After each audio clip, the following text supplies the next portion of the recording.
Book presents Mind Mastery, The Secret Science of Intentional Creation by David J. Davidson.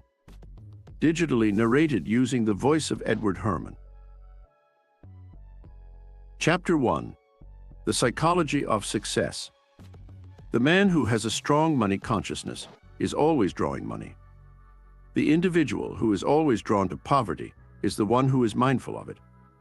By their words, actions, and combined actions, they both precisely meet the requirements for the object of which they are conscious to come to them. As the saying goes, "As a man thinketh in his heart, so is he." When Job said, "The thing I greatly feared has come upon me," it would have been more accurate to say, "The thing I was greatly conscious of came upon me." Thought and faith are the mental wires through which the thing we are conscious of travels to us. A family that anticipates burglars will also attract burglars. The guy who has no fear of robbers breaking into his home or awareness of it never experiences molestation. The unafraid guy or individual is never attacked by the highwayman. He is prohibited by something. A man who is afraid of anything invites attack. Similar to how every dog in the neighborhood will immediately attack the timid, terrified dog on the street. Man builds his own future from the ground up. Self-creation is a possibility for him. He can be either weak or strong, wealthy or impoverished, depending on how he develops his innate talent and manipulates his consciousness. The needs self-improvement through effort, activity, and education, as well as willpower and drive. He needs to develop the ability to dress his thoughts in lovely armor of fortitude and might.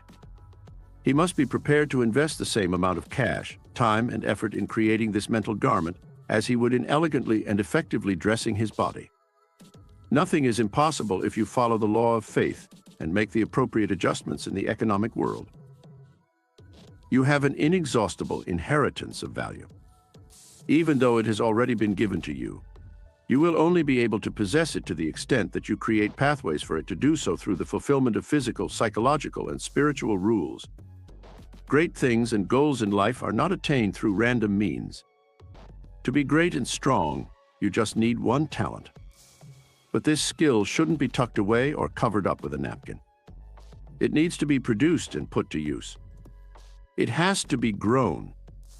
You have a royal birthright, so if you want to be great, find your talent and tell yourself, "This is one thing I do. Forgetting all other things, I press toward the high calling of my place." If this birthright is not exercised, nothing is known about it. Because so few people make it to the top to possess the wealth, there is prosperity, fame, and glory there. There is space there for you. There are riches there for you. There is honor there for you. Deprive the lower things of their right to hold your attention if, consequently, you want to reach the heights. Rise above their vibration with the innate will and desire you possess. Keep in mind that attention is controlled by intention. Have a magnificent and amazing ideal. Never let this ideal escape your grasp. As you advance, you could find that you frequently need to construct new ideals, because once you reach, they stop being ideals. Study your ideal. Converse with it. Visit it. Dream about it. Fix your heart on it. And let your drive and ambition lead you there. Where your heart is, there will also be your treasure. People can sense the value you place on yourself in every word you say, because it comes through loud and clear. Have faith in yourself and you will find your gift. And your gifts will exalt you and crown you with success. As it is said that, "A man's gift maketh room for him and bringeth him before great men." But don't talk about your faith. Do you have a promising future plan for yourself? Then, if you were to arrive, be sure not to inform any men. Have you had a brilliant idea, concept, or innovation hatching right now? Don't tell anyone else. If not, it will be canceled. These belong to you exclusively. Your confidence in yourself and your potential for achievement are absolutely private images that should only be seen by you. When they are ready to be born, the world will be aware of these things if you keep them in the womb of your brain. Every structure, no matter how big or tiny, began as an idea. It began as an idea and developed into a mental image. The mental image developed into a drafting or drawing on some paper. By building a steel or wooden frame and then outer walls made of wood, brick, stone, or cement, it evolved from paper into material expression and shape. This is how a building manifests itself in the physical world. Prior to taking physical shape, every edifice had a mental form. The initial concept was in the back of the mental form. Ideas originate in the invisible world. Ideas that are accepted and approved are made public. Huge ideas, tremendous planning and collaboration with the universe's divine mind were the foundation for all huge business and great success. Always stay within the parameters of reasonable growth and development when seeing your business in your head. Success that lasts forever typically exhibits moderate growth and development. If you create an unrealistically huge mental image of success, you will undoubtedly fail along with it. Success too soon cannot be maintained. Focus on one goal at a time until you achieve it. Once you've reached that, continue to picture success at a higher level. Then, with continued moderation and always leaving room for the unlikely or unexpected emergency, an even greater success. Few men have the self-development, perseverance, and faith needed to reach the top, thus there are plenty of opportunities there. The individual who is currently earning $500 per month won't receive $1,000 unless he can provide $1,000 in worth of service each month. Your fortune is something that you created on your own. Businessmen will seek you out with alluring salaries whenever your true value and worth become so great as to necessitate your services. Then, you can set your own price and obtain what you want. Be prepared to spend money on mental equipment. Do anything you can to gain value. Since success depends in part on others, attaining success for yourself also entails producing success for others. In order for you to succeed, others must first succeed. Nobody with nothing can buy your product or service. As a result, you must encourage others' success. Your success will be more complete the more successful you are at this. What you offer, you receive. Giving a lot results in receiving more because you gain momentum from other people's ideas, which carries you along with the power of the great Oversoul, the source of all power. Because someone ventured to think it was conceivable, the seemingly impossible is repeatedly made possible. The major discoveries of the past were made by those with greater faith than others. Their faith served as a catalyst for work, inquiry, reflection, and endeavor. Faith bears fruit when it is supported by deeds. The universal law is this. The men of faith still have a lot of work to do. If you have trust, you will be the one to delve deeply into the field of knowledge and draw the brand new, amazing object from the unseen. This type of work requires a person with the fortitude to face mockery and death threats while standing fearlessly and unafraid in the lion's den. You must conserve your forces if you want to accomplish much. These forces must be dedicated to the realization of your ideal. The miner laboriously excavates deep into the earth's interior while auguring pleasures and luxuries in order to find the precious metal, which will enable him to more amply and effectively provide for his basic needs. In addition to physical gold mines, there are also mental gold mines. Concentration, effort, and interpenetrative thought are necessary to explore the mental gold mines. As a result, a man can arm himself with mental gold and use practical, clever, and ethical strategies to attract tangible wealth. Hard thinking is mental mining, and profound, piercing thinking enables the thinker to transform the gold in the mind into the gold in the hand. Like gold mining, mental mining demands focus. Fixing the focus on a shared center is what it means to concentrate, to focus and amplify attention, to focus the mind solely. Concentration is giving something your full attention. Energy is focused and condensed to form dynamite. When focused, the mind becomes active. Such a mind works miracles. The creative mind succeeds where others fall short. This is accurate since it develops new strategies and techniques for luring success. It is capable of executing its plans. The road to success is uphill, and along the way, there are numerous obstacles to transcend and get over that tend to pull us down like gravity. Because their information is abstract and cerebral, rather than useful and essential, many educated people fail because it has not connected them to the source of power. Because of the spirit within, which knows no defeat, many illiterate people have achieved success and dignity. Constantly, the impossible is made feasible. You must have the freedom to think, believe, and practice in order to develop the abilities of the mastermind. Any remark you repeat to yourself, whether positive or negative, brings out the quality it expresses in you. Give yourself a terrible reputation, speak negatively about it, and it will uphold that image. Instead, if you keep in mind that your true self is perfect and ideal, because it is spiritual, and that spirit can never be less than perfect, you will realize that this is not the case.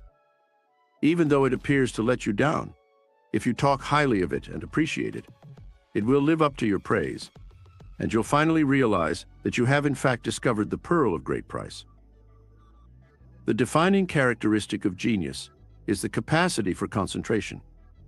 In order to secure mental precision, wisdom, knowledge, power, inspiration, and unfoldment, and to avoid misdirected and undirected mind power, which are to blame for the majority of failures in life, one must be able to maintain the mind open to the source of boundless knowledge. Too many people start their lives work haphazardly and without clear goals or objectives. Learning about the universal laws that govern the mental and physical levels of existence should be our primary priority in life. The spirit could be compared to high-tension power using an electrical metaphor, and the mind to a conversion facility. Man is sluggish, hesitant, and frightened while the trolley is off the wire. If he ventures before re-establishing this touch, his attempts are unsuccessful. Knowing oneself psychologically enables one to apply one's motivation to difficulties in life with the greatest success and the least amount of resistance. Men differ from one another in how well they understand how to use the laws that control this power. Unused power is similar to undiscovered gold. Before it is discovered and used, it has no value. Any asset can be converted into spiritual power. If used properly, it can achieve any goal. It is a treasure hidden in the field that a man discovered while plowing, and went and sold all that he had, and purchased the field. This power is the pearl of great price. It is the talent wrapped in a napkin and hidden away that men must discover and uncover in order to accomplish anything of value. It is possible to obtain this pearl of great price by exerting consistent, wise, and well-focused effort. The essence of all natural rule, power, and expression is man. The complicated nature and makeup of man can be compared to the telephone, camera, flying machine, and typewriter. It is still accurate to say that the greatest study of mankind is man. Man is dual in nature. He has a spirit and a body. A mass of earthly substance remains when the spirit is absent.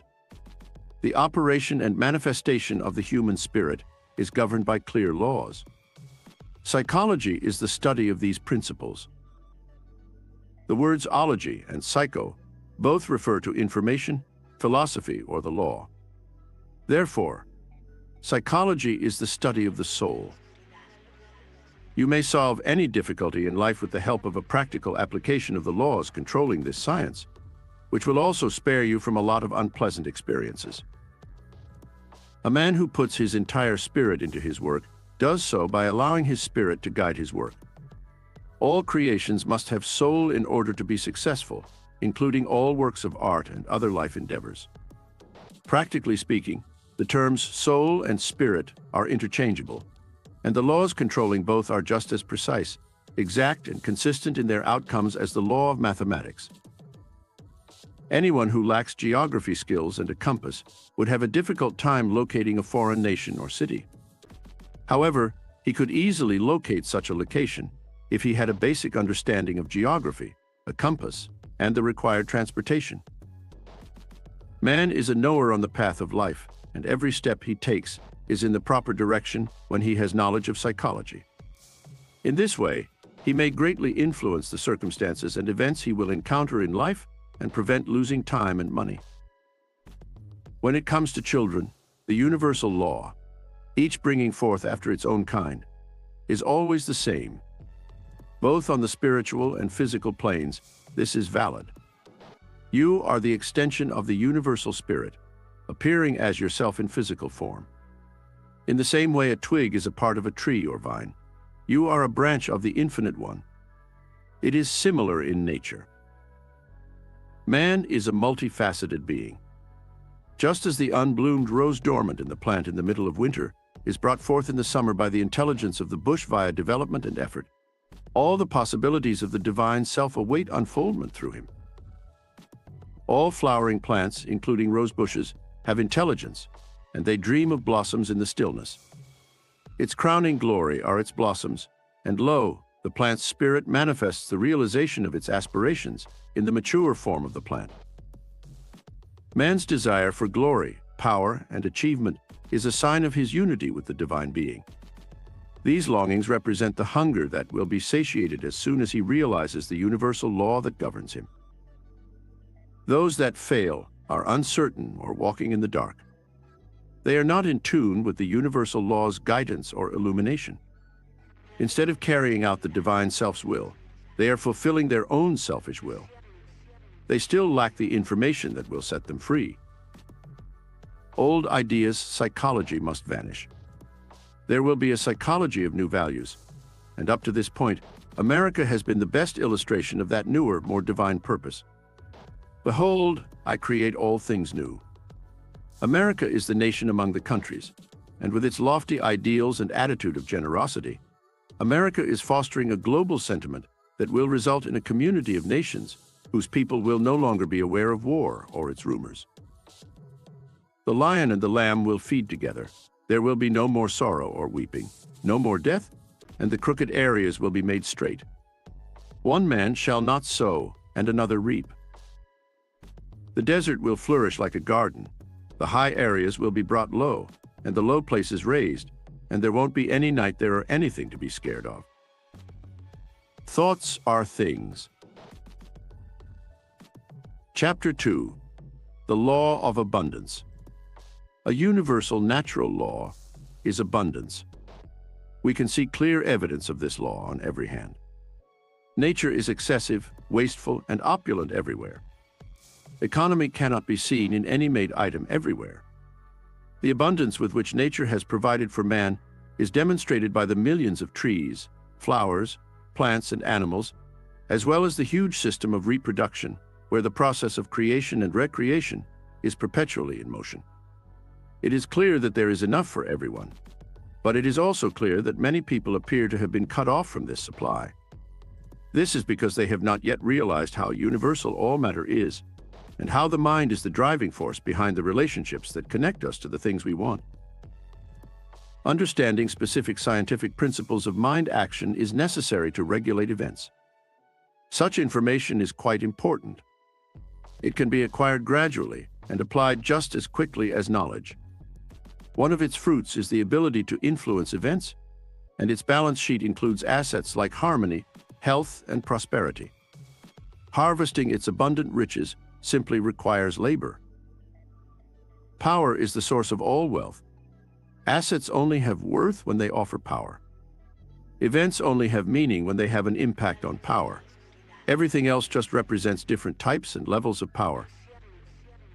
A major turning point in human development was the discovery of a rule of law through which this power could be made available for all human endeavors. It is the line that separates superstition from intelligence. It substituted absolute, unchangeable universal rule for the element of caprice that existed in men's lives. Man is able to plan bravely and act confidently because of his understanding of cause and effect, which is demonstrated by the laws governing steam, electricity, chemical affinity, and gravitation.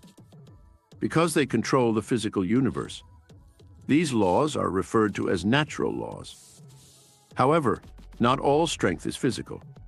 Some power is mental, while others are moral and spiritual. A guy who lived 50 or even 25 years ago would find it impossible to fathom the society we live in today. Thought is the vital force or energy that is being created, and that has generated such stunning outcomes in the previous 50 years. What can't be anticipated in another 50 years if such accomplishments have been achieved by assembling these cerebral powerhouses in the past 50? Some may question why we are not demonstrating these principles if they are true. Because the underlying concept is unquestionably true. Why are we not getting the expected outcomes? We do. We receive outcomes that are exactly in line with how well we comprehend the law and how well we can apply it. The laws governing electricity were not effective until someone created them and demonstrated how to use them.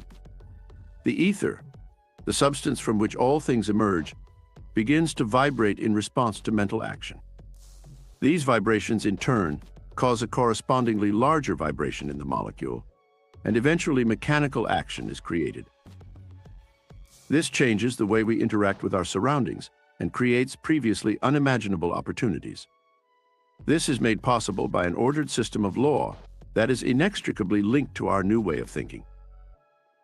Therefore, it is obvious that ideas of riches will only react to other thoughts that are comparable. The individual's wealth is perceived to be what he inherently is. The key to attracting wealth from without is revealed to be opulence within. It has been determined that an individual's true source of wealth is their capacity to generate. Because of this, whomever puts their heart into their work will unquestionably succeed in all endeavors. He is going to give and keep giving, and the more he gives, the more he will get. The power of thought activates the law of attraction, which eventually presents itself abundantly in men's lives. The secret to all success and failure is also found within. It is where all strength and weakness originate. All development comes from within. Every plant, every animal, and every human are living examples of this law, and it has been historically incorrect to seek strength or power from other sources. The development of that mental state that nurtures and unfolds a creative thought that would bring about miraculous transformations in life is facilitated by a deep comprehension of this fundamental law that permeates the universe. Your road will be littered with golden opportunities, and you'll have the strength and insight to seize them. You'll make unforeseen friends, the world will shift to fit your new circumstances, and you'll have discovered the pearl of greatest price. Every positive quality, wisdom, strength, courage, comes from power, and we have seen that all power comes from inside. Conversely, every negative quality, lack, limitation, bad circumstance, comes from weakness, which is just the absence of force. It is nothing, and it comes from nowhere. Therefore, developing power is the only cure. This is the secret by which many people transform loss into gain, fear into courage, hope into reality, and despair into joy. This might seem too good to be true, but keep in mind that science has given man access to nearly endless resources in only a few short years with the push of a button or the pull of a lever. Is it not possible that there are further laws with even more potential outcomes? Let's examine some of nature's most potent rules. In the world of minerals, everything is permanent and solid. The animal and plant kingdoms are constantly evolving, changing, and being formed and recreated. Heat, light, and energy are all present in the atmosphere. As we move from the visible to the invisible, from the coarse to the fine, and from the low potentiality to the high potentiality, each realm gets finer and more spiritual. When we approach the invisible, energy is in its most pure and flammable form. The invisible forces of nature are the most potent powers. Similarly, the invisible spiritual forces of man are the most potent forces. And the only way for the spiritual forces to appear is via the act of thinking. The only ability the spirit possesses is thinking, and thought is the only output of thinking. As a result, reasoning is a spiritual process, ideas are spiritual conceptions, questions are spiritual searchlights, and logic, argument, and philosophy are components of the spiritual apparatus. Addition and subtraction are also spiritual operations. Every thought activates certain bodily tissues, brain regions, nerves, or muscles. The structure of the tissue is changed physically as a result. Therefore, in order to completely alter a man's bodily organization, only a specific number of thoughts on a particular topic are required. This is how failure is transformed into success. Thoughts of failure, despair, lack, limitation, and disharmony are replaced with thoughts of courage, power, inspiration, and harmony. As a result, the physical tissue is altered and the person develops a new perspective on life. In fact, old things have died. The world has changed completely. He is reborn, but this time he is a spirit-born child. For him, life now has a new purpose. He has been rebuilt and is brimming with happiness, assurance, hope, and vigor. He now recognizes success prospects to which he had previously been blind. He now sees options that were previously meaningless to him. By simply exercising his mind, a man can alter not only himself, but also his surroundings, conditions, and circumstances. The thoughts of success with which he is imbued radiate to those around him, and they in turn assist him in moving forward and upward. He also attracts new and successful associates, which changes his environment. You have to notice, that a fresh day is just beginning. That there are so many amazing, fascinating, and unending possibilities that they are nearly mind-boggling. A full army armed with the weapons of war in use at the time could have been destroyed a century ago by any individual with an airplane or even a Gatling rifle. So it is right now. Any man who is aware of the potential of contemporary metaphysics has an incredible advantage over the masses. The law of attraction is used by the creative mind. We are not to attempt to persuade others to act in accordance with our beliefs. Without the freedom of individual choice, we would be working according to the law of force, which is destructive by nature and the exact opposite of the law of attraction. A little thought will persuade you that the law of attraction is the underlying principle and that all the great natural laws operate silently. Only violent processes, like earthquakes and natural disasters, use force. Nothing worthwhile is ever achieved in that manner. In order to be successful, focus must always be placed on the creative level and never on competition. You want to make something for yourself and are completely willing for everyone else to have it as well. You have no desire to take anything from anyone else. You are aware that there is plenty for everyone, and that it is not necessary to take from one person in order to give to another. Nature is an endless source of riches, and if there appears to be a shortage someplace, it is only because the means of distribution are still insufficient. Recognition of the law of abundance is a prerequisite for abundance. Not only is mind the creator of everything, but it is also the only creator. Without first being aware that it is possible and putting forth the necessary effort, nothing can unquestionably be created. The amount of electricity in the globe hasn't changed in 50 years, but until someone understood the law by which it might be put to use, we weren't able to benefit from it. Since the law has been understood, it essentially sheds light on the entire world. The same is true of the law of abundance. Only those who understand it and live in accordance with it are able to profit from it. The development of certain mental and moral traits, such as courage, loyalty, tact, sagacity, individuality, and constructiveness, is facilitated by an understanding of the law of abundance. These are all different types of thought, and because all thought is creative, it manifests in the world in ways that are related to how we think. This must be the case because a person's capacity for thought determines his capacity to influence the universal mind and bring about its manifestation. It is the procedure by which the person turns into a conduit for the universal's differentiation. Every action has a cause, just as every state has a consequence. This idea gives the person seemingly transcendental possibilities, one of which is the ability to control circumstances by creating and seizing opportunities. This opportunity's formation presupposes the existence or development of the requisite traits or abilities that act as thought forces and produce a sense of power that current events are powerless to sway. The responsive harmonic activity that connects us to the goals and objects we pursue is made up of this organization of victory or success within the mind, this awareness of our own strength. The law of attraction is this. Since this legislation belongs to everyone, anyone who has enough knowledge of how it works can use it. The love of mental confrontation is a manifestation of the power of the intellect, which is courage. It is a high and honorable sentiment. It is equally suited for both leading and following. Both require guts. It frequently has a tendency to hide. There are men and women who appear to exist solely to please others, but when the time comes and the latent will is revealed, we find that there is, without a doubt, an iron hand and a velvet glove below. True courage is never foolish, argumentative, bad-tempered, or combative. Rather, it is serene, quiet, and collected.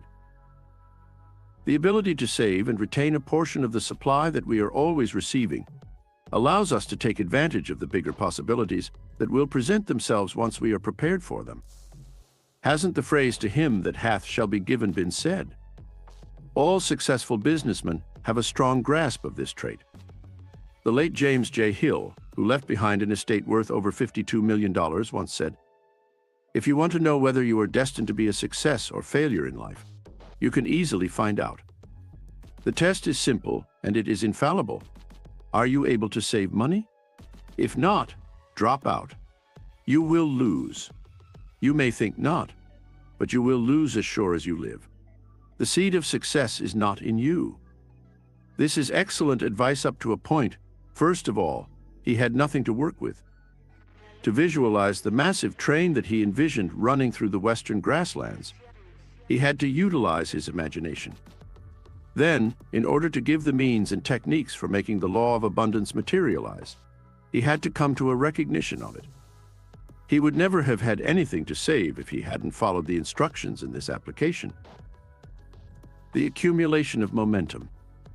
It just takes a short while for the action and reaction to build up an irresistible momentum, because the more you accumulate, the more you crave, and the more you desire, the more you accumulate. However, it must never be confused with egotism, frugalness, or penury. They are perverts and will prevent any real advancement. The mind's creative instinct is its capacity for construction. Every successful businessman needs to be able to plan, create, or build, as is obvious. It is not enough to follow the crowd, or, as it is known in the business world, initiative. New concepts and procedures must be created. It takes the form of construction, design, planning, invention, research, and improvement. It is a very valuable quality that needs to be regularly improved, because he is a center of consciousness in that limitless, eternal energy that all things flow from. Every person has it to some extent. Water can appear as ice water or steam on any of the three manifest planes. The compounds are all the same. Only the temperature is different. But no one would try to run an engine on ice, turn it into steam, and it can easily handle the load. In order for your energy to act on the creative plane, you must first melt the ice with the fire of your imagination. The more ice you melt and the stronger the fire, the more potent your thought will be, and the simpler it will be for you to manifest your desire. The capacity to recognize and adhere to natural law is sagacity. It is the result of that profound understanding that enables one to go into the core of things and comprehend how to set causes into action that will inevitably generate successful conditions. True sagacity avoids trickery and deceit as it would leprosy. The use of tact is a very subtle yet crucial component of successful commercial operations. It closely resembles intuition. One must have a keen sense of judgment and the ability to decide on their own what to say or do in order to be tactful. Tact permits one to foresee what is about to happen and assess the outcome of acts. To be tactful, one must possess sympathy and understanding, the comprehension that is so uncommon, for all men see, hear, and feel. But how pathetically few understand. Since these qualities are now inevitably required as the price of success, tact allows us to recognize them when they are there. One of the strongest threads that bind persons of character and strength is loyalty.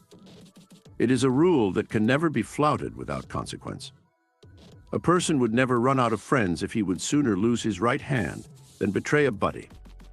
The guy will discover himself connected with a cosmic power that will only draw favorable circumstances if he stands in silent watch beside the shrine of confidence or friendship of those who permitted him to enter, even to the point of death if necessary.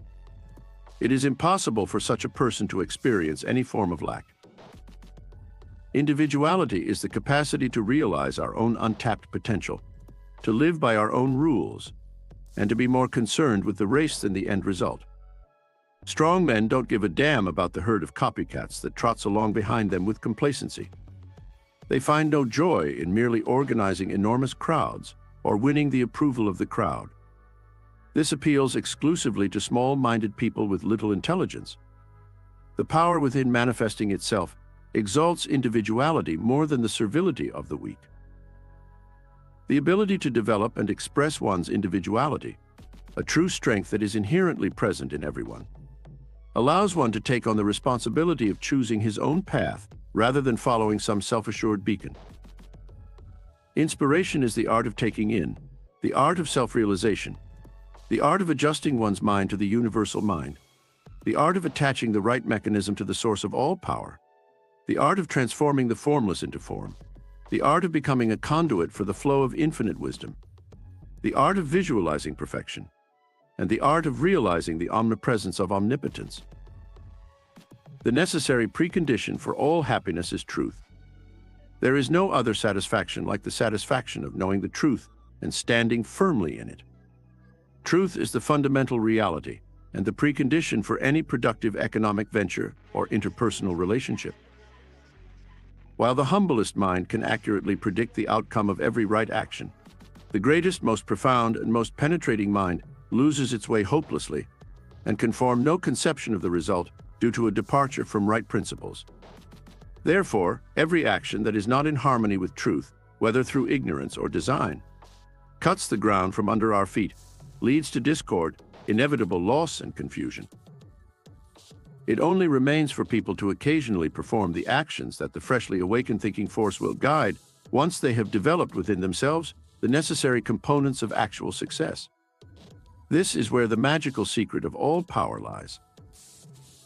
Less than 10% of our brain activities are conscious.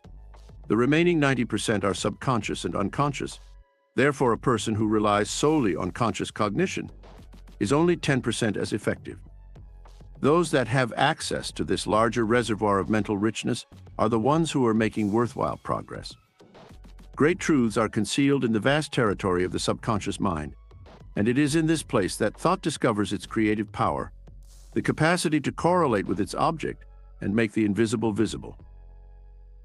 The idea that electricity must constantly move from a higher to a lower potentiality is well known to those who are familiar with the laws of electricity.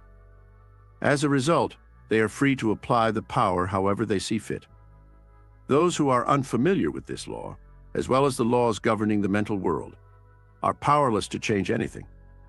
The law can be used by those who comprehend that mind permeates everything, is ubiquitous, and is receptive to every demand. Uneducated people cannot use the law since they do not grasp it. The results of this knowledge are like a divine gift. The truth is what sets men free.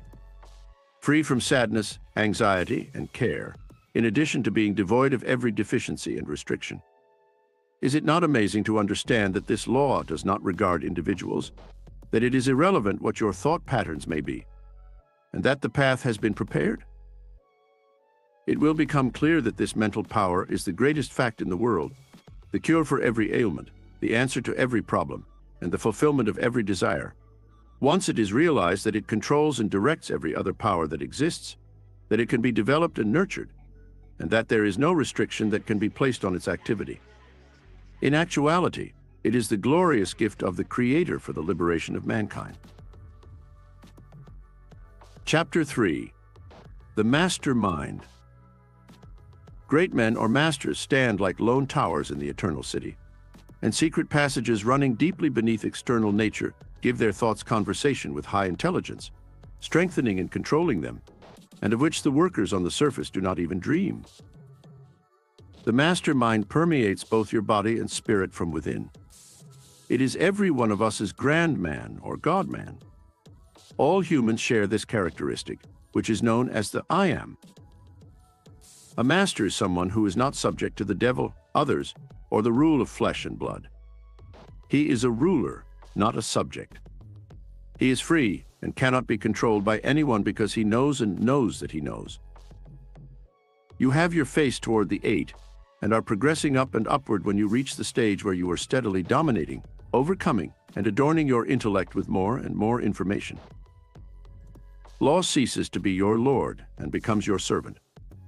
When you express your thought or word with the necessary amount of faith, will, and mental imagery, it will accomplish whatever it is intended to. Or, to put it another way, the creative law rushes to carry out your promise. High-tension power is a direct connection to spiritual power. And just as in the electrical world, it must be reduced to a lower tension to be of practical, mechanical value. So this high-tension power in man must be transformed and reduced in the soul, or subconscious mind, in order to be of usefulness in the business world. By exercising self-discipline, self-control, and self-directed effort, we become masters. The desire for the unknown and hidden information ought to be so intense that we would almost gladly accept death in order to attain it.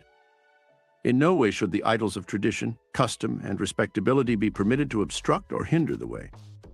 Every person who has attained mastery had to reach the point where he dared to reject the perception, assessment, and logic of the outside world. A learner submits to a wise person's instruction in the tale. The teacher appeared casual and apathetic in his efforts to advance the pupil. The learner protested to the wise man that he was not receiving instruction. "Well, young fellow, follow me," said the sage, and took him across the hills, through the valleys and meadows, and out into a lake into the deep seas. The wise man then submerged the pupil in water and kept him there until all of the boy's other wishes were merged into the one supreme desire, which was air. Gold, riches, honor, fortune, and fame no longer mattered to him.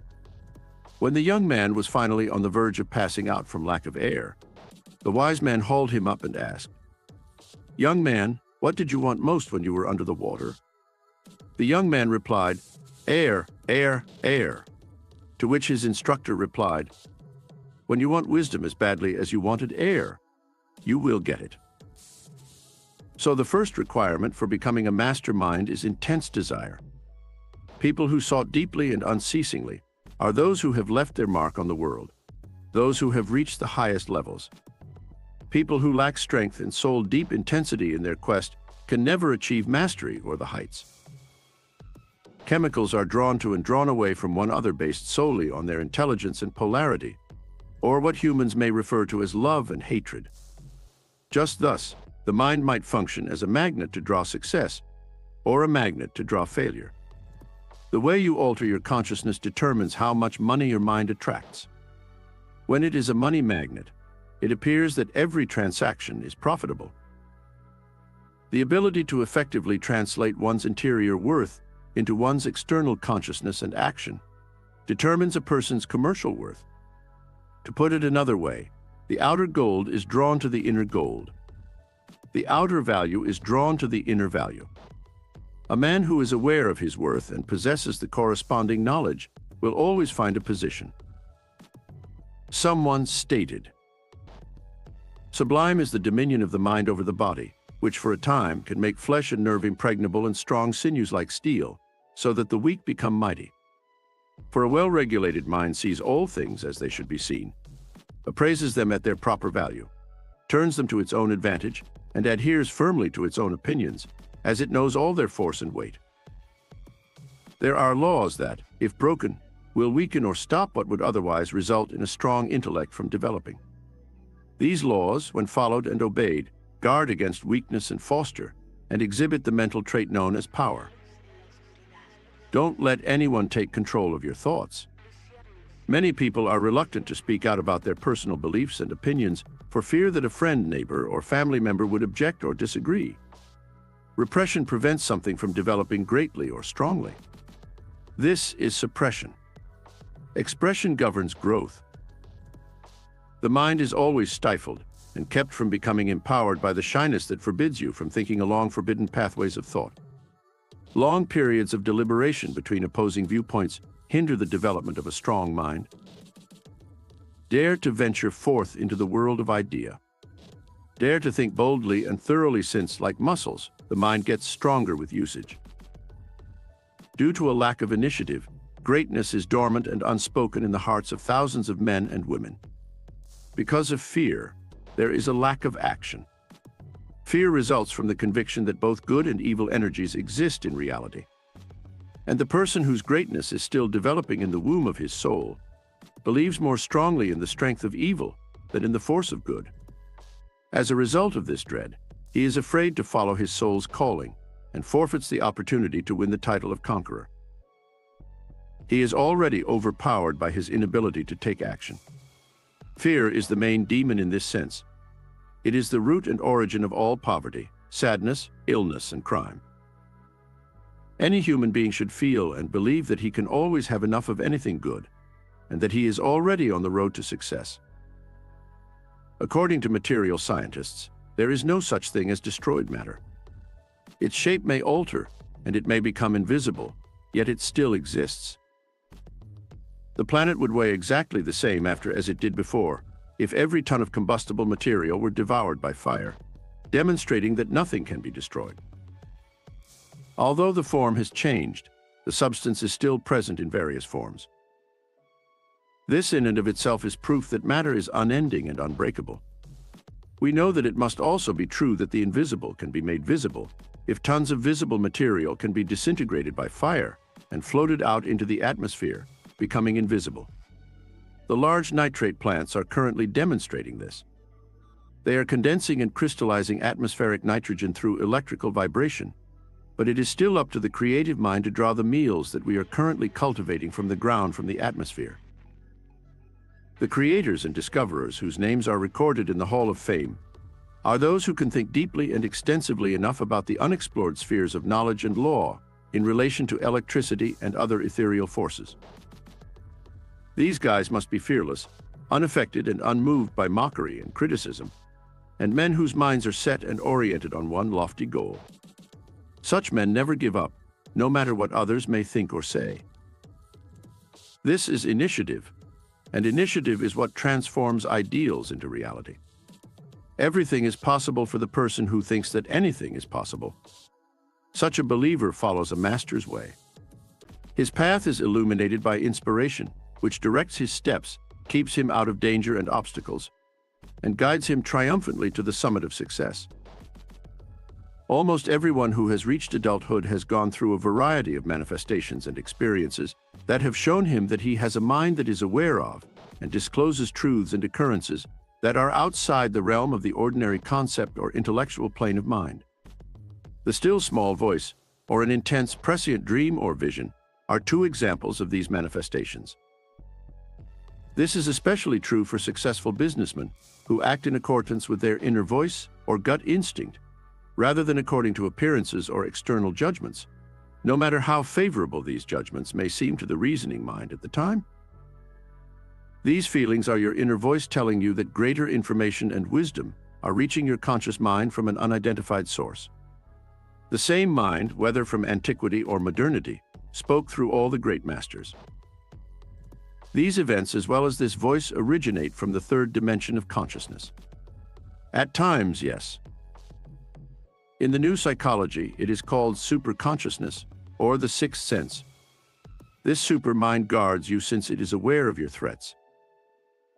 Usually, there is no justification for this protection. This supermind is also aware of images of abundance and serenity, such as rolling hills and placid lakes. Without this counselor and guide, he would be overtaken by perils, pointless efforts, and experiences. Instead, it guides the receptive learner who listens in the silence to its wisdom and offers him possibilities. Because Solomon, the greatest banker among the Israelite kings, had this superconsciousness linked to his outer awareness, it successfully manifested in his personal, regal, and financial matters, making him the most prosperous and illustrious ruler in the house of Israel.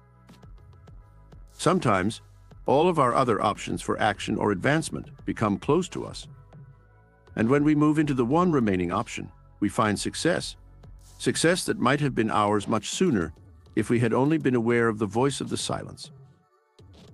When you have achieved a state of unity with the superconscious mind, you are equipped with a revealer that quietly reveals to you the true nature and intentions of everyone you come into contact with. You are given enough information about the wolf in sheep's clothing, the devil dressed as an angel, and the fox dressed as a friendly puppy to make you cautious. This all-knowing mind actually takes on the roles of a guide, an advocate, and a counselor. Your intuition or inner voice will guide you wisely. Additionally, it will alert you and help you escape whenever necessary. You must set aside periods of time for silence, isolation, or quietness, in which you must not allow any interruptions if you want this to happen. In order for the supermind to manifest and energize, enlighten, and clarify the outer levels of conscious mind, every muscle should be relaxed, and the mind should be completely disengaged from all external things and given to a receptive attitude. Having a specific time or times each day for this silence is a wonderful habit. Other opportunities for silence could include a few minutes at your desk, in your living room, or when on the bus or train. If nothing great happens in the silence, do not be disheartened. Usually, these beautiful things happen after the silence, not during it. Don't think for yourself. Instead, let the Infinite One think for you and through you. When thoughts first start to flow, they might not be very accurate or clear. Listen only. As the train of thought continues, it becomes clearer, and in a short while, you will be getting knowledge that will benefit your life and career. You can be certain that a conscious thought is being recorded if you don't seem to have any at all. When necessary, the subconscious mind will be brought into the conscious mind. You become enlightened and inspired in the silence, and stop being an experimenter or speculator on the road of life. Your experiences in the stillness will be of a kind relevant to your development and evolution. Some people will have fruitful ideas and plans, while others may feel compelled to act or refrain from acting upon their thoughts. The objective and goal of the quiet is to establish a link with the vast repository of knowledge and to allow yourself to be magnetically charged in accordance with your individual needs, much like how you would charge an electrical storage battery.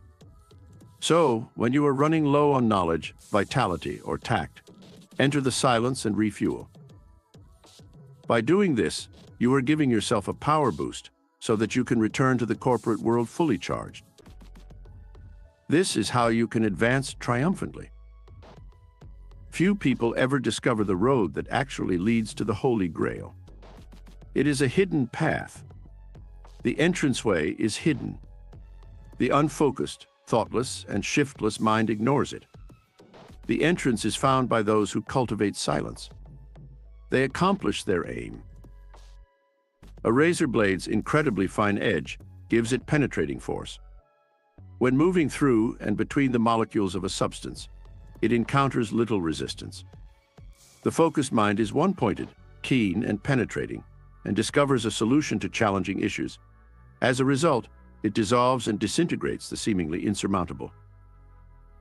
By setting aside a brief period of time each day for solitary meditation in his place of work, some perplexed businessmen have turned the tide of failure into prosperity. This serves two purposes. It aligns him with the universal law and activates the law of attraction, which functions as a magnet in a similar way to how honey in a bloom attracts a honeybee.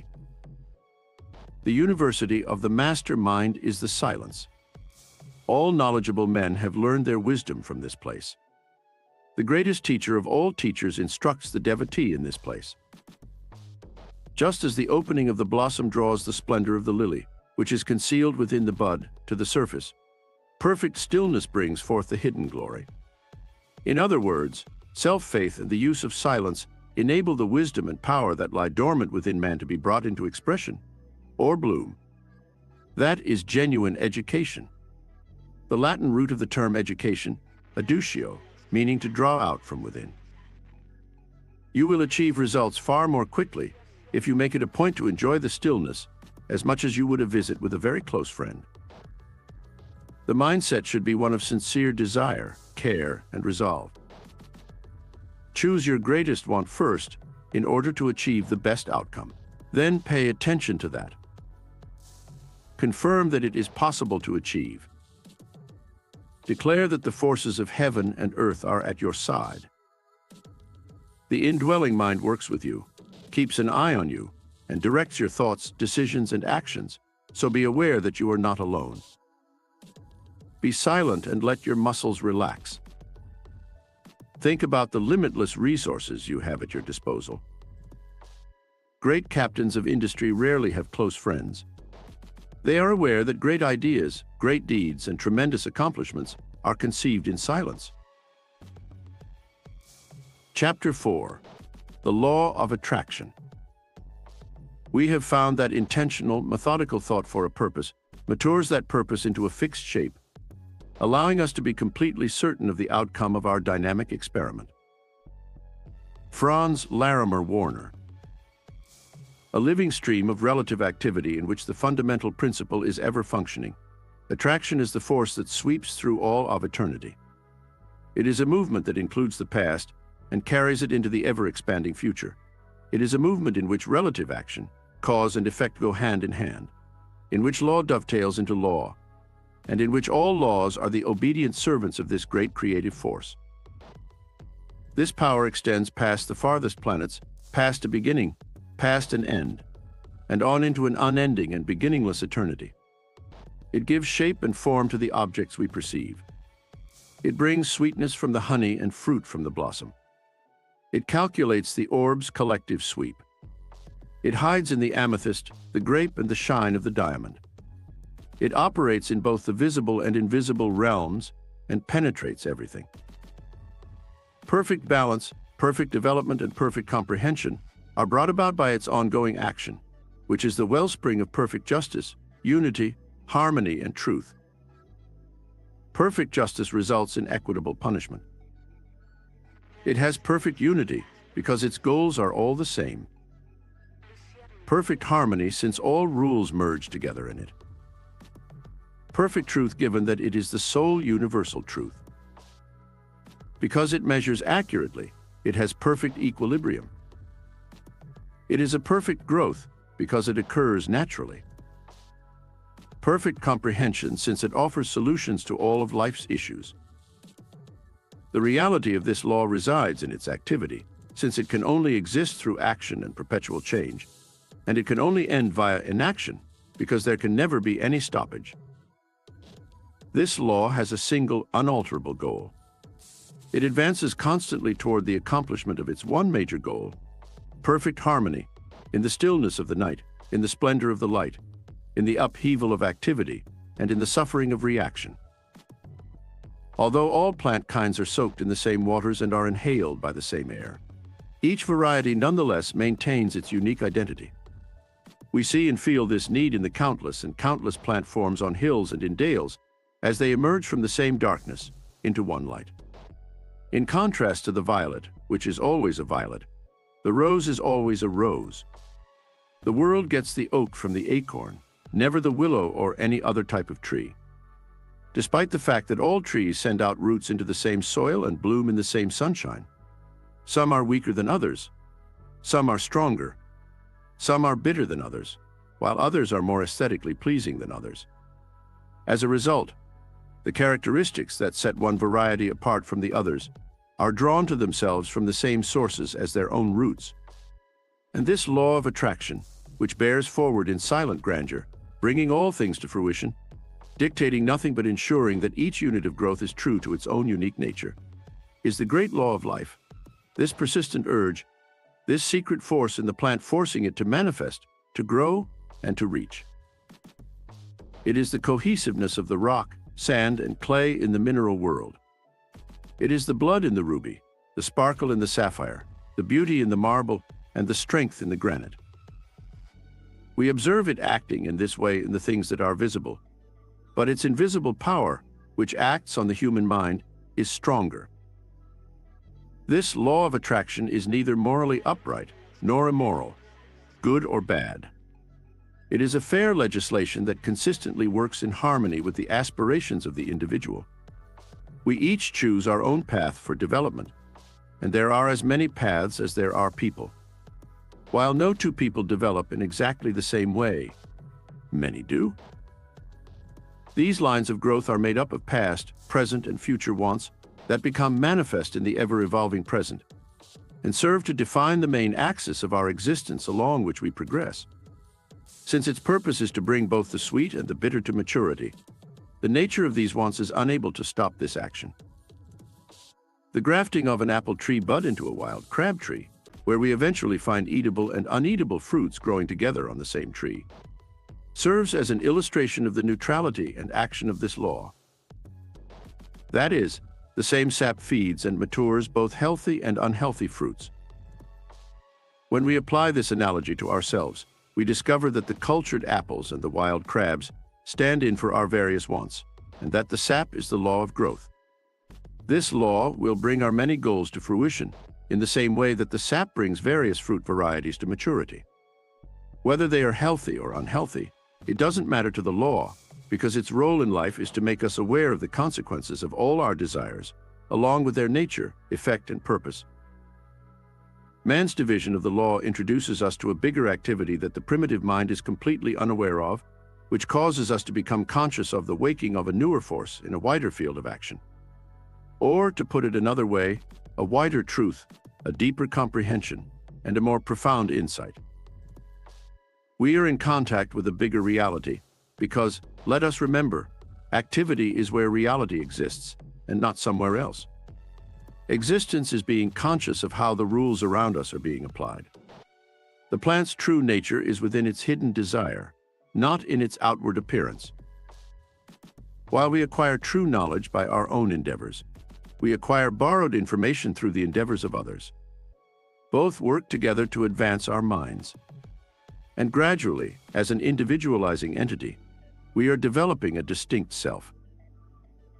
We are learning to seek the wherefore and why of things as we expand the power of our developing intellects into an ever-moving consciousness. And in doing so, we mistakenly believe that we are original when, in reality, we are merely students of established beliefs, notions, and facts accumulated over generations of tribal and national life. Until we discover and apply the constant uniformity underlying all rules, we will continue to live in a state of fear and uncertainty. Before we can master either ourselves or our circumstances, this is the fundamental fact that we need to understand and put to use. Collectively, the law of growth matures because it has only one purpose: to act upon that which we give it to act upon. Similar to how the cause's characteristics determine the consequence, thoughts precede and guide behavior. This law must be applied by each person actively and knowingly, else we apply it mindlessly. We must use it. There are three apparent divisions or parts in human development from prehistoric man to conscious man. First, our development via the primitive or unconscious state, followed by our development through the intellectual and conscious state of development, and last, our development into and conscious awareness of our conscious state. We all understand that a bulb must first produce roots before it can produce shoots, and that it must first produce shoots before it can eventually come to bloom in the sunlight. It is true for us. Like the plant, before we may progress from our incipient or animal bulb-like form into the intellectual and conscious growing state, we must first put out roots. Our roots are our thoughts. Before we may progress from a simply intellectual state of conscious, growing into a conscious state of conscious knowing, we must, like the plant, produce branches. Otherwise, we would always be merely law's creatures and never its rulers. Finally, just like the plant, we must individualize and reach our maximum potential. To put it another way, we must radiate the beauty of a great existence. We must be acknowledged by both ourselves and others as a source of strength and as the master of the laws that direct and regulate our development. Each person possesses a force, which is the application of law that we have set into motion. We start to grasp laws and produce results through our conscious understanding of how they work because of this consciousness. We are the conscious or unconscious chemists of our own lives, which rigidly conform to laws. because it is discovered that life is composed of chemical action when it is properly comprehended. Chemical action occurs in our blood as we breathe in oxygen, in our digestive organs as we consume food and water, in our use of thought, in both the mind and the body, and in the change known as death. Chemical action occurs and disintegration begins. So we discover that physical existence is chemical action. Life is governed by laws, and we achieve our goals when we apply these laws. When we think about distress, we experience distress. When we think of achievement, we experience success.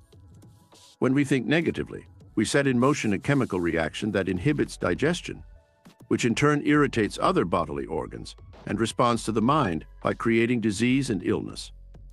When we worry, we stir up a muck of chemical activity that wreaks havoc on the body and psyche.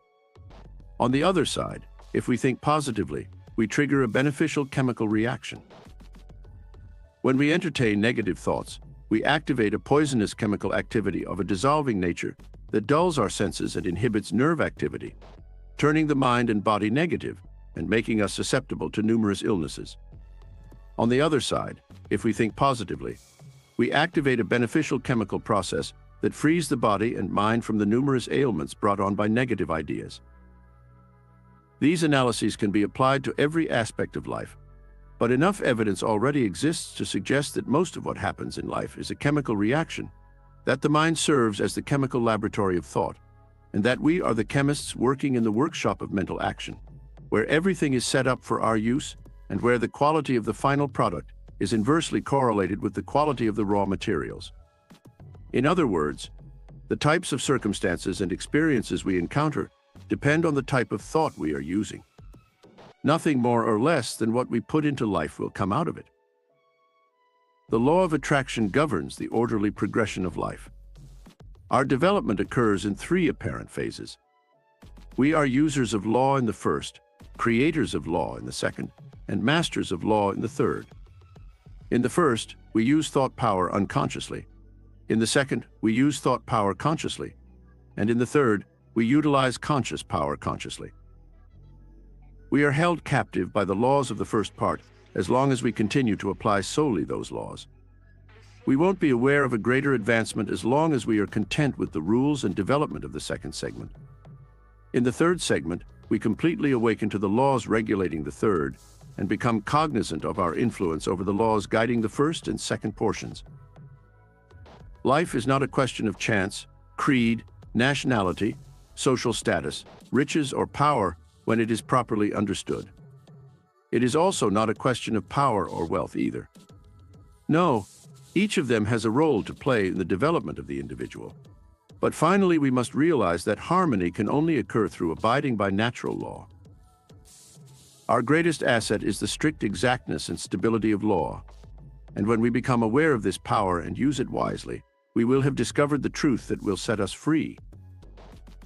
Recently, science has made such vast discoveries, revealed such an infinite amount of resources, revealed such enormous possibilities, and revealed such unsuspected forces that scientific men are becoming more and more hesitant to affirm certain theories as established and undeniably true, or to reject other theories as absurd or impractical. A new civilization is thus emerging. Vision, faith, and service are taking the place of traditions, creeds, and cruelty. Humanity is being freed from the chains of tradition, and as the dross of militarism and consumerism is consumed, thought is being emancipated, and truth is rising full-ribbed in front of a bewildered crowd. The prospect of the rule of thought, which is another word for the rule of spirit, has only just begun to dawn on us. We have only recently started to grasp the potential benefits of this recently found power. Thousands are starting to comprehend its potential and start using it to succeed in the affairs of this planet. A new consciousness, a new power, and a new understanding of one's own resources are about to sweep the entire planet. The most amazing technological advancements ever occurred within the past century. May the coming century bring about the greatest advancements in mental and spiritual strength. Chapter 5. The Universal Mind. The neurological system connects matter and spirit, our consciousness and the cosmic consciousness, making it the instrument of the universal mind. It is also the gateway to infinite power because it is made of matter and has mind as its energy. Every bodily function, every nervous system impulse, every thought uses up nervous energy. The cerebrospinal and sympathetic nervous systems are both controlled by nervous energy that is similar in kind, and the two systems are so intertwined that their impulses can be sent from one to the other. The nervous system can be compared to a telegraph system, with the nerve cells serving as the batteries and the fibers as the wires. Unlike the batteries, which produce electricity, the nerve cells do not produce nervous energy. Rather, they transform it into a form that the fibers can carry, which is not a physical wave like electricity, light, or sound. The mind can only have flawless expression when the instrument through which it functions is in order, much like how a piano and its performer are related. The brain, which is the cerebrospinal nervous system's organ, and the solar plexus, which is the sympathetic nervous system's organ, represent the voluntary and conscious and the subconscious, respectively. The underdeveloped awareness of a baby or the suppressed consciousness of an idiot cannot possess. It is through the cerebrospinal nervous system and the brain that we become cognizant of possessions. Hence, all possession has its genesis in consciousness. Knowledge is acquired through observation, experience, and reflection. We become conscious of these possessions by the mind, so that we recognize that possession is based on consciousness. This consciousness we designate the world within, while those possessions of form that we acquire are of the world without. The mental condition, consciousness, increases in direct proportion to our acquisition of knowledge. What we do depends on what we are. What we are is the result of what we habitually think. Before we can do, we must be. Before we can be, we must be. Mind manifests itself as thoughts, mental pictures, words, and actions. Thought is therefore creative. Our ability to use thought to create the conditions, surroundings, and other experiences of life depends upon our habit of thinking. When we comprehend that we have this and can direct it and operate on the forces and forms in the objective world, we will have conducted our first experiment in mental chemistry. There are only two things in the universe: force and form. It is the creative power of thought in its perfect expression. The universal mind is all consciousness, all power, and is everywhere present. It is essentially the same at every point of its presence. All mind is one mind. This explains the order and harmony of the universe. The universal mind is the substance of all force and form, the reality that underlies all. In accordance with fixed laws, from itself and by itself, is all brought into being and sustained. Though we are making a distinction between the conscious and subconscious minds, such a distinction does not really exist. However, this arrangement will be found convenient.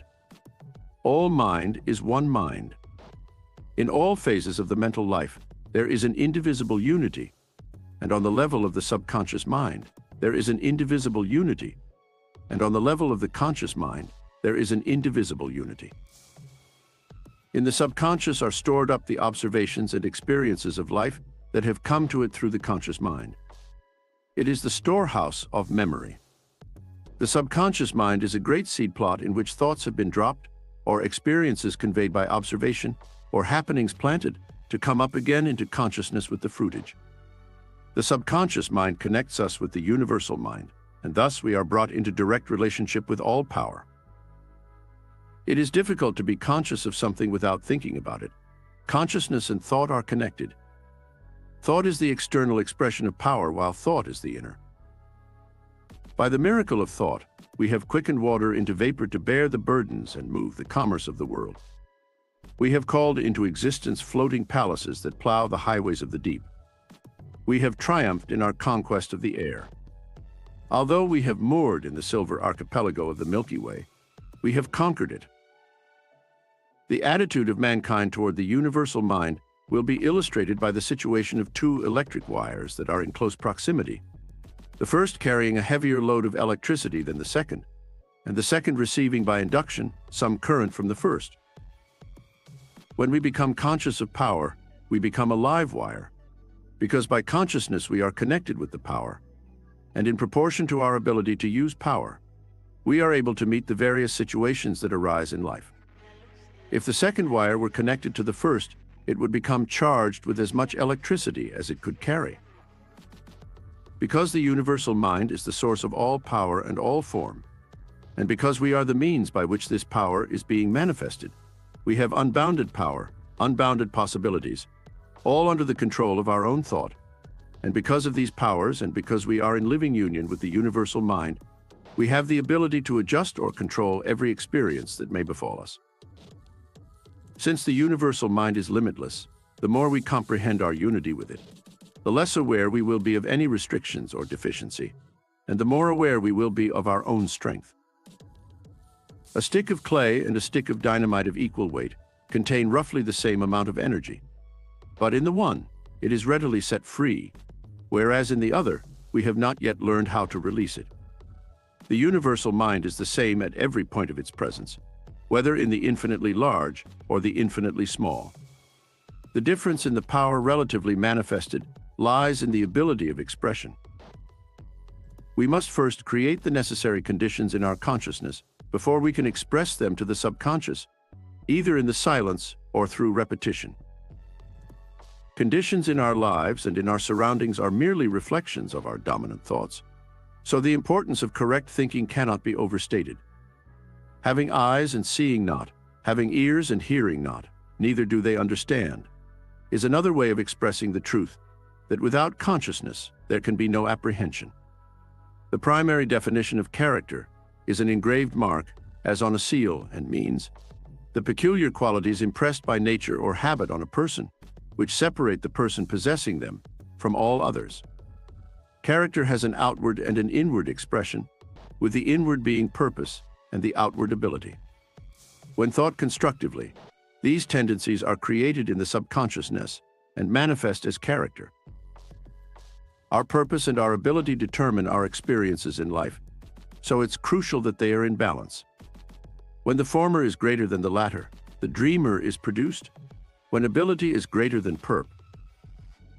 According to the law of attraction, our experiences are influenced by our mental attitude, because like attracts like, and both character and mental attitude act and react on one another. Despite the fact that chance, fate, luck, and destiny appear to be blind forces at work behind every encounter, every experience is instead regulated by immutable principles that may be manipulated to create the outcomes we want. As matter is known to us by its outside appearances, we shall name it as form. Since matter is known to us by its exterior appearances, we shall designate it as form. Form can be divided into four categories: that which possesses form alone, or the inorganic, such as marble or iron; that which is living, or the organic, such as plants and generally speaking the vegetable world; that which has both sensation and voluntary motion, such as animals; and that which, in addition to sensation and voluntary motion, is conscious of its own being and its possessions, such as man. Every effective commercial relationship or social circumstance is underpinned by the fundamental idea that there is a distinction between the subjective and objective worlds, or between the worlds inside and outside of oneself. The world revolves around you, the center of it. Matter, organized life, people, thoughts, sounds, light, and other vibrations. The universe itself with its untold millions of phenomena, all sending out vibrations toward you. Vibrations of light, sound, touch, loudness, softness, love, hate, of thoughts good and bad, wise and unwise, true and untrue. By the smallest, as well as by the greatest, the vibrations are directed toward you, your ego. How is it that some of these vibrations or forces have passed you by and have not been received in your world within, while others are vital to your health, your strength, your success, and your happiness? We are just starting to realize what a wonderful machine the human brain is, says Luther Burbank. Until yesterday, we were outside, but now we stand at the verge of knowing. Unaware for probably millions of years, the human species has been sending and receiving negative thoughts, while also suffering from them when they are received and causing them when they are transmitted. The radio, despite being a very basic device in comparison to the brain, is assisting us in comprehending what the brain is capable of and is now doing. Since we all transmit every time we think, it is evident that the jamming in wavelength belts used by radio transmitters is as nothing compared with the din made by 1.5 billion human brains. Those who are familiar with the radio know what jamming means: the crowding into a narrow wave belt of a great many sending stations, all operating at once. Since everyone is simultaneously broadcasting, it follows that the ether must be a sounding chamber where every type of human thinking is crammed. The weaker vibrations must be overpowered by the stronger ones, because we do not transmit with the same strength. Weak ideas must soon come to nothing, but powerful ones may travel the world for who knows what. However, it makes sense to think that even if individual human transmitters are not very potent senders, millions of shared thoughts could, due to their similar character, swell into a massive chorus. If we use the term consciousness broadly, we can define it as the ongoing interaction between the objective and the subjective, which occurs whether we are awake or asleep. Sensing or emotion leads to consciousness. There are 3 distinct stages of awareness that are simple to distinguish from one another. 1. Simple consciousness, a quality shared by all creatures, is the awareness that we are where we are, and that we are able to detect a variety of objects, as well as numerous environments and conditions. 2. Self-awareness, which all humans possess, with the exception of children and people with mental disabilities, gives us the capacity for self-contemplation, or the ability to consider how the outside world affects our inner world, or how the self contemplates self. As a result, language has developed, with each word serving as a symbol for a particular idea or thought. 3. Cosmic consciousness, which is superior to both self-consciousness and simple consciousness, in the same way that sight is superior to hearing and touch, and a blind man cannot perceive true color, regardless of how keen his hearing or how sensitive his touch is. A deaf person cannot comprehend the value of music via his senses of sight or touch, just as a hearing person cannot comprehend the worth of music through his sense of simple consciousness or self-consciousness. All types of consciousness are a part of cosmic consciousness, which transcends time and space, because these concepts don't exist outside of the human body and the material universe. According to the unchangeable law of consciousness, power develops in the subjective realm in proportion to the degree to which consciousness does, and its expression in the objective realm follows. All vibrations in harmony with the ego's well-being are caught and employed, and cosmic consciousness is the outcome of creating the conditions required for the universal mind to work in the desired direction. By using intuition, the mind rapidly detects the agreement or disagreement between 2 thoughts, and the ego always does this to recognize truth. Intuition is when the truth is directly perceived or becomes a part of consciousness, without the traditional process of reasoning or observation. Therefore, intuition is a different stage of the universal mind that exposes truth as realities of consciousness. Through intuition, the mind transforms information into wisdom, experience into success, and brings into the world within the things that have been waiting for us in the world beyond. Chapter 6. The Conscious Mind. In comparison to the riches that is generated every 8 hours by current business concepts, all of the lost mines of Mexico, all of the argosies that have ever sailed from the Indies, and all of the gold and silver-laden ships of the treasure fleets held in Spain, are worth less than a beggar's dole. Opportunity always comes after perception. Inspiration comes after action. Knowledge comes after growth, and advancement comes from the environment. This process transforms the mind into the limitless potential of character and success. 2% of the U.S. population are responsible for the country's advancement. That is to say, the invention of 2% of the population is responsible for all of our railroads, telephones, cars, autos, libraries, newspapers, and 1,000 other essentials. Naturally, the same 2% also make up the wealthiest in our nation. Who are these millionaires, creative geniuses, capable, energetic persons to whom we owe nearly all the advantages of civilization? Only 5% of them were the sons of bankers. The rest were teachers, doctors, and rural lawyers. Of those, 35% were the sons of poor preachers who had never made more than $1,500 per year.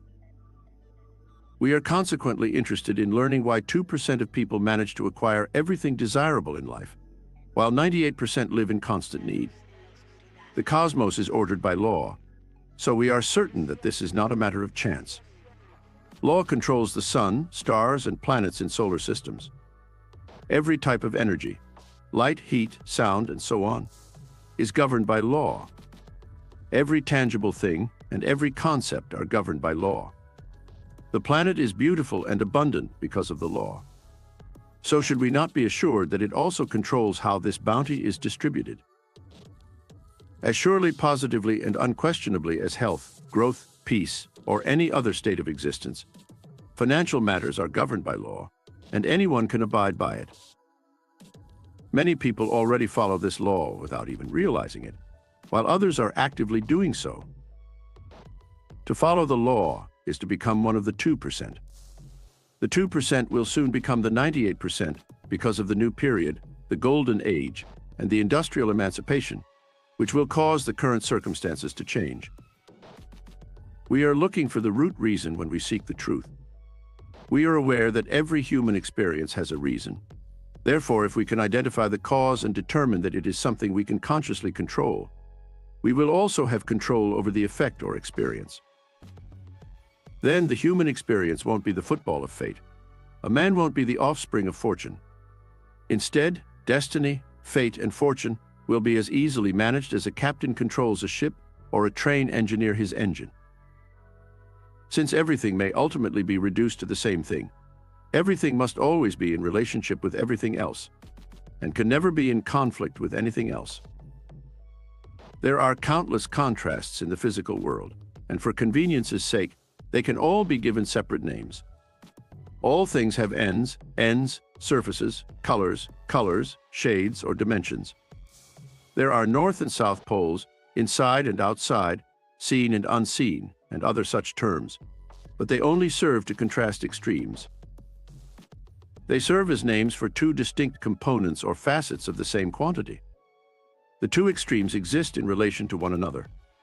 They are not two distinct things, but rather two facets or portions of a single thing.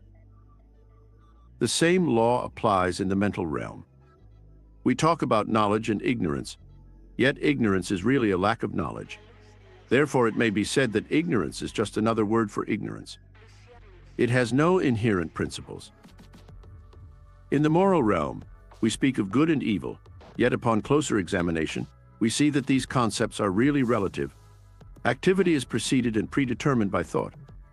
When this activity benefits both ourselves and others, we call the outcome good. We label a result as wicked if it hurts both ourselves and other people. The terms good and evil are thus discovered to be only words that have been created to denote the outcome of our acts, which are then the outcome of our ideas.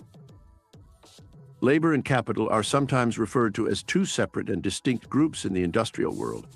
But in reality, wealth is a byproduct of labor, and labor unavoidably comprises all forms of industry, including the physical, intellectual, executive, and professional kinds. Everyone who earns their living entirely or in part from the fruits of their labor in the industrial world must be classified as labor. As a result, we discover that there is only one principle in the industrial world: labor or industry.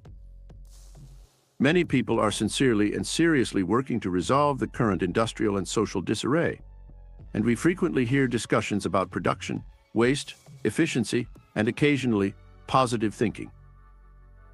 The idea that humanity is on the cusp of a new concept, that a new era is about to begin, and that a new epoch in world history is about to occur, is quickly spreading from mind to mind and altering conventional notions of man and his relationship to industry.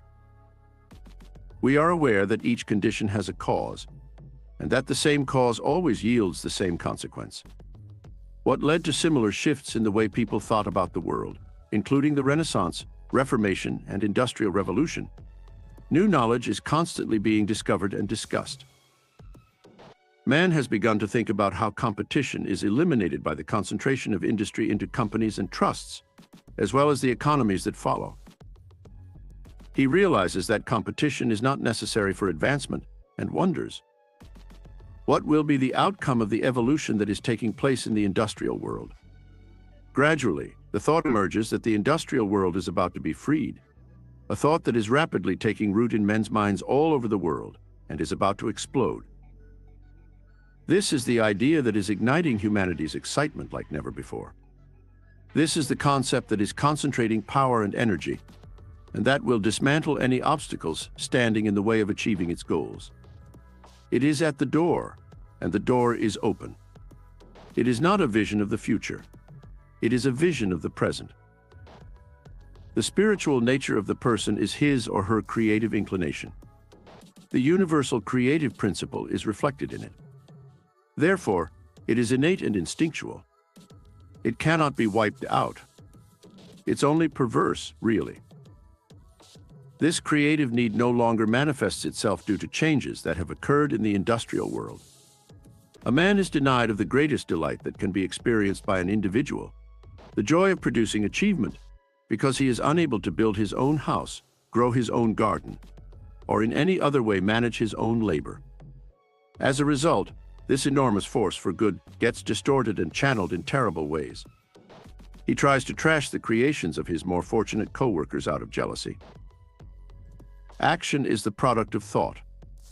To change the nature of an action, we must first change the thinking, and the only way to change the concept is to replace the current chaotic mental state with a healthy mental attitude.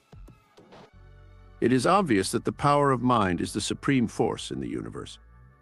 It is the power that governs all other powers, and although only a select few have had access to it up until now, many people will soon have access to this priceless privilege. Those with imagination and vision will recognize the chance to harness this concept in a positive and innovative manner. They will promote and cultivate the spirit of intellectual exploration. If they succeed in awakening, nurturing, and directing the creative instinct, the world will soon witness an unprecedented industrial revival. In The Dearborn Independent, Henry Ford describes how the new age is about to begin. He claims, "The human race is currently straddling two time periods, the one in which using is losing, and the other in which not using is wasting. For a very long time, humanity has been aware that its carefree youth is somehow coming to an end. The lavishness of the provisions supplied by humanity's parent has appeared to be diminishing. That is, there has been a perception that as we consumed more of our resources, we had less left over. The saying, 'You can't have your cake and eat it too,' captures this sentiment. The time is coming when we won't be afraid of wasting our resources by using them, but rather of wasting them by not using them, because man has learned enough to plant and reap his supply, turning it into a recurring crop, rather than a slowly depleting original store of natural resources. The supply will be coming in at such a high and steady rate that when people worry, it won't be about not having enough, but rather about not utilizing enough. You can get a glimpse of the future by imagining a society in which people worry less about using too much than they do now about using too little, since there will be so much of a source of supply available. We have long been dependent on the limited resources that nature has long since accumulated. The only loss will be from not using the resources we develop, because they will be perpetually recreated in the era we are entering. Heat, light, and power will be in such abundant abundance that it will be sinful not to use them all. This time period is now upon us, and it's traveling by water. Don't you see how economic life will swing loose and breathe deeply once the fuel question is resolved, along with the light question, the heating question, the power question, and the fuel question on terms that actually liberate the entire world from the crushing weight of these four great burdens? Not only that, but when the fuel, light, heat, and power situation is reversed so that people must use all that they want in order to prevent waste. We are rapidly nearing that period. There is no doubt regarding it. Of course, there will be the customary initial battle between selfishness and service, but service will prevail. Private parties may easily be granted ownership of a coal mine that is situated on a man's property, but a river. The guy who would claim possession of a river is chastised by nature itself. The third period of overlapping abundance, which pushes us to use and use and use in order to satisfy every need, is the one that lies ahead of us, not the first period of careless waste or the second period of nervous accounting. Similar to how wind is air in motion, thought is the mind in action. As the only activity possessed by the spiritual man, mind is a spiritual activity. Spirit is the universe's creative principle. Therefore, we begin a chain of causation when we think. The thoughts travel and cross paths with other like concepts. They come together and create ideas. The ideas now exist independently of the thinker. They are the unseen seeds that exist everywhere, and that sprout, grow, and bear fruit, some of which are multiplied 100 times over, and some of which are multiplied 1,000 times over. Many still appear to assume that wealth is something very practical and concrete that we can secure and hold for our own personal use and advantage. This is what we have been raised to believe. We seem to forget that the total value of the world's gold is merely a few dollars per person. There are only $8 billion worth of gold in existence worldwide. Included in this are all the gold coins and gold bars held by the world's banks and government treasuries. A cube of 60 feet in height could easily hold this amount of gold. We spend hundreds of thousands, millions, and now billions of dollars every day on this basis. But the initial quantity of gold is unaffected. If we were to depend solely on the supply of gold, it would run out in a single day. The gold is merely a benchmark or guideline. $5 billion can be used by hundreds of thousands or millions of individuals by simply passing it from one to the other, just as we can measure thousands and hundreds of thousands of feet with a single ruler. So it is that everyone could have everything they need if we could only maintain the tokens of wealth, which we call money, in circulation. Only when we start to hoard, when we are overcome with dread and panic and fail to let out or release, do we feel a sensation of lack. It is clear that the only way we can gain from wealth is by using it. And in order to use it, we must share it with others so they can also benefit. Thus, we are working together for our mutual advantage and putting the law of abundance into action. We also realize that wealth is not at all as substantial and tangible as many people believe it to be, and that the only way to acquire riches is to maintain it. There is stagnation, fever, panic, and industrial death as soon as there is any coordinated movement, if there is any risk of interrupting the circulation of this medium of exchange. Many men have been able to obtain fortunes in a year or two that others could not hope to earn in a lifetime of struggle because of the intangible nature of wealth, which makes it uniquely sensitive to the power of imagination. The creative capacity of the imagination is to blame for this. In The Conquest of Poverty, Helen Wilmans provides a fascinating account of how this law actually works. She claims, "A near universal appeal for money is made. This outreach comes exclusively from the faculties of acquisition, and its activities are restricted to the corporate world's competitive environment. It is an entirely exterior process, and its manner of operation is unrelated to awareness of the inner life. Its more refined, ethical, and spiritualized desires. No force can raise it to the divine plane the race is now nearing. It is merely an extension of animality into the sphere of humanity. For spiritual development is the cause of all rising on this plane. It is carrying out exactly what Christ commanded us to do in order to be wealthy. The kingdom or heaven within, where it is the only thing, is what it seeks first. All of these things, external wealth, will be added once this kingdom has been found. What features of a man can be compared to the kingdom of heaven? Due to the fact that the vast majority of individuals are completely ignorant of their own internal riches, not one reader out of 10 would trust me when I respond to this question. But I'll still respond to it, and my response will be sincere. Heaven is inside us, hidden in the faculties of the human brain, of which no man has ever conceived the superabundance. The forces of a God are folded into the organization of the weakest man alive, and they will stay that way until he learns to believe in their reality, and then makes an effort to harness them. Men are typically not reflective, which is why they lack wealth. They have pitiful perceptions of their own abilities, and everything they come into contact with bears the imprint of their beliefs.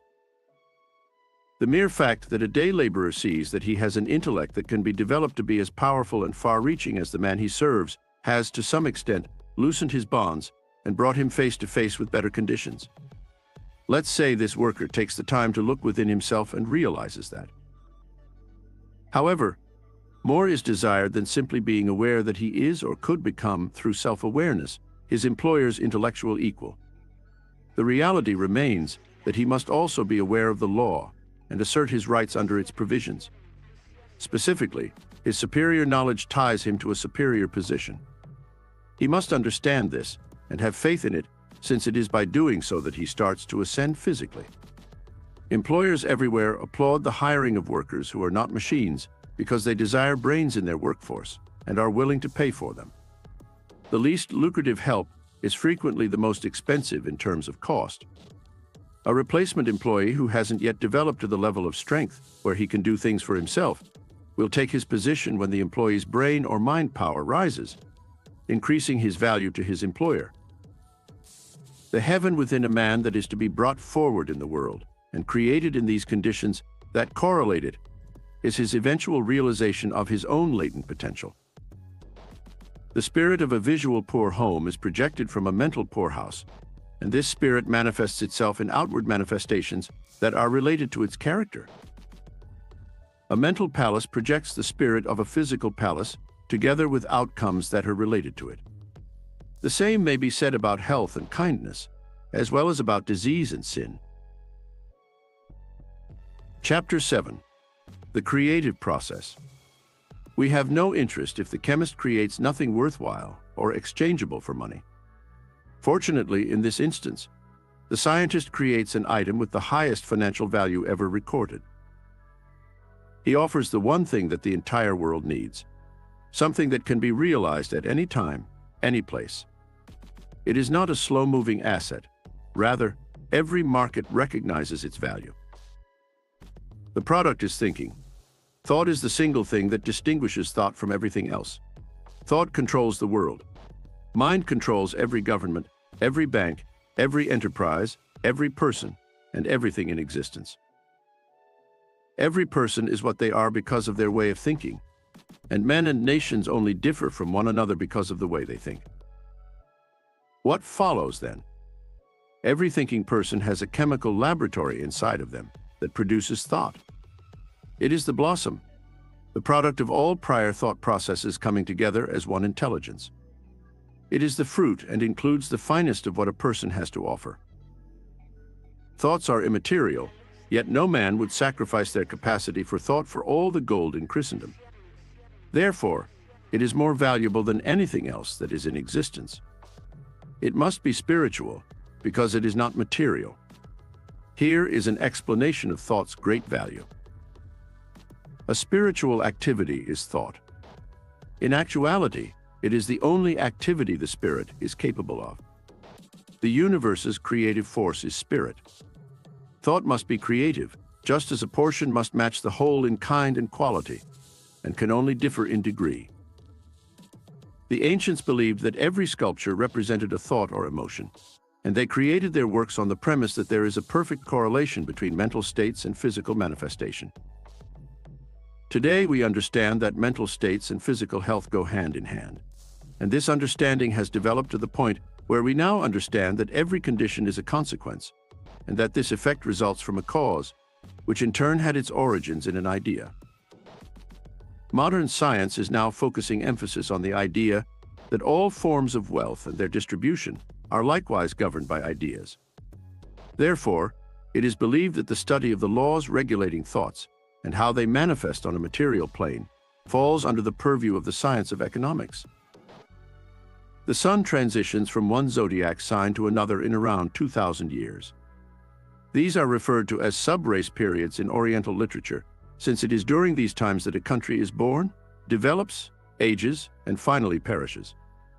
The majority of the European countries are currently approaching the end of their 2,000-year cycle, and the appropriate readjustments are being made. It is therefore up to us, a new country in a new world, to aid in the adaptation. In this adjustment, it may be wise to keep in mind that intelligence is supreme. That intelligently directed constructive thought automatically causes its object to materialize on the objective plane. That cause and effect are paramount in a universe governed by immutable law, and that the mind is the only source of knowledge that can be used to improve the quality of life.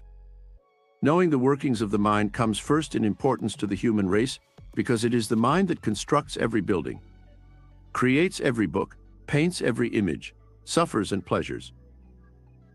We have been interested as a people in the development of material resources, the digging of iron and coal from the ground, the raising of crops upon the surface, the engaging in transportation, and other forms of commercial effort.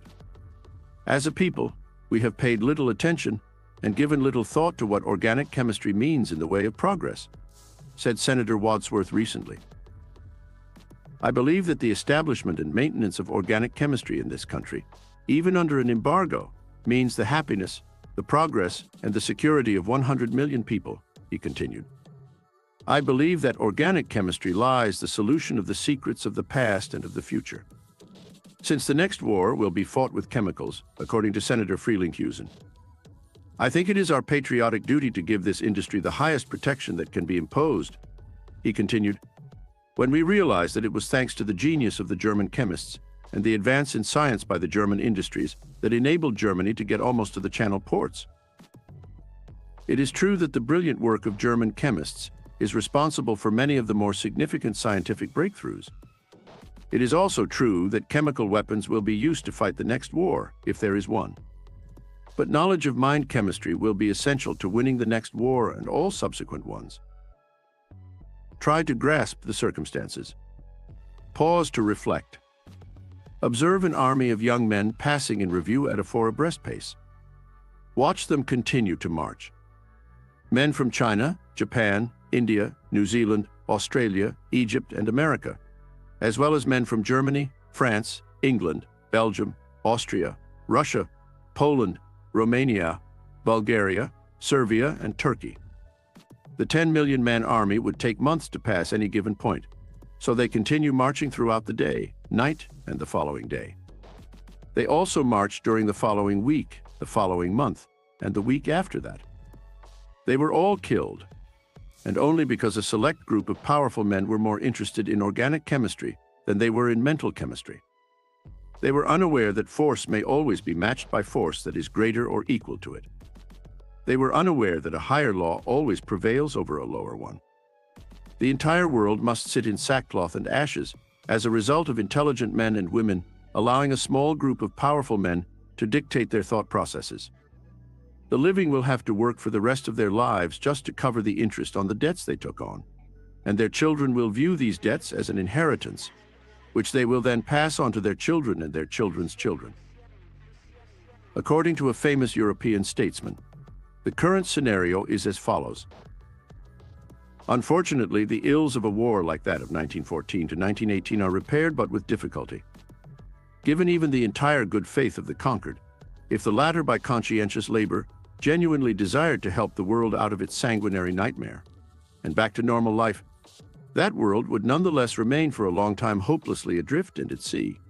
We are assisting today at the prolongation of a war, which is not even likely to approach a conclusion, unless there is a new orientation of a peacetime energy. Finances upside down, budgets artificially met, rates of exchange giving 65 francs to the pound and 14 to the dollar, a terribly distorted fiduciary circulation, an ever-increasing cost of living, strikes, rapid changes in the stock markets, making commerce and industry impossible, accumulation of stocks. Such is the ransom of these 4 years of war. It was materially impossible that either for conqueror or conquered aught else should result from this world catastrophe than complete chaos for all. Millions of men are not consecrated for 52 months to a work of death and destruction for the world to be re-established on the morrow of peace. Such rapidly reacquired equilibrium is beyond the bounds of human practicability. It will be recalled that the master metaphysician expressed the same idea many years ago in somewhat different words. Then there will be a time of great affliction, unlike anything that has ever existed since the beginning of time or will ever exist again. If this time were not cut short, no flesh would be saved at all. However, this time will be cut short for the sake of the elect. Matthew 24:21-22. It is clear that people are starting to think. Men used to get together in a nearby saloon, have a few drinks, and quickly forget their discontent and dissatisfaction when they were unhappy or unsatisfied. Under the circumstances as they stand, the situation is substantially different. Men read, study, and think a lot, and the more they think, the less contented they feel. All male leaders are aware of this. Because of this, England has her ale, Scotland its whiskey, France its absinthe, Germany its lager, and we Americans, who are drawn from all of these, have all enjoyed our various alcoholic beverages. A man who has access to a reasonable amount of alcohol will not ask too many questions. It is by far the simplest means of keeping the people happy and contented. Give him another drink if he does. This method of reducing a nation's citizens to a state of mindless servitude has the added benefit of generating enormous sums of money that can be used to enslave them both economically and spiritually. As a person who is incapable of thinking has little chance of ever understanding spiritual truth. This assertion is supported by world history. Egypt, once at the top of the list of nations, has crumbled beneath the weight of her own effeminacy. The victories of Greece allowed an ages-long gloom to enter upon her grandeur. Rome, whose iron foot trampled nations and shook the earth, saw in her later years faint-heartedness and the shield of the powerful being vilely thrown away. 10 years ago, American and English stocks were sold alongside those of German firms. Nobody ever dared to think they weren't completely secure. In London, Paris, and New York, any sizable German city's municipal bonds were openly traded on a 4% basis. The mark had the same level of stability as the dollar or the pound. The interest is still being paid on these securities, and the principal will be paid when they mature, but in money that is hardly worth the paper it is printed on. As a result, the conservative German investor, the man who only made safe investments and who was careful to buy only first mortgage bonds that yielded not more than 4 or 5%, is essentially penniless. However, as a consolation, he can reflect that a liberal government permitted the people to have plenty of beer, and that because drinking beer is not intended to foster sustained, profound, or rational cognition. Many American people are painstakingly and slowly building a fund that they hope will provide them with protection in the future. In 10 years, is it possible that they will also be compensated in worthless dollars? Because we don't want the kind of personal liberty that benefits a select few at the expense of the many, the kind of liberty that strives to turn American citizens into automatons so that a select few may control the course of the country, the dollar will likely remain at par. We Americans must keep in mind that the big business of life cannot be performed economically unless we are successful in transforming our resources into the best possible human beings, moral, intellectual, and physically. The University of Michigan's president, Marion Lee Roy Burton, says, "Perhaps the most solemn question that can be put to a person today is, can you think? The test of individual efficiency and usefulness to society centers in a man's ability to use his mind." Emerson never erected a more arresting danger signal when he exclaimed, "Beware when the great God lets loose a thinker on the planet."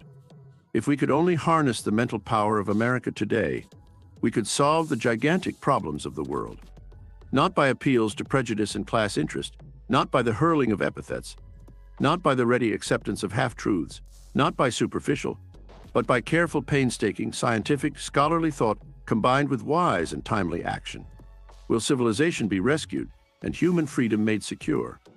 Upon education depends the future of democracy.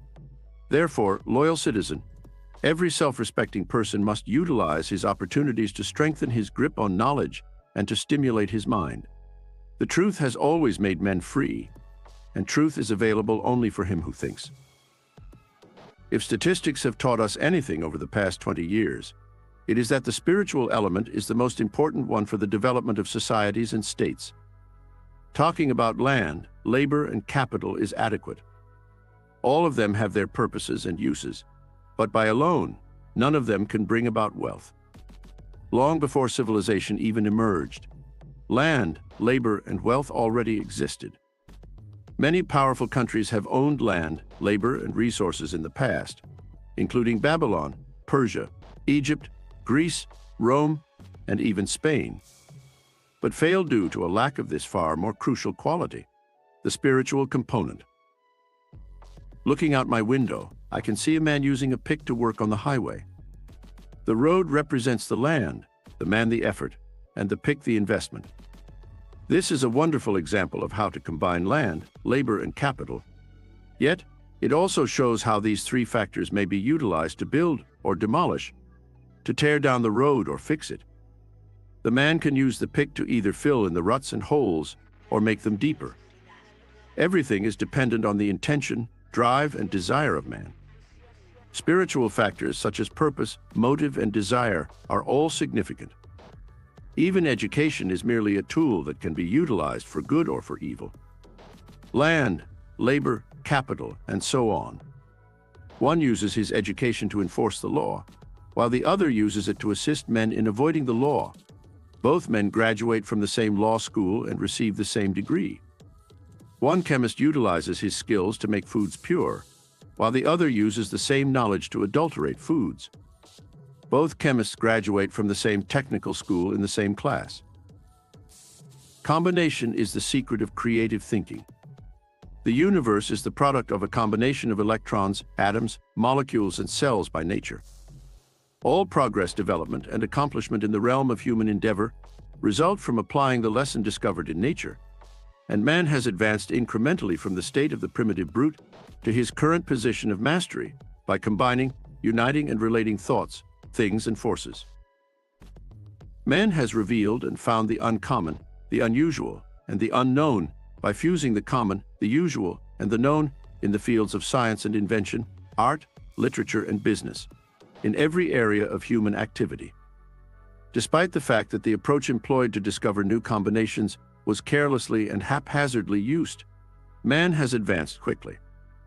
The scientific method must be used deliberately and methodically, exhaustively, seriously, honestly, consistently, in order to eliminate accident and chance. This will lead to greater success, more spectacular discoveries, and more numerous and astounding innovations.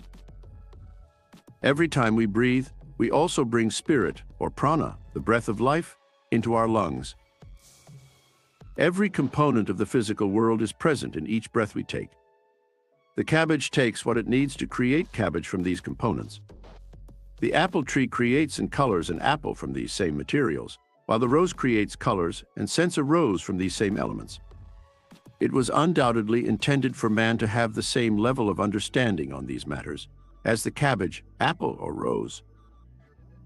All things are made of the same universal stuff, and the distinction between flesh, vegetables, stone, iron, and glass is due to variations in how these substance particles vibrate or move when they are brought together, acting and reacting upon one another. The manifestation of spirit, mind, life, and energy is form. The human brain has the ability to regulate everything, since it is the best and most vibrant machine on this level of existence. When we concentrate or think along a certain direction, a chain of events begins, and if our thought is kept in our minds for a long enough period of time, what happens? There is just one possible outcome. Whatever vision or imagination we may have, the universal intelligence, which manifests through the cells of our physical body and environment, accepts the image. These cells then make a call into the vast field of formless energy for the substance that corresponds to the image and vibrates in a way that harmonizes with it.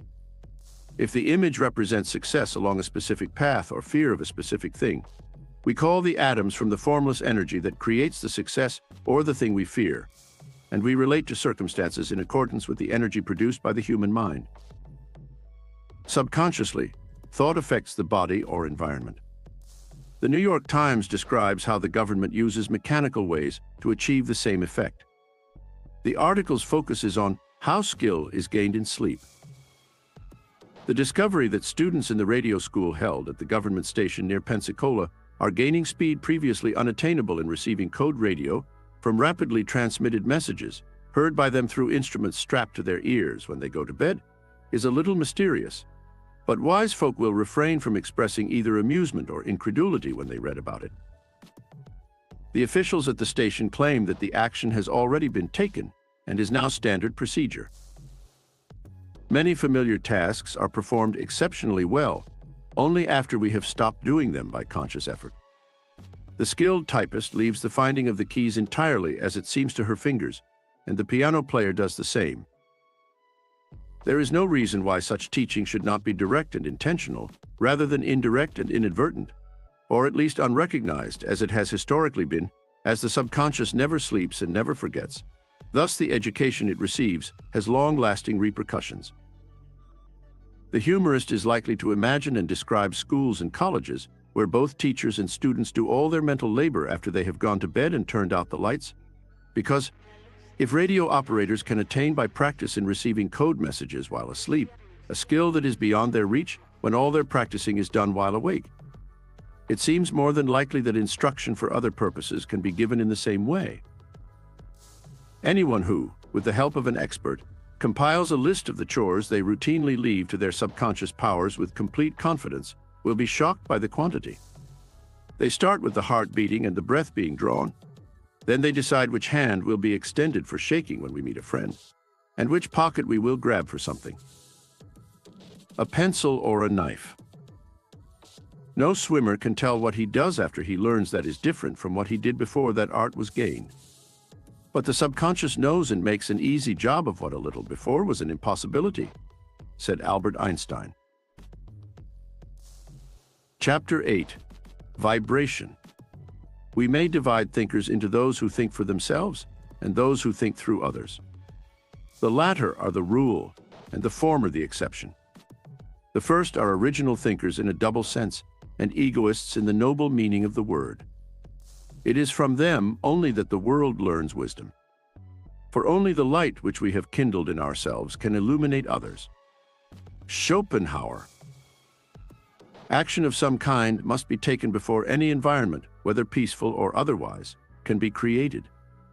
Action requires thought, whether conscious or unconscious. And since thought is a byproduct of mind, it becomes clear that mind is the creative hub from which all activities originate. No inherent law governing the modern business world as it is currently organized is anticipated to be suspended or repealed by any force operating on the same plane.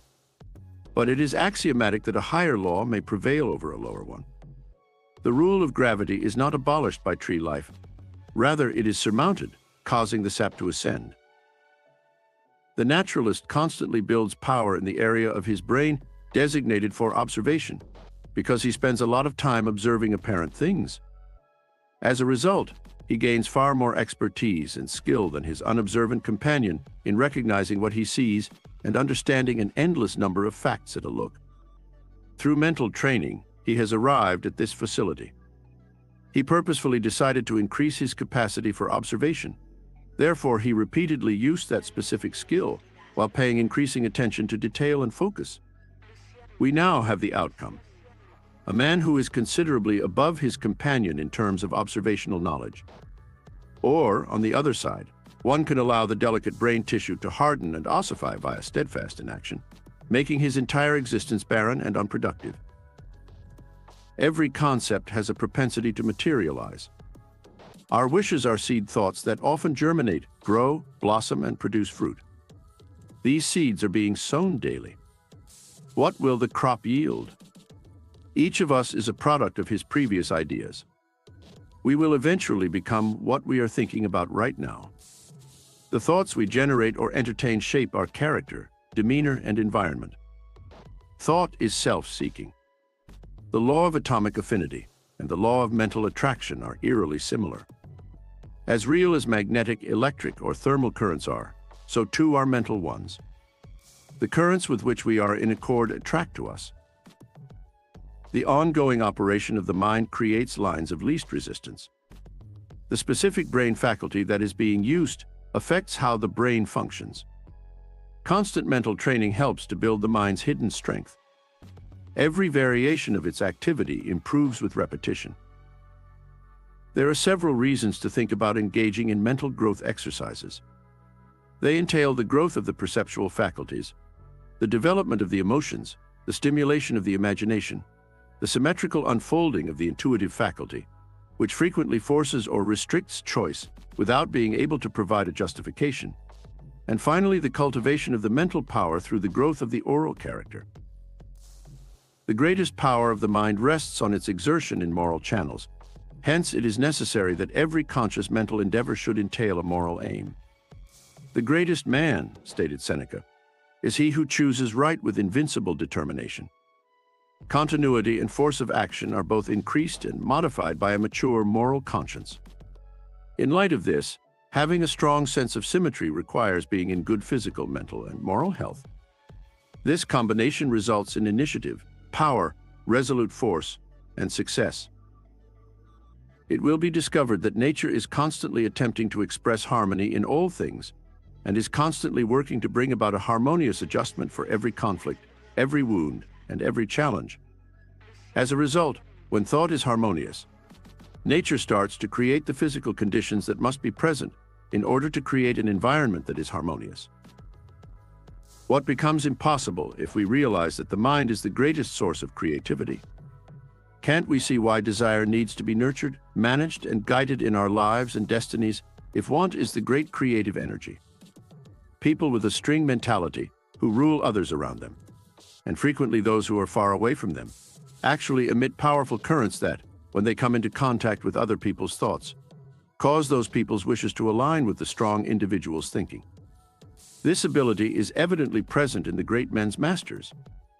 Their influence is felt far and wide, and they successfully secure others' cooperation with their wishes by making them want to do so. This is how males with strong desires and imagination can and do direct the thoughts of others in the direction they desire. No man has ever been made without the innate ability to help himself.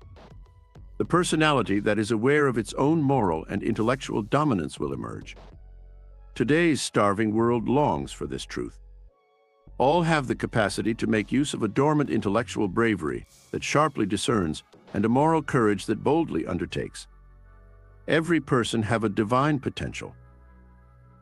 Even though we are aware that the sun is merely appearing to move, we nonetheless refer to it as rising and setting. The world appears to be stationary to our senses, but we know it is fast rotating. Although we refer to a bell as a sounding body, all it is capable of doing is causing air vibrations. A sound is perceived in the mind when these vibrations occur 16 times per second. The mind is capable of perceiving vibrations up to 38,000 times every second. Beyond this point, there is once more complete quiet to confirm that the sound is not coming from the bell. We create it in our minds. We refer to the sun as giving light and even think of it in that way. But in reality, all it is doing is releasing energy that causes the ether to vibrate at a rate of 400 trillion times per second, creating what are known as light waves. This means that the only light that exists is the sensation these waves' motion causes in the mind. While we may refer to things like a rose as red, grass as green, or the sky as blue, we know that these colors only exist in our minds and are the sensations we experience as a result of the vibrations of light. As the number of vibrations increases, the light changes in color, and each change in color is caused by shorter and more rapid vibrations. We no longer see light when the vibrations are below 400 trillion vibrations per second. Instead, we feel heat. As a result, we now understand that appearances only exist for us in our awareness. Even time and space are destroyed, with time only existing as the sense of succession, and the past and future existing only in the mind in relation to the present. Therefore, we are aware that one principle ultimately regulates and controls all of existence. Every atom is eternally conserved, thus anything that is given up will inevitably be given back somewhere. It is indestructible and just exists to be used. It can only go in places where it is needed and attracted. It is up to us to decide our rate of growth and the level of harmony we will express, since we can only get what we can offer, and we can only give to those who can accept. We only benefit from the laws that govern our daily lives. These rules are unchangeable, and we are powerless to stop them from working. Although all the vast, everlasting energies operate in solemn silence, We have the ability to align ourselves with them, and therefore manifest a life of comparatively tremendous calm and happiness.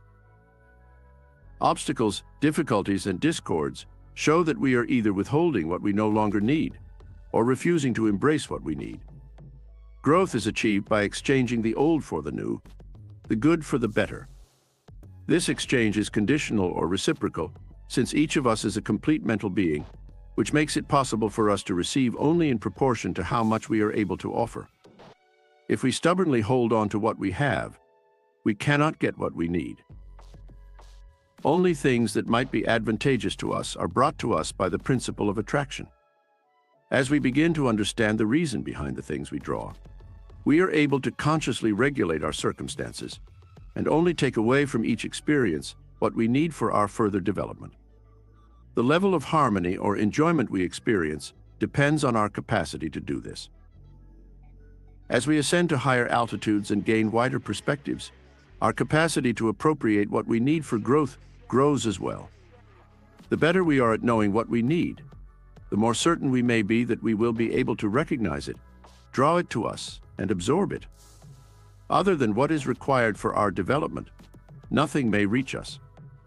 Every circumstance and encounter we have is for our good. Until we learn from them and glean the fundamentals of further progress from them, difficulties and hurdles will continue to arise. Mathematically speaking, it is true that we harvest what we sow. To the extent that we put up the effort necessary to go through our challenges, we permanently strengthen ourselves. We must exert the greatest amount of attraction toward what is completely in line with ourselves in order to meet the unstoppable demands of growth. The best way to achieve our optimum level of satisfaction is to comprehend natural rules and actively cooperate with them. The paralyzing ideas that we receive from the primitive thinking of the race, and that are accepted and followed without question, frequently bind our mental faculties. We are constantly fed the impressions of fear, concern, incapacity, and inadequacy. These are good enough explanations on their own for why men do so little, and why many people's lives are so devoid of accomplishments, despite the fact that they constantly possess potential that only needs to be liberated by appreciation and genuine aspiration to blossom into true greatness. Even more than men, women have experienced these issues. This is true both because the torrent of oppressive and negative thoughts has been directed more specifically at them, and because of their finer susceptibilities, which make them more susceptible to thought vibrations from other minds. However, it is being defeated. When she reached levels of delicate sympathy and leadership prowess in the Crimea that were previously unheard of among women, Florence Nightingale overcame it. The leader of the Red Cross, Clara Barton, overcome it when she carried out a similar task in the Union armies. Jenny Lind conquered it by demonstrating her capacity to command large financial rewards, while also satisfying her nature's intense need and rising to the top of her day's musical art. And there is a vast list of women who have achieved the highest literary, theatrical, artistic, and sociological achievements, including singers, philanthropists, writers, and actors. Both men and women are starting to think for themselves. They have some idea of their potential now that they are awake. If there are any secrets in life, they must be revealed according to their demands. Never before has the power and influence of thinking undergone such a thorough and comprehensive analysis. The tremendous reality that thought is the universal substance, the foundation of all things, has just recently become clear to a select few seers, but it has never previously reached the consciousness of the majority of people. Many minds are currently working to give this great fact a clear expression. Since light and sound are really varying intensities of motion, as modern science has taught us, we have learned about forces within man that were previously unimaginable. The new century has begun, and as man stands in its light, he now perceives part of the grandeur and scope of life's significance. That life has the seed of endless potential. One is persuaded that there are no limits to what man is capable of doing, and that setting such limits would be unimaginable. Standing at this height, he discovers that the infinite energy of which he is a part can provide him with fresh power. Some men appear to be drawn to success, riches, power, and achievement with little deliberate effort. Others succeed after considerable struggle. Yet others never quite achieve their goals, objectives, and ideals. What causes this? Why should some men achieve their goals with ease, while others do so slowly or not at all? Physical factors are impossible, since otherwise, the most physically ideal guys would also be the most successful. Therefore, the distinction must be mental, must be in the mind. Thus, the mind must be the driving force behind creativity, and the only thing that separates men. Therefore, the mind is what allows man to transcend his environment, as well as any other roadblocks. The impact of the creative force of thinking will appear to be amazing once it is completely grasped. But without adequate application, diligence, and concentration, such results cannot be obtained. The laws that control the mental and spiritual worlds are just as unchanging and unbreakable as those that regulate the physical world. Therefore, it is essential to be aware of the law and to abide by it in order to achieve the intended outcomes. It will be discovered that following the law exactly will always generate the desired outcome. We are said to reside in the universal ether by scientists. This has no inherent form, but it is malleable and takes on shape around, inside of, and outside of us in response to our thought and word. It is activated by the thoughts we have. Then, what we have spoken or thought becomes objectively manifest to us. The law governs thought.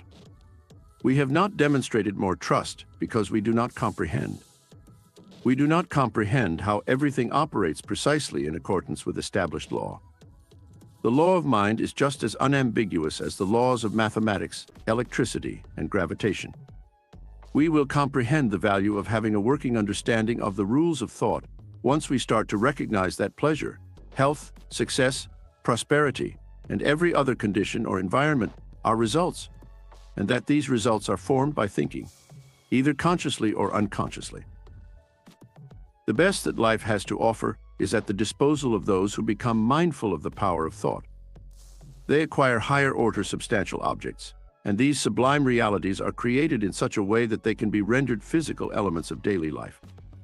They acknowledge the existence of a higher power and maintain that power active at all times.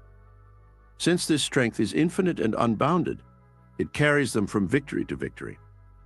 Enemies become friends, conditions are overcome, elements are adjusted, and fate is defeated. These seemingly insurmountable obstacles are overcome. There is an endless supply, and we can shape the demand in any way we like. This is supply and demand in the mind. Our thoughts shape our situations and environment.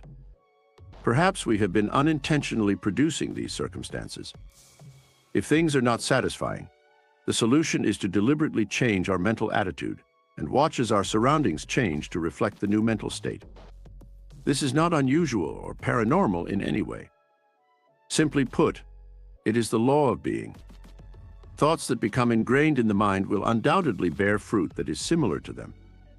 We must first change ourselves if we are to alter our circumstances, since even the best schemer cannot gather grapes of thorns or figs of thistles. The first things to change will be our thoughts and desires. Being unaware of the rules of vibration is equivalent to watching a kid play with fire or a grown man manipulate potent substances without understanding their properties. This holds true for everyone because the mind is the single greatest cause of all conditions in men's and women's lives. Naturally, the mind is just as capable of producing unfavorable situations as it is positive ones, and we produce these conditions by imagining any form of deficiency, restriction, or conflict, whether consciously or unintentionally. Many people routinely engage in this without even realizing it. Each and every rule, including this one, has no regard for the rights of individuals. Instead, they operate continuously and ruthlessly to give each person what they have created. What a man sows, he will likewise reap, in other words. According to Arthur Brisbane, thought and its work include all the achievements of man. Spirit and mind can be compared to the musician's brilliance and the sound produced by the instrument. The brain of a man is to the spirit that inspires thought what the instrument is to the musician. No matter how talented a musician, Genius must rely on the instrument that allows it to manifest in the physical world through sound waves created in the material atmosphere, stimulating the brain's auditory nerves. If you give Paderewski an out-of-tune piano, all he can produce is discord and a lack of harmony. Or give Paganini, the best violinist who has ever lived, a violin that is out of tune, and despite the musician's talent, you will only hear repulsive, unpleasant sounds. The proper instruments are necessary for expressing the mood of music. The right brain is necessary for the expression of the spirit that motivates thought, the spirit of man. The outcome of an out-of-tune instrument is more unappealing the more complex and finely developed the instrument is.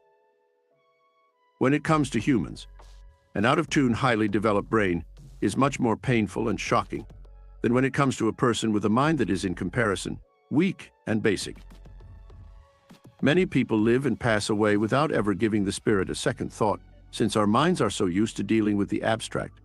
We spend so much time in the material world, and inanimate items have such significant value for us.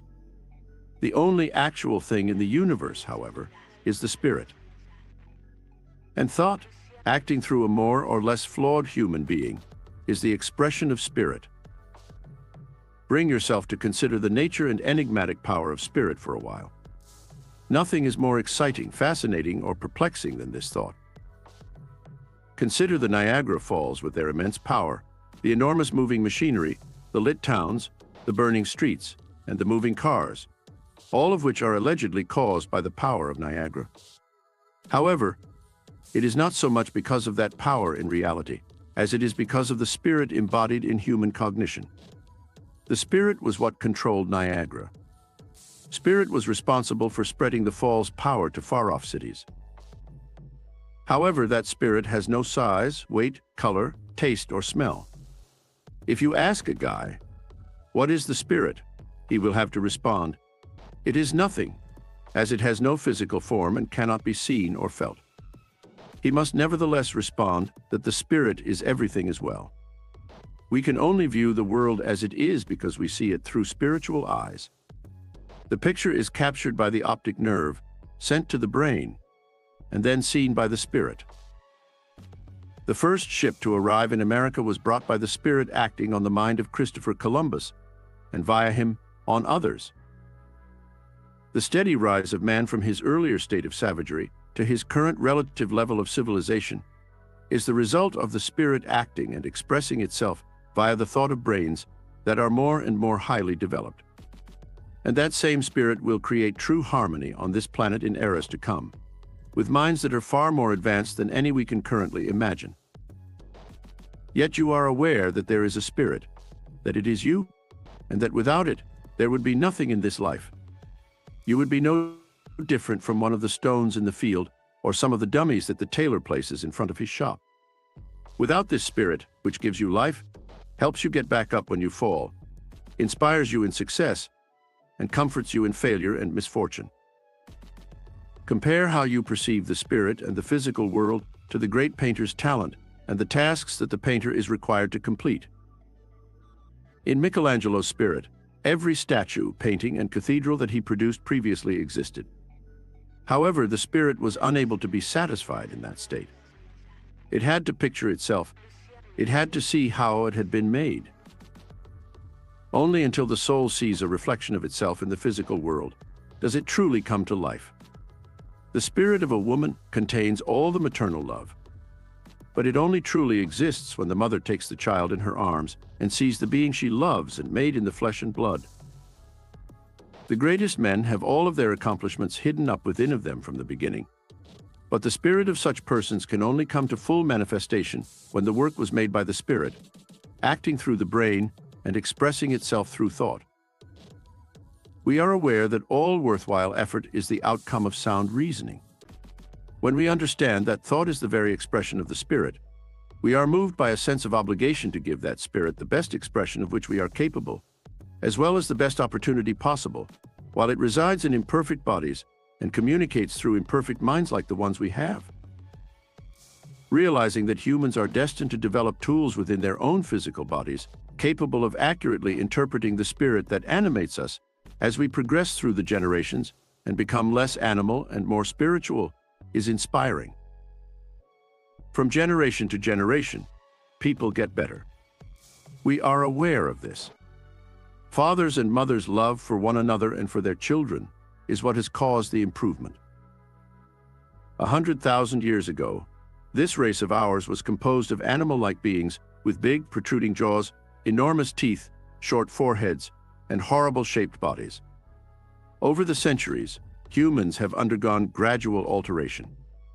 The prognathous visage of man has grown fatter, as the brutish has gradually vanished. The jaw has recessed, the forehead has protruded, and gradually, thanks to the passion and perseverance of women, we are building a brain that will eventually allow spirit to be expressed in a respectable and acceptable manner behind the forehead. In the same way that a musician's genius and the sound you hear when his music is played are one and the same, spirit and thought are also one.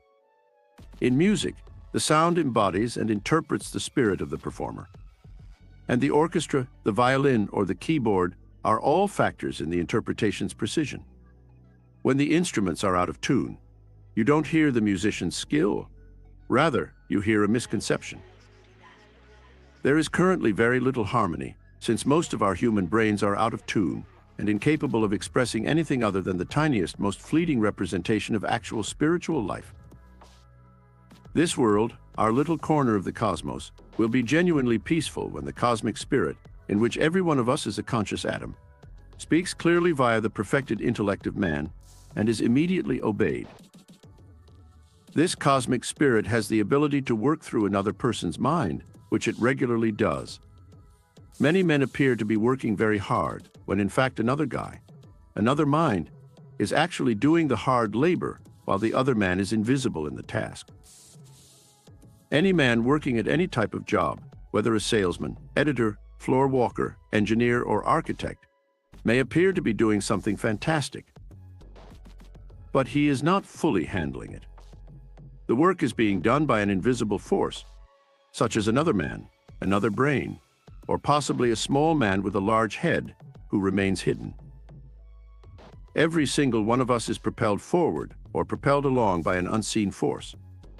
It can be the unseen man who generally works in the interior office. The lady at home may be leading by example and giving the male at work the motivation and authority that no one else can. It might be fatherly affection, which enables a man to provide for a kid what he is unable to do for himself. A father or mother who has long since passed away from this world is frequently the source of power. Their energy and inspiration continue and enable the son to do things in life that he would never have been able to on his own. Chapter 9. Causation. Universal intelligence departs from its source to take on physical form, through which it will eventually return to its source. The first stride of intelligence upward, toward its universal source, is mineral life animated by electromagnetic. The individualization of nature's intelligence is one of the unique purposes of the involuntary process by which matter is created, which is an intelligent process of universal energy. Stockwell declares, "The universal ether contains the building blocks of life and consciousness, which are found behind the atoms." Hemstreet declares, according to Stockwell, mind in the ether is no more unnatural than mind in flesh and blood. The ultimate spiritual principle is embodied in the ether, which represents the unity of those forces and energies from which spring as their source all phenomena, physical, mental, and spiritual, as they are known to man. The ether fills all space and carries the specks of aggregated dynamic force called worlds in its infinite throbbing bosom. Dalbier states in his outstanding study on the ether, in addition to serving as a source of energy and motion, the ether also possesses other inherent qualities from which, in the right conditions, other phenomena such as life, the mind, or whatever else may exist in the substratum, may emerge. The promise and germ of the mind are present in the microscopic cell, a little speck of stuff that will eventually give rise to man. Can we not deduce that the chemical components of the cell, such as carbon, oxygen, hydrogen, nitrogen, sulfur, phosphorus, sodium, potassium, and chlorine, also contain the ingredients of mind? Not only must we do this, But we must also go farther, because we know that the electron, which makes up each of these atoms and every other element, is an eternal unit. As a result, we must declare that the electron itself contains the potential for thinking. Mineral atoms are drawn to one another and form aggregates or masses.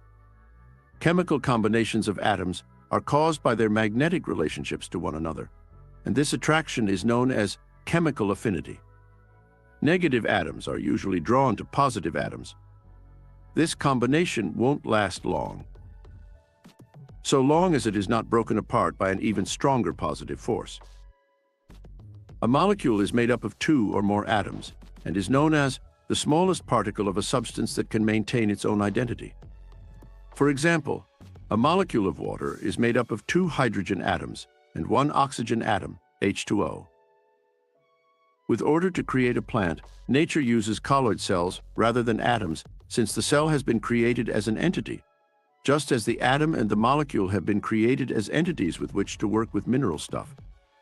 The vegetable cell, colloid, has the ability to attract to itself the energies it needs for growth from the earth, the air, and the water. As a result, it dominates mineral life and pulls from it. Animal life appears when vegetable matter has been sufficiently polished to be open to even more of the universal intelligent force. The plant cells are now so malleable that they possess new abilities, including those of individual consciousness and sensational magnetism. It controls both plant and mineral life by drawing its life forces from both. The body is made up of a collection of cells that are animated by a spiritual magnetic life that tends to group the cells into communities and the communities into coordinated bodies that will operate the complete mass of the body as a conscious entity capable of moving from one location to another. The wellness of the cell now takes precedence over the actions of atoms, molecules, and their energies.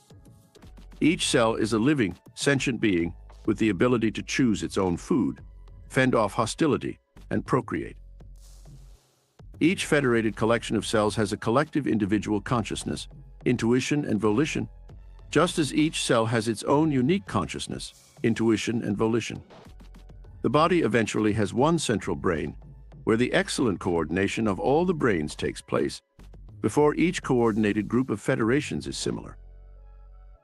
The brain and spinal cord alone contain over 2 billion cells, whereas the average human body contains approximately 26 trillion cells. Every vertebrate, like every other species, evolves from a single cell, according to the biogenic law. Even the human organism, according to Eck, starts off as a small, barely perceptible point of plasm with a simple nucleus that is 1.125 inches in diameter. The mother's character traits are passed down to the kid through heredity through the ovum, and the father's through the sperm cell. This hereditary transmission also includes the finest qualities of the soul, in addition to the physical attributes. Describe plasm. What is this enigmatic living essence that underlies all life and serves as its physical substrate? As Huxley correctly stated, the physical foundation of organic existence is plasm or protoplasm. To be more specific, the numerous activities of life are carried out solely by a chemical compound of carbon. The live cell is essentially little more than a soft globule of plasm that formerly housed a nucleus. After fertilization, it divides itself into a community or colony of numerous unique cells. These set themselves apart, and by their alteration or specialization, the tissues that make up the numerous organs evolve. The complex, multicellular organisms that make up humans and other higher animals resemble a social, civil community, albeit their multiple unique individuals initially consisted only of simple cells with a single shared structure. According to Dr. Butler in How the Mind Cures, the origin of all life on Earth was a cell with a body that was animated by a mind. The animating mind was the one we now refer to as the subconscious in the beginning and for a very long time after. The mind, however, pushed out an addition, producing another element, the one we now refer to as the conscious, as the forms increased in complexity and gave birth to sense organs. Initially, all living things had only one rule that they had to abide by in all circumstances, but this later development of the mind offered the creature a choice. This was the beginning of the concept of free will. Each cell has its own unique intelligence, which enables it to continue doing its intricate tasks as if by magic. When dealing with the wonders of brain chemistry, it's important to keep in mind that the cell is the foundation of the human body. The body is made up of a huge number of live cells, just as a nation is composed of a large number of living people. A nation's citizens are involved in a variety of activities. Some work in production, in the field, forest, mine, or factory. Others work in distribution, in transportation. Others work in regulation, in legislative chambers. Others work in the executive chair. Still others work in protection, as soldiers, sailors, physicians, educators, or ministers. Similar to how some cells in the body work on production, such as the mouth, stomach, intestines, and lungs, which provide food, water, and air. Others work on distribution, such as the heart, blood, lymph, lungs, liver, kidneys, and skin, while still others work on regulation, such as the brain, spinal cord, and nerves. Protection, such as white blood cells, skin, bone, and muscle, and even species reproduction. The vitality, effectiveness, and cooperation of a nation's population are important components of its strength and prosperity, much as the health and existence of the body depend on the vitality, effectiveness, and cooperation of its numerous cells. As we've seen, cells are organized into systems and groups to carry out certain tasks that are necessary for physical life and expression, such as those that we observe in organs and tissues. Health and efficiency exist as long as the various components work together and with adequate consideration for one another and the organism's overarching goals. But when conflict emerges for any reason, disease worsens. Disease is an absence of harmony and comfort. The actions of the cells in the nervous system and brain are classified in accordance with the specific tasks that they are required to complete. This is how our senses of sight, sound, taste, smell, and hearing work. We are also able to recall previous experiences, facts and statistics, and other information in this way. These diverse neural networks function harmoniously in both physical and mental health, but not in disease. Under normal circumstances, the ego contains all of these distinct cells and groupings, as well as cell systems acting in unison and coordination. Disease is an example of a fragmented biological action, in which a system or group, each of which is composed of a large number of microscopic cells, starts to function independently and therefore out of harmony, upsetting the balance of the entire organism. Thus, a single organ or system might become out of sync with the body as a whole and cause significant injury. One type of sickness is this. In a federation of any kind, the strength and confidence given to the central administration of its affairs depend on the efficiency and concord of action. And just in proportion to the degree of failure to sustain these conditions, disagreement and confusion are sure to arise. In cell intelligence, Nels Quavli makes this point quite obvious. If man is intelligent, and by virtue of that is able to combine and arrange matter and force, so as to effect structures, such as houses and railroads, why is not the cell also intelligent when he is able to direct the forces of nature so as to effect the structures we see, such as plants and animals? This philosopher claims that the intelligence of man is the intelligence possessed by the cells in his brain. No more than a man, a cell is not forced to act by any chemical or mechanical force. He makes decisions based on his own reason and judgment.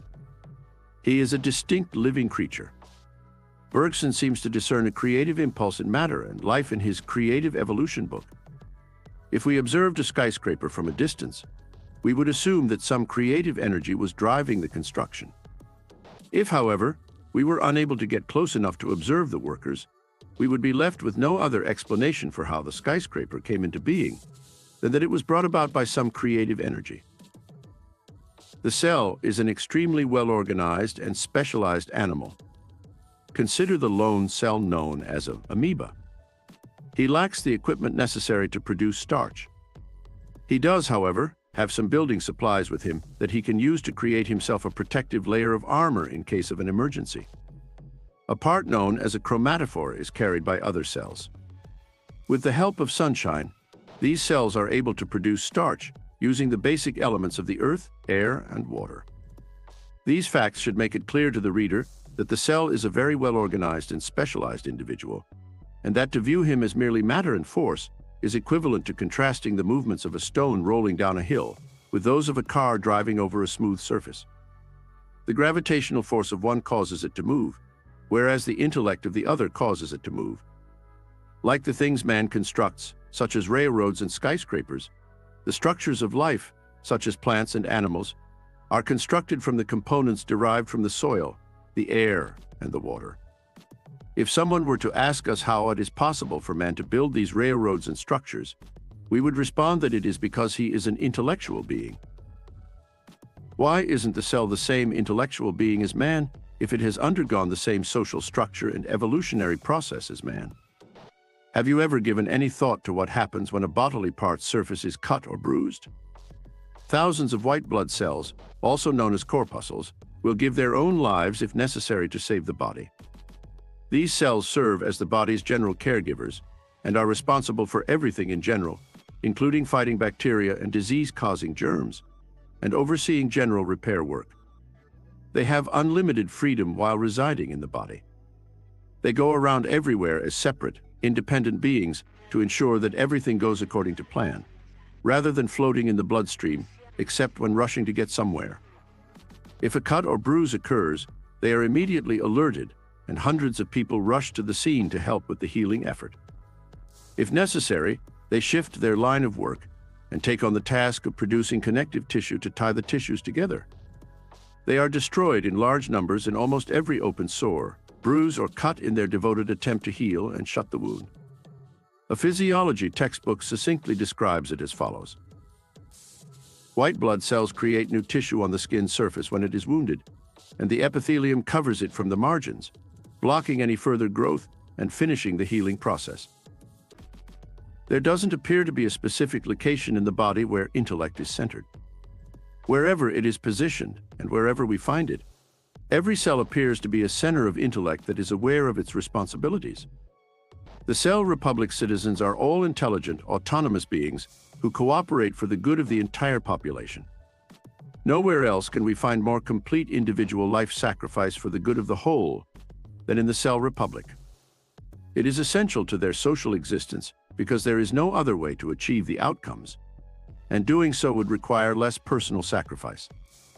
The idea of personal sacrifice for the good of the whole has been recognized and agreed upon as the correct thing to do and as their collective duty. They carry out the job and responsibilities that have been assigned to them without regard for their own comfort. Mr. Edison declares, "I believe that our bodies are composed of a variety of living units. The human body is neither a living entity nor a unit of life. Let me use the SS Mauritania as an example. The men inside the Mauritania are what make her alive, not the ship itself. The soldiers exit the ship simply because the life units do, like in the case of a shipwreck on the coast, for example. In the same way, even after a man's body has been buried and the life units have left the body, he is not technically dead. We have countless cells, and it is the inhabitants in these cells, inhabitants who themselves are beyond the limits of the microscope, that vitalize our body. Everything that pertains to life is still alive and cannot be destroyed. Everything that pertains to life is still subject to the laws of animal life. In other words, I think that these life units I've been talking about gathered together in endless millions and billions to create a man. We have made the mistake of assuming that each of us is an own entity. We have assumed that the unit is the man, which we can see, and have neglected the existence of the real-life units, which are those we cannot see. This is incorrect, in my opinion, even under a powerful microscope. It is not impossible that these life entities are at work in the mineral and plant worlds, as well as in what we call the animal world. No man today can set the line as to where life begins and ends. Even in the formation of crystals, we see a definitely ordered plan of work. Certain solutions will always form a particular kind of crystal without variation. It is a widely held belief that heat and light originate 93 million miles away from the sun. If this were the case, light would be present everywhere in space, and there would never be a star. Be obvious, for stars cannot be seen in light. With a diameter of 886,000 miles, the sun is a massive dynamo. It is one of thousands of similar systems of suns and planets, many of them much greater, and all of them moving forward in space, and all of them moving around one common center. It rotates on its axis like the planets. It sends electromagnetic currents throughout the entirety of solar space, which is approximately 6 billion miles from end to end. Therefore, it is evident that the sun only emits electrical energy, neither light or heat. This energy interacts with the Earth's atmosphere by way of rays. The friction that results from the atmosphere interacting with the sun's electromagnetic rays, which is caused by the Earth's enormous rotational speed of more than 1,000 miles per hour across its circumference, produces both light and heat. As we approach the poles, the friction decreases due to the Earth's constant slowing rotation. As a result, we experience a decrease in light and heat until neither is present at the poles. Only the portion of the atmosphere that is facing the sun produces what humans see as light, not any other part of the universe. We are aware that as we leave the Earth, the atmosphere becomes rarer, which results in less friction, less light, and less heat. Light only emerges on the side of the Earth that is facing the sun because only that portion of the planet receives the sun's direct electric energy rays.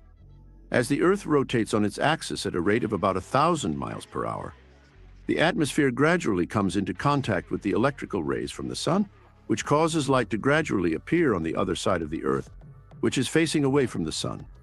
The friction, light, and heat are all amplified by how perpendicular the rays are when they hit the ground.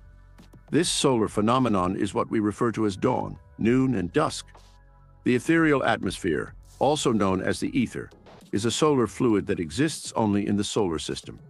It serves as a conduit for the transmission of energies originating on the planets and contains the building blocks of all life and thought.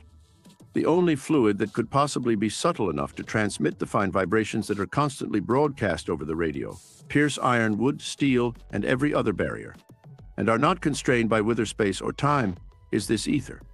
Each planet is likewise an electro-vital dynamo, but the type of vibrations it emits depends on its unique characteristics and its constantly shifting position in the zodiac. The flawless conductivity of the solar ether causes these emanations to be continuously impressed upon all the worlds in our solar system.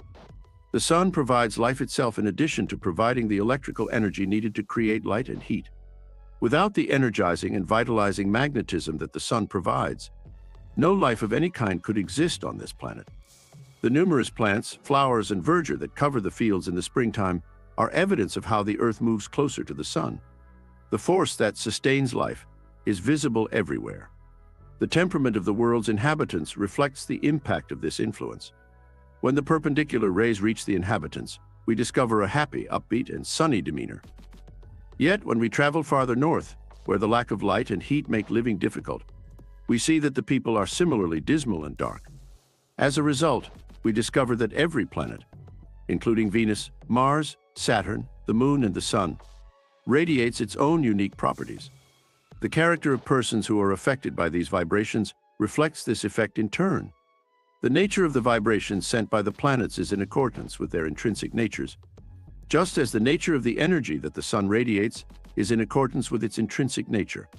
Venus has long been revered as the goddess of love, and as a result, people who are under her sway tend to be kind, compassionate, sophisticated, and content.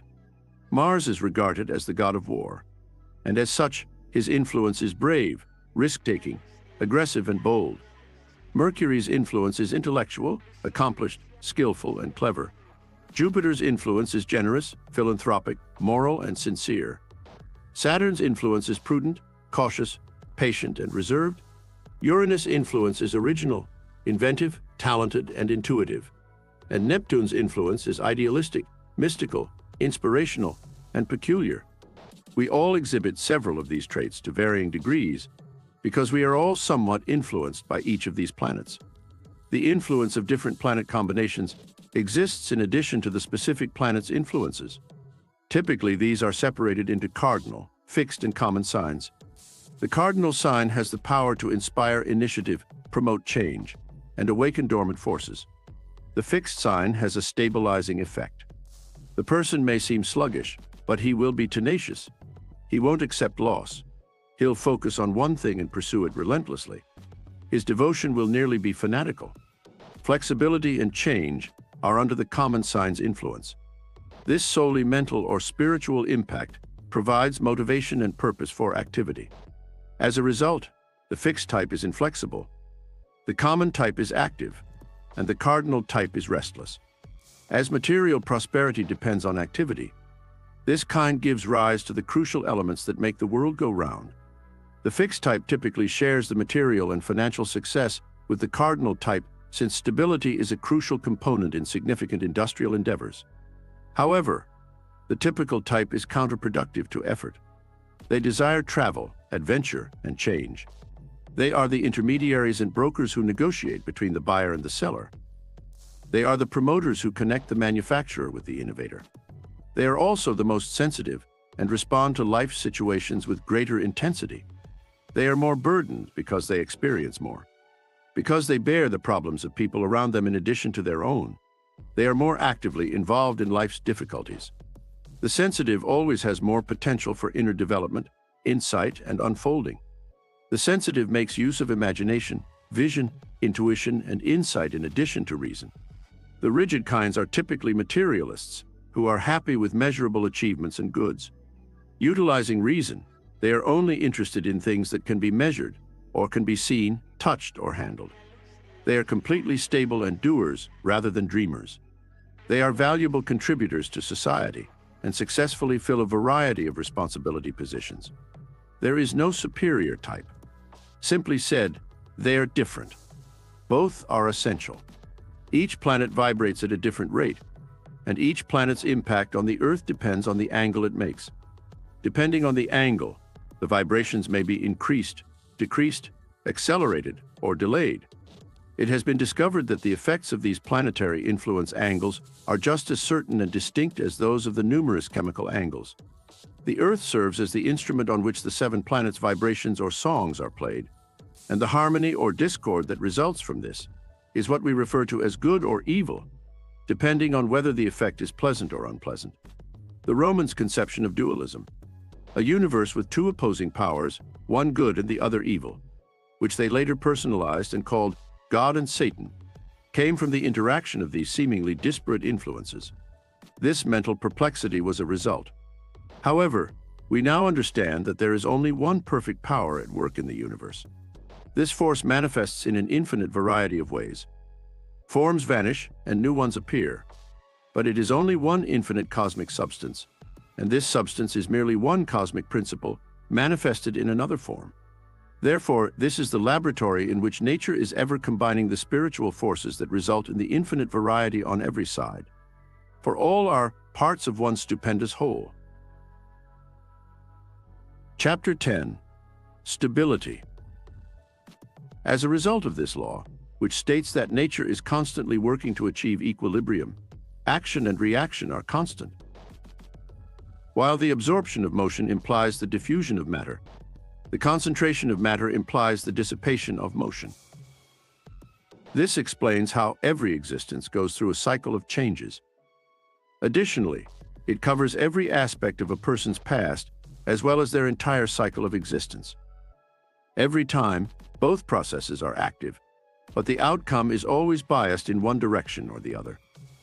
And every modification, even if it is merely a change in part order, advances one of the elements. The law of attraction eventually leads to an equilibrium. The amount of motion implied by dispersion must be equal to the amount of motion implied by aggregation, or rather, must be the same motion, taking now the molar form and now the molecular form. As a result, the idea that general evolutions and dissolutions will alternate indefinitely with local evolutions throughout our sidereal system emerges. Giordano Bruno was executed by burning in 1600 in Rome for expressing the following idea. Herein we recognize a thing which changes into all these things and fundamentally remains ever one and the same. That which was seed at first becomes grass, the ear, then bread, nutritive juice, blood, animal, seed, embryo, man, corpse, then again earth, stone, or other mineral, and so forth. It suffices to note that the changes and cycles through which matter moves in the universe, changes and cycles that man has partially followed by balance and measuring rod, are without end and without limit. This eternal and ceaseless ebb and flow of minute particles, changeless in themselves, has been referred to as the food cycle. In a never-ending circle, dissolution and generation, destruction and restoration are joined at the hip. We take in the material that previously made up the bodies of our ancestors through the bread we eat and the air we breathe. No, we actually release some of the material that makes up our bodies into the world each day, and then we quickly take back the same substance or material that our neighbors release into the environment. Since the bones from battlegrounds are frequently hauled off in large quantities and turned into fertilizer, we can claim with certainty that those who prevail on the battlefield physically take benefit of their victory by devouring their adversaries as daily bread. All energy on this planet, whether it be organic or inorganic, is derived either directly or indirectly from the sun. Solar energy is what causes the water to flow, the wind to blow, the clouds to pass, the rolling thunder, the flashing lightning, the rain, snow, dew, or hail to fall, the growth of plants, the warmth and motion of animal and human bodies, the burning of wood and coal, and everything else. The complete amount of the lost sunlight stored in coal or wood may be released once more through burning. The locomotive is propelled ahead by sunlight that has been transformed into power. The famed English engineer George Stephenson's biography, written by Mr. Murray of London, was published in 1857, and it contains an intriguing explanation of the light and heat cycle. On Sunday, just as the group was standing on the terrace overlooking the train station after returning from church, a train sped by, leaving a long trail of white vapor in its wake. "Now, Mr. Buckland, the renowned geologist," said to Stephenson, "can you tell me what power propels that train?" The other person retorted, "Why, I suppose it's one of your big engines." "But what drives the engine? What do you say to the sun's light?" "Oh, probably one of your strong Newcastle engine drivers." "Why do you say that?" "Nothing else, according to the great engineer, moves the engine.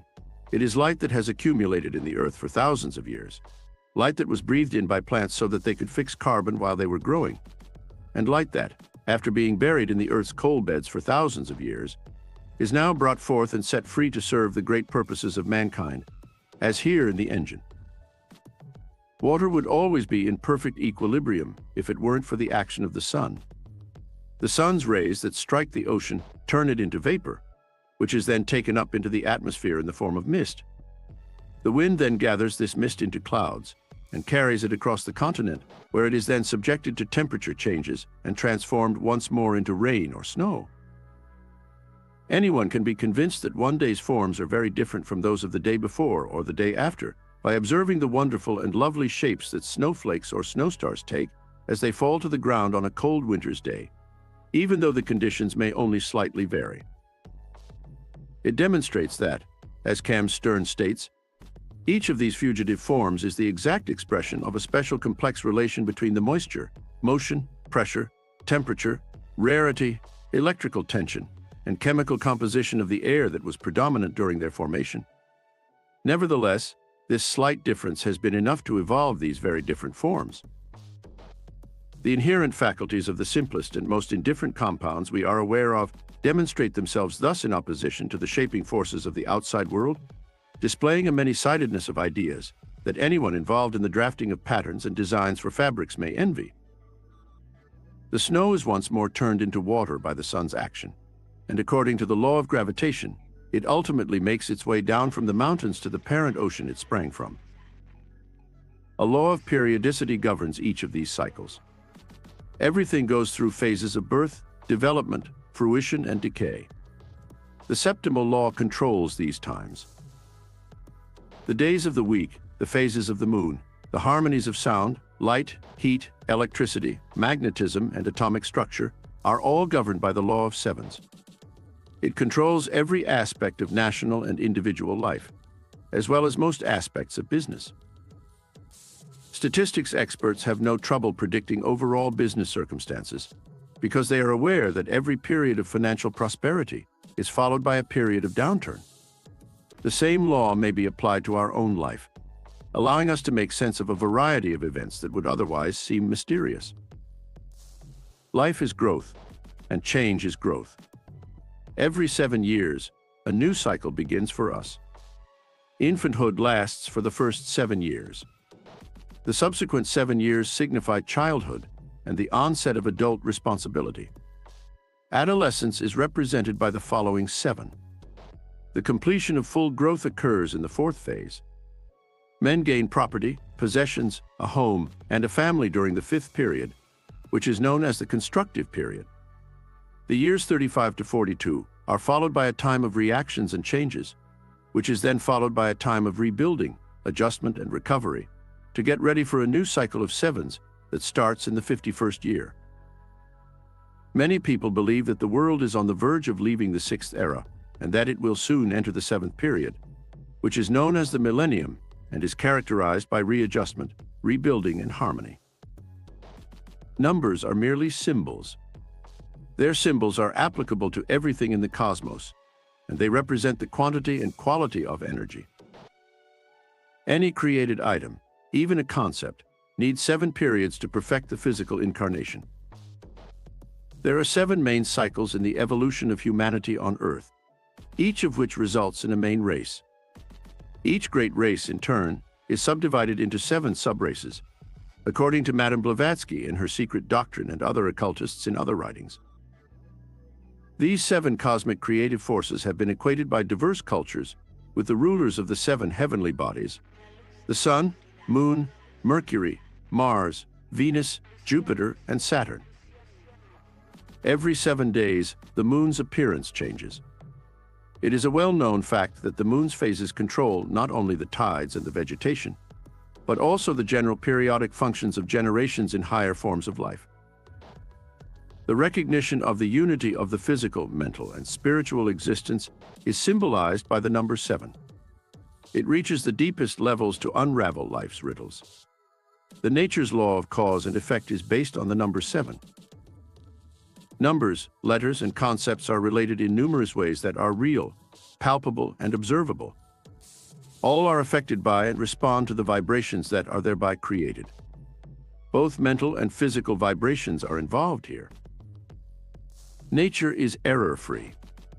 Every manifestation of her contains a divine notion, and unintentionally, she imposes her laws on our behavior. As a result, the element of chance is eliminated, and all we are and do is the outcome of the application of certain immutable rules and their impact on our lives. Everything is in line with the single, overarching law of life, which is motion or vibration and is constantly seeking equilibrium. Pascal, a French philosopher, asserts forcefully, "The universe is a circle whose center is everywhere and whose circumference is nowhere." Like matter has no beginning or end in space, matter has no beginning or end in time. In its true existence, it withdraws from the constraints placed on our finite intellect by the concepts of time and space, from which it is unable to free itself in thought. No matter how far we delve into or examine the expansion of matter, whether we enlist the aid of experiment or introspection, we never locate a conclusion or a final shape. Man cherished the audacious hope of discovering the last organic element, perhaps the very foundation of existence, when the invention of the microscope or the combination of magnifying glasses opened up previously unexplored worlds and revealed to the investigator a fineness and minuteness of organic life and organic form, elements undreamed of until then. In direct proportion to the advancement of our tools, this hope vanished. A world of organic life was discovered in the 100th of a drop of water, and by the way they moved, it was clear that they possessed the 2 main characteristics of animal life: sensation and will. Under the utmost magnification, the smallest of these are hardly distinguishable in terms of their shapes. We still have no idea how they are internally organized. We also don't know what other, lesser species of living things there might be. Should we consider the monads to be giants in a dwarf universe of even smaller animals, wonders kata? The telescope directs us in the vast world, just as the microscope does in the realm of the microscopic. The worlds grew immensely larger in front of their astounded eyes as their instruments improved, despite the astronomers' grandiose dreams of reaching the universe's furthest reaches. The Earth and its inhabitants, so affectionately and proudly deemed the very crown and center of existence, fell from its fancied exaltation to a mere atom moving in immeasurable space, when the light-white mists seen by the unaided eye in the vault of heaven were resolved by the telescope into myriads of stars, of worlds, of suns, and of planetary systems. All of our tests show no evidence of a limit. Each increase in telescope power just reveals new vistas of stars and nebulae, which, even if they don't contain galaxies of stars, are still self-illuminating matter. Section 11. Physiology. One of the most intriguing aspects of the human system is its network of factories where the chemical agents required to mobilize the components of meals are made. The delicate natural economy also requires that the secretions containing these chemical substances perform a variety of other functions. In general, it can be argued that each has a different impact on the other plants, or at the very least on their activities. Additionally, they function on the inward-bound neural pathways as stimulants of effects in both conscious and subconscious actions.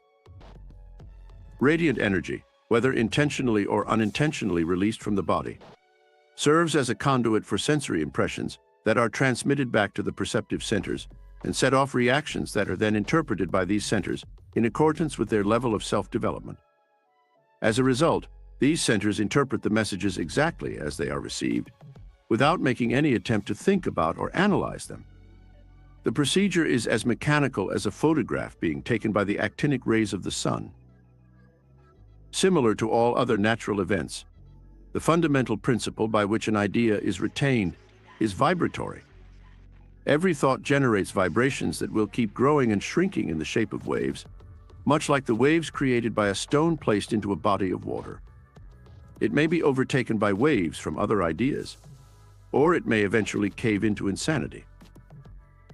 The finest spiritual magnetism is immediately set into action by thought, and this motion is transmitted to the densities that are heavier and coarser, eventually affecting the physical stuff of the body. Life just is. It is not produced. The phenomena of life on this physical plane, with which we are primarily concerned, are formed by the involution of energy into matter, and matter is, itself, an involution of energy. All of nature is animated by this force we name life. However, once matter enters the stage of evolution that nature goes through, matter starts to take on forms as a result of the forces acting both on and inside it. Thus, the simultaneous integration of matter and energy produces growth and life. Beginning with the most basic form of matter, evolution progresses upward through steps of refinement to act as a matrix of energy. The innate abilities of the person and how they develop are largely determined by the internal secretions. They regulate all crucial metabolic processes, including those that govern physical and mental development. They control all of the essential human functions. They interact in a cooperative way that could be compared to an interlocking directorate amongst inanimate objects. Their dysfunction, whether it be an excess, an insufficiency, or an anomaly, affects the body's overall equilibrium and has different effects on the organs and the psyche. Modern blood chemistry is a marvel unimaginable a decade ago. These accomplishments are a perfect example of a realized fact defying every prior assumption and criticism. The investigation of the functions and secretions of the hitherto unstudied ductless glands has contributed significantly to the advancement of modern medicine. Endocrinology, as this field of study is known, has shed a great deal of insightful light on a few unusual physical disorders that science was previously in the dark about. We now understand that the majority of the natural freaks we observe in exhibits are caused by endocrine disruption, or the disruption of the ductless glands. All of these evolutionary deviations, including the pogonosis-caused bearded lady, obesity, skeletonization, giantism, micromegalia, and Lilliputianism, are caused by subnormalities or abnormalities of the chemical substances that the glands produce and release into the bloodstream. These have undergone extensive testing in scientific laboratories. Therefore, they are not just speculations. according to Sir William Osier, one of the most eminent scholars in history. For the body of a man is also a bustling hive of working cells, each with a distinct role, all controlled by the brain and heart, and all dependent on substances called hormones, which act as lubricants for life and are secreted by tiny, almost insignificant-looking structures. For instance, removing the thyroid gland, which is located right below the Adam's apple, will prevent a man from having the lubricants necessary for his thought engines to function. As if you were to shut off a motor's oil supply, his mind's stored knowledge gradually ceased to be accessible, and within a year, he began to experience dementia.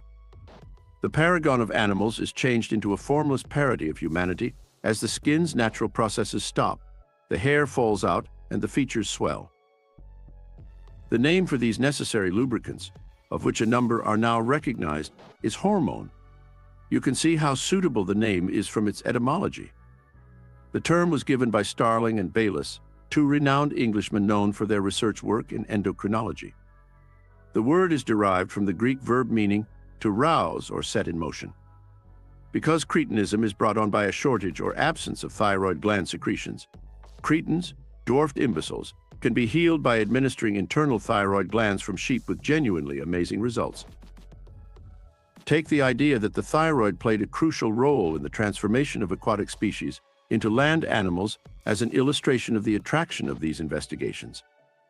The Mexican axolotl, an exclusively aquatic newt that breathes through its gills, soon transforms into the ambystoma, a terrestrial salamander that breathes through its lungs. Secretions from the endocrine glands enter the bloodstream and have a significant impact on the structure and operations of the body. The pituitary is a tiny gland that is situated in the bony floor plate of the skull, just below the third ventricle of the brain, close to the center of the head. Its secretions play a crucial role in the mobilization of carbohydrates, control of blood pressure, stimulation of other glands, and preservation of the sympathetic nervous system's tonicity. Under or overexertion during childhood will produce distinct physical traits. And what worries us more? Distinct characteristics of mental development and function. The parathyroids are located close to the tips of the thyroid gland, which is situated at the frontal base of the neck and extends upward in the shape of a semicircle on both sides. Proteids and carbs are both mobilized by the thyroid, which also activates other glands, aids in infection resistance, regulates hair growth, and has an impact on the digestive and endocrine systems. It has a significant impact on both the general physical development and the functioning of the mind. A healthy thyroid can help to ensure an active, effective, and seamlessly coordinated mind and body. Just above the small of the back is where the adrenal glands are situated. Since one of their duties appears to be to keep the body's pigments in proper solution and distribution, some writers have referred to these organs as decorative glands. The agency of the adrenal secretion in other directions, however, is more significant. It is a tonic for the sympathetic nervous system, which benefits the heart, arteries, intestines, and other involuntary muscles, as well as the sensory pathways. It also contains a very valuable blood pressure agent. It immediately increases the volume of secretion in reaction to particular emotional stimulation, so boosting the energy of the entire system and getting it ready for an efficient response. The brain communicates with every part of the body, notably the endpoints, through the cerebrospinal neural system, which has been compared to the telephone system of the conscious mind. It is the self-conscious man's intelligence division. The subconscious mind is controlled by the sympathetic nervous system. The solar plexus is the hub of the system, behind the stomach and in front of the spine, consisting of two masses of brain matter, each in the form of a crescent. They are located around an artery that balances the blood pressure in the abdominal organs. The solar plexus and the sympathetic nervous system make up the unique equipment of the subconscious mind, just like the brain and the voluntary nervous system do for the self-conscious individual. The sympathetic nervous system's role is to keep the body in balance, operate as a balance wheel, and stop the cerebrospinal system from acting excessively or insufficiently. Emotional states like fear, wrath, envy, or hatred can easily throw off the body's automatic functioning, since they have a direct impact on them. That is to say, emotions like happiness, fear, wrath, and hatred can interfere with bodily processes including digestion, blood circulation, general nutrition, and so on. Negative emotions, such as fear, anger, hatred, and the like, break down the resistance provided by the various plexi, which, when in normal working order, have a definite capacity to inhibit the effect of such emotions. This causes nerves and all the unpleasant experiences that follow in the way of physical discomfort and ill health. The sympathetic system is an equipment that keeps the body functioning normally and healthily, and replaces waste produced by everyday wear and tear, both emotional and physical. Therefore, the kind of emotions we experience are crucial. They are either constructive if they are positive, or destructive if they are bad.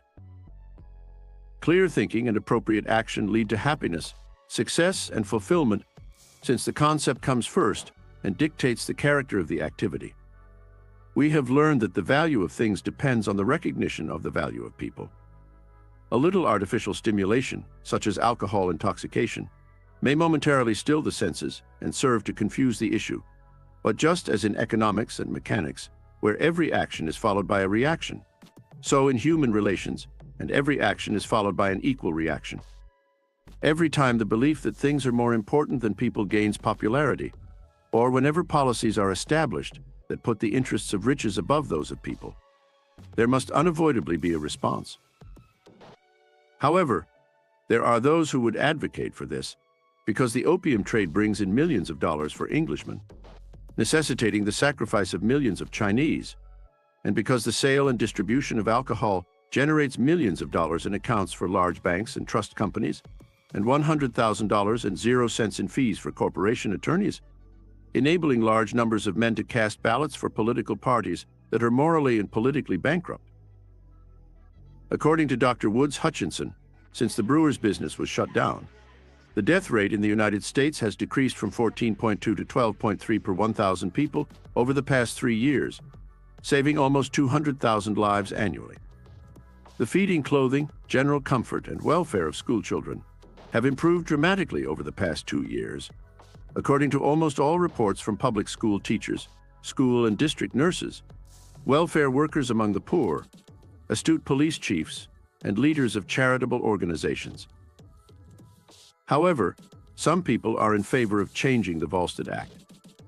Since modification is merely another word for annulment, with all of its physical, mental, moral, and spiritual degradation and disaster, as well as all of the sorrow, suffering, infamy, shame, and horror that this most monstrous of events can bring about, there is probably not a single person in existence whose thinking processes are in such an infantile stage of development that they do not know that when a door has been partially opened, it only requires the pressure of the little finger to push it wide open. Experience has shown that any stimulus directed at the stomach that elevates its molecular tones above the level at which it can be maintained by food and sleep results in debility, which is a relaxation of the overworked organ proportionate to its unnatural agitation after the stimulus has passed away. The stomach's ability to sustain life naturally falters just as much below the tone of health and happiness as it did when it was unwisely increased above it.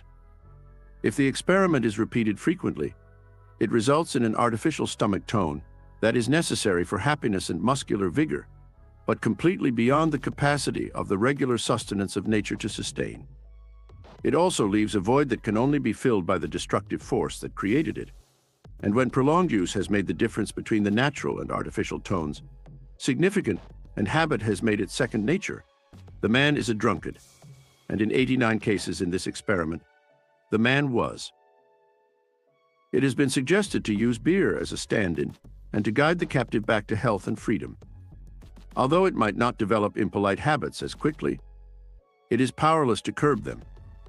It will even complete the damage that alcohol has already caused, with the sole exception that it does not rip the victim's internal organs apart with a razor-sharp file and allows the sufferer to descend to his tomb.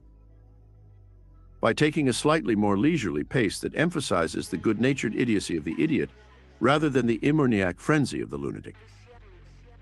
Wine has been recommended as a technique to divert the irrational off the path of death. But neither habit nor a ravenous appetite can be so easily subdued to a sober and restrained need. It is untrue that drinking wine will cure an irrational person or stop the spread of a sickness. Wine will fail to provide a stimulus of sufficient activity to rouse the flagging spirits, or will become acid on the weakened stomach, and whiskey and brandy will be called in to hasten to its conclusion, the slow work of self-destruction. Enough must be taken to screw up nature to the tone of cheerfulness, or she will cry, "Give," with an importunity not to be resisted. In one of Tolstoy's articles, we learn that the perceiving spiritual being, whose manifestation we often refer to as conscience, always points with one end towards right and with the other towards wrong. We are unaware of this as we proceed along the path it indicates, from wrong to right, but it does so. To become conscious of this spiritual being, however, one merely needs to act in a way that is opposite to the direction that conscience indicates. This then demonstrates how the animal activity has deviated from the direction that conscience indicates.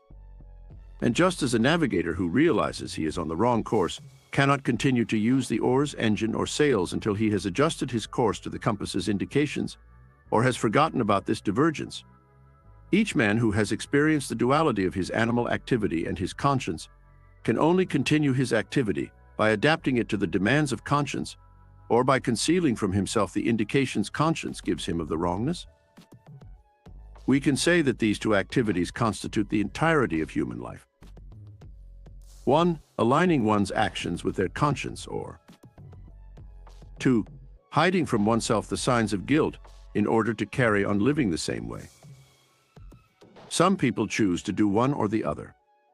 Moral enlightenment, the development of light within and attention to what it reveals, is the only way to achieve the first. There are two ways to achieve the second: to conceal from oneself the indicators of conscience, one external and the other interior. The internal strategy entails obscuring conscience itself, whereas the exterior strategy is engaging in activities that draw attention away from the signals provided by conscience. Just as a man has two ways to avoid seeing something that is in front of him, either by deflecting his gaze to other more striking objects, or by obstructing his own eyesight, he also has two ways to avoid seeing the indications of conscience, either by deflecting his gaze to various occupations, cares, amusements, or games, or by obstructing the organs of attention themselves. External distractions are frequently more than enough for those with dull, limited moral sensibilities to block off their conscience's warnings that their lives are immoral. But those methods frequently fall short for folks with high moral standards. The awareness of conflict between one's life and the demands of conscience cannot entirely be ignored by external means. Because this consciousness interferes with daily life, individuals turn to the tried and true internal technique of numbing their own consciences by poisoning their brains with stupefying chemicals. Even though one is not living according to what their conscience requires, they lack the power to change their ways. In order to continue living, people stop the activity of the organs through which conscience manifests itself, just as a man hides from himself what he does not want to see by covering his eyes. This is because the distractions that might divert attention from the consciousness of this discord are insufficient or have grown stale. The reason why opium, wince, and tobacco are consumed all over the world is not because to their flavor or any enjoyment, amusement, or laughter they may bring. Rather, it is due to man's need to conceal from himself the dictates of conscience. Not only do people stupefy themselves to muffle their own consciences, but they also purposefully stupefy others in order to strip them of their consciences and force them to conduct activities against their better judgment. The army do not sack a fortified location after they have taken it and kill the helpless old folks and children. They are frequently given instructions to get inebriated so they can perform their duties. Everyone is familiar with those who have turned to alcohol as a result of some wrongdoing that has troubled their conscience. Anyone can see that those who live immoral lives are more drawn to stupefying narcotics than others. Bands of robbers or thieves need alcohol to survive. In other words, it is impossible to avoid understanding that the need to silence the voice of conscience in order to remain unaware of the conflict between one's way of life and the demands of one's conscience underlies the use of stupefyers, whether in large or small doses, on occasion or consistently, in higher or lower circles of society. That alone accounts for the widespread use of all sedatives, including tobacco, which is perhaps the most popular and dangerous of the others. Any smoker may notice a clear desire to numb oneself with tobacco during specific, particularly trying times. When I think back to my earlier smoking days, when did I first notice a particular desire for tobacco? The times when I wanted to forget, not think, about certain things that came to mind were always times when I did not want to remember them. I smoke and continue to sit by myself while doing nothing, even though I know I should be working. I made a commitment to get at someone's house by 5 o'clock, but I lingered too long elsewhere. I realized I had forgotten, but I prefer not to recall, so I smoke. I become impatient and say harsh things to others. I am aware that this is bad and that I should stop, but I want to express my annoyance, so I continue to smoke and remain irritable. I gamble more than I wanted to when I play cards, so I start smoking. I should admit the mess I'm in and find a way out because I put myself in it, acted inappropriately, and made a mistake. However, I find it difficult to own my mistakes, so I instead accuse others and smoke. Writing anything, I'm not entirely satisfied with the things I've written. I should stop, but I want to finish what I've planned, so I smoke. I argue and realize that I and my opponent do not comprehend and cannot understand one another, but I still want to voice my opinion, so I speak on while smoking. Humanity's liberation from this evil will mark a turning point in history, and that moment appears to be near. The wickedness is acknowledged. Our understanding of the usage of sedatives has already undergone some change. People are starting to recognize the terrible harm caused by these things, and this almost imperceptible shift in perspective will inevitably free men from using stupefying substances, allow them to awaken to the demands of their consciences, and enable them to start living in accordance with those perceptions.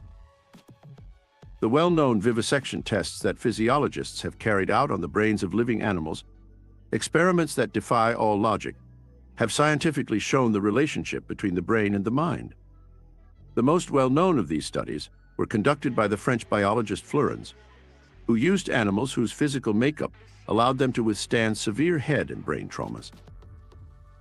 Layer by layer, one after another, he removed the top parts of the brain, and it is not an exaggeration to state that as the layers were removed, the animal's mental abilities also declined one by one until they eventually vanished entirely. Thus, Fleurens was able to bring about a state in which physical life continued, even while every brain function, every capacity for receiving sensational stimuli, and every ability to act consciously were utterly destroyed in fouls. The animals had a life akin to that of a mere vegetable, responding only to mechanical feeding and remaining motionless in any location in which they were placed, as though they were in a deep sleep.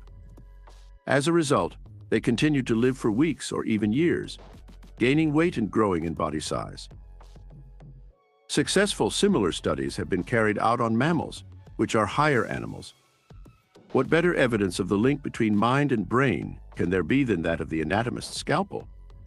If the cerebral hemispheres of a mammal are cut away piecemeal, says Valentine, the mental activity descends all the deeper, the further the quantitative loss extends. As a rule, when the ventricles are reached, complete unconsciousness supervenes. Chapter 12. The Psychology of Medicine. The advent of a notion that, just a few years ago, would have been deemed revolutionary and subversive of all the established traditions of medicine has greatly contributed to the growth of radio transmission. The psychical technique has always been a significant, if usually underappreciated, component of therapies. A significant portion of all cures come from faith, which lifts the spirits, encourages blood flow, and keeps the nerves functioning normally. When the best medications have been abandoned in despair, faith will allow a bread pill or a spoonful of clean water to perform healing marvels that would otherwise be impossible. Despondency or a lack of faith will frequently bring even the strongest constitutions close to death. Faith in the doctor, his medications, and his methods is the cornerstone of the entire medical profession. Professor of Physiology at the University of Paris, Charles Richet, is paving the way for those brave, pioneering researchers who are currently investigating the frontiers of the senses. The Lancet, a prestigious British medical publication, reported Dr. Richer in a talk he recently gave to the International Congress of Physiologists in Edinburgh, as saying, "The hypothesis that I want to support and demonstrate through the experimental technique is that it's possible to gain knowledge of reality other than through the normal channels of the senses. Everyone is aware that our senses, vision, hearing, touch, and to a lesser extent, smell and taste, allow us to access the outside world. Other methods are unknown. Everyone agrees that the only way we can understand the world around us is through our five senses, and that we can never know something for sure unless sound, touch, or vision has revealed it to us. This is the traditional and widely accepted notion. Without ever having been proven, it is official and exclusive. It is a risky and revolutionary move to acknowledge that knowledge of events can enter our consciousness through methods other than the senses. But this is the theory I'm about to defend. Access by strange vibrations to our subconscious intelligence is a unique phenomenon, but it is a phenomenon that is not in conflict with anything. All it is a fresh truth. And the fantastic ideas that modern physics introduces to us are in perfect harmony with this new fact. I don't hear any concerts in this hall right now, and neither do you. Even yet, you may argue that there aren't any musical vibrations present. What an oversight.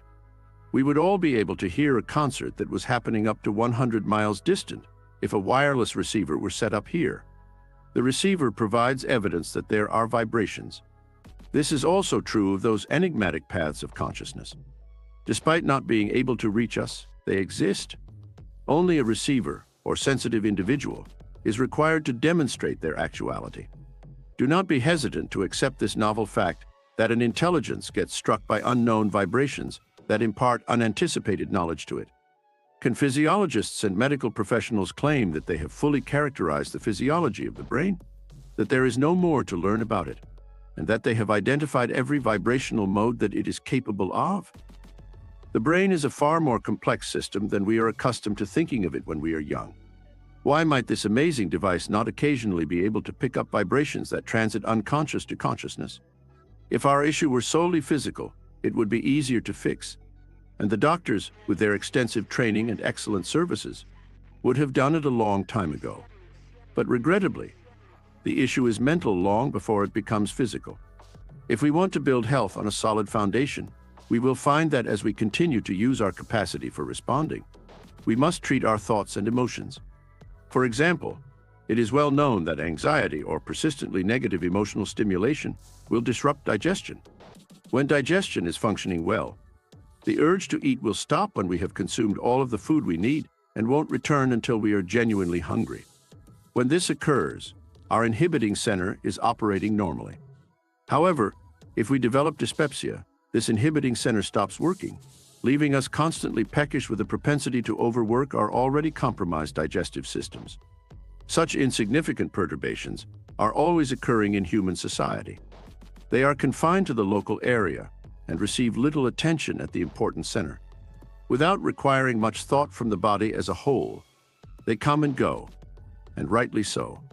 However, disease of a more serious sort will develop if the disorder has developed as a result of a deeply ingrained cause that is difficult to eradicate.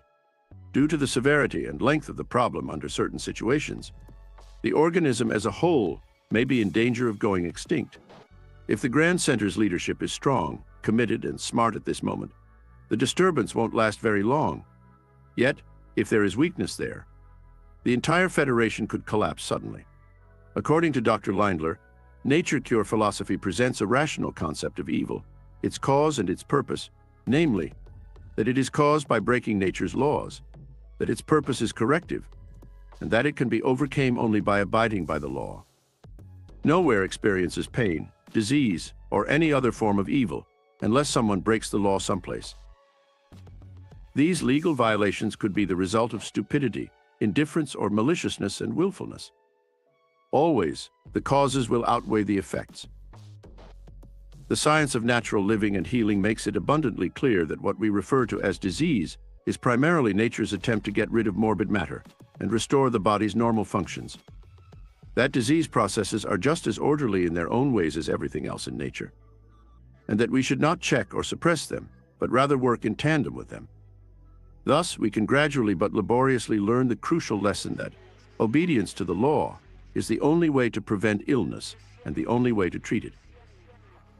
The fundamental law of cure, the law of action and reaction, and the law of crisis, as revealed by the nature cure philosophy, impress upon us the truth that nothing in the process of health, disease, and cures is accidental or arbitrary, that every changing condition is either in harmony or in discord with the laws of our being, and that the only way we can master the law and achieve and maintain perfect physical health is by complete surrender and obedience to it. We must make an effort to start at the beginning, which is life itself, in our study of the origin and nature of sickness. Health, illness, and cure are all aspects of what we refer to as life and vitality. The vital and the material are two widely held but very dissimilar ideas about what life or vital force actually is. The former sees all of life's physical, mental, and psychiatric manifestations as electric, magnetic, and chemical reactions among the physical material electric elements that make up the human body. According to this theory, life resembles a kind of spontaneous combustion, or, as one scientist put it, a succession of fermentations. But due to recent scientific advancements that are quickly closing the gap between the material and spiritual spheres of existence, this materialistic view of life has already lost its relevance among more knowledgeable biologists. On the other hand, the vital notion of life, or the vital force, sees it as the fundamental force of all forces, deriving from the ultimate source of all power. The expression of the divine will, the Logos, the Word, of the great creative intelligence. This force pervades, warms, and animates the entire created universe. The whirls in the ether, the electric corpuscles, and the ions that make up the various atoms and constituents of matter are all caused by this divine energy. These ions and corpuscles are positive and negative electricity, respectively. Energy is something like electricity. It must be intelligent energy for the electrons and atoms to move with the same unchanging, exquisite accuracy as the suns and planets of the sidereal universe.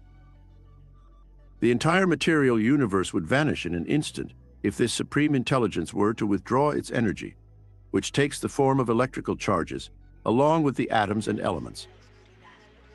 This indicates that crude matter is not the source of life or any of its intricate mental or spiritual phenomena, but rather is merely an expression of the life force, which is a manifestation of the great creative intelligence, also known by various names, each according to the individual's understanding, including God, nature, the Oversoul, Brahma, Prana, and others. The ultimate healer, this vis medicatrix natura, which constantly works to repair, heal, and restore the ideal type, is this almighty power and intellect functioning in and through every atom, molecule, and cell in the human body.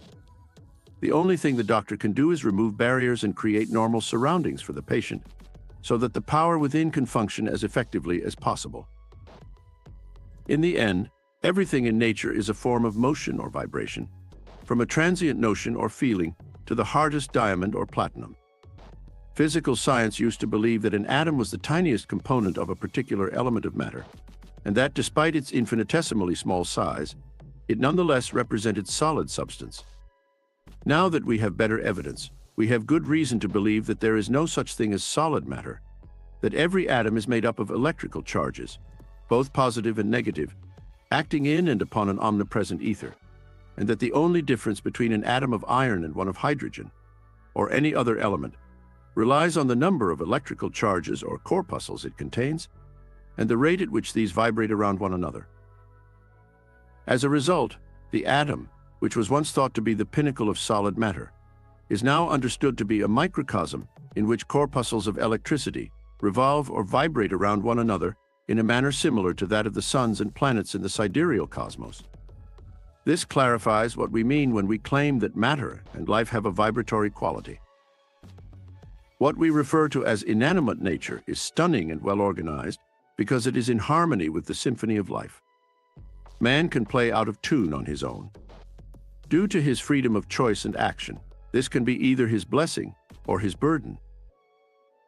The following definitions of health and disease from the Catechism of Nature Cure are now clearer to us. in accordance with the constructive principle of nature applied to individual existence. Health is the normal and harmonious vibration of the components and forces that make up the human entity, as well as the physical, mental, moral, and spiritual planes of being. Disease is abnormal or inharmonious vibration of the elements and forces composing the human entity on one or more planes, or being in conformity with the destructive principle of nature applied to individual life. Here, the question of normal or abnormal vibration with what inevitably arises. The vibrational state of the organism must be in accordance with the natural harmony that has been formed in the physical, mental, moral, spiritual, and psychical spheres of human activity. Chapter 13. Mental Chemistry. Chemistry is the branch of science that examines the internal or intramolecular changes that materials go through under different conditions. When something is described as mental, it means that it is of or pertaining to the mind, including intellect, feeling, and will, or the entire rational nature. Science is knowledge that is discovered and confirmed via precise observation and rational thought. Therefore, the study of situations that change as a result of mental activity is known as mental chemistry. It follows that mental chemistry produces effects in a similar way to how transformations in applied chemistry are brought about by the orderly mixing of components. The Arabic numbers 1, 2, 3, 5, 6, 7, 8, 9, 0 can be combined to create any imaginable number. The 26 letters of the alphabet can be used to convey any idea that might be thought of. With the 14 elements, and always and only with the correct grouping of electrons into molecules, anything imaginable can be arranged. A new individuality is generated when two or more molecules are grouped, and this newly created individuality has qualities that neither of the elements that gave it life possessed. Thus, salt is created when one atom each of sodium and chlorine are combined. No other elemental combination may create salt, and salt is a substance entirely distinct from either of the elements from which it is made. The same is true for the biological world, as it is for the inorganic world. Specific conscious processes will have particular effects, and the outcome will always be the same. No other idea will accomplish the goal. Only the same thought will ever lead to the same result. Since the principle must exist irrespective of the organs through which it operates, this must necessarily be the case. There must be light for there to be an eye. There must be sound for there to be an ear. There must be a mind for there to be a brain. Since the universal mind is the intellect that permeates all space and animates all living things, mental action is therefore the interaction of the individual with the universal mind, and this mental action and reaction is what is known as the rule of causation. It is the universal chemist, but the universal mind, not the individual mind, is where the principle of causality operates. It is a subjective process rather than an objective faculty.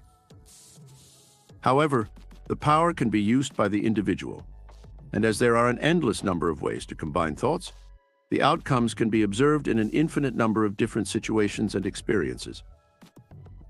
Primordial man was born, lived and died in a hostile planet, naked and bestial, crouching in dismal caverns and eating bones. His ignorance was the root of his animosity and his wretchedness. Hatred and fear served as his handmaidens. His club was all he had to rely on. He only saw enemies in all things, including people and other animals, forests, streams, seas, and clouds. He could see no connections connecting them to one another or to him. The average modern man is born into privilege. Love sways his cradle and protects him like a child. He doesn't use a club when he goes out to fight. Instead, he uses a pencil. He uses his intellect rather than his might. He understands the physical as a valuable servant rather than as master or equal. His friends, not his foes, are his fellow humans and the forces of nature. The gradual emergence of understanding has brought about these enormous transformations, from hatred to love, from uncertainty to assurance, and from physical conflict to mental dominance. Man's lot is either fortunate or unfortunate in exact proportion to how well he understands cosmic law. In both humans and animals, Thought creates organic structures. The protoplasmic cell seeks light and releases an impulse, which progressively develops into an eye.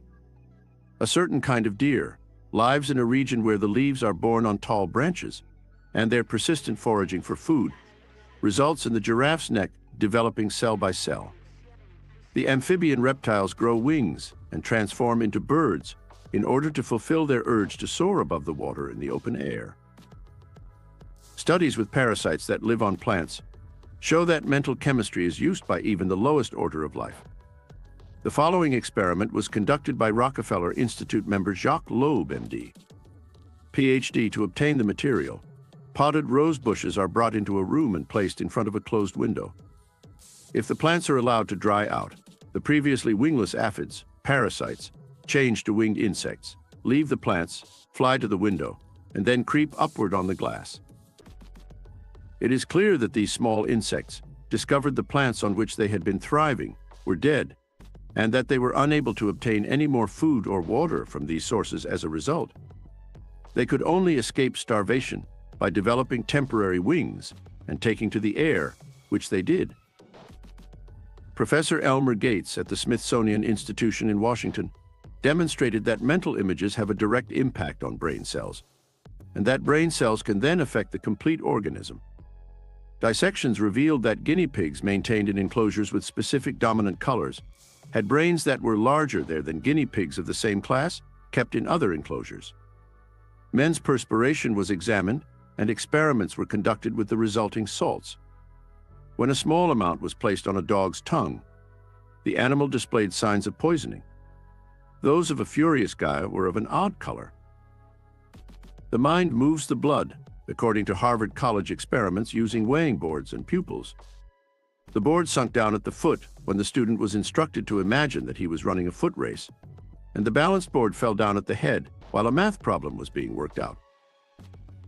This demonstrates how thought not only constantly and with a speed and intensity that much exceed electricity, but also develops the structures through which it acts.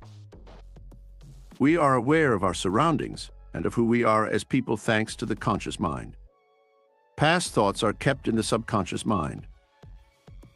By seeing how a youngster learns to play the piano, we can better comprehend how the conscious and subconscious minds interact. He is shown how to hold his hands and press the keys, but at first he has some trouble controlling how his fingers move. He must regularly practice and focus his thoughts on moving his fingers in the proper manner. The subconscious guides and controls the fingers during play, as these thoughts eventually become automatic. The student must maintain a focused mental focus on the task at hand during the first few months and possibly the first few years of practice in order to perform well. Later, however, the student can play with ease while conversing with others because the subconscious has become so deeply imprinted with the idea of correct movements that it can do so without the conscious mind's involvement. Instinctual desire is part of the subconscious. It executes the suggestions made by the conscious mind. Because of the intimate relationship between the conscious and subconscious, which it faithfully executes, conscious thought is crucial. The subconscious mind has power over a man's physical body. The subconscious regulates all bodily functions, including circulation, respiration, digestion, and assimilation. The conscious provides the subconscious with its impulses continuously. Therefore, all it takes is for our conscious thoughts to shift to cause a matching change in the subconscious. We float in an infinite sea of plastic mental matter. This material is constantly alive and in motion. It has the highest level of sensitivity. It assumes shape in response to mental demand. The mold or matrix from which a material expresses itself is thought. The mold from which our future will be shaped is our goal. The cosmos has life. Nothing can live without thought, and nothing can express life unless there is mind. Everything that exists is a manifestation of the one fundamental substance that all things have been made from and are continuing to be made from. Man is a creator rather than a creature because of his ability to think. Everything is the end outcome of thought. Man has done the seemingly impossible because he didn't think it was possible. Men have connected the finite and the infinite, the limited and the unlimited, the visible and the invisible, and the personal and the impersonal through concentration. The world has been enthralled by the exquisite rhapsodies composed by great musicians. The world has been stunned by the fantastic inventions developed by great inventors after they made the connection. Great writers, philosophers, and scientists have preserved this harmony to such an extent that, despite the fact that their writings date back hundreds of years, we are only now realizing their truths. These people focused because they loved music, business, and creation. And as a result, the methods and means of realizing their objectives slowly but steadily developed. The law of cause and effect is constantly in operation throughout the entire universe. This rule, here a cause, there an effect, is ultimate. They are incapable of functioning alone. The first supports the second. Nature is constantly working to achieve the ideal balance. This is the universal law, which is always in force. Nature as a whole seeks for equilibrium on a global scale. This law governs how the universe functions. Because of harmony, the sun, moon, and stars are all kept in their proper places. Astronomers can predict where different stars will emerge in 1,000 years due to the accuracy of this law, because they travel in their orbits and arrive at specific times and locations. This law of cause and effect serves as the foundation for the scientists' entire theory. It is not contested elsewhere other than in man's dominion. People talk about luck, chance, accidents, and mishaps here, but are any of these things actually possible? The universe, is it a thing? If this is the case and law and order exist in one area, they must also exist in all others. This conclusion is based on science. On every level of existence, like breeds like, and while people ostensibly believe this, they choose to ignore it in their own lives. This is because, up until this point, man was unable to comprehend how his varied experiences linked to him and set specific causes in motion. A working theory to apply this concept to humans, that the universe strives for harmony, has just recently been developed. This denotes a perfect harmony among all things. All interplanetary space is filled with ether. The fundamental building block of all matter is this essentially metaphysical material. The wireless messages are transported via space using this material. Dropping a thought into this substance creates vibrations, which combine with other vibrations of a similar nature to affect the thinker. Thought is the cause of all manifestations, although thought occurs on various levels. The animal plane is one of our two mind planes.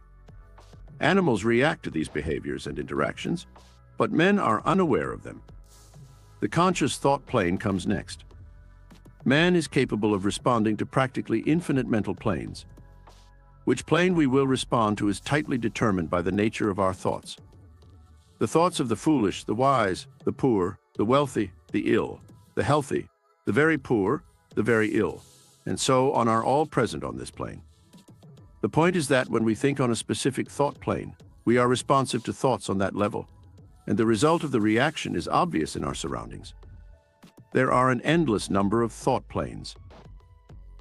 Consider someone who has wealth as their first concern. He gets an idea that inspires him, and it works. Otherwise, it was not possible. He is thinking on the level of success, and because like attracts like, his ideas draw in other similar thoughts that all help him succeed. Only successful thoughts can reach his receiver. All other signals are rejected. He is not mindful of them, hence he is unaware of them. His antennas, so to speak, stretch into the universal ether and make connections with the concepts that will allow him to fulfill his goals and intentions. You may listen to the most exquisite music, a lecture, or the most recent market updates by remaining in your current position and placing an amplifier to your ear. What does this mean in addition to enjoying the music or learning anything new from the lecture or market report? It initially suggests that there must be a substance that has been sufficiently purified to transmit these vibrations throughout the entire universe. Once more, it shows that this substance needs to be sufficiently refined to pierce all other substances in existence. The vibrations must be able to pass through any type of steel, brick, stone, or wood. They must cross rivers, mountains, the Earth's surface, the Earth's subsurface, and everything else. It again suggests that time and space are no longer relevant. When a piece of music is aired in Pittsburgh or any place else, you can hear it as clearly and precisely as if you were in the same room, simply placing the right device in front of your ears. This shows that these vibrations are omnidirectional. It may hear wherever there is an ear to hear. Is it not possible that the same substance will carry a thought just as readily, and just as certainly if there is a substance so refined that it will pick up a human voice and send it in all directions, so that every human being who is equipped with the necessary mechanism may receive the message? Most definitely. Where did we learn this? By trying new things. There is no other way to know for sure anything but this. Try it. You can conduct the experiment. Right where you are, sit. Pick a topic that you are reasonably familiar with. Start thinking. There will be a quick succession of thoughts. One idea will lead to another. Some of the thoughts that have turned you into a conduit for their manifestation will surprise you in due time. You had no idea how much you knew about the topic. You had no idea you could express things in such lovely language. You are astounded by the thought's ease and speed of arrival. What is their origin? From the all-wise, all-powerful, all-knowing one source. Since every concept that has ever been thought still exists, and is just waiting for someone to attach the mechanism by which it can find expression, you have reached the source of all knowledge. Therefore, since thoughts never die, you are free to think the ideas of every wise person, artist, financier, and business leader who has ever lived. Let's say your test is not fully successful. Attempt once more. Few of us take great pride in our initial attempts at anything. The first time we tried to walk, we barely managed to get a foothold. If you give it another shot, keep in mind that the brain is the seat of the objective mind, and that it is connected to the outside world via the cerebrospinal or voluntary nervous system, which in turn is linked to the outside world via a specific mechanism or set of senses. These are the sense organs that enable us to perceive sound, touch, taste, and smell. Now, an idea is something that cannot be seen or heard. It also cannot be tasted, odorated, or felt. The five senses are obviously useless for trying to understand thoughts. Since mind is a spiritual activity and cannot enter our bodies by any material means, it must be stilled. Following a period of mental and physical relaxation, we shall issue an SOS and watch for the outcome. The outcome of our experiment will therefore be entirely dependent on our capacity to open up. The material in which we live, move, and have our being, which is omnipresent, permeates everything, and is the origin of all activity, is sometimes referred to as ether by scientists. They frequently refer to something as ether, since it can be measured, and according to the materialistic school of science, anything that cannot be measured does not exist. However, who is able to measure an electron? And yet, as far as we now know, the electron is the foundation of all material reality. 1 linear inch would require 500 million atoms, arranged side by side. For a chemist to find those atoms in a chemical trace, there must be enough of them in the test tube to equal 25 million times the population of the Earth. A lead cube measuring 1 inch in size has about 125 septillion atoms. And even with a microscope, we are still miles away from ever seeing an atom. The electrons that make up an atom, however, are bigger than our solar system. The primary positive source of energy that one or more negative charges of energy rotate around is shared by all atoms. The so-called element of which each atom is a part is defined by the quantity of negative electrons that each atom possesses. 1 negative electron is expected to be a satellite to the positive center of an atom of hydrogen, for example. Chemists use it as a benchmark for atomic weight because of this. The hydrogen atom has an assigned atomic weight of 1. The ratio of an electron's diameter to that of an atom is similar to that of the Earth's orbital diameter to that of the Sun. It has been determined that an electron has a mass that is 1/18,000th of that of a hydrogen atom. It follows that matter can be refined to a degree that is virtually beyond the capacity of the human intellect to comprehend.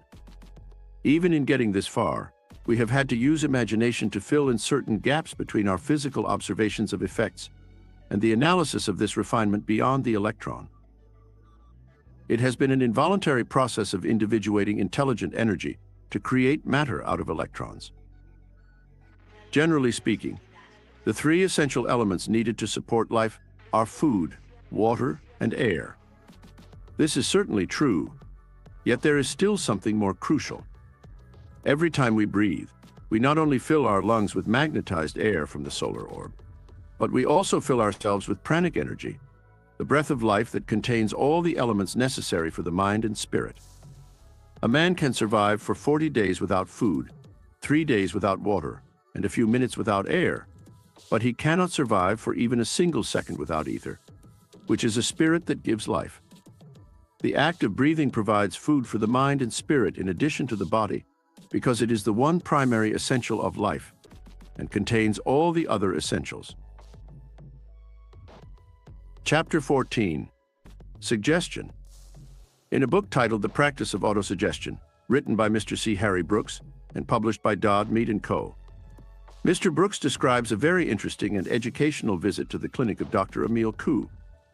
At the end of Nancy Street, Jean d'Arc, in a charming garden next to Dr. Coué's home, is where the clinic is located. He claims that although the waiting area for patients was already busy when he arrived, eager visitors kept attempting to get in. On the ground floor, the windowsills were overgrown, and the door had developed a thick knot. The patients were seated on foldable chairs and camp stools, taking up every available space. Then he describes the several astonishing recoveries that Dr. Coué went on to accomplish, using nothing more than patient suggestion that the patient possesses the ability to heal himself. A children's clinic was also there, run by Mademoiselle Kaufmann, who devoted her entire time to it. Because it teaches us that the difficulties we face in life are, at least in part, the result of our own doing, Mr. Brooks believes Coué's insights could have a significant impact on both our daily lives and education. We replicate the thoughts in our head in both ourselves and our environment. Further, it provides a method for us to alter these thoughts when they are wicked and nurture them when they are beneficial, leading to a proportional improvement in our own lives. However, the process does not finish with the person. Thoughts of society are realized in social circumstances, while thoughts of humanity are realized in global circumstances. What might a generation raised from infancy on autosuggestion knowledge and practice look like towards our social and global problems? Would the illusory need for possessions endure if everyone achieved happiness in himself? Accepting autosuggestion requires a shift in perspective and a reevaluation of life. When facing west, all we can see are clouds and night, but with a simple head movement, we can witness the expansive scene of the sunrise. Van Buren Thorne, MD, wrote an excellent review of Emile Coué's work for the New York Times, dated August 6, 1922, and stated that the keystone of the system of treatment for mental and physical ills developed and elaborated by Emile Coué of Nancy, France, can be summed up in one sentence. The conscious mind and the unconscious mind are two minds that belong to the person. The latter is literally the subservient servant of the conscious mind and is referred to by some psychologists as the subconscious mind. Our internal economy is managed and governed by the unconscious mind. Its functions enable our vital organs to work, the digestion and absorption of food, repairs, waste elimination, and the continuation of life itself. According to Dr. Coué, all a person needs to do when the conscious mind decides that additional efforts are needed to correct a deficit, whether physical or mental, is to audibly express that thought in the form of a direct suggestion to the unconscious mind. The humble, obedient servant then immediately and without hesitation follows the orders of its conscious master. Numerous well-known individuals in France, England, and other parts of Europe, including Dr. Coué and Mr. Brooks, have stated that the outcomes in many of the cases they have personally observed have been nothing short of miraculous.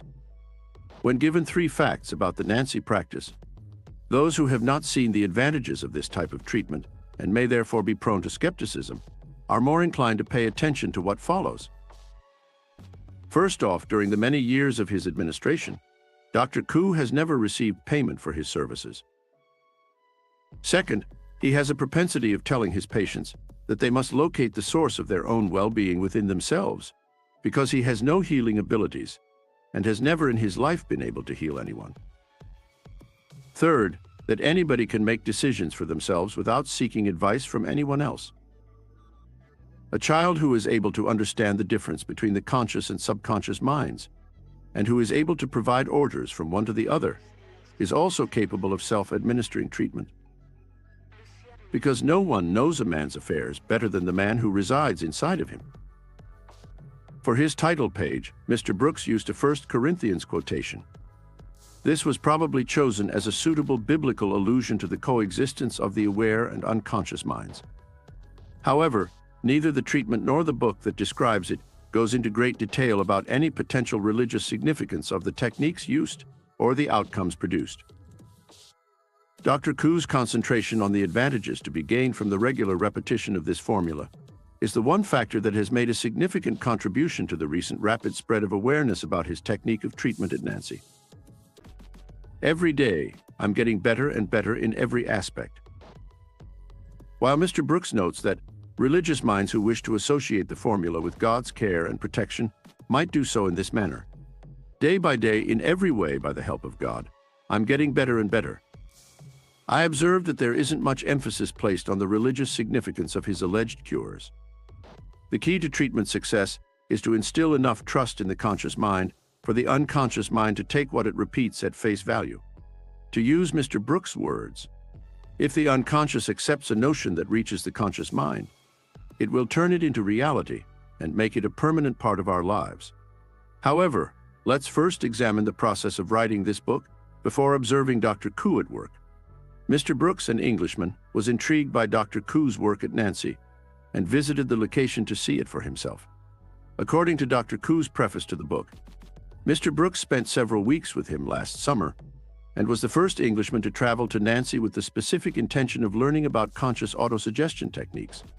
He went to Dr. Koo's consultations and fully mastered the technique. The hypothesis underlying the treatment was then extensively discussed by the two men. Dr. Koo claims that Mr. Brooks expertly identified the basics and skillfully presented them in the volume in a way that seemed to him to be both straightforward and understandable. We may ensure for ourselves, all the days of our lives, a wonderful condition of health, both of the mind and the body, by using this way, adds Dr. Koo. It is a method which everyone should follow. The sick to obtain healing, the healthy to prevent the coming of disease in the future. Let's go inside Dr. Koo's office with Mr. Brooks now. A lovely garden with flower beds, strawberry patches, and fruit-bearing trees can be found towards the back of the home. The garden benches are occupied by groups of patients. 2 brick structures house the waiting and consulting areas. Men, women, and children who are patients are crammed into these. Koo starts working right away. The first patient is an elderly and feeble man. He struggles to move, and a pronounced tremor can be felt in his head, legs, and arms. His daughter backs him up. He is invited by Koo to get up and move. He takes a few steps across the floor while being assisted by a stick. He is assured that he will recover, and Koo adds, "You have been sowing bad seeds in your unconscious. Now you will sow good seed. The power by which you have produced such ill effects will in the future produce equally good ones."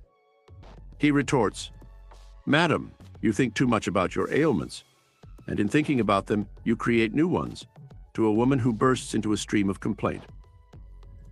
He advises a young person with inflamed eyes, a worker with varicose veins, and a female with headaches that autosuggestion should provide complete relief.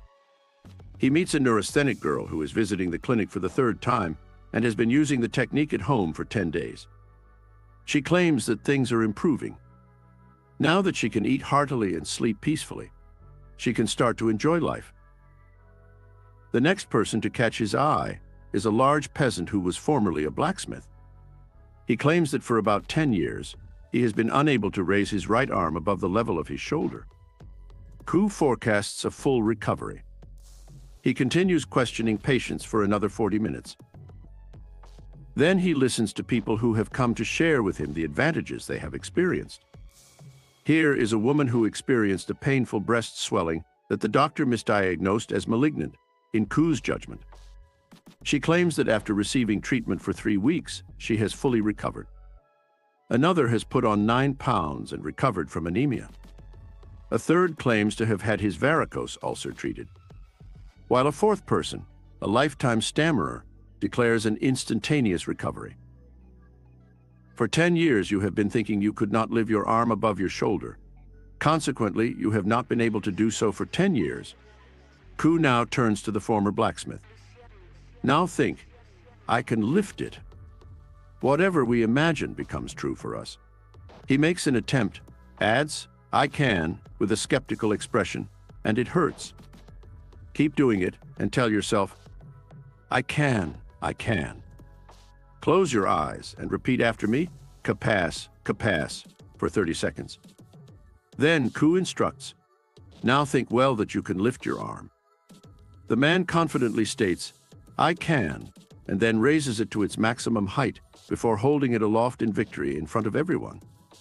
Dr. Ku says calmly, my friend, you are healed. The perplexed blacksmith exclaims, it is marvelous. I think so. Ku says, prove it by hitting me on the shoulder, and the strikes come in regular succession. Ku groans under the strokes of the sledgehammer. Enough, he says. You may now return to your anvil. He now turns to patient number 1, the frail man. By what he has observed, the patient appears to be filled with confidence. He gains control of himself after hearing Ku's directions, and after a short while he is moving around without any difficulty. Ku says, you're welcome to come for a run in the garden after I finish with the clinic. Thus, it takes place. This patient quickly starts to trot around the enclosure at a speed of 5 miles per hour. Ku then moves on to making specific recommendations. He speaks in a quiet, monotone voice as the sufferers close their eyes. Here's an illustration. Say to yourself that all the words I am about to utter will be fixed, imprinted, and engraved in your minds, that they will remain fixed, imprinted, and engraved there, so that without your will and knowledge, without your being in any way aware of what is taking place, you yourself and your whole organism will obey them. I tell you first that every day, 3 times a day, morning, noon, and evening, at mealtimes, you will be hungry. That is to say, you will feel the pleasant sensation which makes us think and say, how I should like something to eat. You will then eat with an excellent appetite, enjoying your food, but you will never eat too much. You will eat the right amount, neither too much nor too little, and you will know intuitively when you have sufficient. You will masticate your food thoroughly, transforming it into a smooth paste before swallowing it. In these conditions you will digest it well, and so feel no discomfort of any kind, either in the stomach or in the intestines. Assimilation will be perfectly performed, and your organism will make the best possible use of the food to create blood, muscle, strength, energy. In a word, life. In the words of Mr. Brooks, they, Dr. Ku and Mile Kaufman, have placed not only their private means, but their whole life at the service of others. Neither ever accepts a penny piece for the treatments they give, but I have never seen Ku refuse to give a treatment at however awkward a time the subject may have asked for it. Mr. Veltmer states in Regeneration, the last battle in which the race is engaged is now underway. It is not a battle of cannon and sword, but a conflict of ideas. It is not going to be destructive, but constructive. It will not be a destroying warfare, but a fulfilling. It will not promote discord, but will ensure harmony. It will not individualize the race, and each person will stand alone, recognizing we. When a man views himself in this way, he realizes that the kingdom inside not only exists in him, but also in all other men. We must presume that the ability to execute, act, or carry out the work we assign to our brains exists within the mind. Yet, before assigning this task to the mind, we must have a clear understanding of what has to be done. We must draw the conclusion or presume that it is true that we possess the ability to create life and health.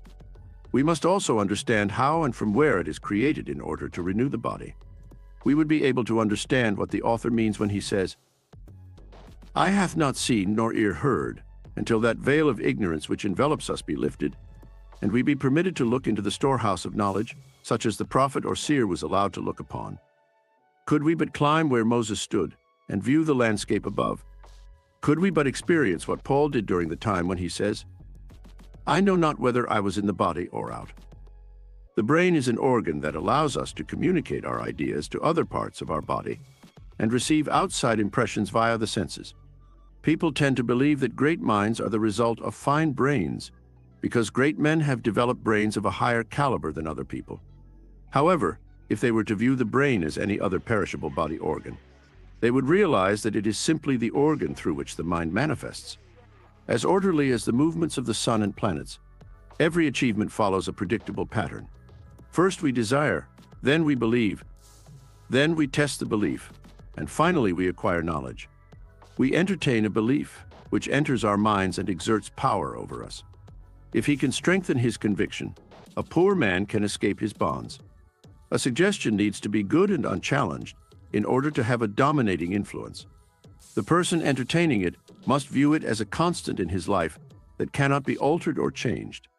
The notion of suggestion can also be applied in still another way, according to Mr. J.R. Seward of Hamilton, Montana. He claims, "I chewed, or rather ate, the weed for 15 years.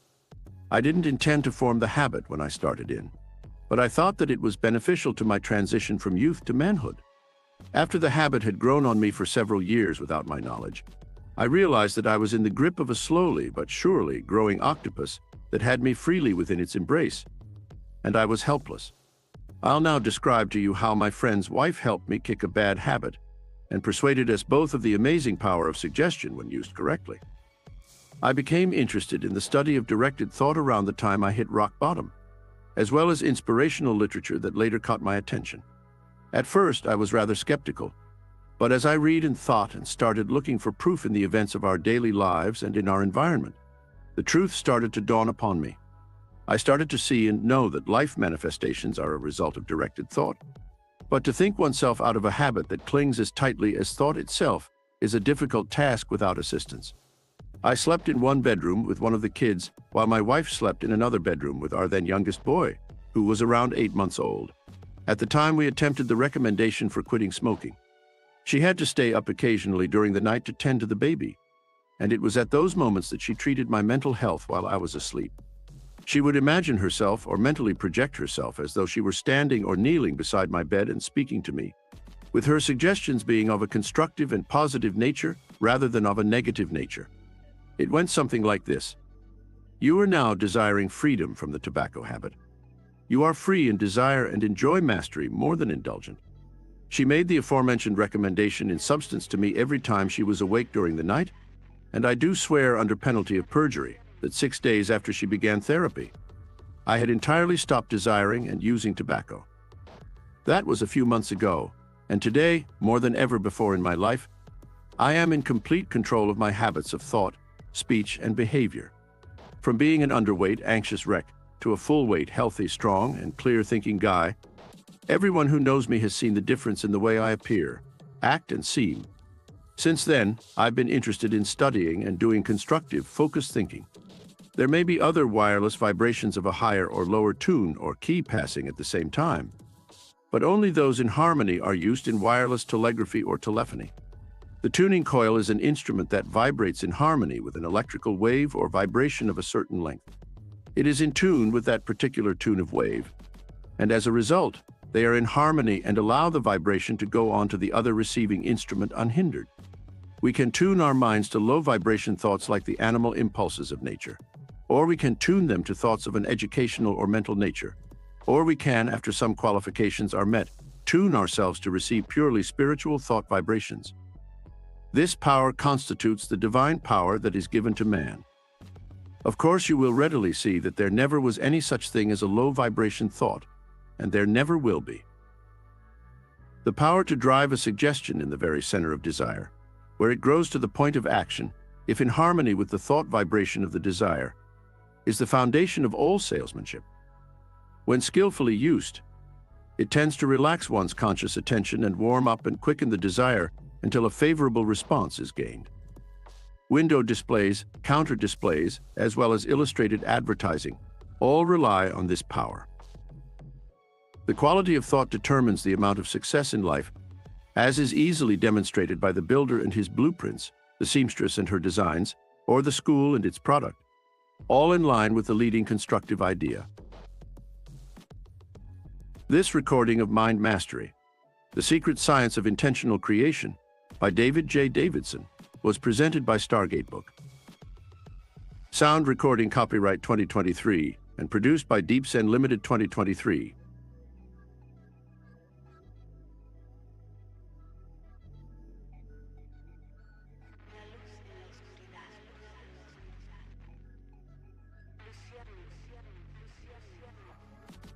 Point for plotting the luck pillars is the month pillar in the person's main Bazi chart.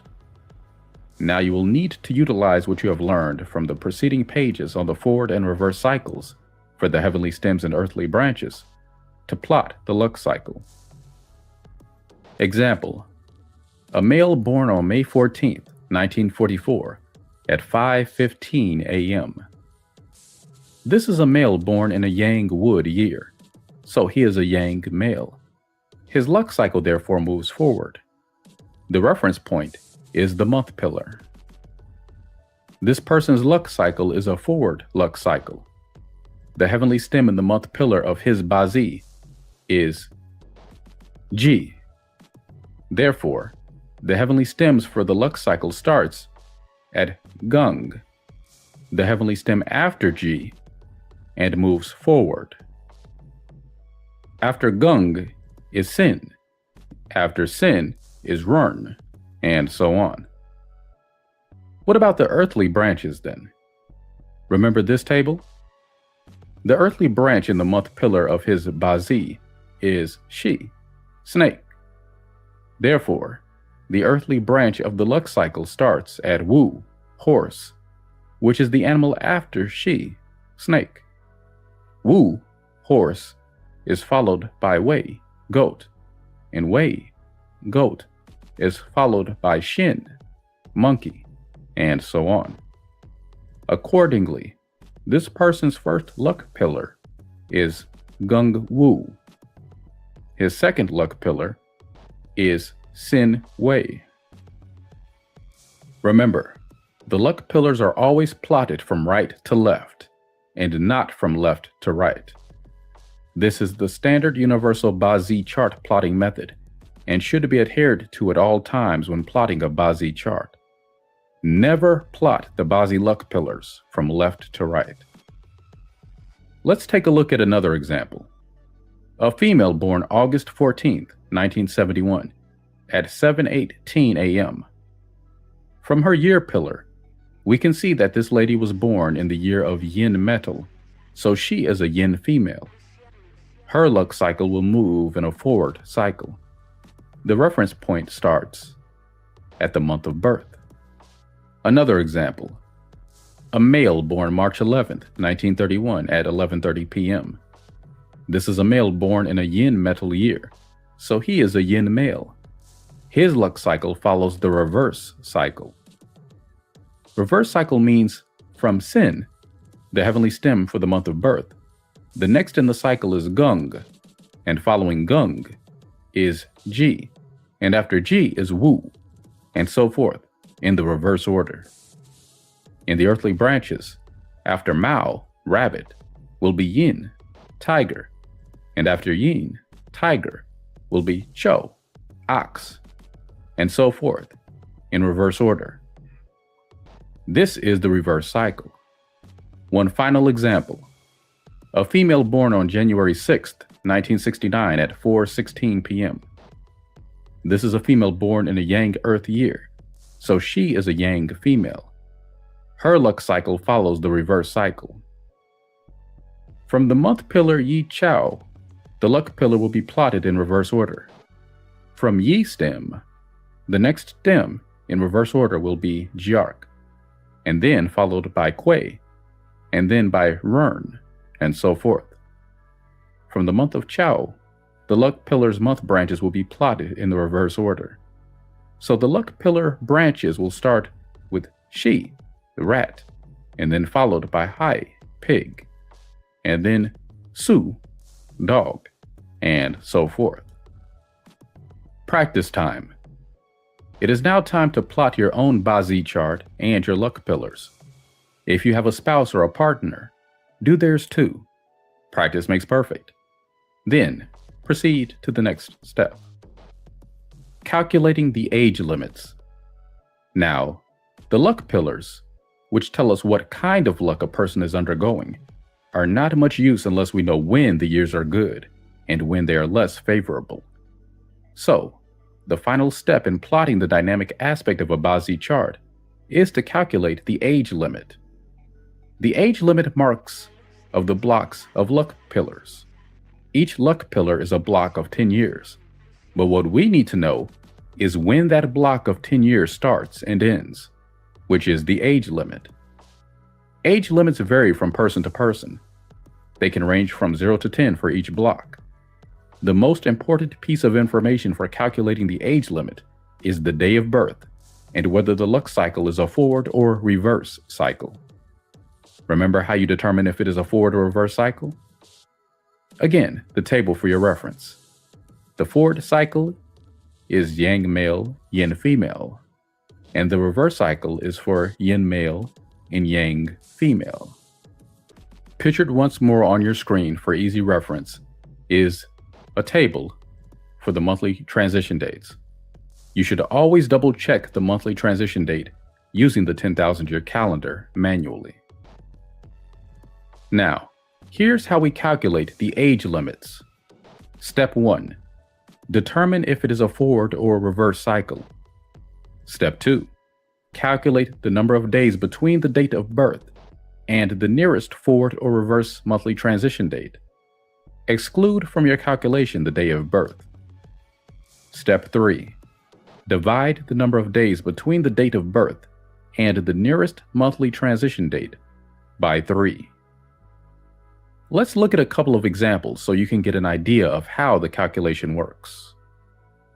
This is for a male born May 14th, 2004 at 5:14 a.m. Step 1.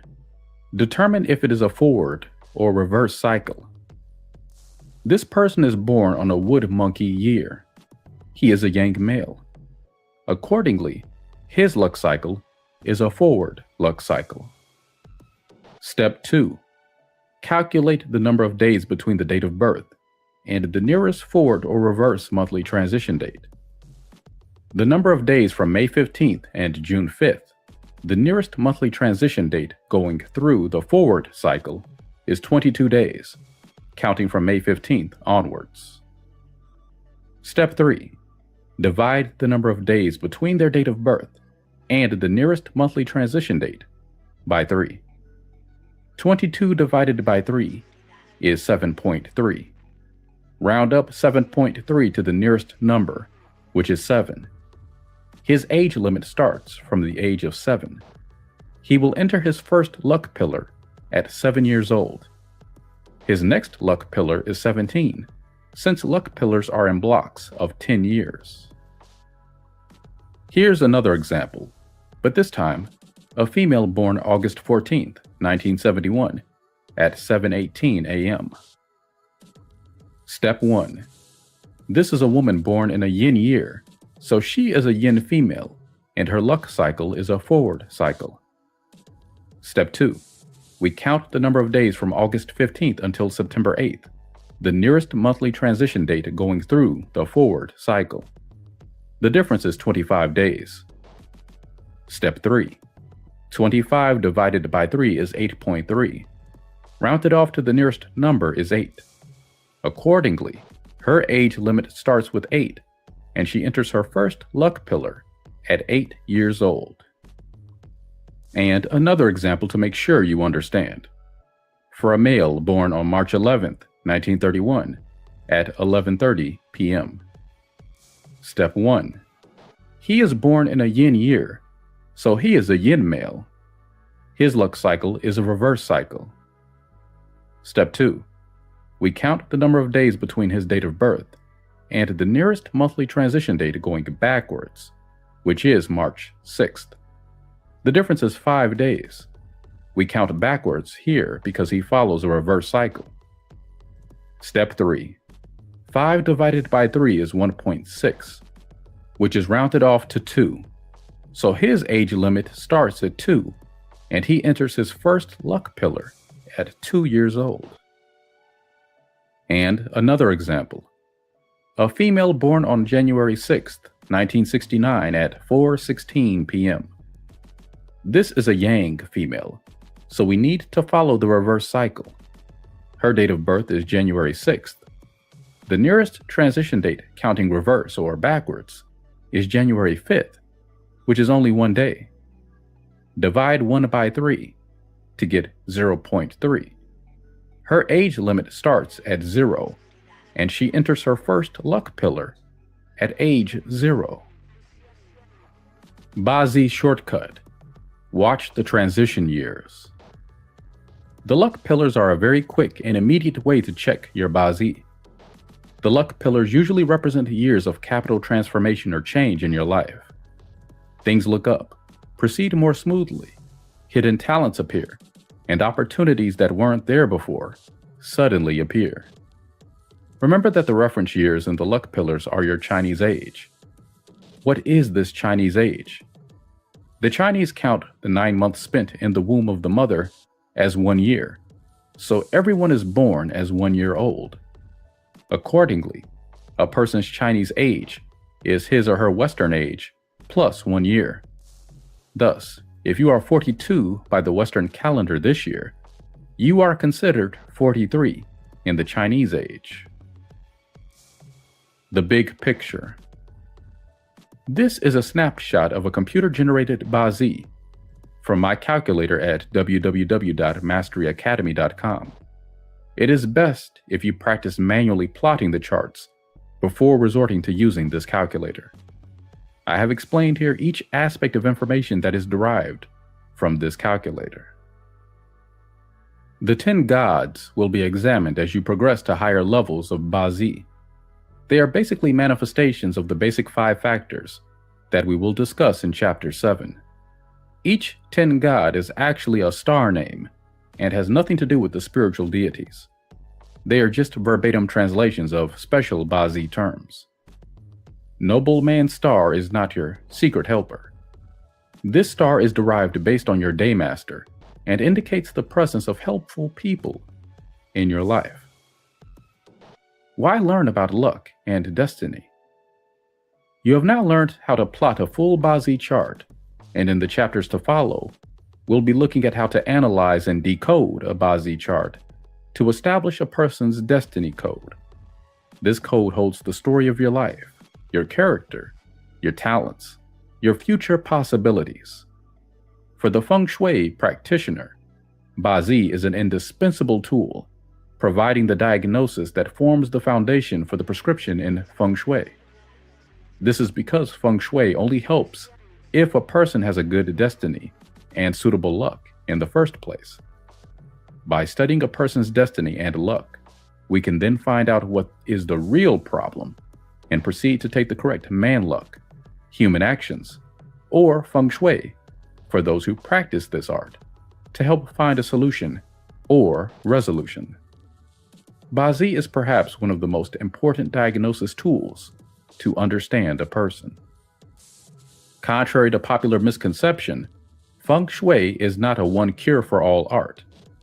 What works for one person will not always produce the same results for another. And the moral of the story is, don't copy someone else's Feng Shui.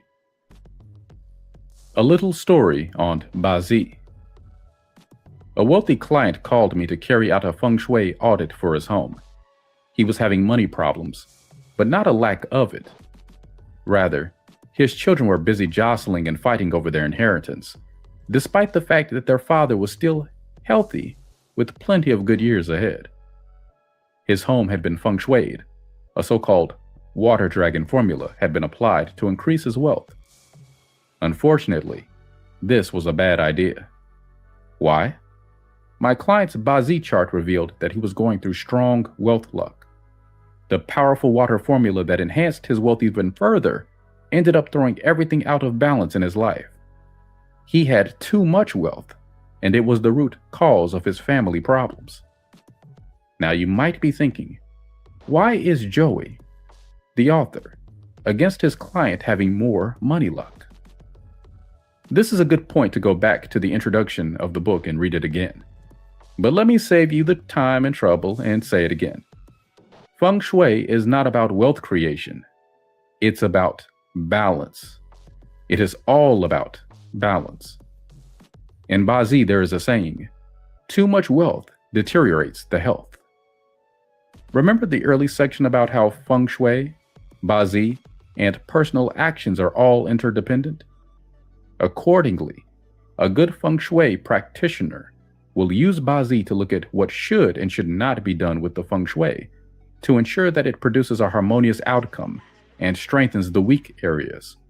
For example, family life, personal relationships, rather than one that throws the person's life into turmoil, all in the name of wealth enhancement.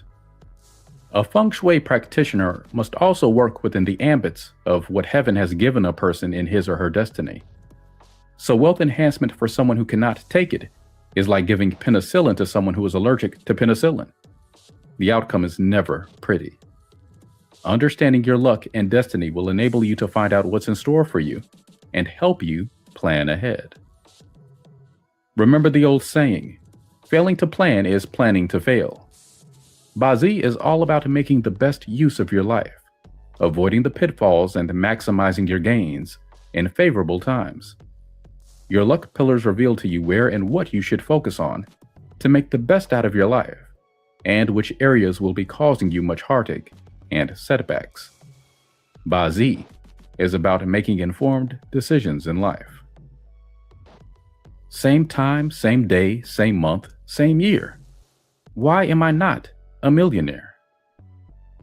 One question that I often get when it comes to Bazi is, if two people are born on the same year, month, day, and hour, does this mean that they all have the same destiny?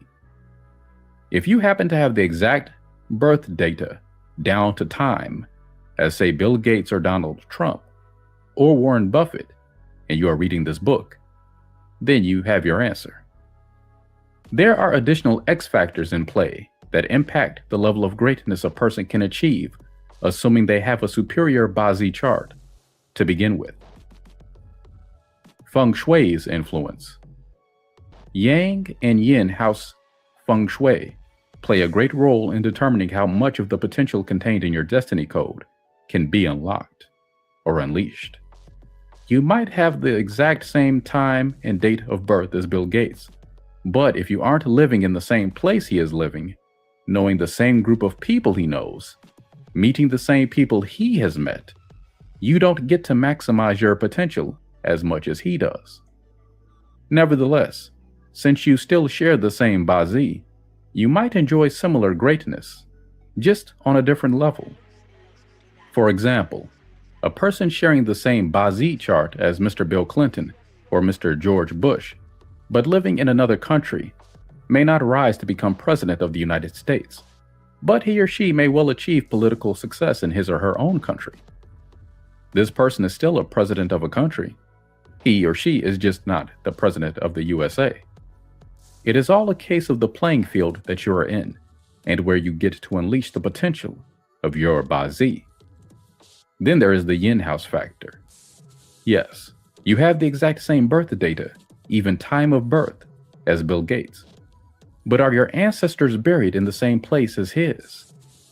Yin house Feng Shui is the most powerful form of Feng Shui, and it plays an extremely important role in determining the quality of a family's fortune.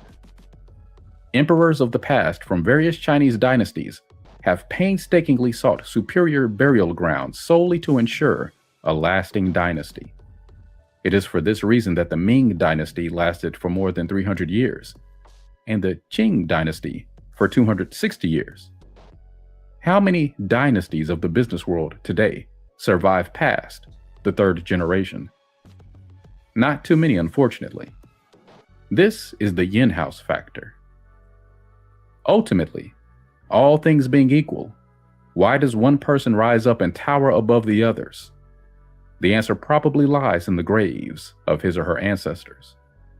Ancestors who are buried in good locations with powerful feng shui give their descendants an added edge, icing on the cake that enables their descendants to enjoy good luck or power or wealth or all of the above if the location is truly superb.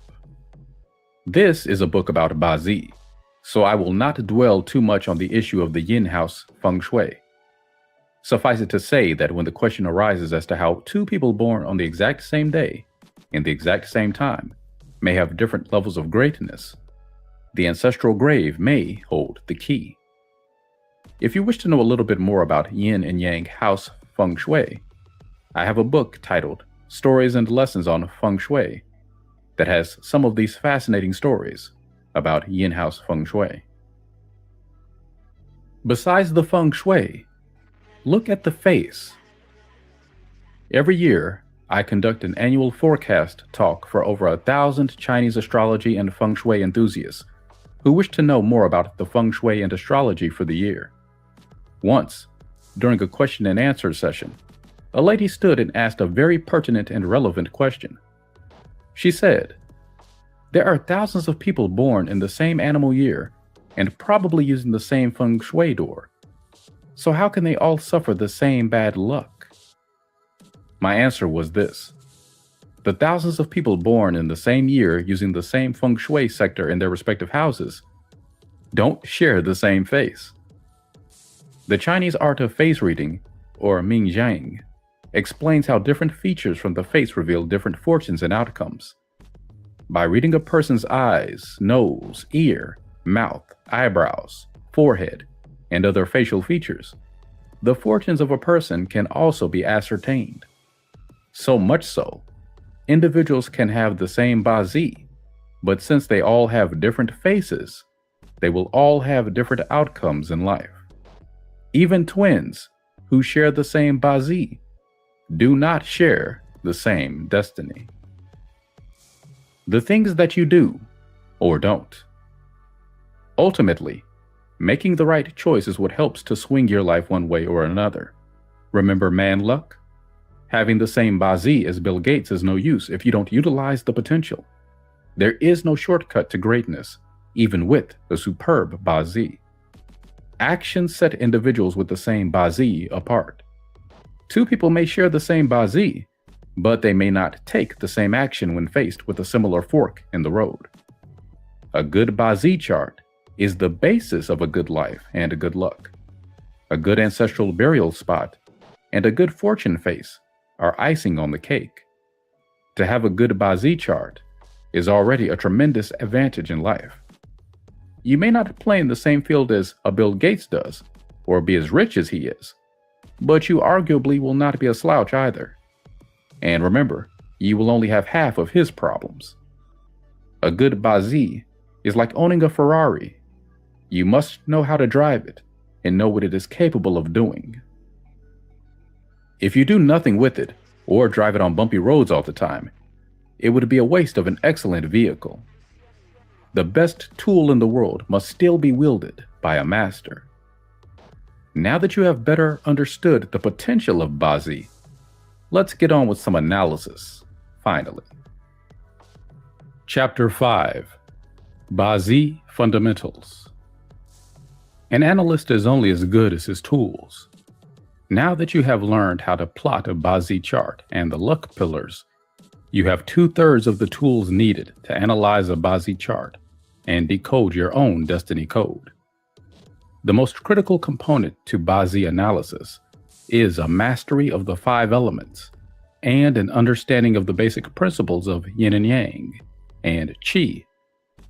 At any point in your Bazi studies, even as you advance past this book to more advanced materials, always try to correlate everything you learn with these 3 key concepts: yin and yang, qi, and the 5 elements. Yin and yang. There exist 2 opposing, interdependent, and interrelated forces in our universe. Yin and yang are natural forms of energy that are in constant states of change, movement, and interaction. This dynamic relationship creates and governs all life, from birth, growth, sickness, and death. The stages of existence are in constant evolution. The interaction of yin and yang is reflected by night and day, positive and negative, active and passive, hard and soft, fast and slow, male and female, hot and cold, anger and happiness, and so forth. We can see this interplay in nature in the form of the four seasons, where yang is reflected as the peak of summer and yin in the coldness of winter. Yin and yang are therefore the two primordial forms of qi. The interaction between yin and yang subsequently relates to the 5 phases of qi, known as the 5 elements. Let's relate this concept to Bazi. The Bazi chart has a static and dynamic quality, yin and yang.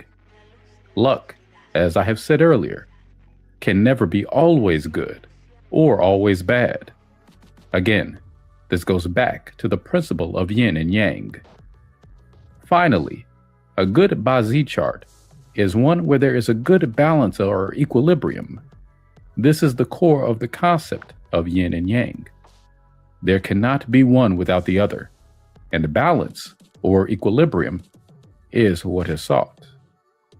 Now, with this very elementary knowledge of qi and yin and yang, what can we deduce from a Bazi chart? Well, if the chart is predominantly yin elements or yang elements, we can automatically deduce that the particular Bazi chart is not very good because there is no balance of yin and yang. Why? Because anything that is too yang or too yin indicates a disharmony between the elements. Individuals with such charts may be lonely or unable to express their emotions effectively. A person's chart is completely yang or completely yin when all the heavenly stems and earthly branches in the Bazi are of the same polarity. Every heavenly stem and earthly branch has its unique yin or yang polarity. Refer to the table on the next page for a reference on their polarity. Qi, the essence of life. Qi is life force energy. It cannot be seen or heard. However, its influence can be felt around us and in all places. It is the invisible force that shapes, nurtures, and governs all living beings. From the peaks of the highest mountains to the depths of the deepest oceans, the flow of the rivers to the undulating ridges of the land, and from busy malls to the quaint little corners of the street, qi permeates our world. Qi is the force that brings life to all beings. What does qi have to do with Bazi? In Bazi, we are studying the qi that makes up and influences a person's life at the time of his or her birth.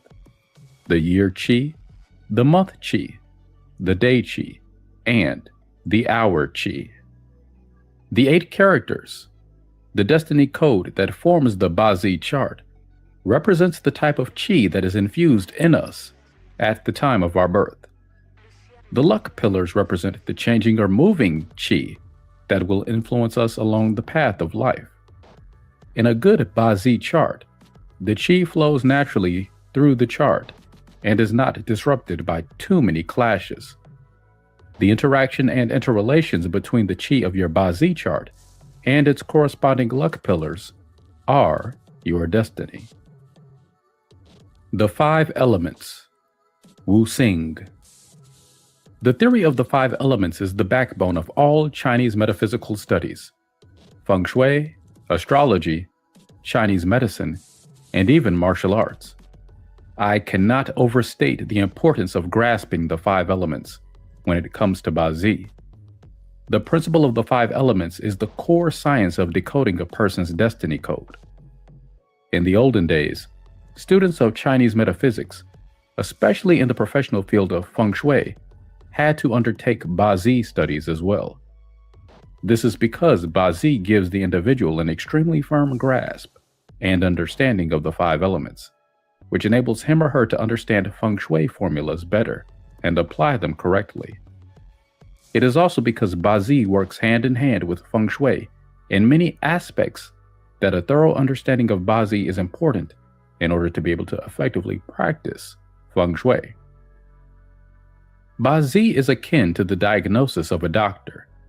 It probes the person's life to enable the practitioner to assess the past, present, and future life path. Bazi enables the Feng Shui practitioner to understand what the inherent problems are and where the potential dangers lie. When practitioners then apply Feng Shui, it is akin to a prescription to help smoothen the life path, or perhaps to rectify certain problems or potential pitfalls. Hence, without proper diagnosis, Bazi, it is difficult to prescribe a remedy, Feng Shui. Strictly speaking, the English term 5 elements is not very accurate and perhaps even a little deceptive. It is supposed to be a translation of the Chinese term Wu Xing, which means the 5 transformations or 5 phases. The 5 elements, wood, water, fire, earth, metal, are in fact the result of the interaction between yin and yang qi during the 5 different phases. They are transformations of qi. The 5 elements represent certain key attributes in a person's chart. For example, water represents a person's wisdom. A good quality water element indicates a person is wise and intelligent, and is capable of thinking clearly and acting astutely in appropriate instances. Conversely, a poor quality water element indicates a person who is slow-witted, foolish, misguided, or irrational in his or her thinking. The element of wood relates to the person's benevolence and gratitude. People who have a good heart, a positive outlook in life, and those who are progressive in nature have good quality wood elements in their chart. Those who lack kindness or compassion, and who are unable to make progress in life, invariably have poor quality wood elements. The element of fire is extremely important because it governs a person's elegance and mannerisms. A good fire element in the chart denotes that the person behaves appropriately, elegantly, and graciously. Fire also represents passion. A poor quality fire element belongs to an individual who gets depressed easily and often feels inadequate. How do you know if a person can be trusted? Look at his or her earth element, because earth represents trustworthiness. Excessive or a lack of earth elements causes problems with the person's stability. Finally, the element of metal. Metal is what gives a person decisiveness, a sense of justice and righteousness. A good quality metal element in a person's chart means a person has good leadership and decision-making ability. The 5 elements in interaction. The 5 elements each have 3 distinctive reactive relationships with each other: a productive relationship, a controlling relationship, and a weakening relationship. We refer to these as the productive cycle, the controlling cycle, and the weakening cycle. The productive cycle. The productive cycle is a phase where the elements support and strengthen each other. In this phase, the relationship is supportive, giving, attractive, pleasing, and generous. This cycle is in harmony and in constant movement. In the productive cycle, the elements feed and support each other. The qi flows smoothly. The cycle can be easily remembered if we rationalize the cycle and see it in a logical manner. Water nourishes plants. Thus, water produces wood. Wood is used to make fire, so wood produces fire. Fire in turn burns material into ashes and forms earth. Fire produces earth. Earth is where we can find minerals, so earth produces metal. Metal through condensation produces water. Thus, metal produces water. The controlling cycle. At first glance, the word controlling sounds negative. Many newcomers to the subject of 5 elements tend to see controlling as something unfavorable or despotic. This is far from the truth.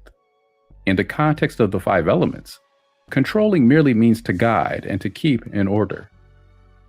In the area of Chinese metaphysics, the translation of the term from Chinese to English sometimes results in some confusion because it is not possible to exactly translate the words. The Chinese word is ke. There is no actual and accurate translation for this word. The closest words are to control, to counter, or to destroy. It's not correct to classify the controlling cycle as good or bad. Remember yin and yang? There are always two sides of a coin. A world without control is a world without law and order, and chaos reigns. So control is good if it brings order. Proper control denotes responsibility, stability, and peace. On the other hand, too much control becomes a dictatorship and a stifling situation. So too much control is not desirable either. Good control is akin to the control of a mother over her child. The mother exercises restriction and concern over her child's actions and behavior, so that her child would not be in danger to grow up to become a bad person. Bad control is analogous to an abusive parent, beating up his child, causing emotional torment and physical pain. So remember, it is fine to control. Control brings order and direction to an element. Thus, it is always desirable to have appropriate controlling element in your Bazi. However, to over-control, now that is different, because over-control involves excessive restriction or stifling. Over-control brings hatred, anger, and frustration. The controlling cycle is how the five elements interact to manage, manipulate, restrain, or influence each other. Learning the controlling cycle is relatively easy as long as you focus on thinking pictorially and using logical deduction. In the controlling sequence, water controls fire because water puts out fire. When the weather is hot, you drink more water to cool down your body temperature or jump into a pool.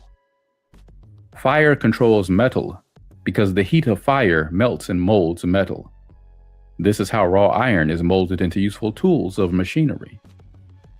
Metal controls wood because a large tree or a small bush is cut and trimmed using objects made from metal, such as an axe or a saw, scissors, or blades.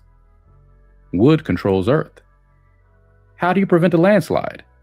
You plant trees, shrubs, and bushes to hold the earth together. Earth controls water because no matter how large the lake or ocean is, it is still bordered by earth. A large river can be blocked off by a dam, so earth holds water. The weakening cycle. The third cycle is called the weakening cycle. Once again, do not jump to conclusions about weakening being negative just because it weakens. Remember, in Bazi, we are striving for balance. When an element in the chart is excessively strong, it should be weakened to a certain extent so that there is balance among the elements. Weakening actually means an element has produced another element. It is like a product or an invention. Energy is consumed to generate something. Why do we have a weakening cycle? Any object that is produced weakens what produced it. For example, if a mother gives birth or delivers a baby, her energy and stamina is weakened. The weakening cycle exemplifies this within the context of the five elements. Thus, when an element produces another, it is weakened by its product. For example, when earth produces metal, metal becomes stronger while earth depletes in strength. Now, think pictorially. If you mine for minerals, which is metal, inside the earth, don't you have to dig and penetrate the earth, weakening the earth? Metal needs to liquefy to produce water. Hence, water weakens metal. Water is used to nourish plants. When the plants absorb the water, water's energy is consumed. Hence, wood weakens water. When we want to make fire, we burn wood. Fire consumes the wood and produces heat. So wood is weakened by fire element. Fire burns and produces ashes, dust, and earth. After combusting everything into ashes, fire will extinguish naturally. Thus, earth weakens fire. Connecting the elements. By understanding the nature and order of the 5 elements, we are able to understand the chi balance in a bazi, and in turn, see the strengths and flaws of a person. In a bazi chart where the 5 elements are balanced, the chi flows smoothly, and this denotes a good life. Now, once you have mastered the 5 elements and the 3 cycles, you need to place the 5 elements within the context of the 10 heavenly stems and the 12 earthly branches. The earthly branches' 5 element relationships. A bazi chart consists entirely of the 5 elements, as represented by the heavenly stem and earthly branches. When we are examining the interrelationship and interaction between the heavenly stems and earthly branches, we use the 5 elements to understand and appreciate the relationship. Accordingly, it is good to try to commit to memory the 5 element cycles. This will help you a lot as you progress through this book. Alternatively, bookmark this section so that you can keep referring back to the 5 element cycles. A little teaser. The 5 elements in your bazi chart will subsequently transform to 5 main key aspects in a person's life. I call them the 5 factors: wealth, influence, companion, resource, and output.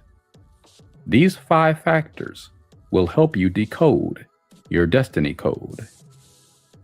It is essential to convert your understanding of the 5 elements into heavenly stems or earthly branches. For instance, Jiark and Yi, wood, will produce Bing and Ding, fire, control Wu and Ji, earth, and weaken Run and Kui, water. Follow the diagram below to familiarize yourself with the 5 element cycle using the heavenly stems format. After you've achieved a firm grasp on the 5 elements, proceed to the next chapter. We are going to do some analysis. Chapter 6: Finding the Favorable Element. Despite its overuse in this world, the concept of yin and yang is the core and an essential part of Chinese metaphysical subjects such as feng shui and bazi. At the center of the concept of yin and yang is the idea of equilibrium. Hence, when evaluating a bazi chart, we are really looking to see if the chart has a good balance of elements. We don't want in a bazi too few or too many of certain elements, or certain elements being too weak or too strong either. Balance is the key. Balance carries a different meaning in each chart. Sometimes charts are in themselves fairly well balanced, comprised mainly of favorable elements. These are considered superior charts. Other times, a chart is strongly dependent on a single element to bring balance. If this balancing element is not only in the chart, but is of good quality as well, then the chart is still considered a superior chart. B-grade charts, or less superior charts, are usually charts where the chart is not balanced intrinsically, and the element that is needed to balance the chart is of poor quality. In C or D-grade charts, the balancing element is not the best choice for the particular daymaster. Hence, an important part of evaluating a bazi chart is the process of weighing the strengths and weaknesses of the 5 elements in the chart and determining which are the crucial elements that either bring balance to the chart or maintain the balance in the chart. Since there are only 5 elements, the process of elimination is a relatively easy process. The difficulty lies in determining which of the 5 elements it is, and in the case of certain charts, where 2 or 3 of the elements appear to hold the key to the balance of the chart, which is the best element to choose. Now, of course, you might be asking yourself, is there such a thing as a perfectly balanced chart? Remember, the quantity of the elements is not the indicator of balance. In bazi, We must not ever be fixated on quantity when it comes to finding the chart's balance or conducting a Baazi analysis. We must always be looking at quality.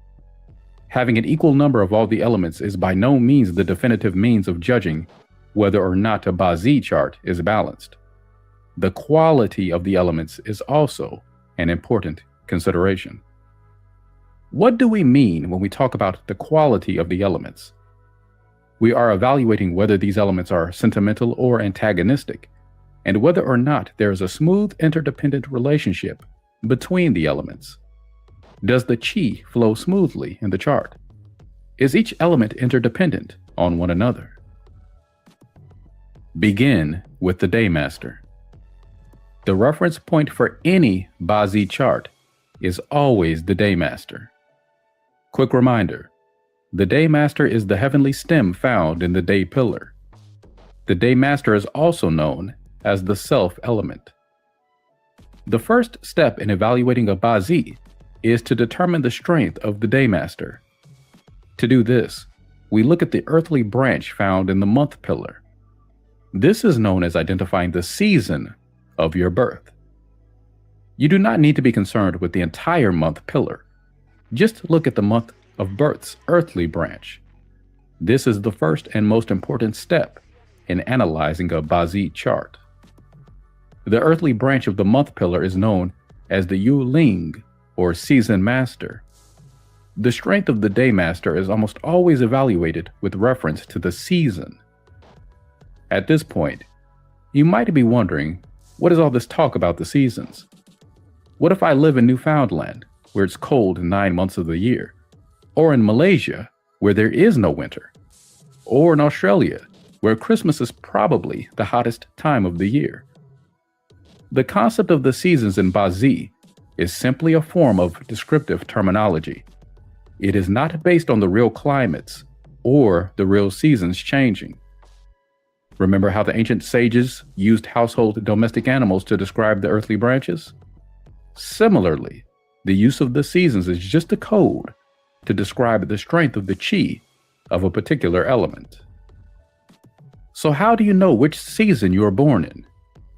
Look at the chart here. This table explains which animal sign of the earthly branches belongs to which season. It is useful to commit to memory the information in the table on this page. For example, it's helpful to be able to remember that yin, tiger, mao, rabbit, and chen, dragon, as spring, and shi, snake, wu, horse, and wei, goat, are summer. So what does the season have to do with the strength of the Daymaster or self-element? You see, in each season, certain elements are stronger or weaker. Wood, for example, is very strong in spring, while fire is prosperous in summer. It's not difficult to remember which element is strongest in which season if you utilize the pictorial method. What flourishes, blooms, and grows during spring? The trees, the flowers, the grass, all of which are represented by wood. At the height of summer, naturally, fire is strong because summer is when it is the most hot. You might be thinking, there are 5 elements, but only 4 seasons. So what is the season of Earth? Earth is read rather uniquely, and determining how to read Earth lies in the ending month of each season. For example, the Chen, dragon month, is the last month of spring. So people born in the Chen month are considered to have spring Earth. The Wei, goat month, is regarded as the last month of summer and is regarded as summer Earth. The Su, dog month, is the autumn Earth, while the Chao, ox month, is the winter Earth. Strength of the elements. The above chart describes the 5 stages of strength for each of the 5 elements, with reference to the 4 seasons. This chart provides a very simple and quick means to evaluate the strength of a Daymaster based on the season of birth. The 4 seasons. In this section, I delve a little more deeply into how the seasons are used to evaluate the strength of the Daymaster or self-element. Remember at all times while you are reading through this book to think pictorially. Finally, look out for key words like prosperous, weak, trap, strong, and dead. These are the keys to appreciating the importance of the seasons in evaluating a person's Ba-Zi. Also, remember to think about the 5-element cycle pictorially, and not just the production cycle, but the controlling and the countering cycle. Spring season. Spring is the season of wood, hence wood is the most prosperous element here. Thus, a wood Daymaster, born in any of the spring season's earthly branches, namely Yin, tiger, Mao, rabbit, or Chen, dragon, is considered to be a Daymaster born in a timely, prosperous season. This means the wood is vibrant and thriving. In the 5 elements, wood produces fire, so fire in the month of spring is also considered strong, with long-lasting flames of the fire. Thus, fire element is strong in spring. In spring, wood is strong, thus water is weak. Why? Remember the 5 elements. Think now of the weakening cycle. When wood is so prosperous and strong, it naturally consumes a lot of water. But water is not completely drained of chi either, because spring season comes just after winter, and winter is the season of water. Hence, water is weak in spring. In spring, metal is considered to be trapped. This means that chi is frail and fragile. Furthermore, in spring, wood is strong, vibrant, and thriving. Metal, which in the 5 elements controlling cycle controls wood, cannot do so and will be blunted from all the chopping of wood. In the season of spring where wood rules supreme, earth would be dead. Why? Because in the cycle of the 5 elements, wood controls earth. As wood is very strong, it will over-control earth, thereby making earth very weak. Although the Chen or dragon element is earth, it is still the spring season where wood chi is strong. Thus, this type of Wu, earth in this month, looks hard and thick, but is actually weak inside. This concept of analyzing earth is slightly sophisticated, and I will elaborate on it in later books. Right now, treat this as just an initial taste or appetizer, and don't worry if you don't understand the concept completely right away. Summer season. In summer season, because it is the season of fire, clearly fire is the most prosperous element. So a fire Daymaster, meaning Bing or Ding, born in any of the summer season earthly branches. Zi, snake. Wu, horse. Wei, goat, is considered to be born in a timely, prosperous season. This means the fire is very vibrant, shining, and bright. As fire produces earth in the 5-element cycle, so an Earth Daymaster, meaning Wu or Ji, born in the month of summer, is considered strong. In the season of fire, wood will be weak, because wood is weak when fire is so prosperous. A lot of wood will be consumed for it to burn brightly.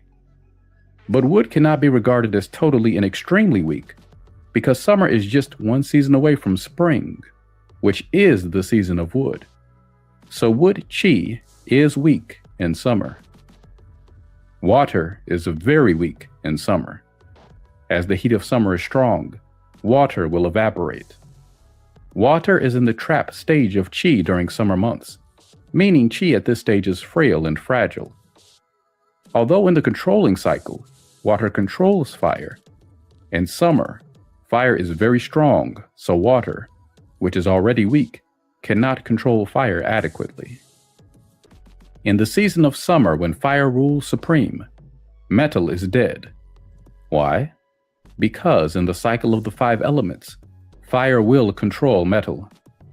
As fire is extremely powerful and strong, it will over-control the metal element. Thus, metal will be very weak. Autumn season. Autumn is the season of metal, so we say that metal is the most prosperous element. So a metal day master, meaning gung or sin, born in any of the autumn season earthly branches, shin, monkey, yu, rooster, and su, dog, is considered to be born in a timely, prosperous season. This means the metal is very shiny, strong, and beautiful. Metal produces water, so water in the month of autumn is also considered strong. In the season of metal, earth will be weak. Why? Because for metal to be so prosperous, a lot of earth will be dug up to produce metal. However, the earth element cannot be regarded as completely weak because autumn is just one season away from summer, which is the season of fire. So there's plenty left over of earth. Remember, earth is also strong in summer. So we say earth chi is only weak, but not that weak, in autumn. Fire is very weak in autumn. It is in the trap stage of chi, meaning chi at this stage is frail and fragile. Now, in the controlling cycle of the 5 elements, fire controls metal. But in autumn, metal is so strong, fire cannot heat, mold, or melt the excess metal. Fire is outnumbered and made weak.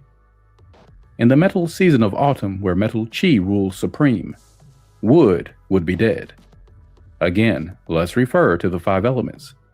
Metal controls wood, but since this is over control of an element, wood will be very weak. Winter season. Winter is the season of water, so water is the most prosperous element. A water day master, meaning Rern or Kwe, born in any of the winter season's earthly branches, Hai, pig, Si, rat, and Chow, ox, is considered to be born in a timely, prosperous season. This means the water is very strong, radiant, and flowing. Water produces wood, so wood in the month of winter is also considered strong. In the season of water, metal will be weak, because for water to be so prosperous, metal will be exhausted by the task of condensing the water. However, the metal element cannot be regarded as completely weak, because winter is just one season away from autumn, which was the season of metal, so there's plenty left over of metal chi. So we say metal chi is weak in winter. Earth chi is very weak in winter. It is in the trap stage of chi, meaning chi at this stage is frozen and hardened. Now, in the controlling cycle of the 5 elements, earth is supposed to control water. But in winter, water is so strong and earth is frozen, it cannot control the excess water. Earth is flooded and weak. In the season of winter, where water chi rules supreme, fire would be dead. Again, let's refer to the 5 elements. Water controls fire, but since this is over control of an element, fire will be completely extinguished. The season says it all. You might be wondering, what about the other heavenly stems and earthly branches in the Bazi chart? Don't they count towards something? Yes, of course they do. And as your understanding of Bazi develops, the other heavenly stems and earthly branches will come into play. Even then, they are of secondary importance. The primary indicator of the strength of every chart is significantly dependent on the month of birth, as this dictates the seasonal chi strength. The above method of determining the strength of the Daymaster based on the season is just the first step in the study of Bazi. There are always exceptions to the general principles and other more sophisticated techniques of evaluating Daymasters, as well as exceptions that relate to the condition of the Daymasters, which will be discussed in more advanced books. This is a beginner's book, an entryway, So I have begun with simple ideas, concepts, and techniques designed to enable you to be able to engage in analysis by the end of this book. Having said that, basing the judgment of the Daymaster's strength on the month of birth is by and large still the most accurate means of quickly and simply evaluating the strength of a Bazi. As you progress through this book and the other books in the series, you will be exposed to more sophisticated techniques for evaluating the Daymaster's strength. But for now, stick to the month of birth.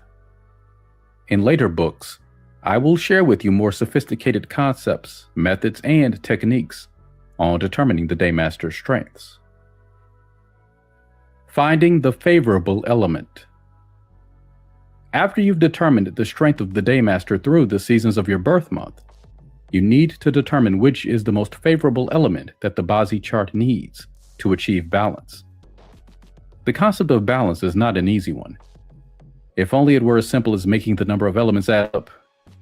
In essence, in the study and practice of Bazi, what we are looking for is a Daymaster that is not too weak, not too strong, but just right.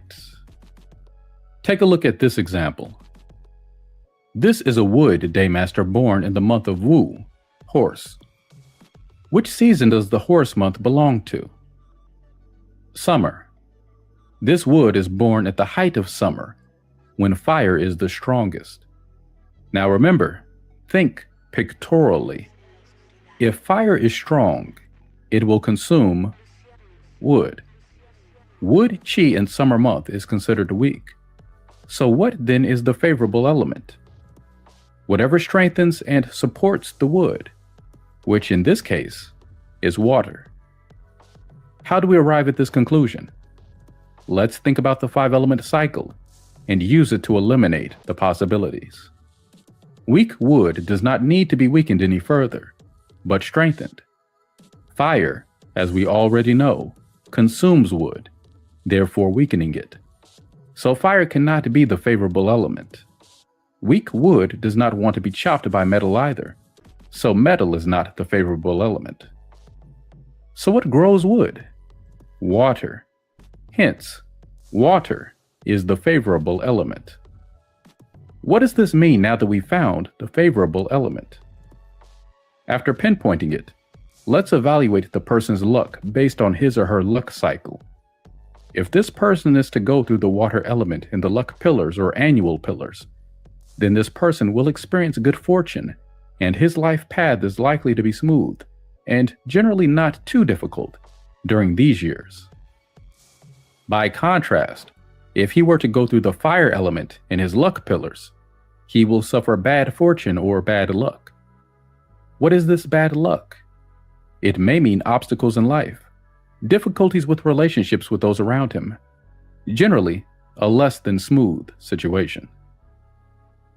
Useful God versus favorable element.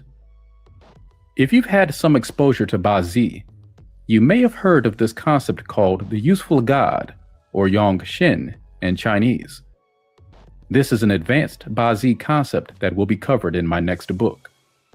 Remember, the journey of 1,000 miles begins with the first step. Practice familiarizing yourself with the 5 elements and finding the favorable element first. Don't be misled into thinking beginner's material is not useful. Sometimes, like all wisdom in life, the most profound things are often the most simple ones. Complicated techniques do not always necessarily ensure accuracy or the right answer, and in Chinese metaphysical studies, we must always remember to go back to the basics and key principles. Your goal at this point, and by the end of this book, is to be able to tell whether a person is currently undergoing good or bad luck, and when they will experience good or bad luck. Focus on answering this question first. The rest will come as you progress through this book and Bazi studies in general. I promise. The have and the have-nots. Let's look at the same Bazi chart, but change a few elements a little bit, and you'll see how the situation is very different.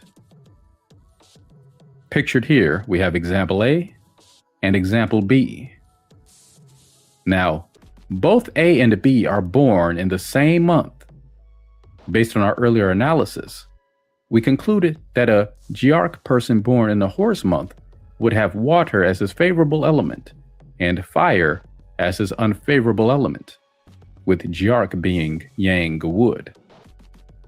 An example A here, there is a Kuei water in the year stem, and in example B, there is a Bing fire in the month stem.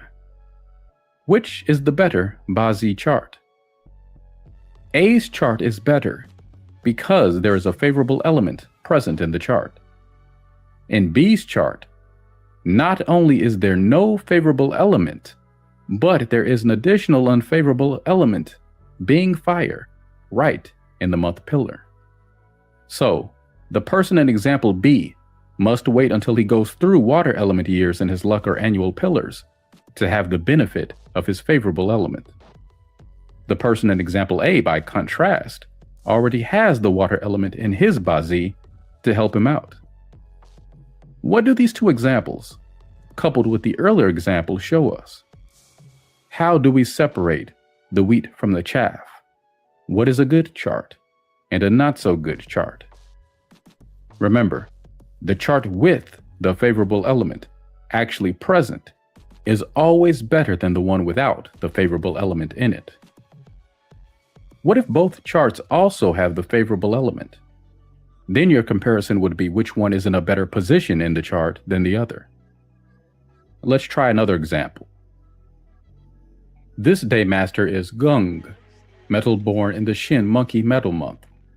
Shin Monkey is the season of autumn. In autumn, metal is prosperous, so clearly, this is a strong, prosperous metal Daymaster. Since it is strong metal, what element do you think is this chart's favorable element and unfavorable element?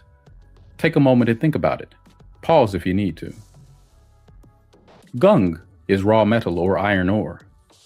Metal that has been dug out from the earth is useless unless it is forged or molded into something useful, like a sword or an axe. So strong metal needs fire to make it useful. So you might be thinking, easy. Obviously the favorable element for this chart is fire, right? Rewind back to the section on the 4 seasons, which explains the strength of each of the 5 elements in the individual seasons. Remember that in autumn, fire is in the trap stage. It is weak and fragile. Imagine weak fire trying to mold and melt a huge boulder of raw metal ore. It would be extremely difficult. So what is the solution?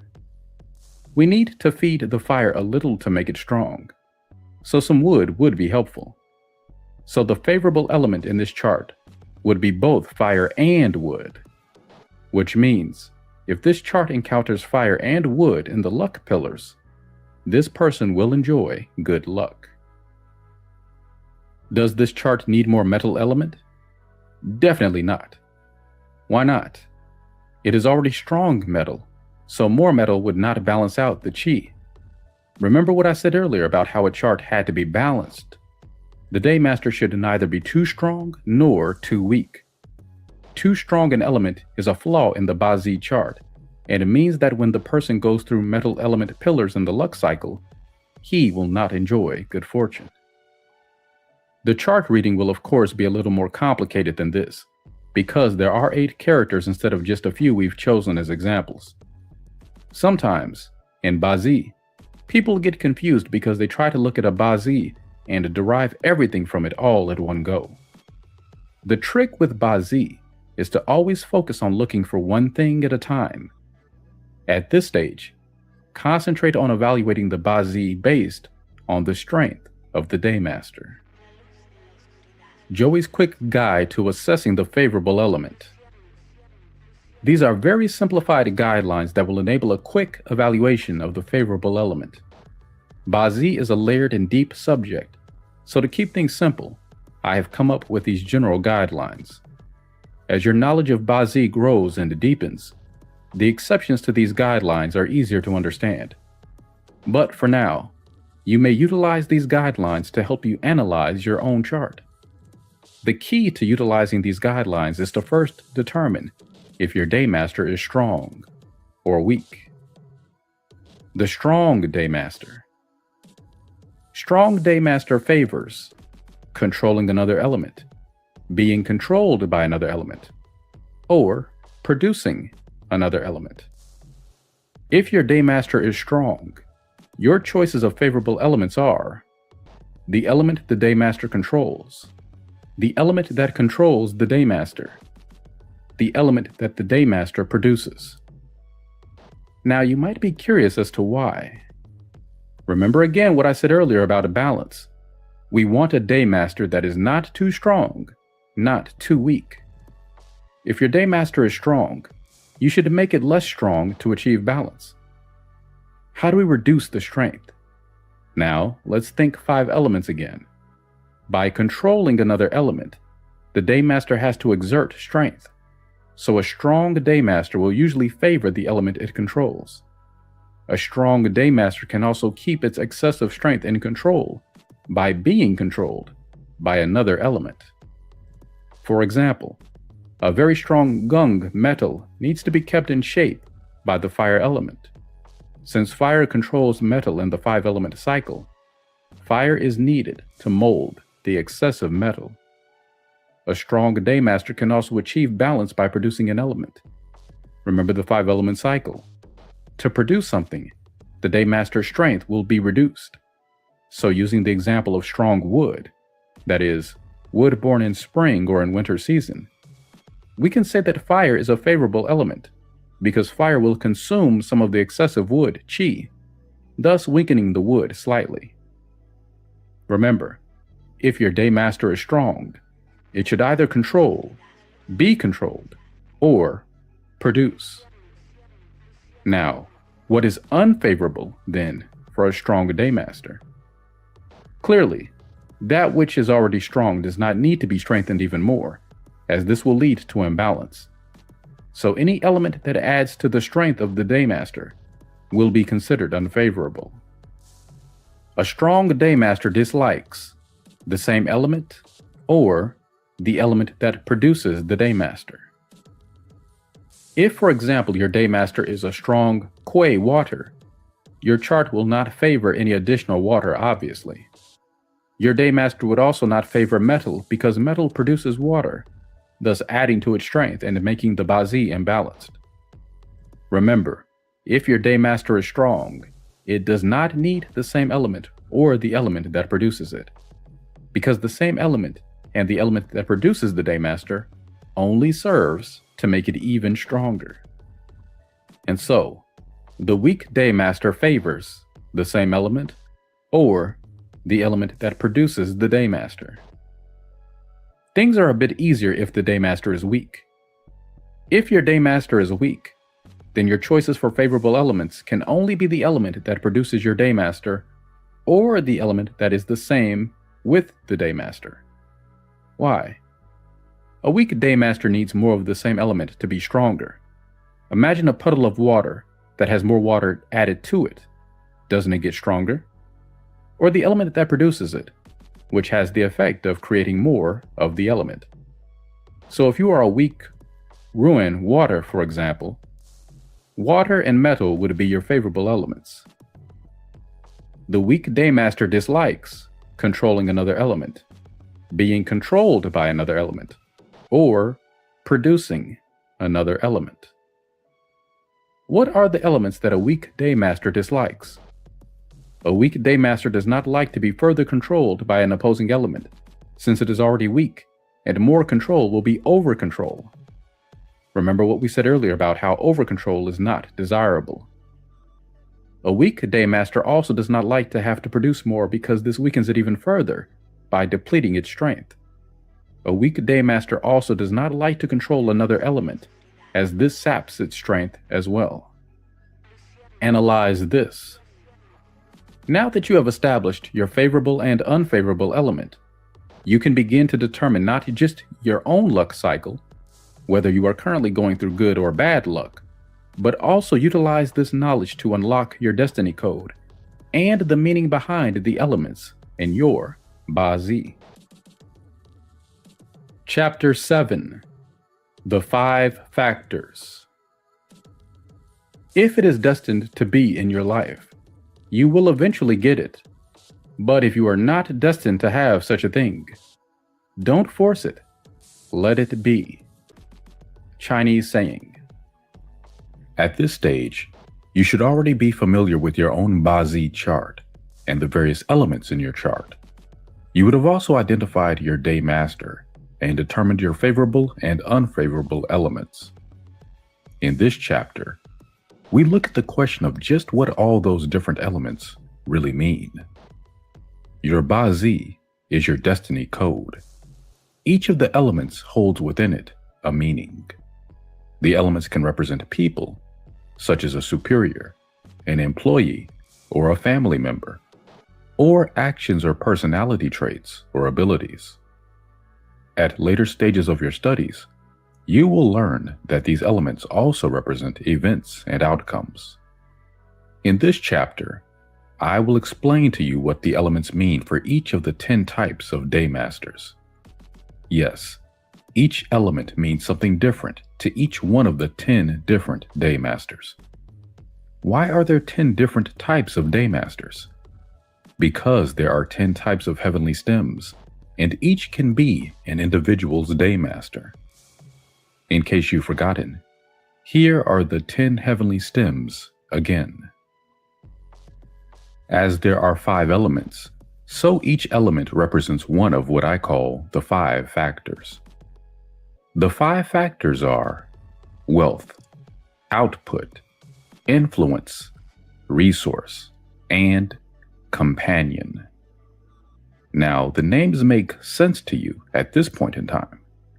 The important thing is not to try to put dictionary type meanings to these phrases, but to remember that the meaning becomes specific once the context has been ascertained. For now, view them as part of the language of Bazi. You are now starting to learn the language of Bazi. If you want to learn this art, you must learn to speak its language.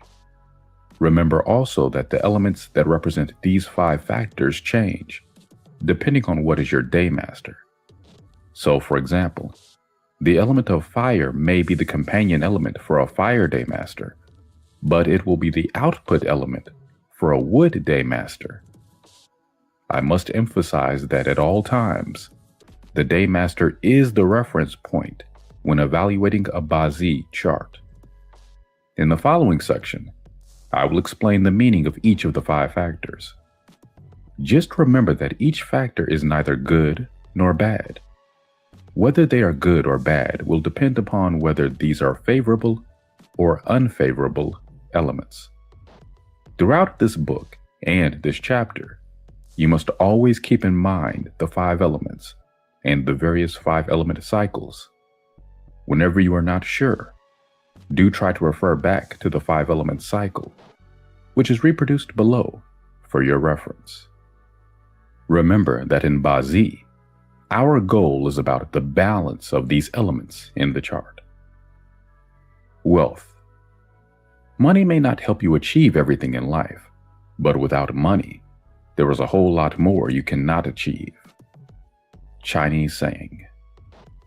In this world, whether we like it or not, an individual's financial condition does shape his or her destiny tremendously.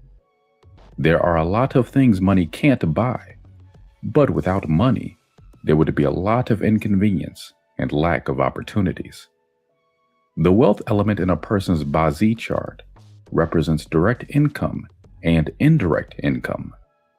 Direct income refers to salary or earned and residual income. Indirect income refers to revenue from businesses, your investment portfolio, income from real estate sales, royalties, and other investment-related revenue.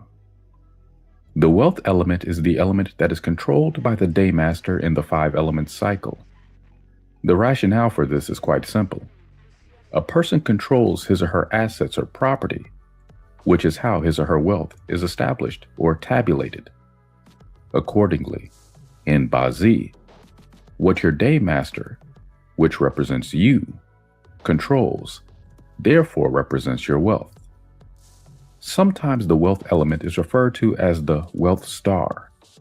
In Bazi terminology, star and element are used synonymously and sometimes interchangeably. Remember what I said earlier about how Bazi is like an onion with many layers? Well, the wealth star, to a male, also represents his wife star. This concept harkens back to the old days, when a man's wealth was measured by the number of wives he had, and the fact that in the old days, a man's wife was considered his chattel. Thus, if a man has a good quality wealth star in his destiny code, he will also have a very good wife. Vice versa, a poor quality wealth star denotes a less than desirable wife. I must emphasize that this principle applies only to men. For women, the wealth element does not represent the husband. For a woman, her husband is represented by what is called the influence element. A little patience, we will get there. A little personal note. In the course of teaching Bazi over the years, I have noticed that some women do not like to be viewed as an asset. I think women shouldn't take this concept too personally. Remember, this is just the way we classify the attributes of the elements and their relationships in the study of Bazi. This is the way it has been since the inception of Bazi, and we should not change this approach just because we don't like the idea of a woman being an asset. I often tell the female students in my class that being viewed as an asset is infinitely better than being classified as a liability. Surely? I must emphasize that the wealth element need not be many to make a chart of a rich person. It is always the quality and not the quantity that we are concerned with when analyzing a person's destiny code. How do you find out what your wealth element is?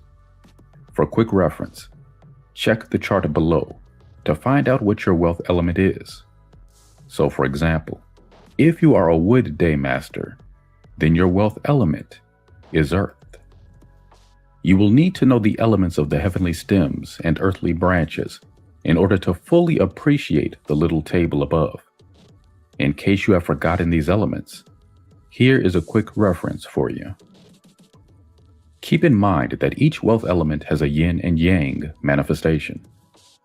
In my later books, I will introduce this concept called the 10 gods, which provides more depth for Bazi analysis and further analyzes the wealth star as direct wealth and indirect wealth. In a man's Bazi, the wife is usually represented by the direct wealth star specifically. But to keep things simple for now, we will keep the analysis collectively to just the term wealth star. How do we analyze the wealth element? Sometimes in a Bazi chart, we may see the wealth element being clashed away. This means that the man may face the possibility of losing wealth at that particular period of time, or may face separation from his wife, or the loss of a wife. For example, in a Bazi chart with the Sin, which is yin metal daymaster, its wealth element is wood. In this chart, the wealth element is the Mao, rabbit, earthly branch. Now, remember what I keep saying about the number of elements. It's not about how many you have. A chart that is surrounded by wealth elements is not necessarily the chart of a rich person. It could be the chart of the teller who works at the bank. They are, after all, surrounded by money. It just isn't theirs. Keep reminding yourself, quality, not quantity. In Bazi, there is a saying, too much wealth deteriorates the health. Remember that too many wealth elements weaken the daymaster. Let's take a look at this example. This gentleman is Sin, metal, born in Chin, dragon month. Chin, dragon, is the season of spring when wood is the strongest. Note that although the Chin dragon earthly branch is an earth element, Chin dragon month is one of the months in the season of spring, so we view it as spring earth. In spring, naturally the strongest element is wood. Inside the spring earth Chin, there is no metal. This chart is surrounded by earth elements, which is wood. Notice the gearch wood in the month stem is rooted in the month and the year branches of Chin dragon and Yin tiger. Perhaps at this point you might be puzzled with the term rooted. Rooted refers to an instance when the same element is found in the hidden stems underneath the earthly branches. Every earthly branch contains hidden stems. Don't worry about the technicalities of hidden stems at this stage. As you progress through this book and your knowledge of Bazi grows, you will be able to appreciate better their significance. This Sin Metal Daymaster is weak. The cause for this weakness? There are too many wealth elements. The wealth elements are his unfavorable elements. That is why this gentleman has trouble making ends meet and is constantly having money problems. He is surrounded by money, but it is not money that he can take in the sense of putting it in his pocket. His Sin Metal Daymaster is not strong enough to control the wealth element, which is wood. This also means that wood becomes a negative element. Next, take a look at the luck pillars below. This chart first goes through 30 years of fire luck. Check the earthly branches between the ages of 7 to 27. They are Z, snake, Wu, horse, and Wei, goat. These are known as the southern fire direction. This means that during the first 30 years of this gentleman's life, he is going through fire luck. This Sin metal is weak. It does not want to see the fire element because fire further weakens its strength. From our analysis, we can say that this person can expect the first 30 years of his life to be hard and difficult years. Output. Output is the term used to describe the element that is produced by the Daymaster. For example, if your Daymaster is wood, then your output element is fire. Why? Because wood produces fire in the 5 elements production cycle. Have a look at the quick reference table here to determine what your Daymaster's output element is. What does this concept of output mean? The output element has many layers. It can represent a person's creativity, intelligence, ability to perform, ability to rise to the occasion, or it can represent a person's expressive abilities or quickness of mind. It also represents the ability to go against the norm, to achieve the extraordinary, to stand out in front of a crowd, to initiate a plan, or to execute a strategy. The output element also represents the individual's products, things he or she has created or invented. Output element, of course, also represents a person's persuasive prowess. Whether you can get your message across clearly and effectively all depends on the quality of your Bazi's output element. When you use your abilities or intelligence to produce outcomes or results at work, you are using your output element. Output enables the person to express his or her ideas effectively and productively, to get the message across, to communicate, and to persuade others. A chart where the output element is a favorable element normally belongs to people who have a strong personal drive and determination to succeed. A favorable output element may also denote that the person will be creative and have talents relating to speaking, teaching, marketing, or in performing arts like acting, singing, and dancing. Authors, musicians, directors, and scriptwriters are people who usually have beautiful output elements.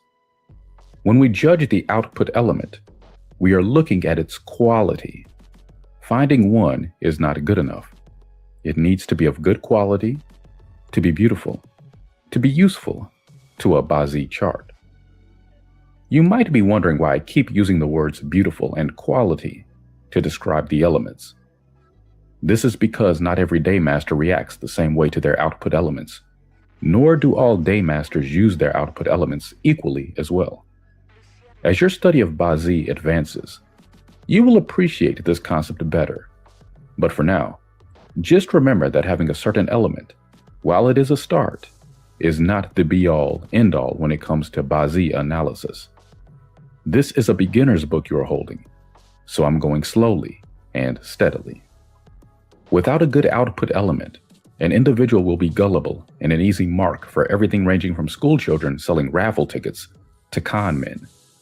A person with a weak or unfavorable output element may find themselves in possession of unwanted magazine subscriptions or tickets to the secretary's fundraiser ball. An unfavorable output element normally is one of the big reasons why people who should say no end up saying yes. Charts where the output element is an unfavorable element usually belong to people who have difficulties in expressing themselves. Alternatively, they will be timid individuals or people who, despite their abilities, never quite seem to get noticed or recognition for their efforts or work. An output element problem, such as a clash or combination, usually indicates a problem with staff, such as your staff being headhunted or resigning. Quick note, don't be too concerned about what the clash or combination concepts are at this point. You will learn more about them as you advance through this book. Now, let's take a look at an example of the output element here. This lady is Yi Wood, born in Yin Tiger Month. Yin Tiger is the season of spring, when the wood element is the strongest. Notice also that the Wei goat earthly branch contains minor roots of wood. Most importantly, look at the time of birth. It is Si rat hour, which contains water to feed the wood day master. This Yi wood is strong and vibrant. What it needs is some output element, which is fire. Fire helps bring warmth to the cold, early spring month. Fire also brings balance to the chart, as the wood is strong and needs to be weakened a little. So the favorable element is fire, which is right next to the daymaster. Fire in this chart is the output element, and it is a favorable element. This person's Bazi shows that she is talented, outspoken, and has the ability to learn quickly. Her talents will bring her wealth, as fire produces earth, her wealth element. This person also already has wealth elements in her chart. Notice the Wu and Ji earth inside the Yin tiger and two Wei goat earthly branches. She will eventually be very wealthy. Influence. The influence element is sometimes described as the power element in some books on 4 pillars of destiny. I think that the term power does not do justice to the concept, nor does it provide sufficient shading to the concept, which can be subtle and indirect. So I prefer to use the word influence. The influence element in Bazi is the element that controls the daymaster. Don't be misled by the word control. It doesn't always carry a negative connotation. Control here is more like the control a mother exerts over her child. When a mother tells her child what to do and what not to do to prevent the child from growing up to be a bad person, this is not negative control. This is control in the form of guidance and supervision. Look at the chart now to determine what is the influence element for your daymaster. What does the influence element refer to? Broadly, the influence element refers to nobility, authority, and charisma. Ever been at a function or party where one person walks into a room and suddenly all the attention just moves towards this person? Or what about people who seem to bring the sunshine with them whenever they enter a room? This is the effect of the influence element in a person's chart. The influence element also represents law and order, rules, and regulation. It makes sense. After all, rules, regulations, and laws exist to control people, correct? Imagine a world without laws. A world without traffic laws would mean that people would be driving in different directions, no traffic lights, and massive chaos. Control is the means to bring order to the world, and therefore eliminate chaos. Hence, the influence element, the element which enables control, is important in a person's chart as it enables them to exercise self-control and behave. A favorable influence element normally denotes a person who is law-abiding, conservative, respectful, and honest. Now, like all things, we don't want too much control. Too much influence will cause the chart to become imbalanced, and the Daymaster will dislike being overly controlled. What happens when a parent over-controls their child? The child rebels. The same thing with the Bazi. If the influence element is too strong, you are looking at the Bazi of a rebel, a nonconformist, someone who defies authority or must always walk their own path in life. An unfavorable influence element usually results in a person who is radical, restless, and does not like to take orders and advice from others. Women should take special note of the influence element, as this is the element that represents the husband. The influence element is also called the husband star in a woman's Bazi. This Rern water man is born in the month of Si, Rat. Si, Rat month is the winter season. In winter, the strongest element is water. So this person's Rern water Daymaster is classified as strong. Perhaps a little too strong. Rern water is the water of the river or the lake. Think pictorially now. This Rern water is not the calm lake where the waves lap gently on the banks. It's more like a torrential, gushing waterfall. What is needed to balance it? A little earth to help control and direct the water by damming it up. Earth is the influence element in this chart, and because it is needed by the Rern water Daymaster, it is a favorable element. Having decoded this person's Bazi, we can determine that this individual is someone who respects the rules, is law-abiding, is principled, righteous, and disciplined, since the influence element also represents self-control. Now, remember the influence element also represents a person's status and position. A favorable influence element denotes that the person will achieve certain ranking or certain positions in life, and or will command respect from others. Finally, the influence element also represents elegance, nobility, and charisma. Remember what I said earlier about the influence element being the element that represents a woman's husband element.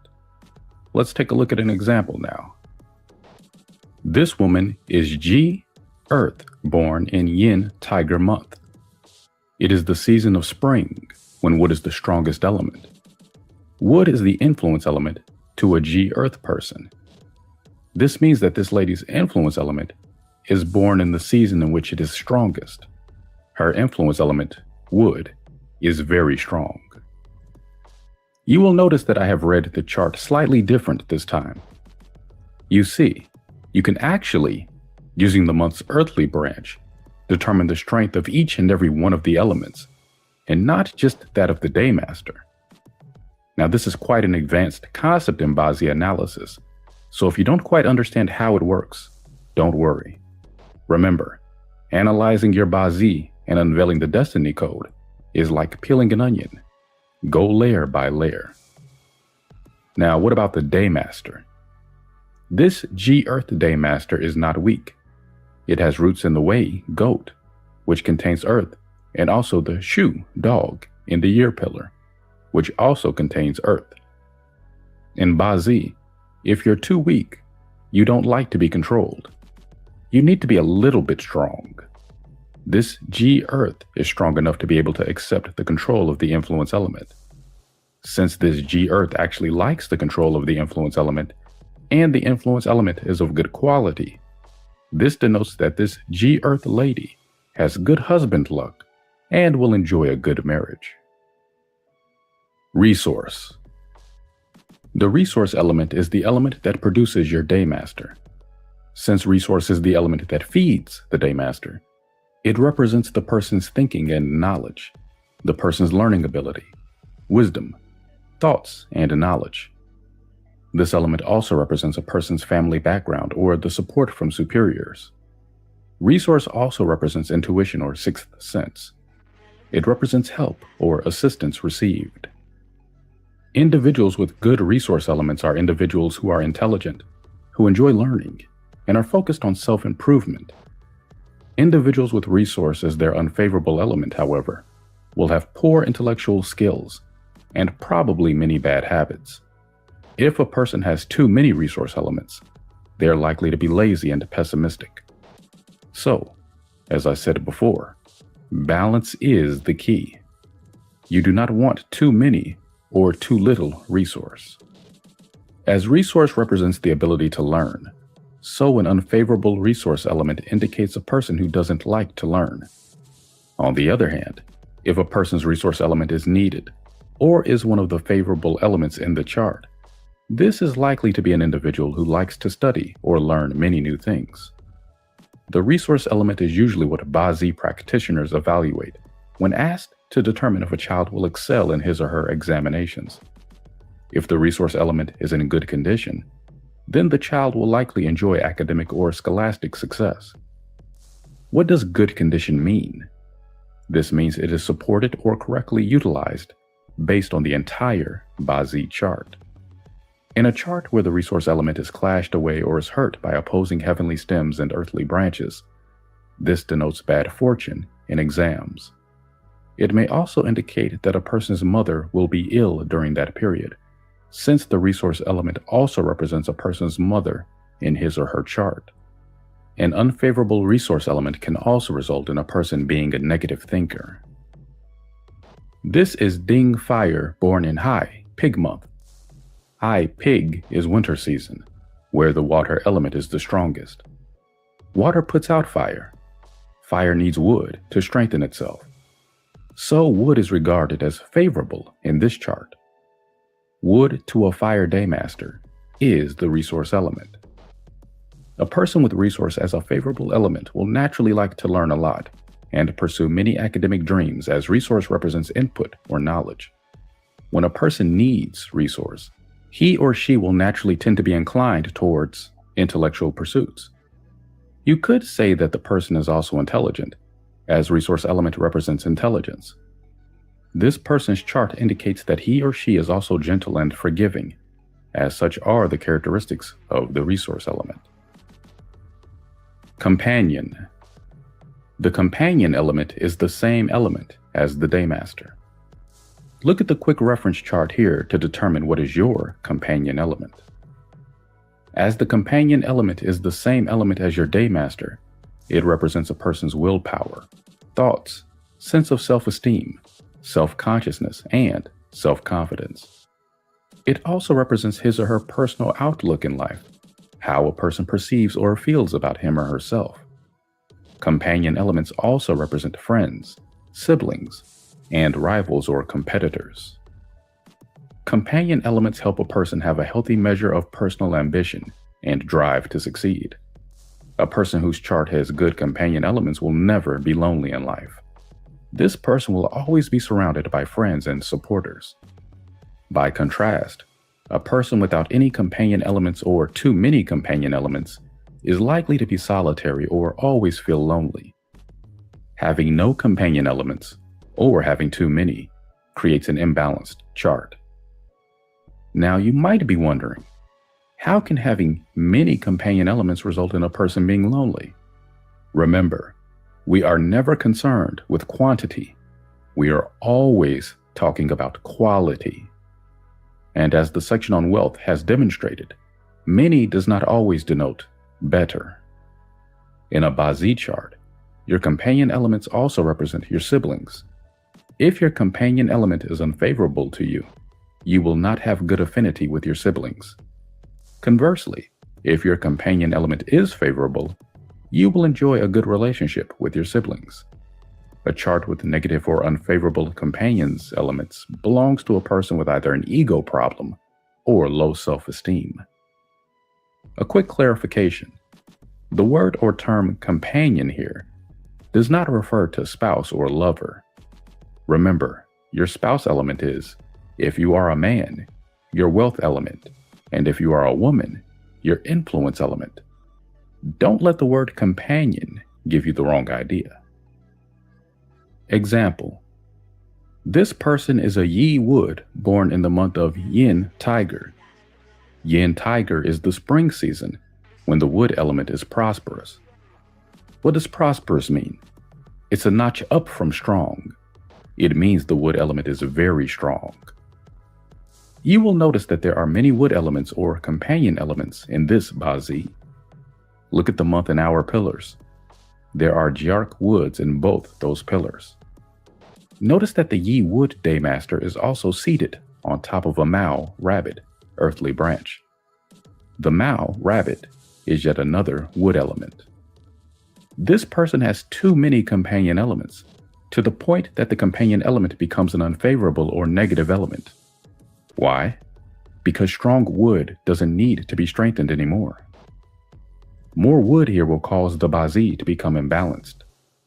This person is likely to be selfish, opinionated, stubborn, and self-destructive, because these are the negative traits of the companion element.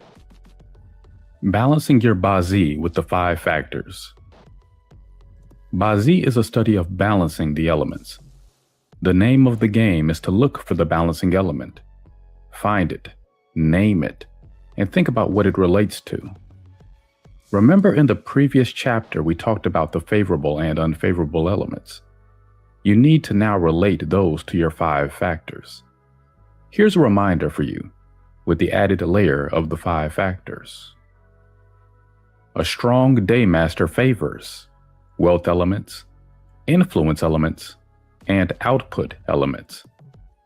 A strong Daymaster meaning a Daymaster that is born in the right season and gets reasonably good support from its neighboring branches would normally favor meeting wealth, influence, and output elements. What does meeting mean? It means that the Bazi sees these elements in either the annual or 10-year luck pillars. So a strong Daymaster meeting the wealth luck pillars will have good wealth luck, an excellent time to invest or go into business. A strong Daymaster dislikes resource elements and companion elements. By contrast, the strong Daymaster does not like meeting the companion element or resource element. Meeting more companion elements in the luck pillars denotes that there is a possibility of losing wealth or loss of income. Because companion element represents rivals to a strong Daymaster and throws the strong Daymaster off balance by making it too strong. Companions to a strong Daymaster chart will fight for control over the wealth element, meaning there will be others coming in to rob your wealth. Your analysis will be different when the Daymaster of the chart is weak. A weak Daymaster responds and reacts differently to the other 5 elements. Weak Daymaster favors companion elements and resource elements. A weak Daymaster, meaning one that is not born in the right season or one that lacks surrounding elements that support or strengthen the Daymaster, needs help from companion and resource elements. This is because the companion element is the same element as the Daymaster. A weak Daymaster needs to get help from a companion who lends strength and helps establish balance. The resource element feeds and nourishes the weak Daymaster. Thus, resource element is a weak Daymaster's favorable element.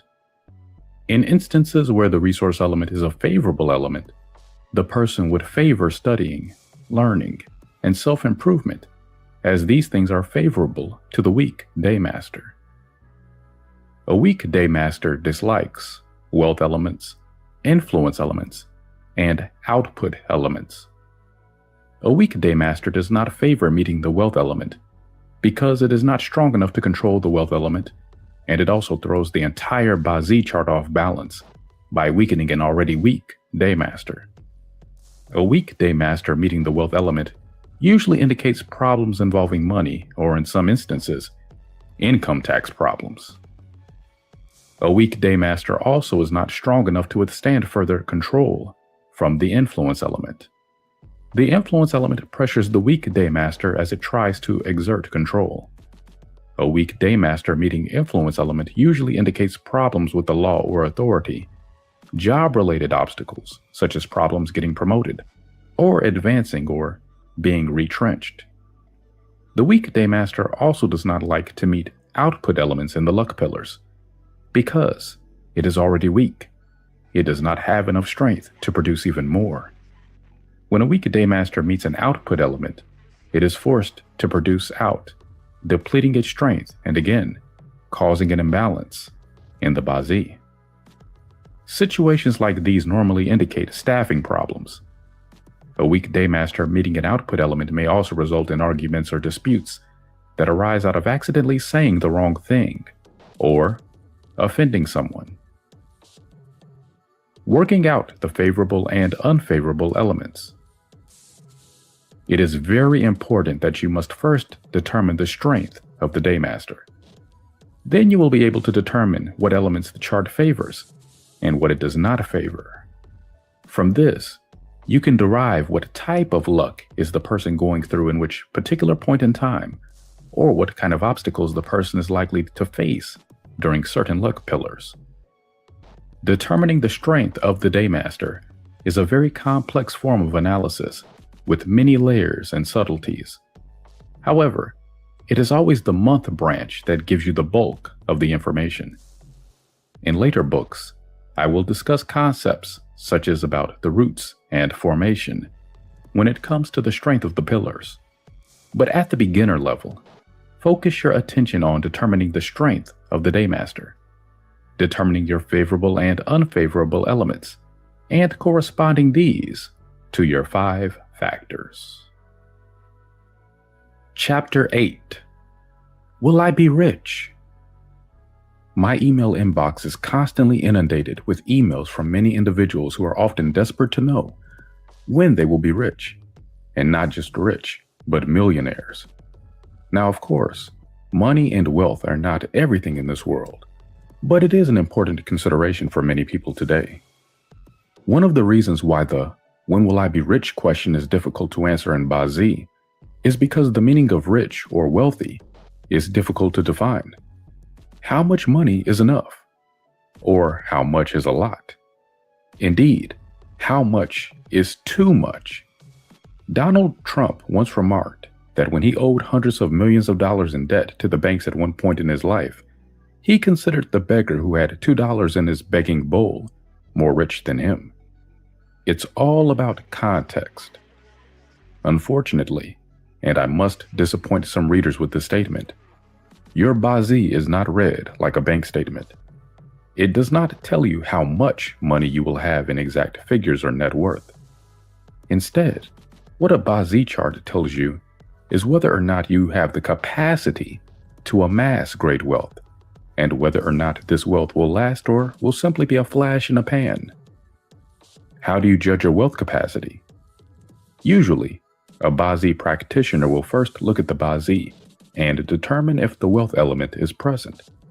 If the wealth element is not present, you already start out with a disadvantage, money-wise, in life. Assuming that the wealth element is present, the next thing we have to evaluate is whether the wealth element is strong or weak. Even if the wealth element is strong, we still want to check your luck cycle to determine if you are going through good luck, thus allowing you to capitalize on your wealth potential, or even better, going through wealth luck. Now, it's not enough to just be able to make it. The famous rap artist MC Hammer managed to make over $30 million a year and lose it all in that same year. So, we must also look at whether a person will be able to hang on to this wealth, or will they make it and lose it just as quickly. Finally, we need to look at issues of personality and career. You have to enter the right career in order to maximize your wealth potential, but you also need the right personality and attitude to amass the wealth. You can have all the wealth potential in the world, but being a lazy bum isn't going to help you get rich. Let's take each of these issues one at a time. Evaluating the wealth element. The wealth element in your Bazi chart is the element that your Daymaster controls. For example, for a metal person, his wealth is wood. For a water person, his wealth is fire. So first and foremost, identify what is the wealth element in your chart. Now, after you have identified your wealth element, you need to determine if your Daymaster can actually exert control over your wealth element or not. What do I mean by this? You see, the Daymaster must be strong enough to exert control over the wealth element. If your Daymaster is weak, then it cannot effectively control the wealth element. This is the essence of understanding and interpreting the wealth capacity of a chart. Take a look at the following two examples. One Bazi chart belongs to a rich man, and the other Bazi chart belongs to a guy who can barely make ends meet. This man is Yi Wood, born in Cho Ox month. Cho Ox month is considered winter season. In this chart, water is hidden inside Cho Ox and inside Chin Dragon. This is an advanced concept called the hidden stems. While the Cho Ox is dominated by the earth element, when we are looking at the month pillar, we are interested in looking at the season of birth first. We know that Cho Ox is the winter season, and in winter, the water element is strong. Now, as water produces wood, we can conclude that wood is strong. So this Yi Wood Daymaster is quite strong. Now you might be wondering, isn't Cho Ox the earth element? And since wood controls earth, this weakens wood's chi. So shouldn't this wood be weak? The answer is because Cho Ox is, in this chart, the month of birth. That is why you need to consider the season and not just the earth element. The Cho Ox belongs to the winter season, and that is why the water element is considered strong.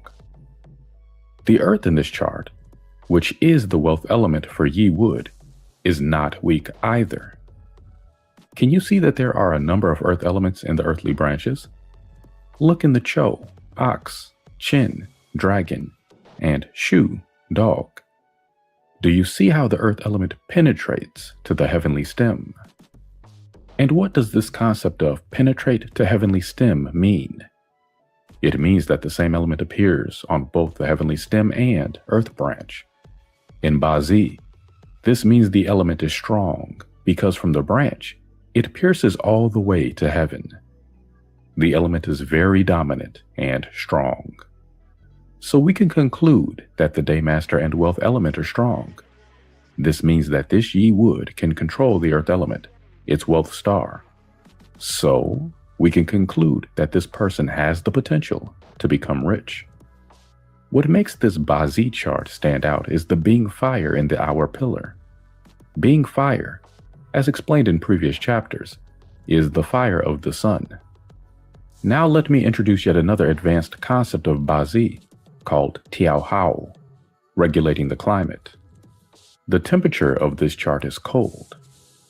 I say that because this person was born in the Cho Ox month, which is the winter season. And in winter, it's cold. A Bazi chart should be warm and comfortable. Otherwise, the elements will not foster growth, and there will be no liveliness in the chart. So what this chart needs is a little bit of warmth to help the Yi Wood grow. That is exactly what the being fire in his hour pillar supplies. Being fire, in case you have forgotten, is the fire of the sun. Hence, this person is able to become wealthy because he is able to use both fire and earth well. Now, in our second example, this person could hardly make ends meet most of his life. Let's find out why. He is Gung Metal, born in the High Pig month. High Pig month is the winter season, when water element is the strongest. Take a look at the other characters in his Bazi chart. Do you also see the two Z rat characters? These are water branches. Observe the heavenly stems. Notice the two Kuei water heavenly stems on the top, one on the month and the other on the hour pillar. In this chart, we have water penetrating to the heavenly stems from the branch. So we know that water element is very strong in this chart. In fact, it's too strong and has the effect of weakening the metal Daymaster, as it has to produce too much water. In the advanced Bazi, this is called metal sinking in water. So, this person's Gung Daymaster is in fact weak. What about his wealth element? Metal controls wood, so this person's wealth element is wood. You will notice that there is only one wood element, hidden inside the high pig and the way goat. Now, wood cannot grow if water is too strong, because when the water is too strong, it floods the chart and flushes away the wood. Remember my previous emphasis on the importance of balance in the Bazi? Too much of any element is not a good thing. In this chart, we can see how that is the case. Even though water grows wood, too much of water will only uproot and flush the wood away. So this person's wealth element is also considered weak. If a person's daymaster is weak and the wealth element is also weak, it is very unlikely that the person can become wealthy. Many beginners make the mistake of counting how many wealth elements they have in their charts. This method of reading charts is wrong. It is always the quality of an element, never the quantity, that matters. So when you evaluate the wealth element in your own chart, don't get carried away with counting the number of wealth elements.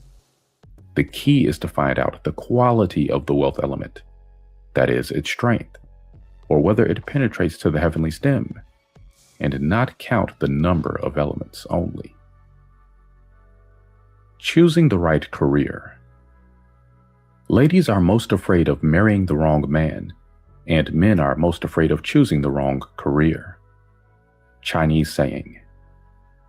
Imagine this. Bill Gates, instead of going into the software business, went into the business of selling watches. He would probably still have gotten rich, but perhaps not quite to the extent of having a global empire. Choosing the right career is an extremely important factor when it comes to wealth. It's one thing to have a rich man's chart. This simply tells you that in your lifetime, you will have money. But how rich you will be depends on how well you chose your career to match your life path. In other words, you need to go into the right field in order to make the money that you're destined to have. Entering the wrong field, even if you have the capacity to make money, is like asking Michael Jordan to play tennis. It just doesn't happen. The Chinese have an old saying, every field comes with a hero, meaning there's always someone that makes it in every field. However, remember the capacity in each field is different. A person selling lunch boxes or chicken rice would probably need to sell 1 million meals to make $1 million, something an expert bond or stock market trader can make in a few minutes. In the course of my travels and consultations all over the world, I have encountered many instances of individuals who entered a field that did not suit them, but they persisted with it because it was the best choice at that time. At the same time, I have also met individuals who have consciously made it a point to move into a field that was suitable to them. Despite some initial adjustments, they later found that their decisions, which sometimes were very difficult and painful at first, have led them to a bigger playing field and increased their sense of fulfillment and satisfaction in life. However, one can safely say that if you at least choose the right field, you have a major advantage over others who don't. It is always better to go with the flow than to work against the odds. There are fields of work with elements that suit you, while there are those that would make your work a permanent uphill climb all the time. So, a wise choice goes a long way. Choosing career based on your Bazi. Using Bazi to help someone select a suitable career could be a subject of an entire book in itself. The variations are infinite because every individual and his or her Bazi chart is unique. Hence, for the purposes of this section, we're going to keep it simple and just use the 5 elements to help guide you on the question of a suitable career. Before we get started, remember, your best career field may not necessarily refer to the element of your daymaster. That is just one method of looking at career choices. A better technique is to examine your suitable career fields based on your favorable element or elements. Remember how in earlier chapters, I showed you the ways to establish your favorable and unfavorable elements. Based on your favorable elements, you can establish the relevant industry that you will excel or do well in, or will invariably be drawn to. For example, if your favorable element is fire, then you should select the fields that are related to the fire element. If your favorable element is water, then you would do better in the water element related industry. Conversely, it is inadvisable to enter the fields related to your unfavorable elements. Generally, in the study of Bazi, an individual's achievements and performance in life would be limited at best, fruitless at worst, if he chose to enter a career field that is unfavorable to his Bazi.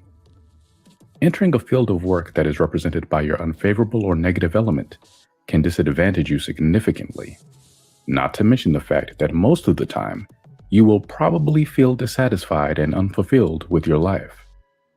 So what careers relate to each of the 5 elements? Here is a general guide. Fire industry. Fire in the study of the 5 elements represents exuberance, beauty, mannerisms, and politeness. It also represents advancement and illumination. Fields in the service industry are usually fire-related. If you are in the business of making others beautiful, such as cosmetics, beauty products, you are in a fire-related industry. Pilots, air hosts, and hostesses are doing fire-related jobs.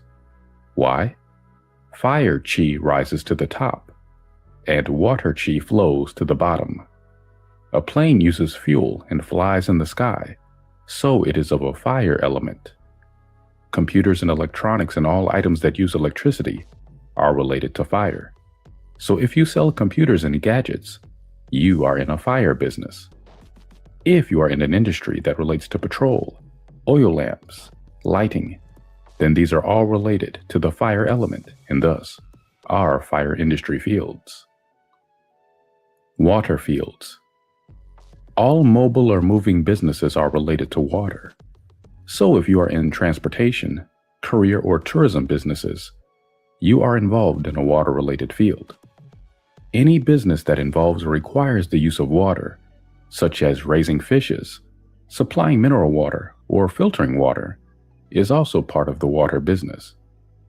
Water also relates to wisdom and intelligence, so if your work involves thinking, creativity, or innovation, you are in a water field. If you are involved in strategic planning and your job entails a lot of analysis, you are also in a water field. If you are working in a hygiene company, in a laundromat, or the cleaning industry, you are also in a water-related field. Earth occupations. The most obvious example of an earth occupation is real estate. If you buy and sell houses or if you sell land, you are in the earth element business. If you are involved in the building materials, minerals, stonecraft industry, then you are also involved in an earth-related industry. If you sell tiles and marble or engage in a business which is involved in these items, you are also involved in an earth element industry. Antique dealers and art dealers are regarded as involved in earth-related industries, since these involve objects that last throughout time. Earth also relates to trustworthiness in the study of the 5 elements. If your work relates to selling trust and a sense of security, such as healing and insurance, then you are in an earth element related business. Metal jobs. Metal represents justice and righteousness in the study of the 5 elements. Thus, people in the armed forces, in the police force, and in the legal profession usually belong to the metal element industry. Many people think that if they work with metal objects like televisions or computers, they are in a metal element line, but this is not correct. Television, computers, and other electronic items that require electricity and energy to function belong to the fire element. Metal fields include goldsmiths, coin collection, pewter industry, grills and aluminum, and selling automobiles. Metal also represents finance. If you have a lot of metal in your chart, you will be attracted to the finance, banking, or stock trading industry. If metal is favorable for you, then it means that you will do well in these fields. If metal is unfavorable for you, you will dread to be in the industry, but you probably have no choice but to continue in this line. Woodwork. In the study of the 5 elements, wood relates to growth and progress. So jobs that involve teaching or helping others to succeed are jobs that involve the use of wood. Obvious examples of the wood industry are timber, plantation, furniture, or goods made from wood. Businesses that are seasonal in nature, such as fashion design or the clothing business, are also related to wood. If your work involves creating, inventing, or designing, you are also in the wood business. Defining your industry. Gone are the days when people were farmers or soldiers or fishermen or traders. Job descriptions have evolved, as have the types of jobs around.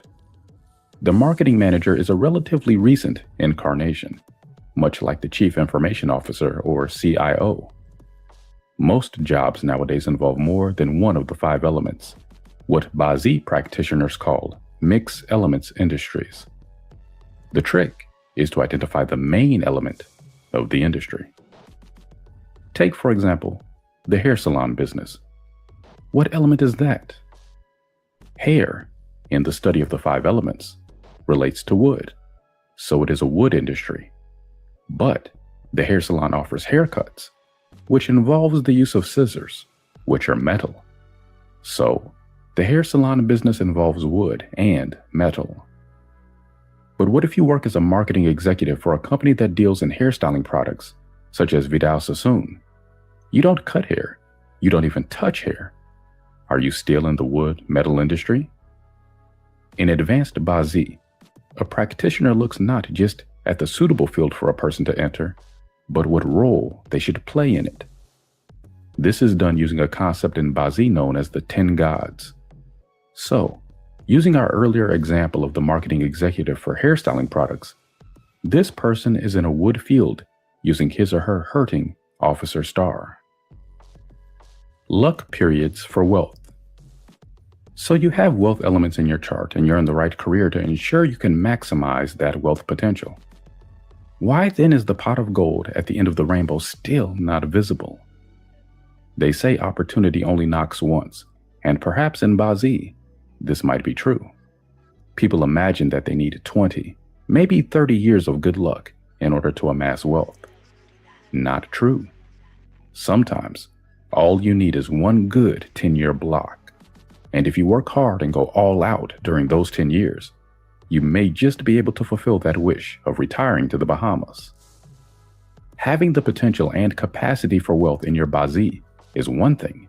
You still need to time your actions correctly. You have to know when is your prime time and when is your downtime, and act appropriately. Knowing when to take action is as important as knowing what to do. The idea in BASI is to go with the flow and not against the tides. Of course, there are those that say that we should live our life with a little sense of adventure. True, life wouldn't be fun if everything was predictable or predicted. But knowing when is the best time to take advantage of opportunities doesn't take the fun out of life. It's just the wise thing to do. That is why there are so many forecasts out there each year.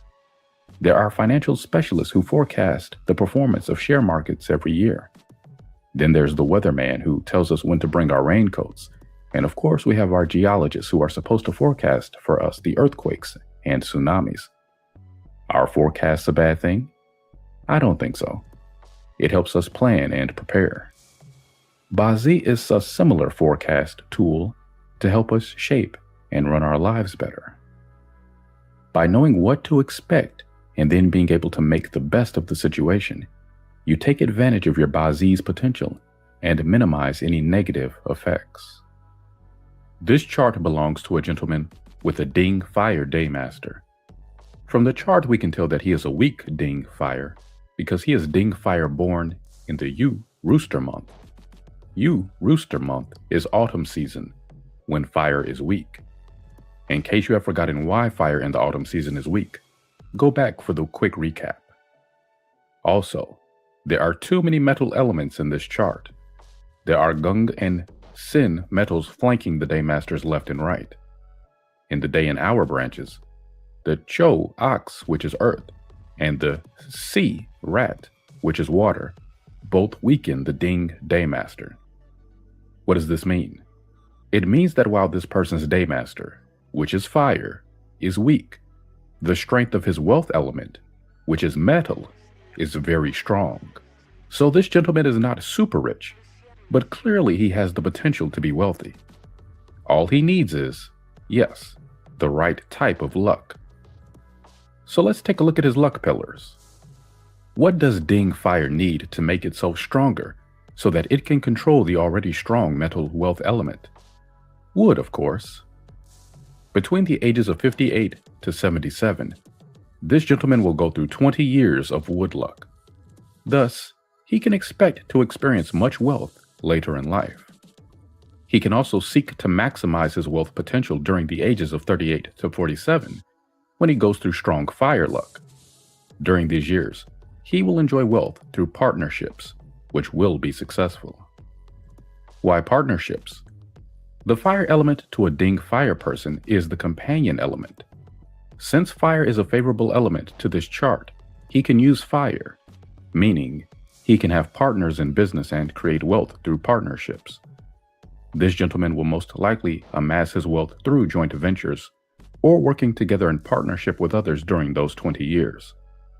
But his real wealth luck comes in during wood luck years, because wood directly strengthens his Ding Fire, and the wealth that he can acquire during these years will not have to be shared, so to speak, with anyone.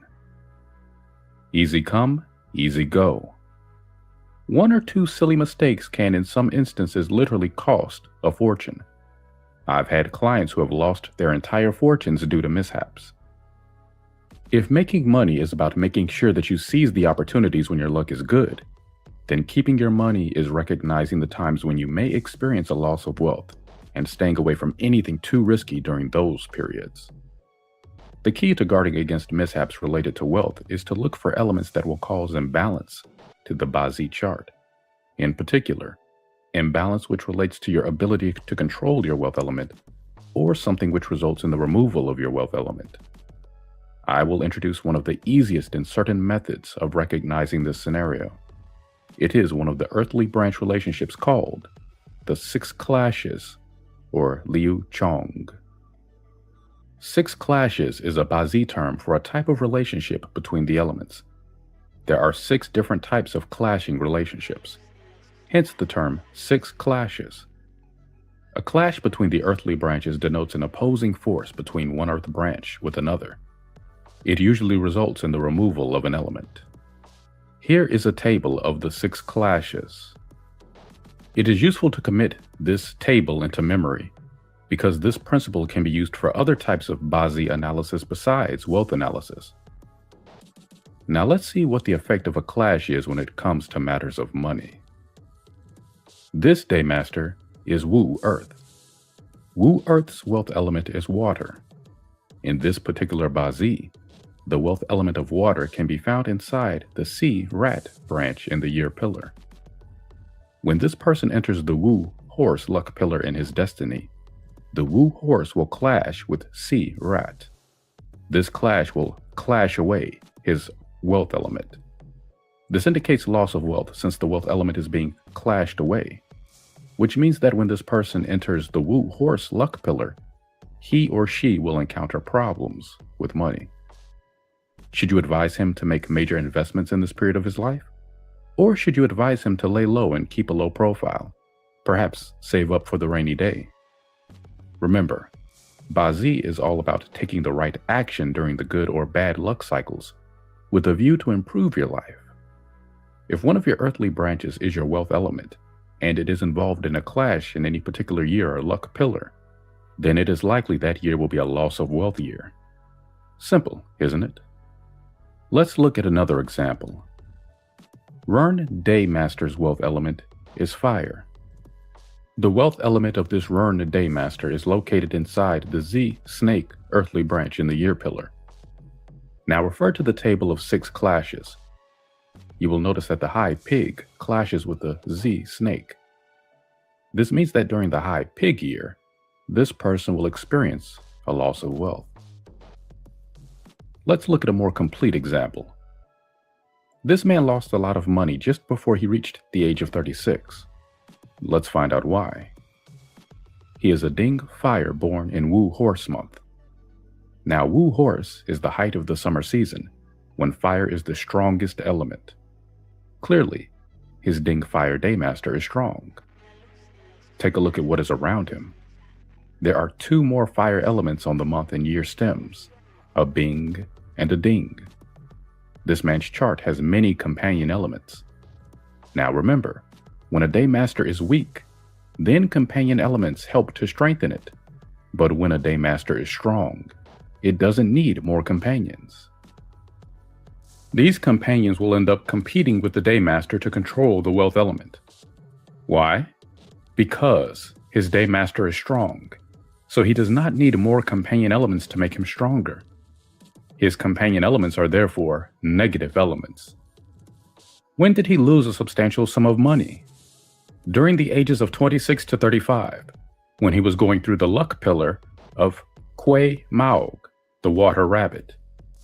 What happened? Mao, rabbit, and Yu, rooster, are one of the 6 clashes in Bazi study. Remember the 6 clashes I mentioned earlier? Now, the Yu, rooster, is metal, which is the wealth element of Ding, fire. The Mao, rabbit branch of the luck pillar clashes away the Yu, rooster in the year pillar, thereby removing the wealth element from his chart. Rabbit clashes with rooster. Furthermore, the Mao, rabbit is wood, and wood in this man's chart is an unfavorable element. Why? Being a strong fire element, he does not need to be strengthened any further by a resource element. Wood strengthens fire. Thus, wood is an unfavorable element to him. Wood comes in and throws off the balance in the chart by making the already strong fire too strong, and at the same time, removing the wealth element in this chart. Hence, the loss of wealth. Are there exceptions to rule? Yes, of course there are. However, in general, whenever a clash involves a wealth branch, there is a 65 to 75% chance it will be related to loss of money. Of course, there are exceptions and one has to qualify the clash on the basis of its severity, but these are advanced methods of analysis that I will share in later books. For now, look out for these clashes in your chart. They could literally save you a fortune. Who wants to be a millionaire? Much of our world today seems to revolve around making money in the fastest, shortest possible way. Have you seen that TV show, Who Wants to Be a Millionaire? It's a good illustration of how today we worship individuals who get rich overnight on a single stock market trade or IPO, who go from rags to riches on a TV show, who receive a windfall, as it were, from the heavens by winning the lottery. I think the question when it comes to wealth should never be if you can be a millionaire, but if you can stay a millionaire. Remember, easy come, easy go. There are people who may well be able to reap a great amount of money in a short span of time, but in the same amount of time, manage to squander it all. That is why in Bazi analysis of a person's destiny code, we look for wealth and source of wealth. Just wealth alone is not enough to ensure long-lasting financial fortunes. You need to have continuous source of wealth. So what do we look for in a Bazi that indicates a continuous source of wealth? Essentially, you also need the output element to support your wealth element. Remember the 5 elements? Well, you will notice that your output element is what creates your wealth element. If you have output, then your wealth element has support and can continue to grow. This gentleman is Jark Wood, born in Cho Ox month. Cho Ox is the winter season. In winter, the water element is strong. Water produces wood. Now notice that inside the Cho Ox and Chen Dragon, what we call the hidden stems in Bazi, are roots of water. Notice that this chart also has Bing Fire, which helps bring warmth to the chart. Fire is the output of wood. Fire produces earth, which is the wealth of wood. Accordingly, we can see in this chart that the output element is continuously producing the wealth element. The wealth element is supported by its source, indicating continuous growth. The Daymaster element is strong, wealth is strong, and there is perfect use of output star. This is a Bazi chart of a wealthy individual. A word on wealth and windfall. Pennies do not come from heaven. They must be earned here on earth. Margaret Thatcher. Many Bazi practitioners will tell you that in many consultations, people like to inquire about Pian Kai, or wealth from the heavens, better known as windfall gains. Usually, this relates to questions about the stock market or whether or not they can win money from gambling or the lottery. I am no expert in stockbroking. Asking any Destiny Code analyst about stockbroking is like asking a fishmonger how to write a computing program. Stock picking is an art and a special skill. There are experts in this field, and it requires much study and research. It is not that much just about luck alone. It's the same with gambling. Winning at the casino is not just about a game of luck and chance. It's a game of statistics and probability. People who win at gambling have very special charts, or at least they go through very special timing in their destiny. Not many people have such charts. Bazi analysis of a person's wealth is not about forecasting the ups and downs of the stock market, telling them what stocks to pick or whether they should buy a lottery ticket at 34. A Bazi analysis of a person's wealth is mainly about understanding his wealth amassing capacity and through what fields or work can this be maximized. Bazi is not an art specifically designed to predict trends of financial markets either. The Heavenly Star method might be a better choice for this purpose, but that's not the topic of discourse here. Bazi is an art designed mainly to assess a person's destiny, not the market's destiny. Does the market have a date of birth? Is it a male or female? You get the point? If you want to pick stocks or play the market, you need a different kind of personal chart. So what about Warren Buffett or Li Ka-shing, you might ask? Stock picking is like any other profession. It has rules, it has skills, and you need a talent for understanding the market, the complexity of the market, and read the trends.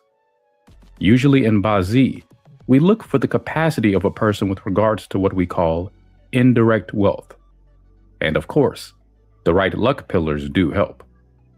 You must have the correct Bazi chart, one that already has the capacity in its code, and the right supporting luck pillars in order to excel and win at the stock market or make windfall gains.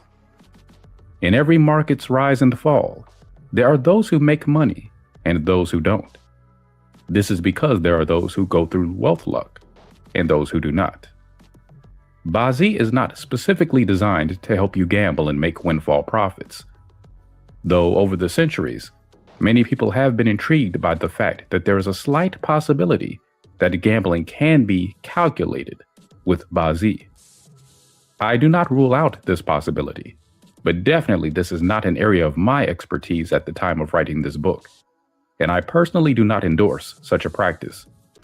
You can gamble for fun, but I don't think you should gamble your fortunes away. It is definitely not a wise way to live, and not a correct way to practice Bazi. Chapter 9.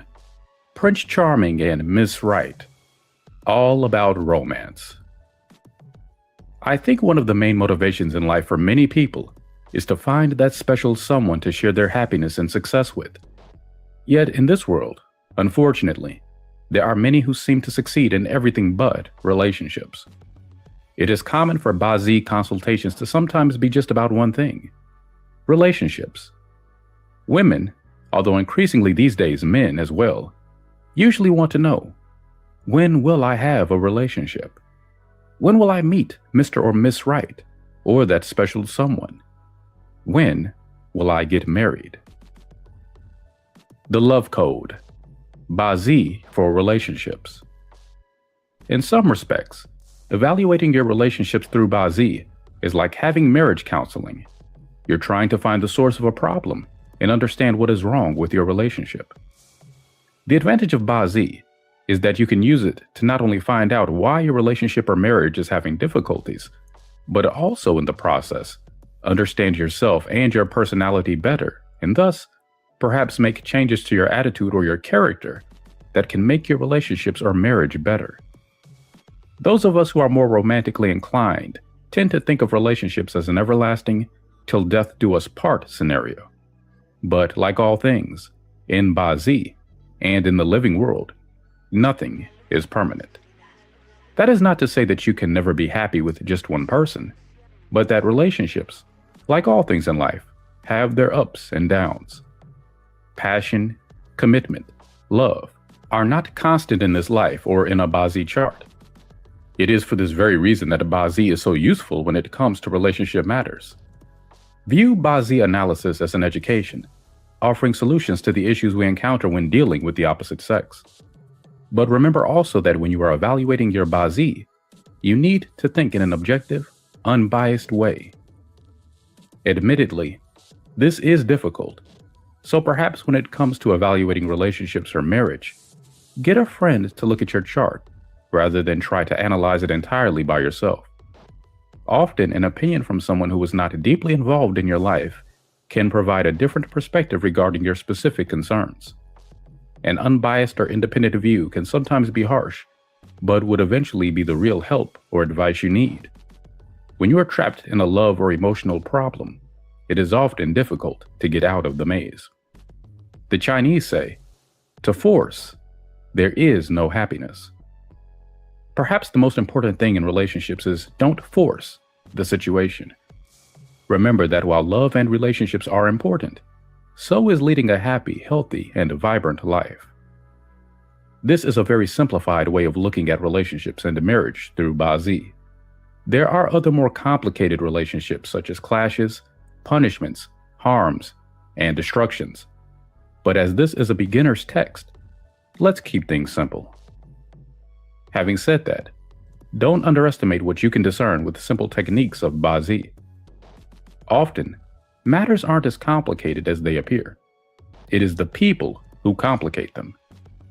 Remember, the journey of 1,000 miles begins with the first step. Peach Blossom Appeal. One of the simplest ways to determine how you will fare in the game of relationships is to find out how attractive you are. The best part is you don't need a mirror for this. Ever wondered how some seemingly ugly, by objective standards, people are always the center of attention? Or some people who are not bad looking have difficulty attracting the opposite sex? Or how some politicians or artists seem to maintain their popularity despite being flawed characters? The answer is in the peach blossom. Peach blossom is a type of flower in China that is culturally associated with romance. When someone says you're going through peach blossom luck, they're in effect saying that you are having good romance luck. Peach blossom stars is the name for a certain group of earthly branches that may appear in a set of Ba-Z. You could call them attraction magnets. They give a person charisma, a certain mystery X factor that draws people to them, or gives them a magic touch when it comes to managing or influencing people. The reference point for the peach blossom star is the Daymaster's earthly branch, as you can see in the following diagram. Each person has an individual peach blossom star that is assigned to his or her Daymaster's earthly branch. This peach blossom can manifest in 3 ways. It appears within the 8 characters of your Ba-Z, or it appears in your luck pillar, or in an annual year pillar. For example, if your Daymaster's earthly branch is the Yin tiger, Wu horse, or Shu dog, then your peach blossom star is Mao rabbit. If your Daymaster's earthly branch is the Z snake, Yu rooster, or Chou ox, then your peach blossom star is Wu horse. If your Daymaster's earthly branch is Shen monkey, Si rat, or Chen dragon, then your peach blossom star is the Yu rooster.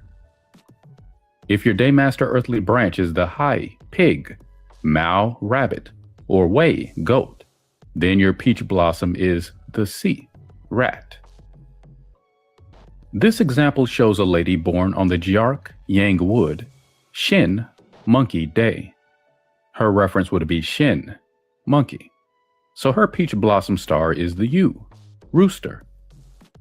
Check your Bazi chart now and find out which animal sign is your peach blossom star.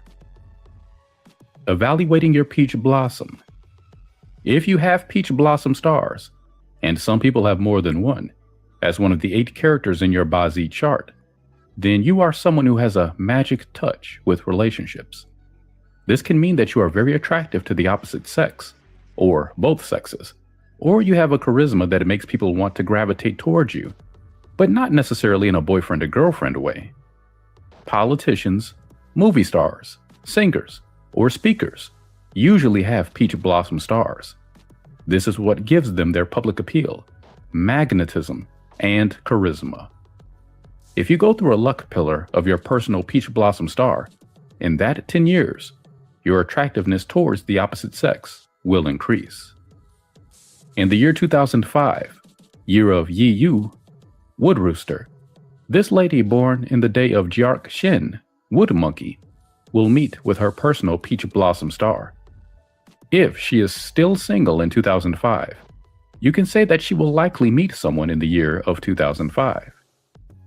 Using the peach blossom star method to check your attractiveness is the first and easiest way to analyze potential relationships. Of course, it is not the only way. A word of caution: having peach blossom star in your Bazi does not mean you are supermodel material. Sometimes, peach blossom stars represent a potential attractiveness. This potential will only be realized in certain periods of time based on your cycle of luck.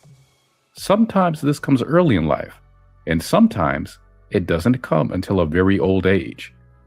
This is the luck factor in Bazi. Are you the marrying kind? Asian society places a great deal of importance on conformity and doing what everybody else is doing. It has become commonplace for us to define normality through our stereotypes of how people should behave, what they should do with their lives, and as far as relationships go, getting married, having 2 or 3 children, a dog, and a house. The unfortunate truth is that the determination to fit into the stereotype of normal has not had the effect of creating a more normal society. In fact, it is quite the opposite. Divorces, broken families, misfit children, or children with issues caused by their poor family background seem to be on the rise these days. When you are evaluating the issue of relationships, specifically marriage, it is important, if you wish to make full use of the knowledge that comes from Bazi, to ask yourself this one very pertinent question. Are you really the marrying kind? The truth is that as far as destiny analysis goes, some people are better off being single. While some people may find their lives improve upon marriage, others may find marriage is not all that it is cut out to be. Some people have excellent luck with relationships because their Bazi indicates they will have enjoyable and fruitful love lives. But it's also a fact that very few people have it all. What is having it all? A good love life, a good career, good wealth luck, respect, status, power, a harmonious family, well-behaved and successful children, and a good end to their life. The perfect life, hassle-free, only happiness, and no sorrow. Now, wouldn't that be ideal? But, like there is yin and yang, so the world can be incredibly unfair. All those people with good charts, and incredibly fair. No charts are forever good, or forever bad, or good in every single aspect equally. Some good-looking people flit from relationship to relationship, finding no satisfaction in any one of them.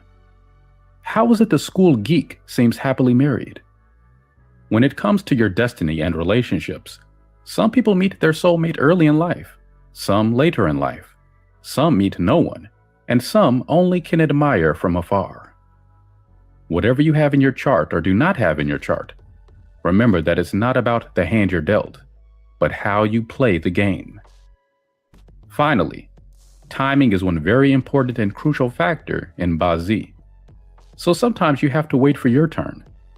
Trying to win the game early, so to speak, may bring a temporary gain, but could ultimately lead to a loss. Evaluating your marriage luck. The idea of living with someone you love and sharing your success, indeed your life, together, is a very precious thing, not something that many people would turn down. And yet, you have probably heard about the guy or lady who, despite being very attractive, just keeps falling in love with the wrong person or the wrong type. Or people you know who are trapped in terrible relationships, but just don't seem to be able to get out of those relationships. You may be the marrying kind, but have you got the marriage luck? Does your destiny support your romantic or personal aspirations? There are people out there with beautiful destiny charts that give them not just the chance, but the certainty of such a life with someone special. And there are people out there with more money than they can ever spend in 2 lifetimes, trying to get out of their marriages. In the above example, we have a woman who has had a very unhappy marriage and is now divorced. What is the cause of her relationship woes? She is Rern Water, Yang Water, born in Mao Rabbit Month, which is the peak of spring. Now, wood is the strongest element in spring, and wood absorbs water, so this water daymaster is pretty weak. Her daymaster needs to be a bit stronger, which means she favors her resource and companion elements. Unfortunately, her daymaster has little support from the branches or stems in her chart. Not even the metal in the U rooster branch of her hour pillar is enough to strengthen her Rern Water daymaster. Now ladies, remember that when your daymaster element is weak, you do not like to be controlled by another element. Thus, this weak Rern Water does not like her influence element, Earth. Quick reminder, Earth controls water in the 5-element cycle. Accordingly, Earth is now an unfavorable element for her. In the study of Bazi, for a woman, the element that controls her daymaster element is called the husband star. Thus, in the above chart, her husband star is an unfavorable element. Now, imagine if your unfavorable element is your husband element. What would you make of her relationship with her husband? The obvious answer would be bad, of course. The more she tries to force a marriage, the more the unfavorable element affects her. She has to wait for the time in her luck pillars where a certain favorable element appears to alleviate this flaw. When that time comes, her marriage or relationships will work out naturally. Decoding relationship luck through Bazi. Generally, there are 2 methods for evaluating a person's marriage luck: evaluating the spouse palace, evaluating the quality of the wealth element for men, or influence element for women. Using these 2 methods, we are trying to ascertain if this person will have a good or bad relationship with their spouse, but also whether marriage is favorable or unfavorable. This is also sometimes used to evaluate if early or late marriage is preferable for a person. The spouse palace. The spouse palace represents your relationship with your spouse. This palace is located directly under your daymaster. In a majority of cases, if you have a favorable element located in your spouse palace, you will enjoy a good marriage in the sense that your relationship with your spouse will generally be good. You and your partner will enjoy your marriage to each other, have a loving relationship, and will be committed to each other. Chances are that as long as you are not an unreasonable spouse or put needless pressure on your relationship, you will have a good marriage. However, if in this palace you have an unfavorable element, then you might not feel that you would have a wonderful relationship with your spouse. This does not mean that you will not get married. It may simply mean that in the duration of the marriage, you do not feel satisfied with the relationship for some reason, or you are simply not as lovey-dovey as some couples are. So what do you do if this is the case? As commonplace and trite as the answer is, you simply have to work harder at your relationship. I do not think I am by any means saying anything revolutionary when I say that people do have to work at their relationships, marriage or otherwise. People with favorable elements in their spouse palace simply don't have to put in as much effort as those who have an unfavorable element in their spouse palace. This does not mean that they do not have to work at maintaining their relationship. For example, keeping the spark, maintaining the zing in their marriage, appreciating their other halves. You know the drill. Indeed, it may well be the case that people who do not take their marriage for granted, or know from their bazi that their marriage luck is not so good, would do better simply because they make the effort. They go the extra mile to make their marriages work. Now, I'm sure it probably seems a bit depressing to see all these less than good marriage charts. So let's take a look at what the chart of someone with good marriage luck looks like. This is the bazi of a lady named Mrs. Chan, who enjoys a happy marriage. Mrs. Chan is Yi Wood, born in Si Rat month, which is the winter month. In my next books on bazi, when I cover the combinations, you will learn that Si Rat and Cho Ox is known as a half-winter directional combination. This means that the water element in this chart is strong. Now, with half of winter in the chart, obviously, this bazi is also quite cold. To keep the analysis simple, this is how you read this chart at the present level. In winter, the water element is strong. Water, of course, grows wood. So we can say that wood is strong in this chart. Strong wood usually requires output to reduce the strength of the wood and to balance the chart. Wood's output is fire. Now look and see where the fire element is to be found. Smack inside her spouse palace is the Z, snake, which contains, in the hidden stems of the earthly branches, the favorable Bing, fire element. Mrs. Chan has her favorable fire element in her spouse palace. A favorable element in the spouse palace usually indicates satisfying relationship with the spouse. The untouchable palace. Every relationship has its ups and downs. Some couples argue throughout their life together but still remain together. Some couples go through huge arguments, then break up on a small issue.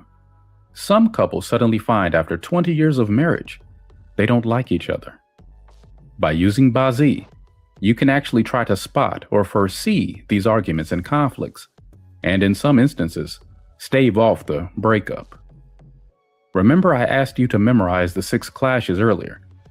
In case you haven't committed them to memory yet, here they are again. In bazi, a person's spouse palace is sacred. I call it the untouchable palace. Ideally, you don't want this palace to be clashed. A clash in the spouse palace usually denotes a problem associated with your relationship with your spouse. There are major clashes and minor clashes. Pay attention to major ones, such as a clash due to a luck pillar, as these are the ones that hit a relationship hard. Minor ones, such as a clash from a year pillar, are not as bad. Now let's look at an example of how to evaluate the impact of a clash in terms of relationships or marriage. This chart belongs to a G, Earth Lady. Her influence element, which represents her husband, is wood. When she enters the 10-year luck pillar of the U, Rooster, and in the year of the U, Rooster, within those 10 years, a serious threat to her relationship can be expected. Why? Because U, Rooster, which is metal, clashes with her Mao, Rabbit, which is of a wood element. This clash occurs in the Daymaster's earthly branch, which is her spouse palace. When both the luck pillar and the annual pillars pose a double whammy into the spouse palace, this normally indicates an extremely strong likelihood of a turbulent period when it comes to the marital relationship. Looking at wealth and influence. Remember in earlier chapters, I talked about the husband star and the wealth star? To the men, their wealth star represents their wife. Remember, wealth is what your Daymaster controls in the 5-element cycle. And to the women, their influence star represents their husband, since it is what controls your Daymaster in the 5-element cycle. Just a quick pointer here. The term stars here is merely a term used by a bazi practitioner to describe what a specific element represents. Don't focus too much on the names or terms at this point. We're at the beginner's level, so keep it simple. Now, so far we have learned that if these are favorable elements to the person with regard to their daymaster, chances are the quality of marriage for the person would be quite good. If these elements are unfavorable, these usually belong to people who have a hard time enjoying their marriage or have a bad marriage. To analyze the quality of a marriage, you also can look at the quality of the wealth or influence star, and I'll show you how to do that in the following examples. You may be curious to know, though, what does a really good marriage chart look like? One thing you must remember: Ba-Z readings for relationships are based on what some people may regard as a bit of an old-fashioned viewpoint on marriage and relationships. In today's world of the working career woman and the age of the house husband, the idea of what is an ideal marriage has probably changed since the time of Grand Master Xu Xiping from the Five Dynasty era about 1,000 years ago. Grand Master Xu Xiping is the founding father of Ziping Ba-Z system, the system of Chinese astrology we are using now to decode a person's destiny code. Of course, what you believe to be an ideal marriage is an individual opinion, but for now, let's focus with what Ba-Z considers to be the ideal marriage. I will deal with the modern view of marriage in my next book. Traditionally, a good marriage is a tall order. The woman is a good, loving wife who takes care of her husband. Her husband is reasonably rich and takes care of their children and their home. The children are reasonably successful and respectful. Finally, she will have the opportunity to see her grandchildren married before she dies. Regarding the chart on your screen now, this lady was in her 80s when she died. She was married to her husband for more than 60 years. At her funeral were her grandchildren and great-grandchildren, along with hundreds of family members and friends. This lady was Kuei Water, born in Shen Monkey Month, the autumn season where metal is the strongest. Metal produces water, so her water is reasonably strong. Now, her influence element is Earth. Where is her husband's star then? Right next to her, in her month pillar. See the Wu Yang Earth in the month pillar's heavenly stem? What makes this lady's marriage look good is that her daymaster combines with her husband's star. In advanced Ba-Z, Wu and Kuei are called a heavenly stem combination. This means her husband loves her a lot. Now, her husband's star in this chart is no slouch either. He is well supported by the fire elements in her chart. Fire produces earth. So both her self-element, Kuei, and her husband's star, Wu, are reasonably balanced. What about her children? The children of Kuei are the wood element. Water produces wood, remember? In this woman's chart, wood is located right below her. Picture this: a gentle rain sprinkling down on the plants. In Ba-Z, this is a beautiful picture. Now, emotional state is very important for a good marriage. This woman has no clashes, harms, punishments, or destruction in her chart, indicating a stable personality and a balanced emotional state. What does a chart that indicates a bad marriage look like? Take a look here. This woman was born in 1966. She has been married twice. Presently, she is single, but is in a relationship. She is Gung Metal, born in the month of Wu Horse, which is at the height of summer. Now look at her Ba-Z. You will notice that she has two Wu Horse, so she has two Ding Fire. Look at the hidden stems underneath these earthly branches to find the two Ding Fire. Both these Ding Fires are strong, as there is also a Bing Fire heavenly stem appearing in the year pillar. This indicates the fire element is excessively strong. Now, using what I like to call the secret art of common sense, we will know that fire that is too strong will automatically hurt the Gung Metal Daymaster. So, her favorable elements are metal, to strengthen the Daymaster, and water, to cool the fire. The sea rat contains Kuei, yin water, which will be helpful in cooling her chart down. It is located in her spouse palace. Unfortunately, the C rat clashes with the Wu horse in the month pillar. Ding fire is the influence element of this gung metal daymaster woman and thus represents her husband's star. What causes her to have a bad marriage or bad husband luck in her life? In decoding a person's destiny, like any other science, more than one indication of a problem usually suggests that there is going to be a problem. In her case, firstly, her spouse palace has a clash. Secondly, this clash involves her husband element, fire, and her spouse palace, which is the C, rat, earthly branch. Thirdly, fire element, which is the element that represents her husband, is her unfavorable element. Finally, you will also notice that all her 4 branches are peach blossom stars. Now remember that in Bazi, we are always striving for balance. A bit of peach blossom is good to enhance one's attractiveness, but too many peach blossom stars is not good for relationships, and especially for women, when it comes to ensuring a stable marriage. As your knowledge of Bazi increases, come back and study her chart again. You will see that this woman's relationship issues are also caused by self-punishment and destruction in the branches of her Bazi, denoting emotional instability, the main cause of her relationship woes. Giving the right love prescription. Of course, when people come for a Bazi consultation that relates to their relationship, they aren't just looking for the good news, or bad news, as it were. They want some advice. In the course of my practice of Bazi, and I have done readings both locally and overseas, the cultural context is very important. In countries and societies where divorce is commonplace, acceptable or not too difficult to undertake, you tend to get more people asking when is the right time to get a divorce, rather than whether their marriage will be good. In Asian societies, divorce is usually the last resort in terms of advice given by a Bazi practitioner. It is usually only suggested when the relationship is abusive or tormenting. This is because in Asian society, it is generally expected that couples will stay together for the sake of their children or the family, although I should add, this is changing. How do you use Bazi then to plan the decisions that relate to your relationships in the marriage? All things considered, personal happiness is at stake here for most people.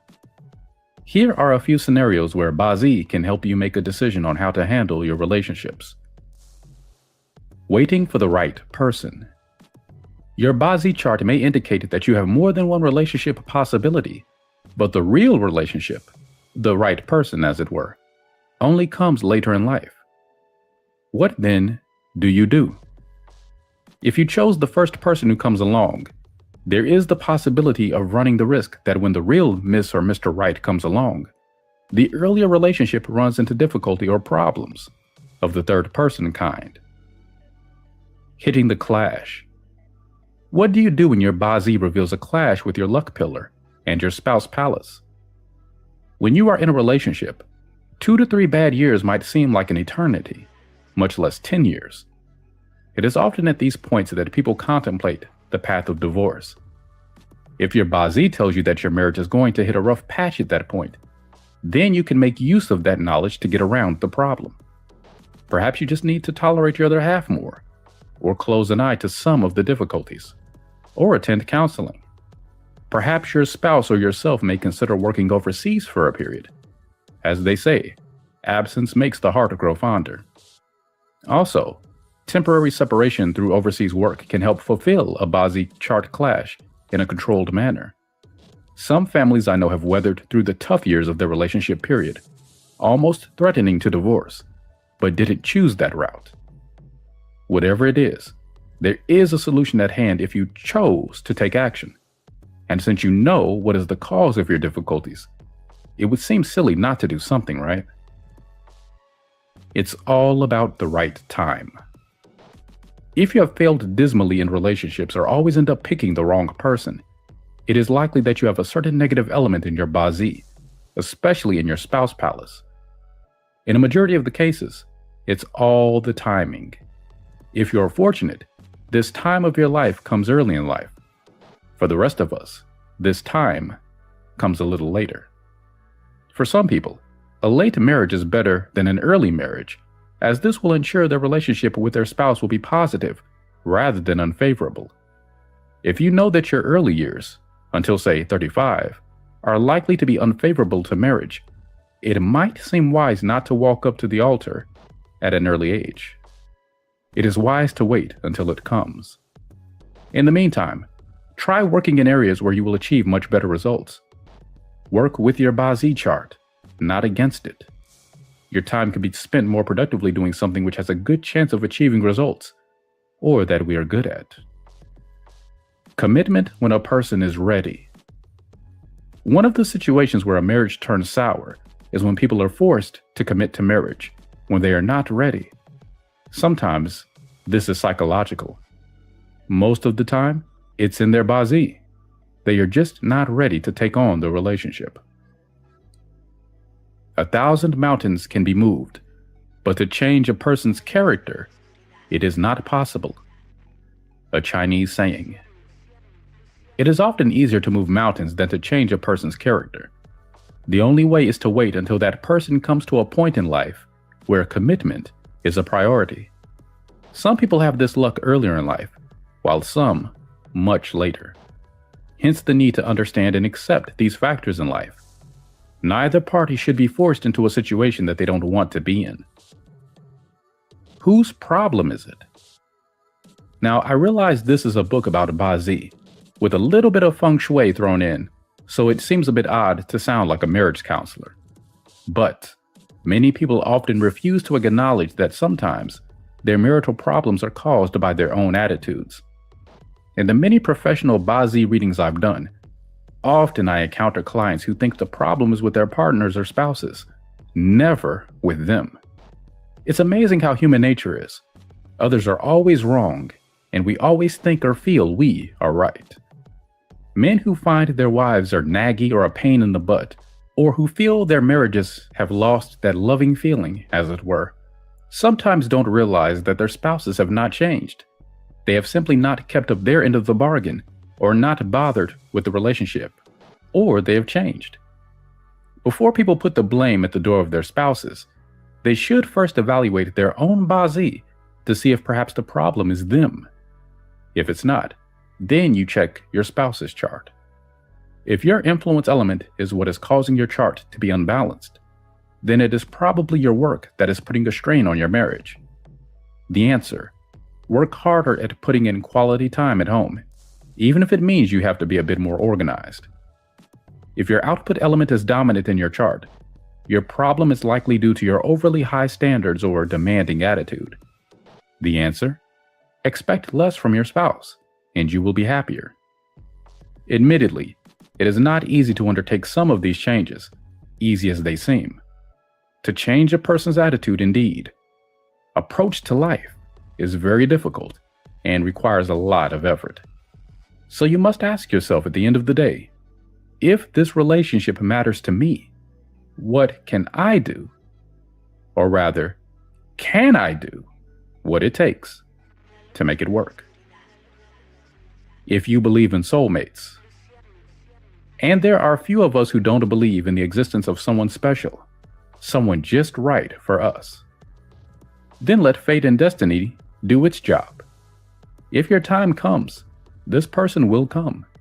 If it is not at the right time, then focus on what the time is right for: your career, making money, personal satisfaction, personal growth.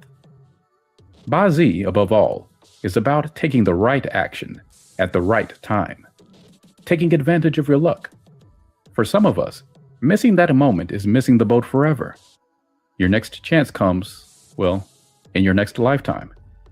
For others, it may be a case of taking the boat that is going down the wrong stream or headed in the wrong direction. If you know it's not going the way you want, why jump on board? Chapter 10: The Power of Ba-Z. A lot has happened since we've started from Chapter 1. By now, you would have grasped the basic idea of decoding your destiny through Ba-Z. You have begun to understand your destiny code. You should be able to tell at this point by reading your own chart if you are enjoying good luck or suffering bad luck. This is achieved through the analysis of favorable and unfavorable elements. Once I taught a class, a student came up to me and said, "Okay, we've learned Bazi. We have decoded our own destiny code. Now what do we do with it?" Knowing one's destiny code through Bazi helps us understand ourselves better and enables us to make better decisions. Decisions based on our true capacity and ability. Bazi reveals to us our potential and our capabilities.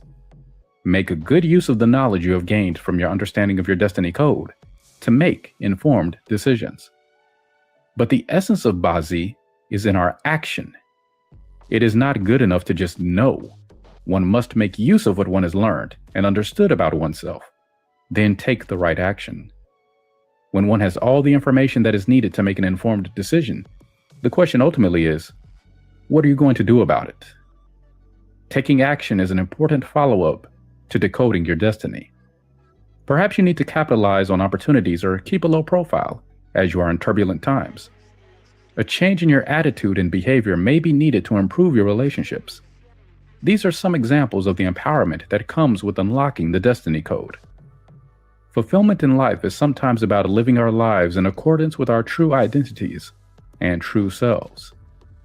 It's difficult to encapsulate in just one chapter what we can learn from Bazi and how we can maximize the knowledge we derive from our Bazi to help us in life.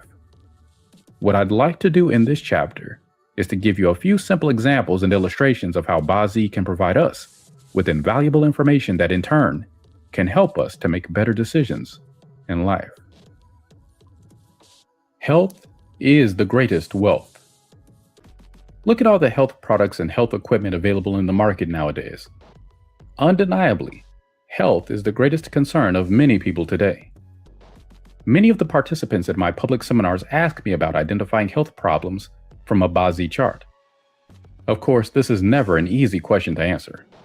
Not because it is difficult to ascertain this information from the Bazi, but because it is difficult to teach someone in a quick discussion how to figure out what are his or her potential health problems. There are so many ways to help ascertain a person's potential health problems or ailments. Let me share with you a few simple techniques for identifying health issues from a person's Bazi. One quick way of identifying health problems is by evaluating the strength of your daymaster, as we did in Chapter 6, and then finding out your unfavorable element. Your unfavorable element is likely to be your problem area or health threat. This is the case with the majority of charts. In Bazi studies, the unfavorable element is known as the Ji Shen, or the negative god. This element is usually the cause of bad fortunes, or more specifically, poor health or certain health ailments in an individual's life. Your personal unfavorable element will determine the type of problems or the possible weak spots in your body. Here is a short, quick summary of how the elements relate to various types of health problems or parts of the body. This is the Bazi chart of a lady suffering from stomach cancer. She is Kuei water born in the Wei goat month. As Wei goat is a summer month, fire is very strong. We can also see that there are many earth elements in the earthly branches, the Wei goat and the Chou ox. Therefore, we can conclude that her chart has a lot of fire and earth. Accordingly, her Kuei water daymaster is extremely weak. Her unfavorable element is earth. We know that the earth element corresponds with the stomach region, so we can already see that her health problems are likely to relate to her stomach. What kinds of problems are related to the stomach? The Wei goat and Chou ox contain Ji earth inside, hidden stems. Earth is mud, soil, and dirt. Ji heavenly stem also represents stomach and diaphragm. What happens when you mix dirt into water? It becomes contaminated and dirty. In Bazi, contaminated water is an image of poison. In reality, this usually denotes malignancies. Hence, this suggests stomach cancer. From this example, you can see how Bazi can help us understand our potential health problems and health conditions. This allows us to plan ahead by recognizing problem areas in our health and health weaknesses, and enabling us to prepare for problems by knowing which areas will need attention when age catches up.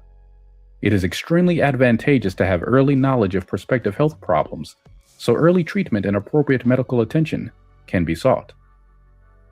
Understanding personal relationships. One of the main uses of Bazi is to help us understand our relationships with the people around us. Often, human beings behave, react, and respond differently to different people around them. Even with the same person, sometimes we behave differently.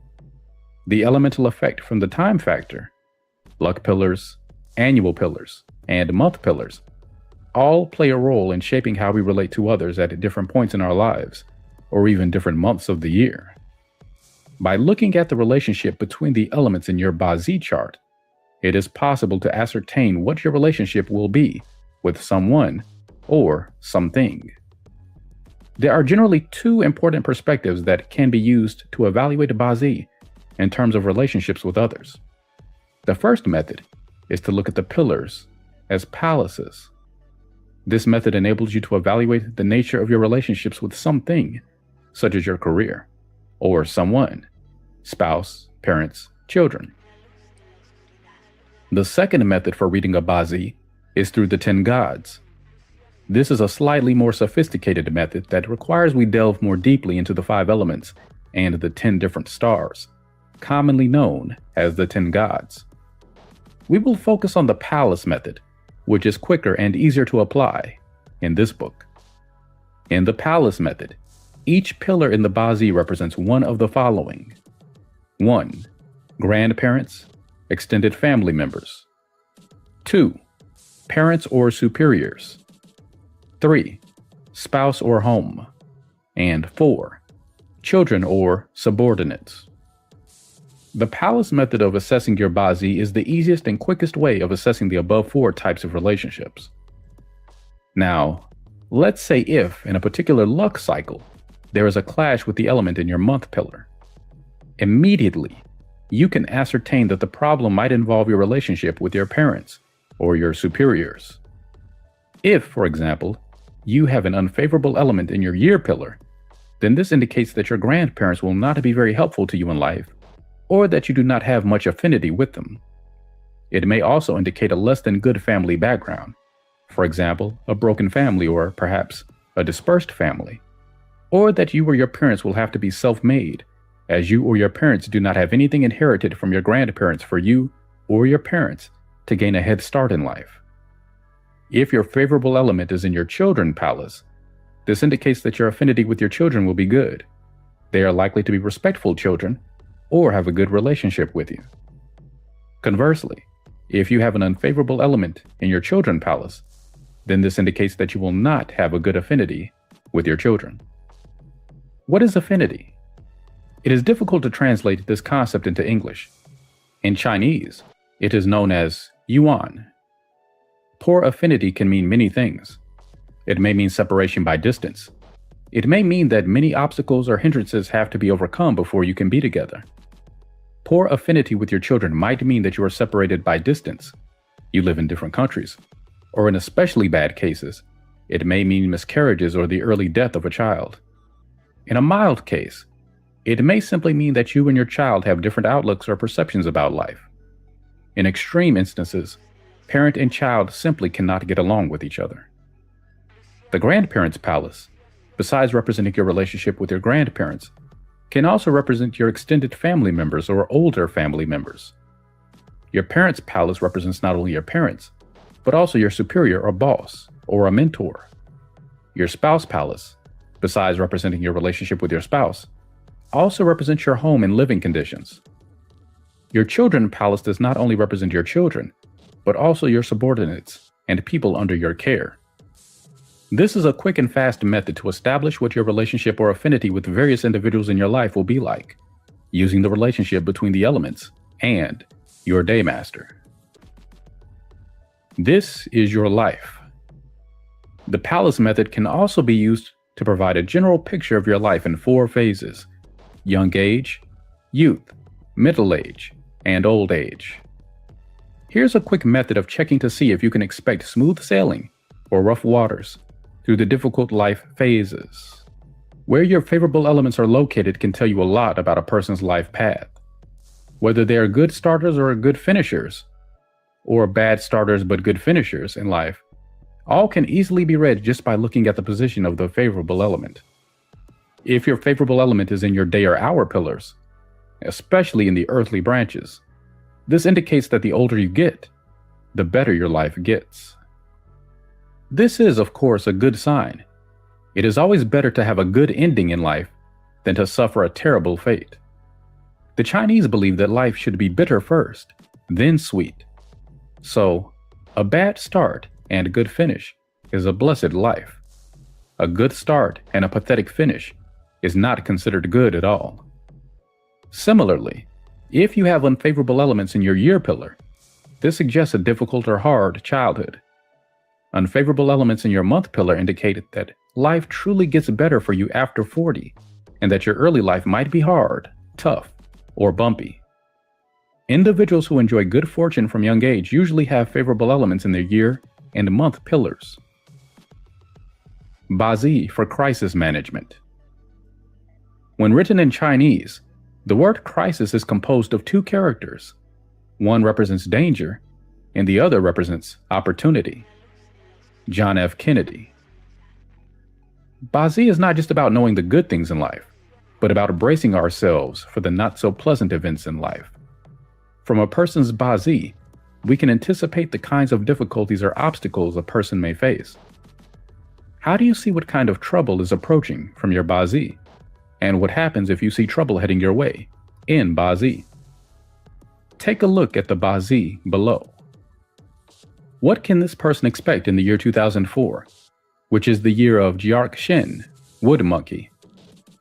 This gentleman is Kuei Water, born in the Shu dog month. Shu dog month is the autumn season. Metal is strong and water is reasonably strong. This is because metal produces water. That's why in the metal season, water can be strong. The gung metal beside him and the hidden water roots found in the Cho ox makes this Kuei water a strong daymaster. What element then is needed in this Bazi? Remember, our objective in Bazi is to have a balanced chart. You do not want any particular element to be too strong or too weak. The Kuei water is strong, and since this person is born in autumn, the fire element, which is this person's wealth element, is accordingly weak. Let's take the analysis a bit deeper. His daymaster is strong and it can easily control the weak fire element. But take a closer look at the chart. Don't you think the chart is a little bit cold? This chart needs a little bit more fire to help bring some warmth and life to the chart. This is called the regulating useful god selection technique, which we will explore in later books. Now, where can we find the fire needed to warm up the chart? It is found in the Ding fire, the year pillar's heavenly stem, and the hidden Bing fire, found inside the sea snake of the year pillar's earthly branch. So we can say that to this gentleman, his year pillar is extremely important to his Bazi. The arrival of the Jiark Shen year brings about two events. The Shen monkey clashes with the Yin tiger branch and the hour pillar, and combines with the Z snake in his year pillar. In Bazi, besides clashes, there are also combinations involving the earthly branches. Now, a clash or combination does not always denote trouble. How do we know if it will be trouble? By looking at what the elements that are clashed or combined represent, and what the combination itself represents. Inside the Z snake is the Daymaster Kuei, water's wealth element, Bing, fire. Now we know that the wealth element denotes wife, spouse, or girlfriend. When Shen monkey comes into combine with the Z snake is combined away. In advanced Bazi, you will learn that a combination results in something being taken away or removed. In other words, the wife, spouse, or girlfriend is removed or disappears from the picture. What compounds the situation? The fact that the Z snake and the Ding fire in the year pillar are extremely important to this person's Bazi, as they help to balance his Bazi chart. It is a needed element in the chart that keeps the Bazi balanced. If they are gone, the chart could fall apart. Now, everyone has relationship troubles. The question is, will this relationship problem be a minor hassle or a tormenting pain that hurts and affects the person significantly? Yes, because the yin tiger and shin monkey clash is known as an emotional clash. So this is likely to be an agonizing heartbreak or relationship problem. As the yin tiger wood element represents Kuei water's output, his thoughts and thinking, this clash disrupts his life and causes disharmony and distraction. Accordingly, for this gentleman, we can say that the Jiark Shen year is likely to bring emotional problems that affect his work, and the source of the emotional problems is a breakup with his girlfriend or spouse. As this situation is revealed in the heavenly stems, this means that it is obvious to all since it's exposed on the stems that it is emotional problems. Obvious to all here means that all his friends and people who know him will know about his problem.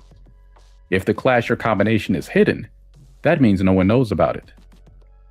Now you may be thinking, every 12 years, a monkey year rolls around. Surely this gentleman cannot expect that every 12 years there will be a breakup, right?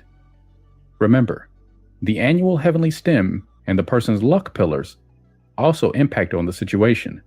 So no, the next monkey year will not necessarily herald another breakup for this person yet again. Forewarned is forearmed. It's one thing to know what's going to happen, but it's another thing to deal with the situation.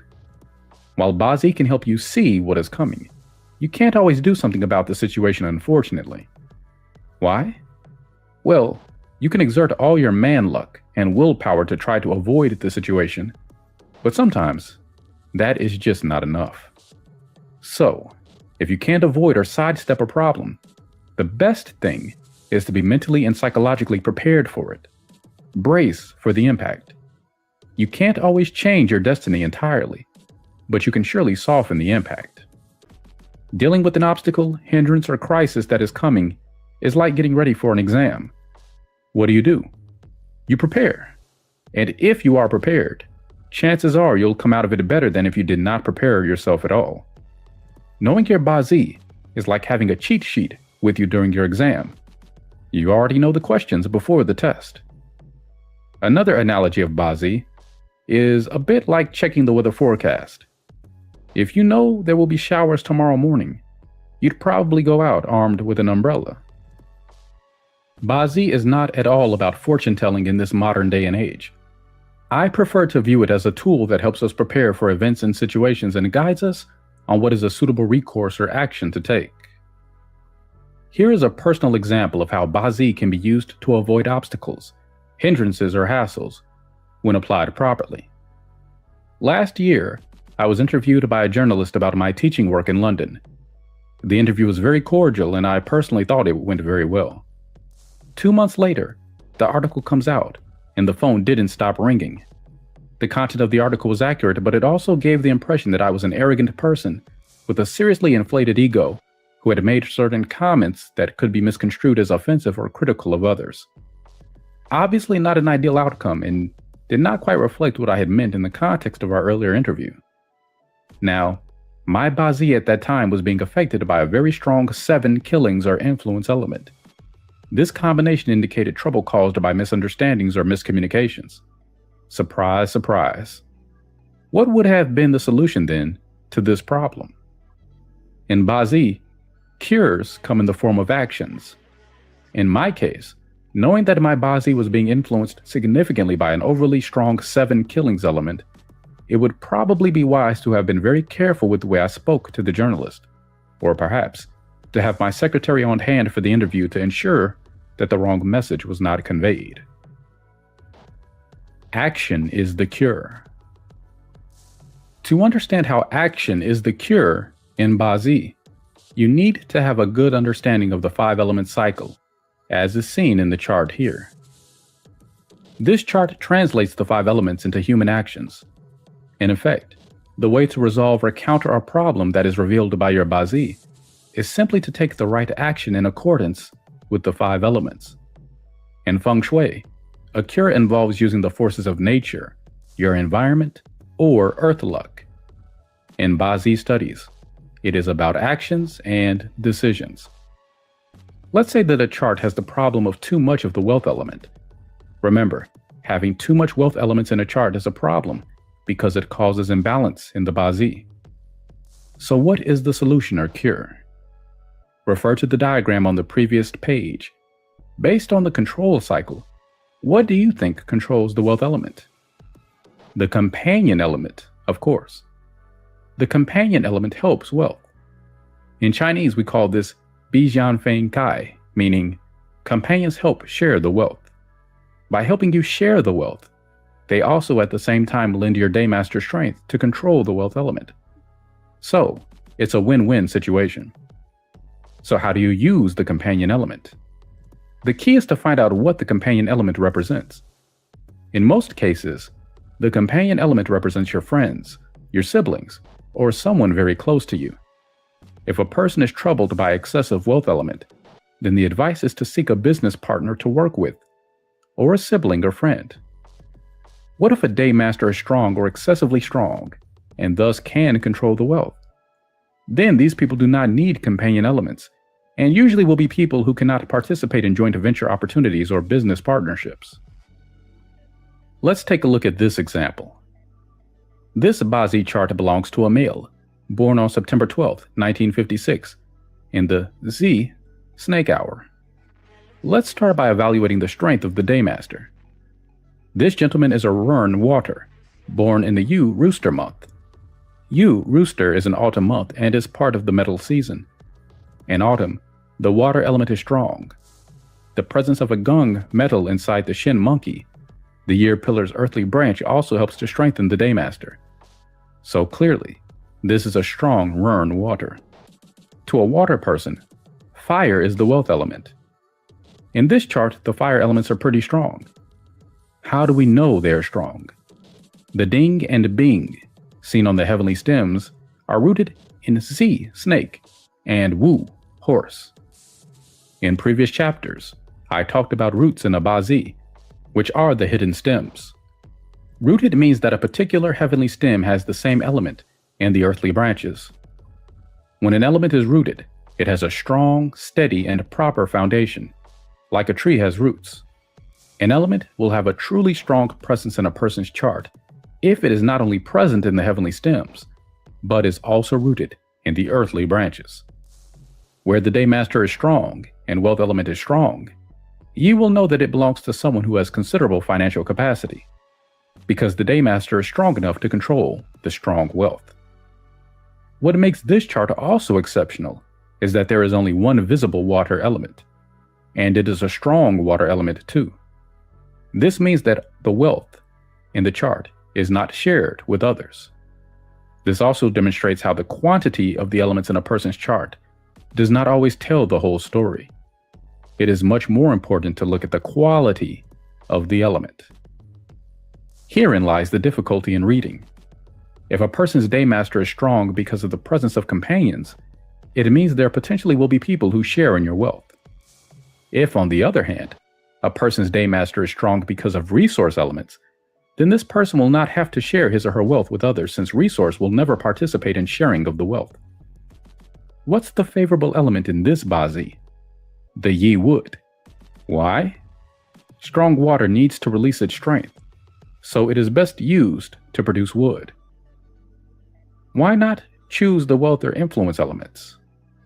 This Ba-Z can utilize wealth and influence as well, so the trick is to pick the best favorable element.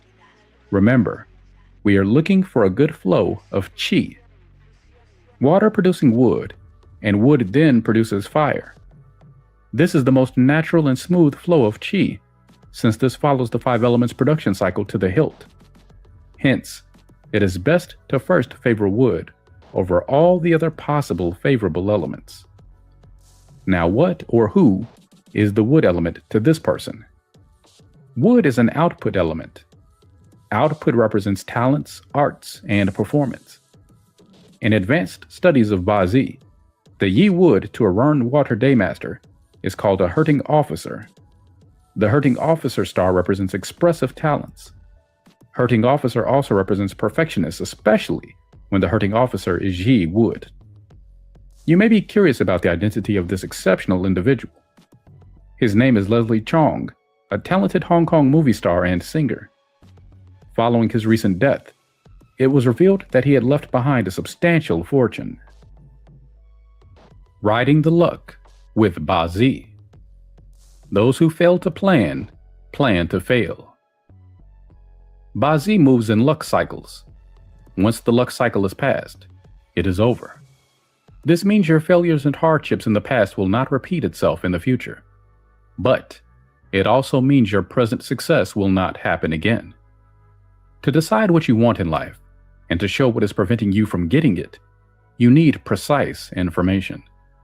To take the right action, you need precise instructions. Ba Zi helps you plan for the future, and at the same time, learn to take action that goes with the flow. Be it laying low when luck is bad, or being aggressive and opportunistic when luck is good. Ba Zi helps you plan your actions appropriately. Self-improvement through Ba Zi. Many of us would like to improve ourselves. How else can one explain the dearth of motivational books, tapes, seminars, and life coaches, all out to help people improve their lives and take control?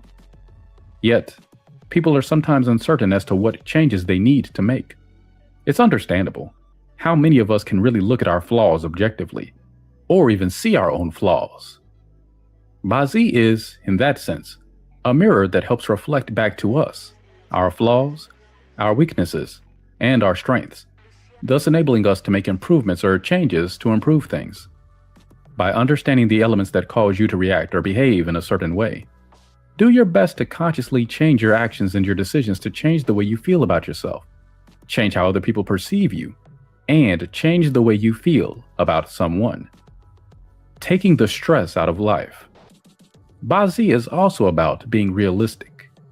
Yes, there are some things that you can work hard at changing or improving, but also some things which you cannot. It's good to be hopeful and optimistic, but don't be positively bluffing yourself when you place your hopes and dreams too high, to the point where it is beyond your Ba Zi capacity. Then you are only paving the way for disappointments. Parents will save themselves a lot of angst and heartache if they recognized their child's abilities or inabilities early on, and rather than trying to push them one way or another, guide them in the right direction. How many books are out there looking to help people find the right job or change jobs? Ba Zi takes the stress out of this in some respects by helping you identify not just what kind of jobs you will be good at, but what kinds of industries will attract you and what kind of positions you can excel at.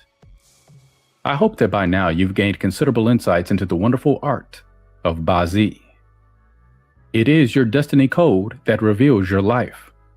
I hope that you will be able to use Ba Zi to make a difference in your life and in the lives of those around you.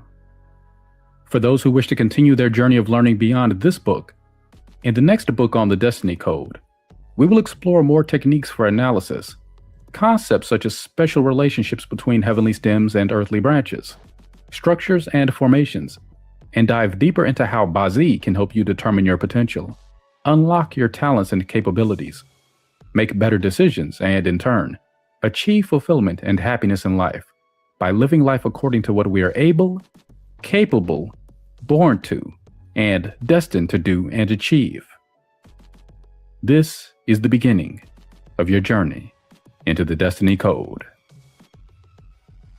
This concludes Ba Zi, the Destiny Code, Book 1, Your Guide to the 4 Pillars of Destiny.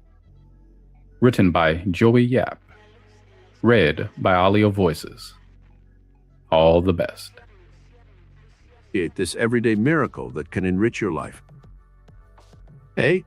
Thank God every day that you are without pain and that you enjoy the benefits of vital good health. B. Try to live under the natural laws of the universe and avoid overindulgence in every department of your life if you wish to keep your body healthy. C. Eat natural foods that have not been processed if possible. Avoid too many starches and carbohydrates in your diet. Honey, fruit, and vegetables give one the balance needed in his modern diet. As you grow older, you can eat less, for your body does not require as much energy as when you were young. D. Every time you breathe, let it be a symbol of a prayer to God for the life-giving oxygen, which you inhale with every breath. 11. Peace of mind and happiness. One of the greatest everyday miracles is peace of mind and happiness. Most people shatter their peace and happiness by constant worry about things that usually never happen. They live under stress conditions, which gradually erode their minds and break them down. Try to eradicate these stress conditions from your mind. A. If you are in work you dislike, either change it or negatively adapt to it until you can find something better. B. If you work for a boss who treats you badly and does not pay you enough, try treating him metaphysically, as we have learned elsewhere in our study. If you do your work well and maintain a positive, happy attitude, your quality will gradually wear down his resistance. C. If you suffer stress from some in-law who lives with you, try to change your mental attitude towards the person. Send out more loving thoughts and actions, and if the person still does not change, try to remove the person from your home environment. D. If your peace of mind is shattered by financial problems and limitations, ask your higher mind for ideas that will help you make more money outside of your work. E. If there is friction between you and your co-workers in your job, then use the metaphysical method we have studied to treat these negative persons. Smile, share, love, and forgive. This formula usually works miracles. F. 12. The metaphysical treasure of God within your immortal soul. The conscious awareness of this most priceless treasure of all will add new dimensions of joy to your life. You are aware of yourself now, the I am consciousness, the senses, the world in which you live, the joy of loving others. All the physical, emotional, and material values of life you have now explored and accepted as the everyday miracles of your life. What time and thought do you give to the love and worship of God? A. Every morning, awaken with a prayer of gratitude on your lips. Thank you, God, for another joyous day of life. All day long, when you enjoy every experience, exhale a silent prayer to God, who created the universe and gave you life. B. When you envy the rich and think they are happier than you, remember that their burdens and their worship of purely material things often blinds them to the greatest treasure of all, the love of God. Set this spiritual goal higher than any other goal in life, and see how your life will suddenly blossom with every good and beautiful thing. C. When you serve humanity, you serve God. Make your life a mission of service. You need not be a millionaire and give big sums to charity. You can serve by volunteering your services to an institution for the blind, a foundling home, a veterans organization, or some other worthy cause. D. Find the divine romance which can bring you perpetual joy and a consciousness of your future immortality. Man, in the generic sense, is searching for his lost spiritual half, the Godhead with whom he can merge throughout eternity. Never lose sight of our true earthly goal, for sometimes we are blinded by an awareness of our physical and material needs. Remember the spiritual injunction of the Bible. Man shall not live by bread alone, but by every word that proceedeth out of the mouth of God. Summary. 1. The 12 everyday metaphysical miracles that enrich your life and enlarge the awareness of your mind and its hidden treasures.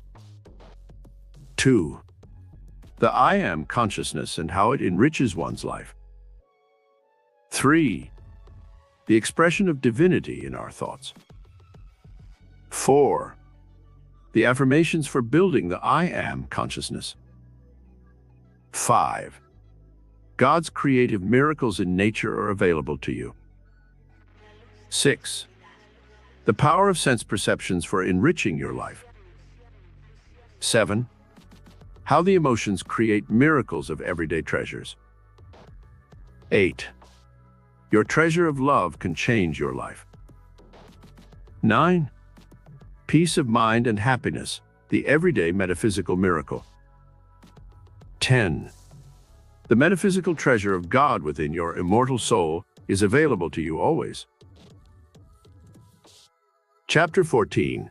Your metaphysical Shangri-La of peace and contentment. Can man ever truly find peace, serenity, and contentment on this troubled earth plane? In a world where we have had 4,900 years of war and 5,000 years of civilization, it can safely be said that there is no peace in the outer world of confusion, discord, and physical existence. However, in the metaphysical inner realm, there is a way by which you may know peace of mind and contentment. Let us explore this realm and discover the mystical land of Shangri-La, where all miracles are possible of achievement. In the book and movie by James Hilton, called The Lost Horizon, we are told of a mystical land named Shangri-La, where there is no age, sickness, sorrow, or death. Here, in peace, beauty, and perpetual security, the residents of this heaven on earth knew only perfection and goodness. They had found their immortality in this peaceful valley that lay beyond the storm-torn mountains of the outer world.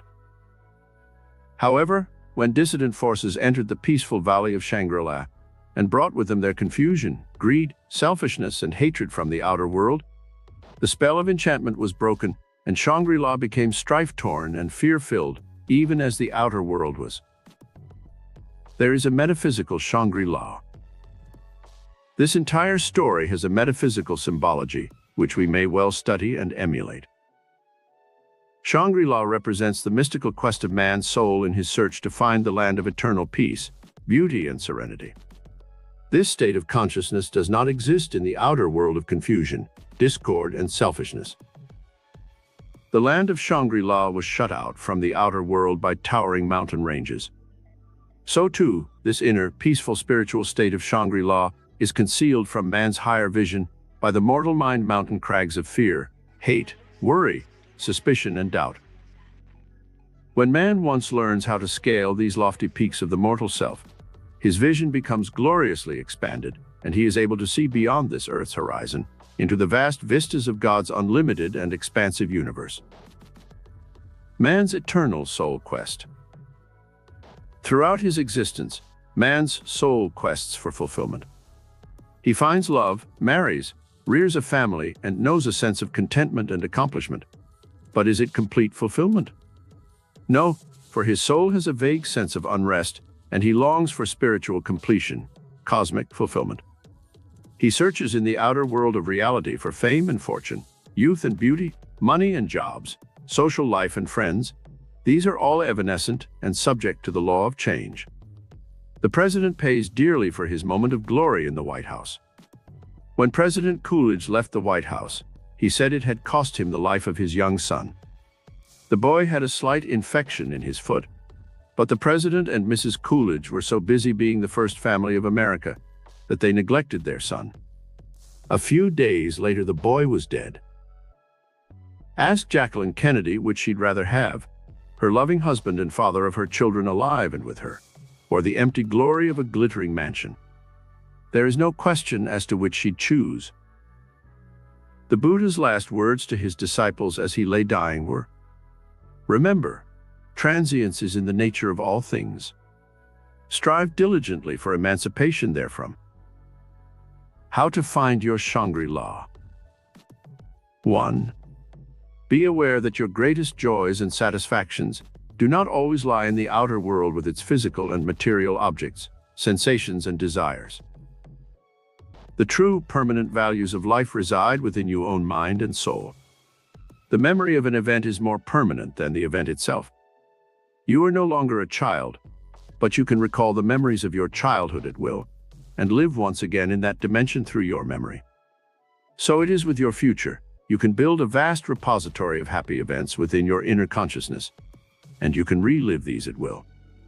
Build mental habits of joy, peace, love, happiness, and beauty, and try to minimize the unhappy, disastrous, and fearful experiences that are a part of every life. 2. To find your Shangri-La of happiness within, try to remember that there are 4 octaves on the keyboard of life.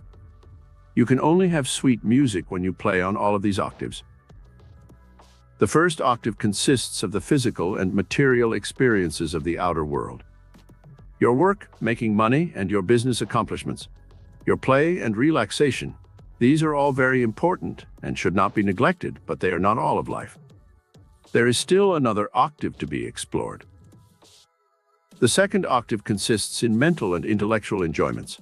Art, music, literary treasures, the beauty in nature, All these things should be in your life, for they bring much pleasure and enjoyment. The third octave consists of emotional enjoyment. Friends, loved ones, the sharing of beautiful and exciting experiences with your mate and your children. The emotional octave on the keyboard of life adds riches of mind, body, and spirit to every life. The fourth octave is that of the love of God and of humanity, of worship and prayer to the divinity. This final octave on the keyboard of life is where man knows some of his noblest and grandest experiences. The principles of truth, honesty, goodness, charity, forgiveness, love of humanity, and love of God. These are all experiences that vibrate to the higher spiritual octave of the cosmic consciousness of God Himself. To find your inner Shangri-La, you must live in this awareness of the spiritual values that make up so much of the hidden mystery of man's life. 3. Do not try to find your private land of Shangri-La by escaping from life and its problems and seeking out the mountaintop of some hidden island in the Pacific. You still must live with yourself even there. You may shut out people, but you cannot shut out your own appetites, desires, fears, and perplexities. You must build your mystical land of Shangri-La wherever you are by retiring into the inner sanctuary of your own soul. And there, through meditation and mystic contemplation, you may explore the mysteries of life and find the true meaning that is hidden behind the physical and material facade of life. 4. Discover your Shangri-La within the minds and hearts and souls of other people. When you once learn to share your life experiences with others, you will find that you will be more in tune with life, and you will never again be lonely or friendless. Learn to love people, to be tolerant of their weaknesses, and to forgive them for their errors.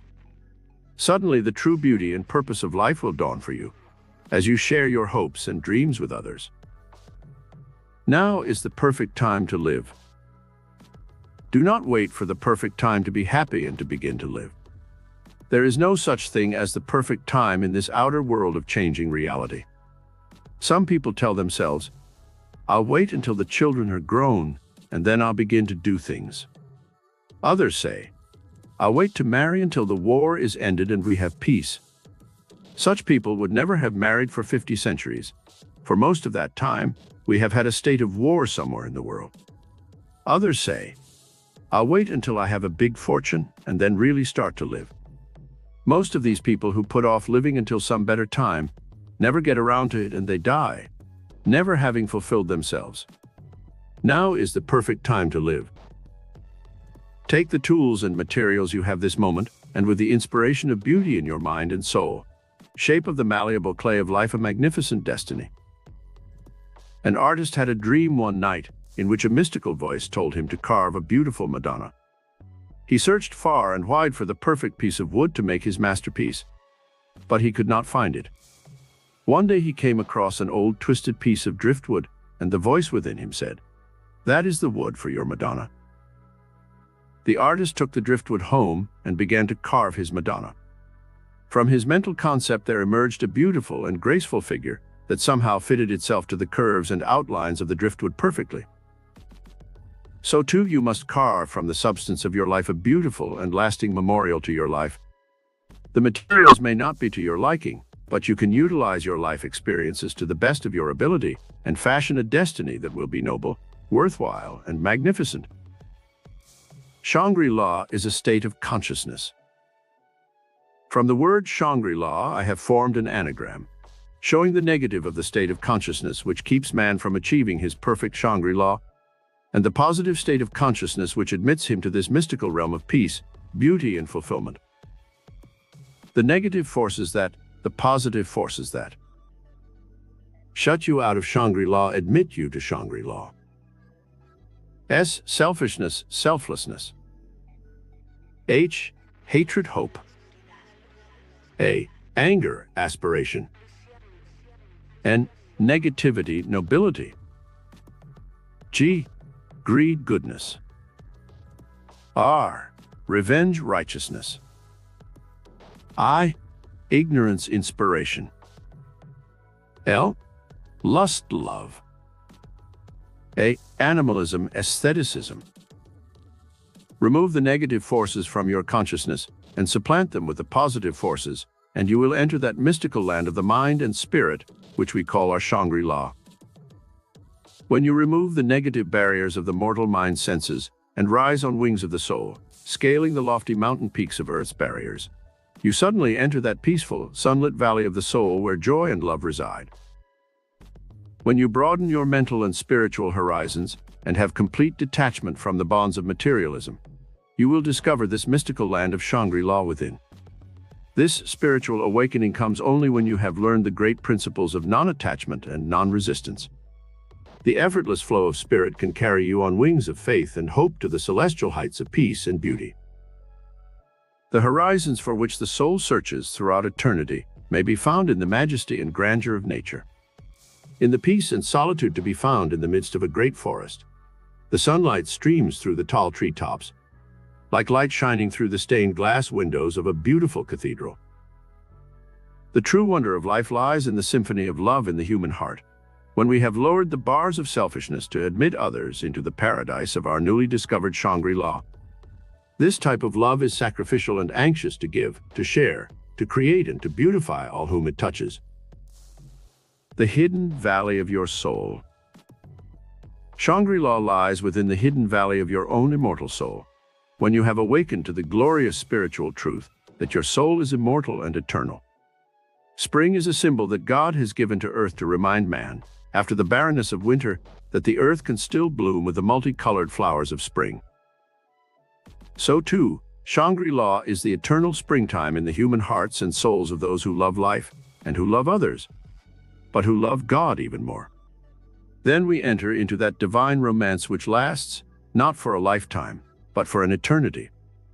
We become serene and peaceful, secure and happy in the loving embrace of God's golden magic circle of love, which bridges the mystic gulf between heaven and earth. Summary. 1.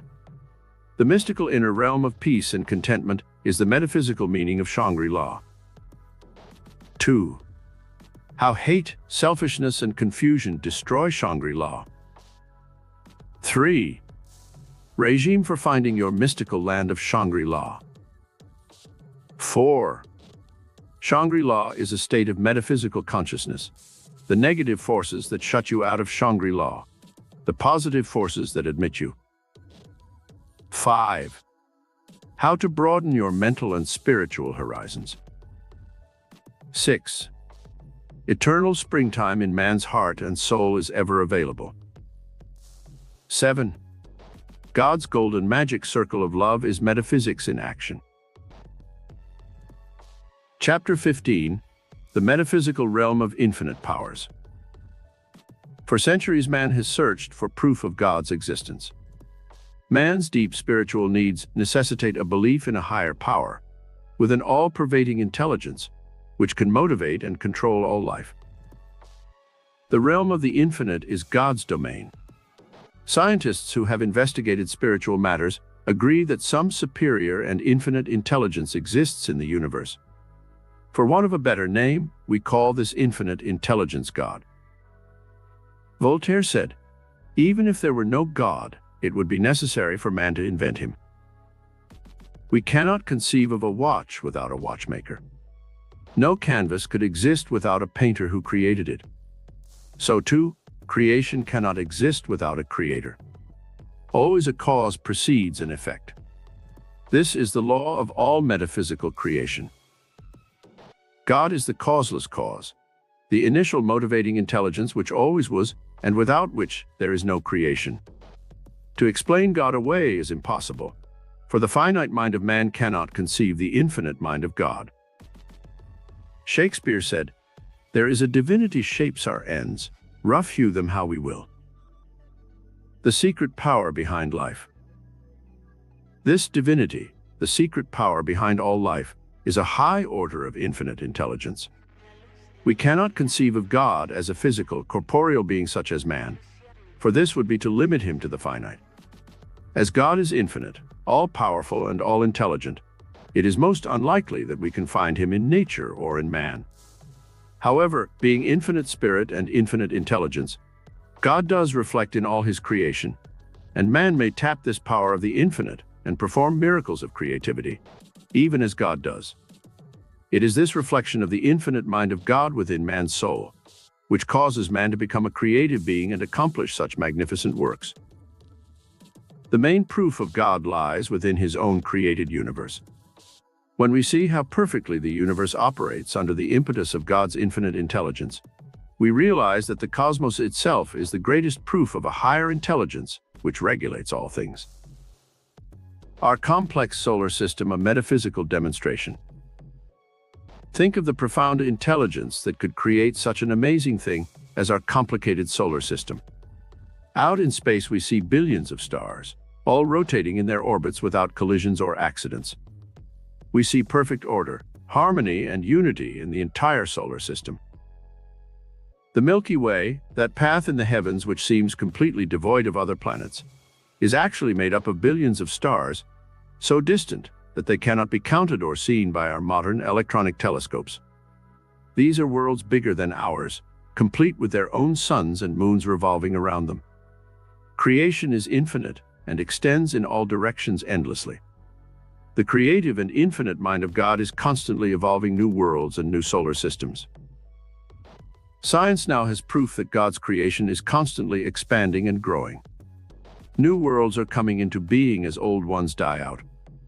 The sun gives of its substance every day, pouring out millions of tons of energy, which sustains our Earth 93 million miles distant, and yet the sun is not dying out, as was thought some years ago. With the new 200-inch telescope at Palomar, scientists have observed that by some cosmic metaphysical miracle, the sun is constantly replenished as it gives of itself. How infinite intelligence works. To see how this infinite intelligence of God works in his universe, we have only to observe some of the cosmic phenomena which make life possible on this planet. Our Earth is just far enough away from the sun to keep life from freezing or burning out. The Earth rotates on its axis once every 24 hours, making our nights and days of the right length. The Earth rotates at a rate of 1,000 miles per hour, making our seasons the right length for sowing, growing and reaping the harvest which sustains life on Earth. If the Earth rotated on its axis at only 100 miles per hour instead of 1,000, life would be impossible on this planet. There is an amazing system of checks and balances in the universe which shows that some high order of intelligence is behind creation. For instance, if insects bred 1% faster than their death rate, man would soon be crowded off the planet. Life is possible on Earth only because a blanket of ozone in the atmosphere sifts out the dangerous ultraviolet rays which come from interstellar space. If this blanket of ozone were not there, man could not survive on this Earth. Man's creation, a miracle of the infinite. This amazing infinite intelligence of God's mind even extends to man's own creation. Think of the amazing intelligence within ourselves which knows how to build and repair the human body. The miracle of a child's birth baffles the minds of scientists. Created within the mother's body, all the elements are drawn from the mother's bloodstream with which to build teeth, hair, skin, nerves, muscles, bone, and tissue. The complicated workings of a kidney, the heart, the brain are so astounding that science is only now beginning to even halfway understand the miracle of life. In 9 months' time, all these elements within the embryonic child create a miracle that baffles the most learned human being. The infinite master plan in nature. Back of the created material universe, there is an infinite master plan or blueprint, which is everywhere evident. From the vast system of planets in the heavens to the tiniest microscopic atom, this master plan may be seen constantly working under cosmic laws to evolve all creation. This infinite master plan creates according to a pattern, which is the cosmic intelligence that reflects in all nature. This master plan includes the following elements. These same elements must also be in your own master plan or blueprint of destiny, if you wish to reflect the infinite intelligence of the cosmos in your life. Order, unity, harmony, balance, intelligence, evolvement, creativity. Let us now analyze these 7 elements as follows, that exist in God's master plan for His universe, and then apply them to your own blueprint of destiny for the more perfect expression of your own gifts and talents. Cosmic order. Ask yourself every day, do I have order in my life? Then carefully check your personal affairs and see if you do. Are your thoughts orderly and controlled? The regime for the control of your thoughts is given in Chapter 10. Practice this daily until you are able to direct your mind energy in any channel you choose. Do you have order in the handling of your finances? It is wise to live by a budget and to carefully check your expenses. You can only attract more money by carefully handling the money you now have. Do you have order in your home? You should have a place for everything and try to keep a neat, orderly environment. Confusion in your surroundings communicates itself to your thought process and makes you inefficient and ineffective. Do you approach your work in an orderly way? If you work at a desk, you will probably accumulate many odds and ends which tend to confuse your thinking. Every so often spend a few moments in removing this clutter. Put letters and papers into orderly groups where you can attack them gradually. Have you a place for your clothing where you know how to find objects you want without wasting time and causing confusion in your mind? Learn to regulate your life by developing a routine. Do certain things at specified times. This gives a greater sense of efficiency to your entire life and helps release more mental energy so you can accomplish more. Unity. Unity also relates to your personal environment. If you live in an atmosphere of antagonism and friction, you cannot do your best work. Strive to achieve inner balance and unity so you can function as a fully integrated personality in the environment you have chosen for your creative efforts. Harmony. Harmony relates to music and art, but it also relates to human relationships and ideas. Harmony means agreement in action or ideas. It also means that which is peaceable and friendly or harmonious. Just as discords in music jar the sense of hearing, so too disharmony in your relationships with others causes the mind to be jarred into a state of confusion and discord. This inhibits creative effort and interferes with the law of infinite harmony, which exists in all parts of God's creation. Regime for achieving harmony. Control your temper and your tongue.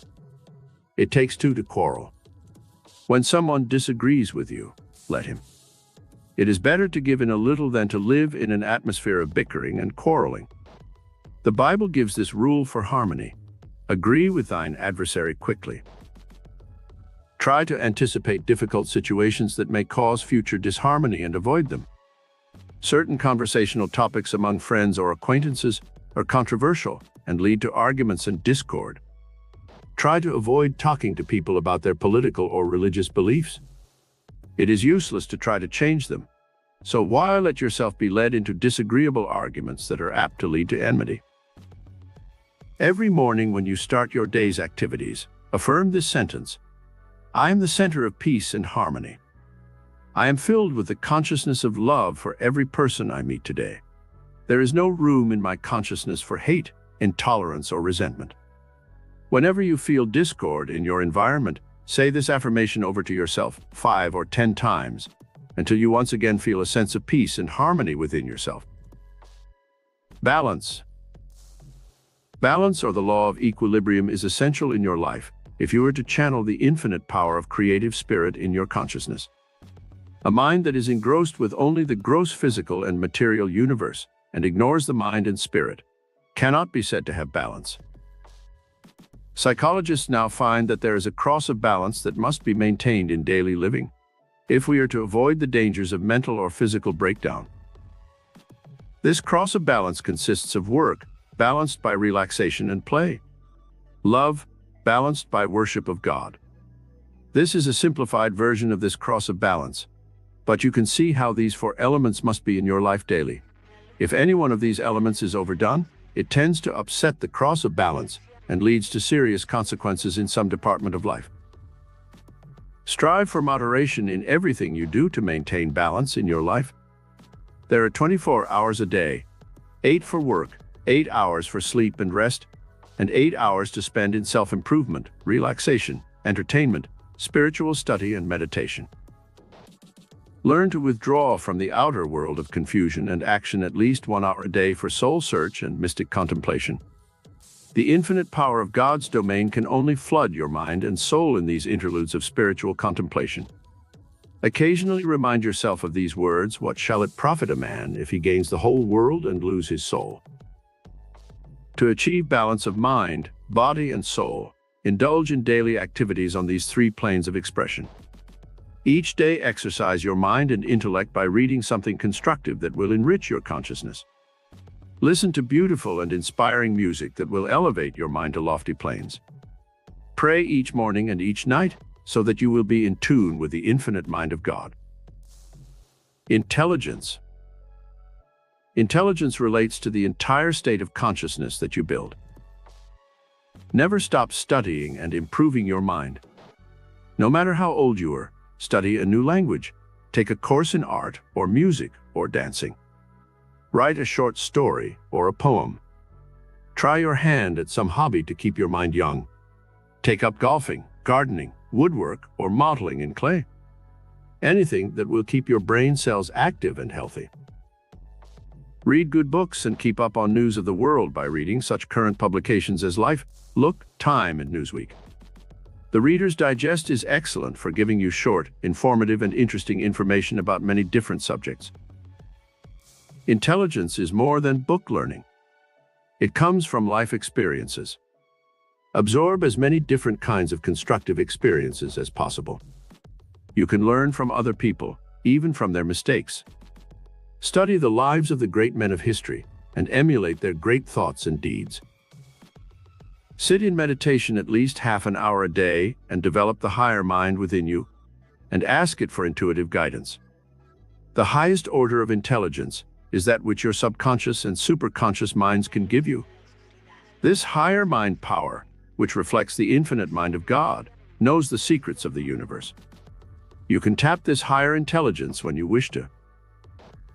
Evolvement. The great law of evolution in nature is at work everywhere in the universe.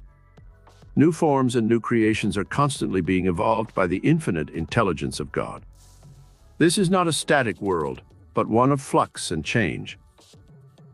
Apply this law of evolution to your own life.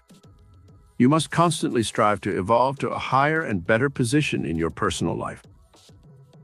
This law of evolution should apply to your personality, your work, your social relationships, and your finances. If you do not evolve and grow, then you will inevitably retrogress. If you do not use the muscles of your arms or legs, they soon atrophy and you cannot use them. When you fail to grow and evolve under this infinite law of evolution, you will be immobilized, and soon you will be unable to act in a decisive and constructive manner. Your gifts and talents should also evolve and grow. Make an effort to be outgoing in the expression of your personality.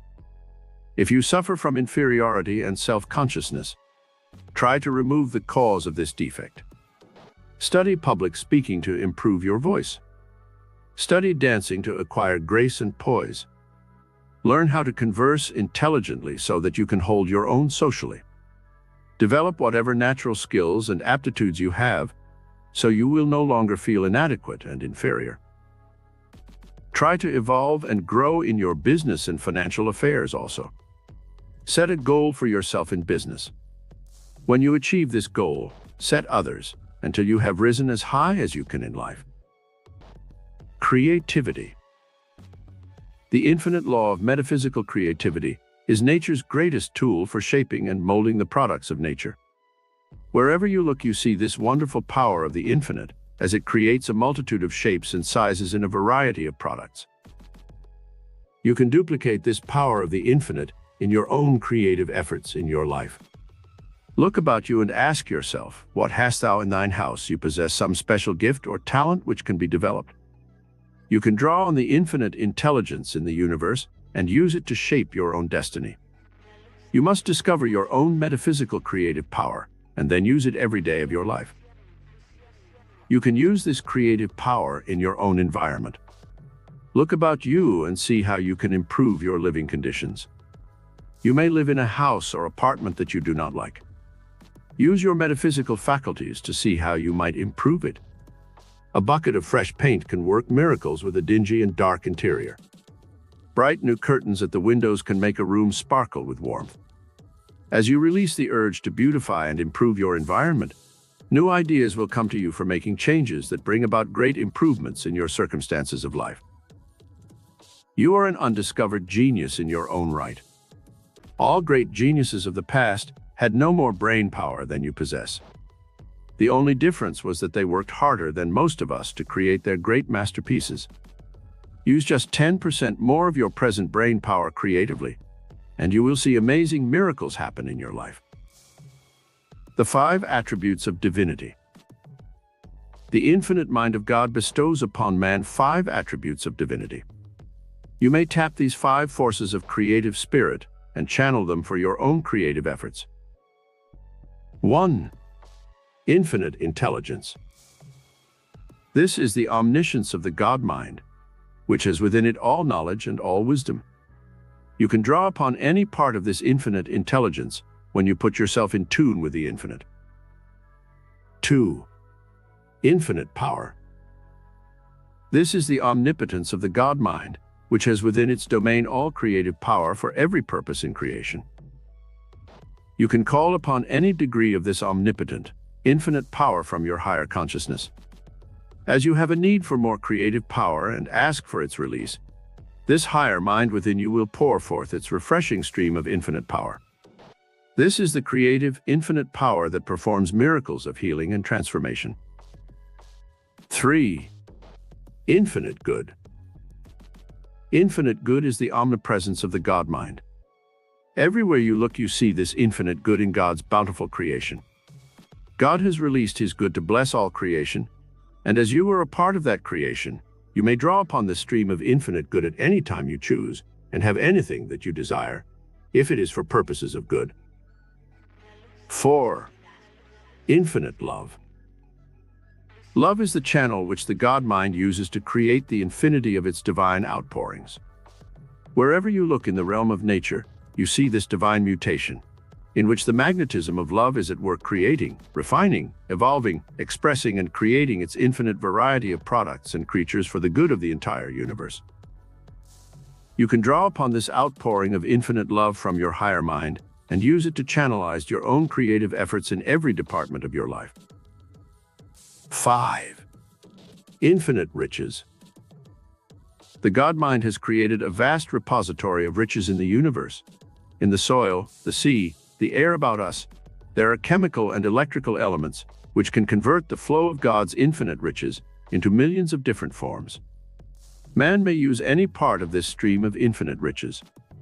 When he once awakens the miracle-working, higher mind within him, he can use this never-ending stream of infinite riches to beautify and uplift his life. He can create new products. He can discover new dimensions for living. Infinite riches are yours if you know how to tap the universal storehouse of riches which is in the infinite, the domain of God. Summary. 1. The metaphysical law of all creation is proof of the existence of God's power. 2. Our solar system and its order demonstrates God's metaphysical creation is an expanding one. 3. How infinite intelligence works. 4. Man's creation, a miracle of the infinite. 5. The 7 creative elements in your blueprint of destiny demand cosmic order in your metaphysical life. 6. The regime for achieving harmony in your life. 7. The law of balance and how it works. Infinite intelligence, the law of the cosmos. 8. Creativity, the channel for infinite mind in nature. 9. You are an undiscovered metaphysical genius. 10. The 5 metaphysical attributes of divinity. 11. Infinite intelligence, how to tap it. 12. Infinite metaphysical good and how to draw on it. Chapter 16. Universal Metaphysical Laws that Work Miracles. The entire universe operates under immutable laws that are invisible, yet all-powerful. Because these laws work in the invisible, we call them metaphysical laws. The law of gravity holds our planet in the heavens and keeps our oceans and earthly objects from flying off into space. The law of growth works in the soil and produces abundance for the human race. Elsewhere in this study, we have mentioned some of these metaphysical laws. Now let us study them separately in relation to the miracle-working power of the higher mind. These 6 metaphysical laws are everywhere in nature. They also operate in man's mind and body. When we know how to use them intelligently, we can unlock tremendous reserves of mental, psychic, emotional, physical, and spiritual power.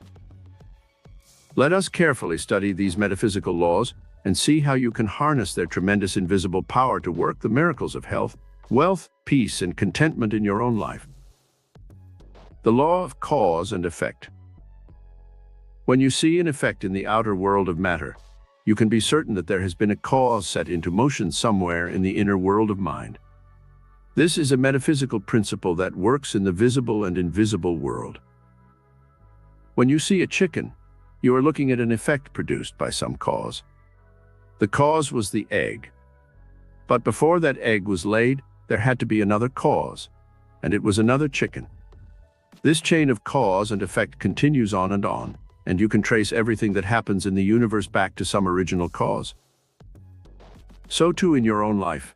The things you are now doing, the work you are in, the home in which you live, the mate you have married, the friends you have, the money you do or don't have.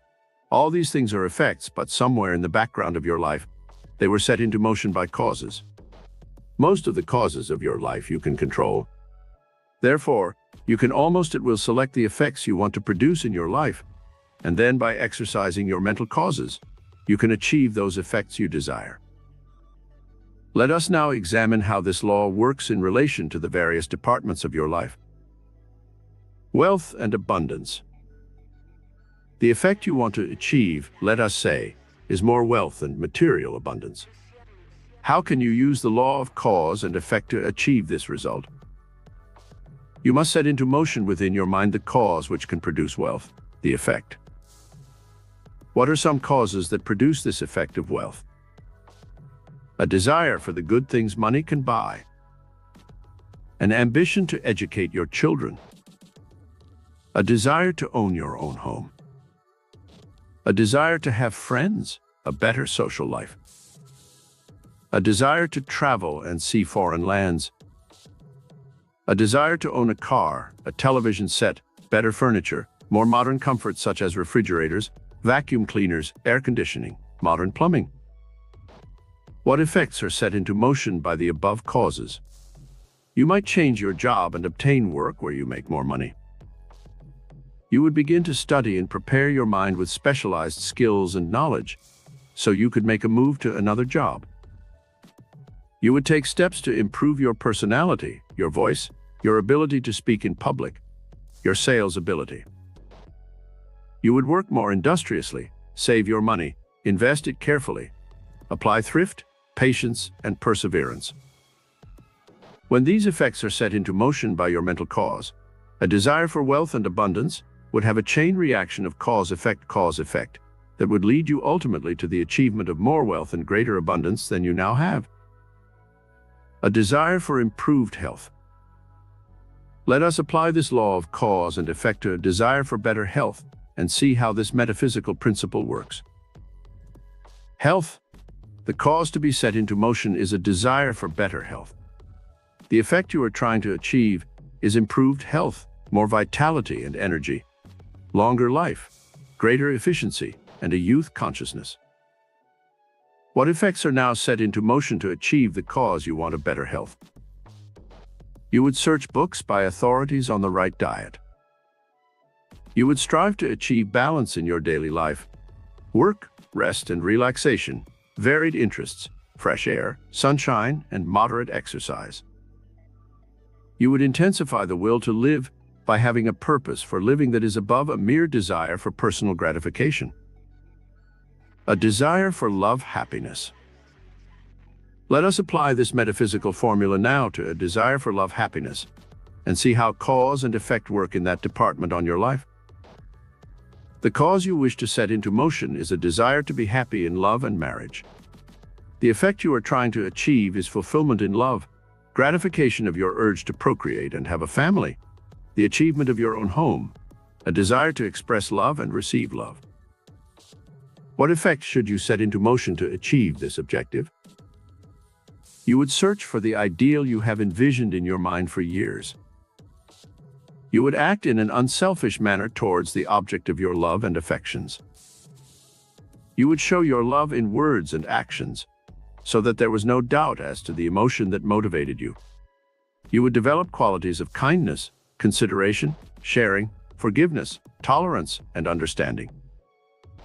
This regime for setting into motion the causes and effects you desire be applied to every department of your life and be made to work its miracles for you. The law of desire. We have mentioned desire elsewhere in our metaphysical study, but now let us study the working of this universal law in relation to working the miracles you want in your life. Desire is inherent in every atom and cell of the entire universe. It is this law what works as cohesion and adhesion in the atoms, keeping the elements of this invisible particle together. It was God's desire for creation that caused him to evolve the universe and the human race. It is man's desire for woman that attracts the sexes and brings about the miracle of procreation. It is desire to become rich that motivates those who become wealthy. We have shown above how a desire for some specific condition or thing sets into motion the dynamic law of cause and effect. Now learn how to harness the power of desire in your life and see how it produces miracles for you. Regime for harnessing desire. A. Have clear-cut desires, not half-formed, vague images in consciousness. B. Write your desires down on a blueprint of destiny. Number them. Have as many things on this list as you want. C. Read this list over every morning upon arising and every night before retiring. I use this list constantly. I keep it pasted near my shaving mirror and never fail to glance at it morning and night, and as often during the day as possible. Out of 15 items listed on my blueprint last year, 13 have already come to pass. I do not set time limits, for the universal mind knows when the time is ready for maturity of your dreams and desires. D. Do not be afraid to put down seemingly impossible desires. During the Depression years, I listed a desire for $5,000, a new car, and a home of my own. All three things came within 6 months' time. It was the beginning of my awareness of the metaphysical miracle power within my higher mind. In the early 30s, asking for $5,000 was equivalent to now asking for $50,000. E. When you list your desires, be sure to be motivated by a sincere desire to share your good with others. F. When some of the things you put on your blueprint mature, scratch them out and write others down. The law of faith. The Master Jesus was one of the first great teachers to use and to teach this dynamic metaphysical law. When you have expressed your desires and dreams in a concrete manner through your blueprint of destiny, sit down quietly for a few moments each day, and/or affirm your faith with a statement of positive affirmation. I now appeal to the indwelling Father who doeth the work. I affirm my faith in the higher mind within. I joyously await the fulfillment of my desires. I have confidence in the miracle-working power within. I am patient and await my good with joyous expectation. Regime for harnessing faith. A. When you have set your desires into motion, begin to act as if the thing were already fulfilled. B. Stop using negative words that kill your faith and inspiration, such as, I'm afraid, I don't think I can do it, I'm worried about the future, I can never succeed, or any other negative phrases which you might now be using, and which destroy the metaphysical power released by your higher mind. C. Read of the miracles performed by the master metaphysician Jesus in the Bible, and study the laws he released. D. Do something each day to show your faith in the things you have asked for. E. Talk with a positive, confident tone, and express at all times the positive conviction that you will achieve the dream you hold in consciousness. F. When something that you asked for has been fulfilled, thank the indwelling Father for the miracle of fulfillment. The law of capillary attraction. We see this metaphysical law at work everywhere in the universe. Plant a seed in the soil, and it is able to attract to itself the moisture and nourishment it needs for fulfilling its pattern of destiny. This same law of capillary attraction works for you mentally. You are able to form mental concepts of things you want to materialize in your life, and through capillary attraction, you will attract the persons and conditions that you desire. A man came for consultation with me. He had 3 children and could not keep a job. He worked as a carpenter, but he wanted his own business. He was a good handyman around the house and loved to tinker with machinery and electrical appliances. After talking to him a few moments and learning of his secret desire to own his own business and be his own boss, an inspiration came to me. I told him to take his savings and buy a second-hand truck and to paint on its side. Home repairs. Handyman Inc. Then he would go from house to house seeking out any repairs that needed to be done. Within a few weeks' time, he had all the work he could do and had to hire 2 men to help him. Soon this man had a fleet of 4 trucks working for him, and within 3 years he bought a home in San Fernando Valley with a swimming pool, and now his children are on their way to college educations. The law of capillary attraction worked for this man the moment he knew what he wanted to do. Regime for harnessing law of capillary attraction. A. Plant the seed within your own mind of the things you wish to attract. The law of the harvest works for you to attract the elements you need for fulfilling your destiny in the moment you know what it is you want of life. B. Express your innermost dreams and ambitions daily, either to other people or to yourself. This gives your inner desires greater drive and energy. C. Remove the veil of doubt and confusion that might be clouding your mind and which can keep you from attracting the things you desire. D. Realize that nature matures her products slowly and gradually. First the soil is prepared, then the seed is planted, then it is watered, weeded, protected from insects. Gradually it matures, and finally the crop is ready for the harvest. This same cyclical order must be observed in your own life. Work with the laws of nature and be patient for the maturity of your dreams and desires. E. Release the dynamic energy of your higher creative mind by having high goals and purposes behind your life. A desire for $1 million with which to have a wild time furnishes less motivation under the law of capillary attraction than a desire for a fortune with which you can do good for the world. The law of reciprocity.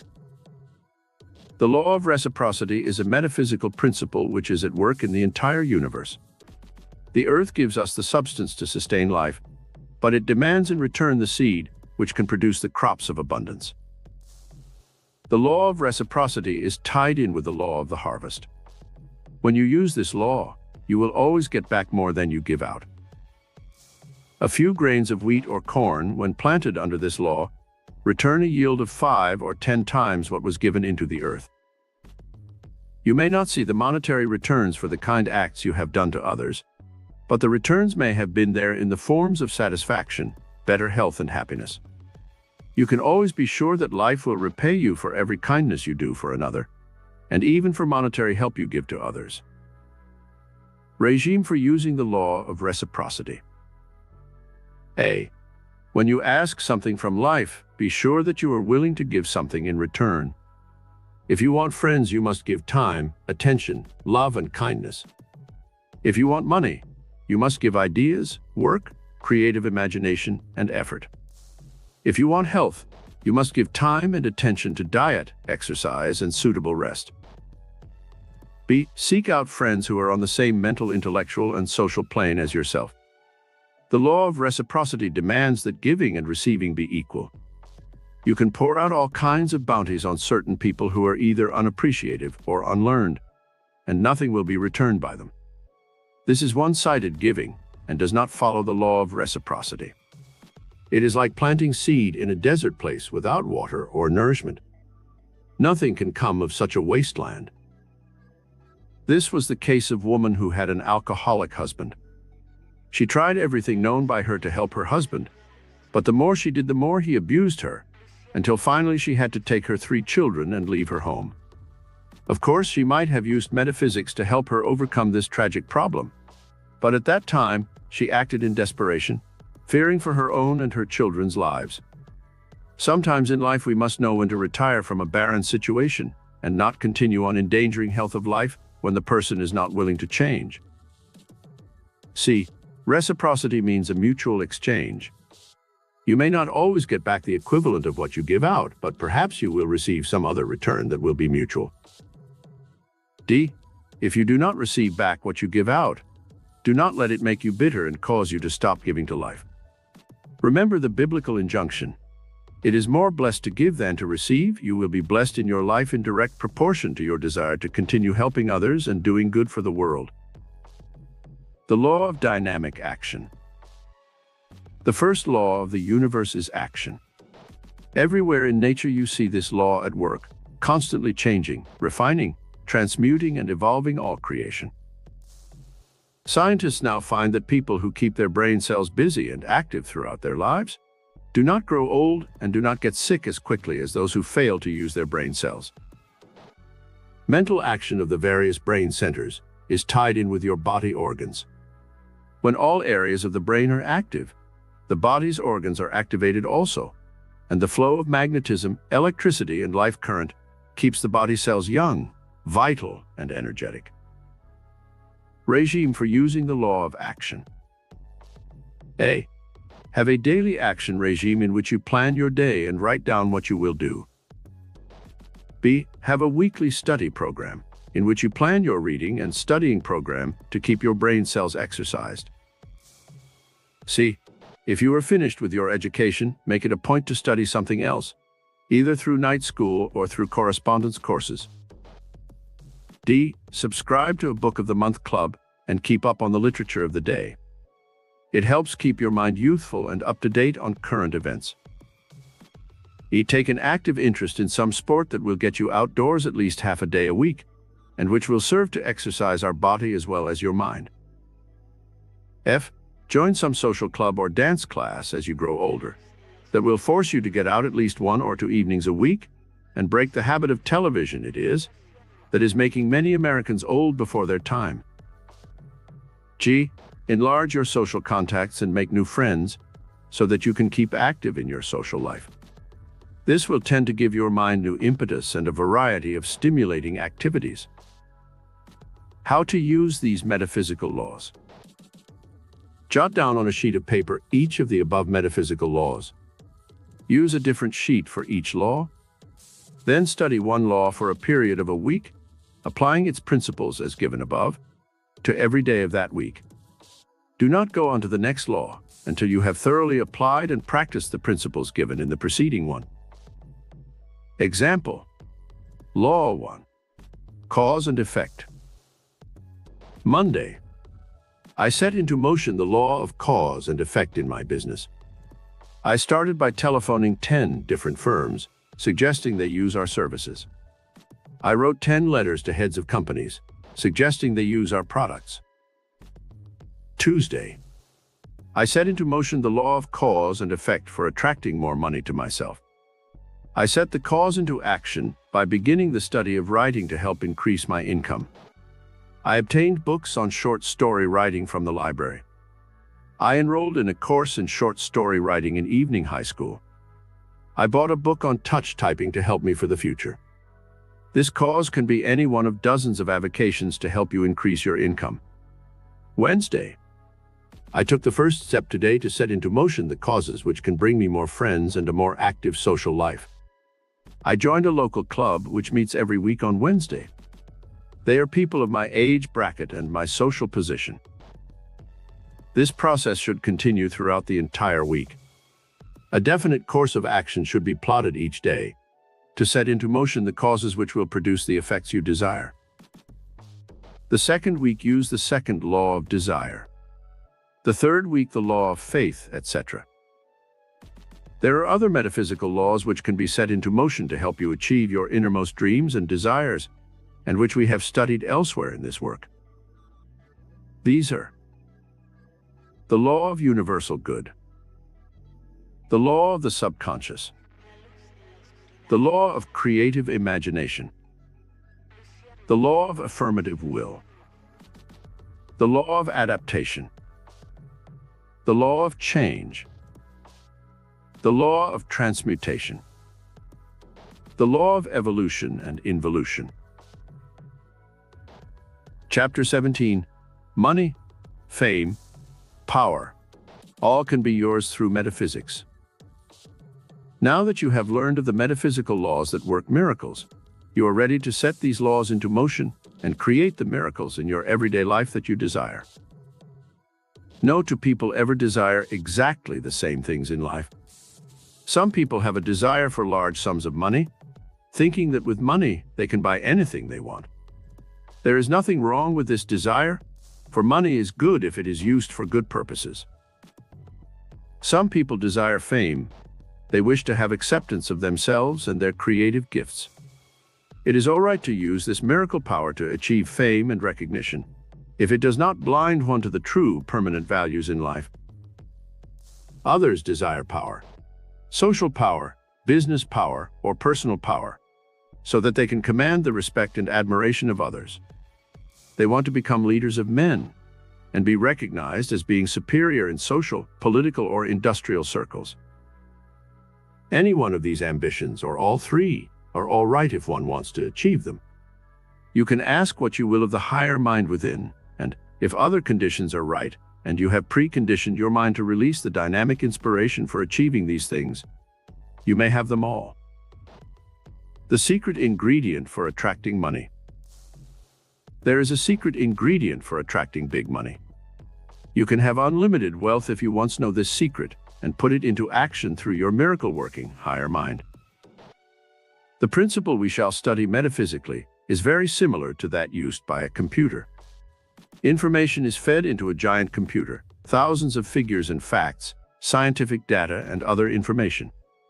The machine is able to memorize this material through an elaborate mechanical and electrical process.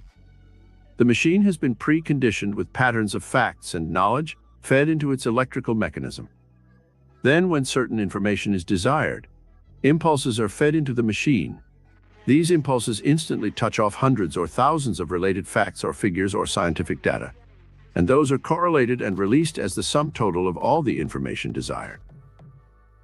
Your higher mind has a similar mechanism within its electrical and magnetic forces. It carefully stores within itself all related facts and information on any given subject in separate compartments. When you send forth a request for some specific thing, such as money, fame, or power, or anything else you desire, it touches off vibrations in the higher mind, and all related facts and information pertaining to the things you desire are fed back into the conscious memory paths for you to instantly use. Try this experiment and you will see how this higher mind works. Think of yourself at the age of 10 and ask for information regarding that phase of your life. Suddenly, from the vast storehouse of memory, there will come all the related facts pertaining to that period of your life, where you went to school, the new house where you moved, events that occurred, such as illness or injury, special occasions such as Christmas or Thanksgiving celebrations, your first bicycle, a trip you took to visit relatives, the vacation camp you attended for the summer. Where were all these facts stored? They were within the miracle-working centers of your higher mind. There are billions of such facts stored there, awaiting your commands and directions. Why, you can ask what you will. Your brain is greater than a man-made machine. It was the human mind which created the spaceship, television, radio, the electric light, and the computer. Deep within the recesses of your consciousness, and within the memory patterns of your genes, there are locked the formulae for the body's creations, its growth and healing. The knowledge is there for creating a hair follicle, or the miles of tubes which the kidneys require for perfect functioning. The miracle of how a human eye is able to transmit light waves to the brain and interpret them is too baffling for any human mind to comprehend. And yet, this miracle-working power of your higher mind has this secret locked in its vault of memory. This secret creative power was given to man by his Creator, and the mind never forgets this priceless cosmic knowledge through metaphysical application. You can tap this miraculous power of your higher mind and ask what you will of it. Within your mind is the secret for bringing you money, fame, power, love, happiness, or any other thing that you desire. You can ask this higher mind for what you will: money, fame, power, material possessions, a new car, a house, another job, friends, love, fulfillment, anything that you can picture and imprint upon this higher mind. And like a vast computer, the miracle-working power within you will release a stream of ideas, impressions, suggestions, formulas, songs, stories, inventions, new discoveries, a multitude of gifts and talents, and you can receive these money-making suggestions and carry them out in the visible material world. Infinite possibilities for your future. This amazing metaphysical miracle power, in infinitely many ways, can release infinite possibilities for your future. Not only is it the storehouse of memory, but it possesses cosmic knowledge which can be given to you when you call upon these higher centers. This higher mind can also take all the facts and data stored within it and rearrange them into millions of new and vital patterns which can be released to your conscious mind. In every instance where any genius of the past has created some new and great invention or discovered some new scientific principle that has changed the course of history, it has been because of this inner metaphysical power which somebody tapped and which was able to release new combinations of ideas that formed the basis for their inventions or discoveries. This higher mind metaphysically told Columbus that the world was round, not flat, as was then believed. It told him how to go about winning Queen Isabella's support for his daring venture. It was this same inner higher power that told Galileo of the force which Newton later called gravity, also that the Earth was not the center of our solar system, as many believed, but that the Sun was the center, and that the other planets revolved around the Sun. It was this higher mind which gave to Pasteur the amazing discovery that revealed to him that most sickness was caused by invisible germs, and then showed him how to create a vaccine to counteract many diseases. When 15 Russians were bitten by a mad wolf, this higher mind within told Pasteur to try his first human experiment with his vaccine against the deadly scourge of rabies. The Russians were brought across the vast continent to France, and Pasteur gave them the injections. Although several days had elapsed since their exposure to rabies, all but one survived, and Pasteur was proclaimed a national hero. How many millions of lives have been saved because of this great man's discoveries? Edison, Alexander Graham Bell, Marconi, Henry Ford, Whitney, Fulton, Lincoln, Fleming, and Salk. All these great geniuses drew upon this higher mind, and they asked for what they wanted and metaphysically received the answer in every instance. Ask metaphysically and ye shall receive. The great metaphysical key that must be used to begin this flow of dynamic, miracle power is to ask. The verb ask is a form of action, mental action, that helps stir the miracle centers of your brain. Perhaps that was why the master metaphysician Jesus gave the formula for achieving miracles in the sentence, ask and ye shall receive. Before you can ask this higher mind for the things you desire, there should be a photographing process of your conscious mind on the objects that you desire, and this procedure must follow a definite pattern to be effective. It is not enough that you merely say, I want a fortune. I would like to become famous. I desire personal power so I can influence others. Before you begin the process of asking, let us see what steps you must take to imprint your desires upon this higher mind. Regime for releasing the metaphysical miracle power. 1. If you are asking the higher mind within for the sum of, say, $10,000, it is important that you have some way of fixing this figure in your consciousness. You must fix the exact mental image of the amount of money you wish to demonstrate. In our study work at Carnegie Hall, I have long used this principle of metaphysically photographing the amount of money desired, and it has worked miracles. I have a reproduction of a $10,000 bill. Here is how our students fix this amount in their consciousness.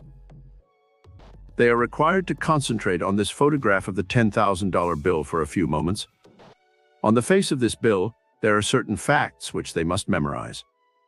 There are 4 $10,000 figures, one in each corner of the bill. Then there is written on the bill, the United States of America will pay to the bearer on demand $10,000. Then they are to observe the photograph of the man who is on the face of the bill. It is Samuel Chase who has been called the father of modern banking because of his work in creating a universal monetary standard of banking in the United States at a time when all the states had their own currency. Then the student is required to reproduce this $10,000 bill on a piece of paper, the same size, and to write on it the four $10,000 figures in the four corners. The name of the man, Samuel Chase, is written on the paper. After this process of mentally photographing this $10,000 bill, the students mentally visualize the equivalent of that money in material goods or other values. They go on a metaphysical shopping spree. They see in shops and store windows all the goods that this amount of money could buy. They mentally claim a car, a fur coat, a pearl necklace, a trip around the world, household furniture, or anything else that they desire. It does not matter if the things you claim are worth more than the $10,000. For you are going to learn how to claim as much as $100,000 with this metaphysical method, or even more, if your heart's desire is a vast fortune. Let me show you how this metaphysical principle worked for some of our students who used this principle. One man was in television and newspaper advertising. He was not making enough money when he joined our classes, and he wanted to learn how to increase his income. I urged him, as well as other members of the class, to go down to the Chase Manhattan Money Museum in Rockefeller Center at 49th Street and Avenue of the Americas in New York City. There they have on permanent exhibition an actual $10,000 bill from which my copy was made. I urged him to visit the museum at least 3 or 4 times a week and to claim that $10,000 bill as his very own. He did this conscientiously for a period of 4 weeks and then came back and announced the startling results. In that time, an idea came for a new television commercial that was bought by a big company, and the amount he received for it was exactly $10,000. This same man kept up this practice, and within 1 year had gotten ideas that brought him over $50,000 in added income. Truly a miracle. Now you might say, this was only one isolated instance, but listen to the other demonstrations made by members of the class who photographed the $10,000 bill. One woman multiplied this $10,000 bill by 15 and asked for the sum of $150,000. A few months later, she won the Irish sweepstakes ticket and won $140,000. I have told of this elsewhere in this book. A man who was in real estate used this principle and went into business for himself on the West Coast and sold over $1 million worth of property in the next 2 years. A girl who studied this principle went into her own beauty salon and soon had 5 hairstylists working for her. A pair of twins from Texas, giant strapping boys of 6 feet 2, studied this principle and decided to go into the hairstyling business. Everyone thought they were crazy. They worked on this principle for 4 years, and after finishing their schooling and working in various shops, they both obtained a position with one of the leading beauty product companies and went on the road doing exhibitions in advanced hairstyling. Their income soon jumped to $40,000 a year each. Another student, a doctor who had just started his practice, learned of this principle. One day his higher mind told him to go into a certain neighborhood and open a clinic, and to specialize in handling obese patients. In a very short time, he was making $5,000 a month, and soon bought a home on the East Side. He is now one of New York's busiest physicians. In my files, I have hundreds of such instances of men and women who have used this metaphysical principle and who have attracted sums of money ranging from $10,000 to inheritances of $250,000. This is not unusual, for it is happening in the world every day. Many people have used this metaphysical principle instinctively all their lives. They are the ones who are rich, prominent, socially successful, and who lead well-adjusted, balanced lives. 2. Now it is time for you to build your own blueprint of destiny. When you ask the indwelling higher divine mind for something, you must have it so clearly in your mind that you could draw a blueprint of it. When a builder wants to create a house, he first has a blueprint drawn up. This blueprint gives all the details he wants incorporated in the house, The size and style of architecture, the number of rooms, closets, the location of the kitchen, the bathrooms, the porches, the windows, and the 1,001 details that are in a house. Only then is the contractor able to assign various workmen to the actual task of constructing the house. You must have a clear-cut blueprint of your destiny also. Write this blueprint down on a piece of paper that you can study every day and change it to fit your changing needs. When one thing has materialized, scratch it out and add something else that you desire. Here is a sample blueprint of destiny. You can make up your own using the following as a model. My blueprint of destiny. I have confidence that my higher, divine mind can bring me all the things that I desire in my life. I shall faithfully read this blueprint every morning and every night until these desires have materialized. 1. I would like to change my work. If you do not know the type you want to do, you must find out as quickly as possible, for the higher mind cannot direct your energies in a specific direction if you do not even know what you want of life. I would like guidance as to a course I should study to prepare myself for my future life work. 2. I desire an increase in salary and advancement in my present work. I would like to make at least $200 a week in my present job and more in my new work in the future. 3. I desire more perfect health. I would like to have more energy and vitality so I can live a fully rounded life. 4. I would like to own my own home, located in a quiet place in the country, where I will have a garden and peaceful surroundings. Describe the type of home you would like to have.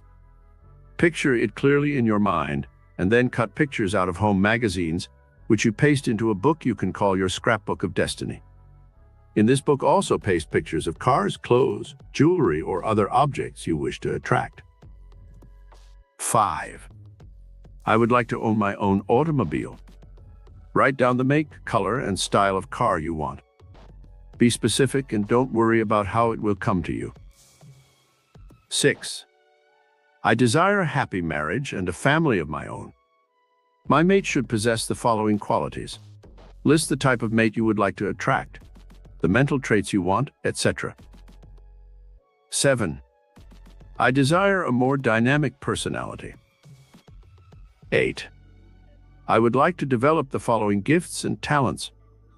List the talents you desire, such as writing short stories or novels, composing music, playing the piano, violin, or guitar, public speaking, designing or decorating, etc. 9. I would like to overcome the following negative habits. List these: smoking, drinking, gambling, procrastination, laziness, negativity, etc. 10. I desire the sum of $10,000 from unexpected sources. Or you may make this sum larger, depending on your ability to believe you can attract it. With this money, I would like to do the following things. List what you want the money for, and if it is a larger sum, ask your higher mind to manifest it for you. Do not set a time limit on this, as it takes some people more time than others to demonstrate large sums of money. Change your blueprint as often as necessary. When you have completed this blueprint of destiny, read it over every morning when you arise and every night just before retiring. It is at such times that the higher mind is able to imprint it on its surface and involve it in the nerve and body mechanism, which sets into motion the forces for the fulfillment of the things you desire. When you have read this blueprint over, and some of the things have already occurred, change the blueprint often. Write it over in your own handwriting at least once a week. Put even little, everyday things you want to demonstrate on it, and then change the blueprint to encompass other things that you desire. Write down on a card these words: that which I can conceive, I will achieve. Carry this card in your purse, and every time you see it, remind yourself that you can and will achieve your desires. This helps reinforce your power of faith in the miracle working power. Carry in your pocketbook a check made out to yourself for $100,000 or more, depending on how big your money consciousness is. This check should be signed, God, the Universal Banker. It will help implement your faith in the power of divine mind to demonstrate for you the money that you desire metaphysically. Do not tell anyone, even your most intimate friend, of the process you are using, nor show them your blueprint of destiny, nor the check made out in your name. Their ridicule or negative thoughts about this method could easily be the damper that would limit your consciousness. Many a great idea has died because someone told his family or his friends about it. Remember, a prophet is without honor in his own country. To build your consciousness of bigger sums of money, cut out 10 pieces of paper and write $10,000 in the four corners of each. Then add these together, and you have the sum of $100,000. To gain an idea of what $1 million really is, take 100 of these pieces of paper with $10,000 written in each of the four corners and multiply them, and you will have an awareness of what $1 million really is. To further help build your consciousness of big money, study the financial reports of the biggest companies in the world. You can go to any investment house and they have books listing the assets, liabilities, and yearly earnings of the following companies: United States Steel, Bethlehem Steel, General Motors Corporation, American Telephone and Telegraph, International Business Machines, Standard Oil of New Jersey and California, Chrysler Corporation, Ford Motor Company. This will help give you a bigger money consciousness and possibly lead to your future investment in the stock market, where some of the world's greatest fortunes have been made. Study the lives of some of the great fortune makers of the world: Rothschild, Rockefeller, Astor, Morgan, Vanderbilt, Hearst, Getty, Carnegie, Baruch, and Morgenthau. Through this study, you will learn how great men have thought and lived, and you will even learn from their mistakes what to avoid in your own life. Live in the best environment you can afford at the present time. Dress in your best clothes when you go out. Eat in the restaurants that give you quality food. In other words, build your standards, so you will have an awareness of the position you will come into when you attract a fortune. Begin to act, think, and feel that you are already a millionaire.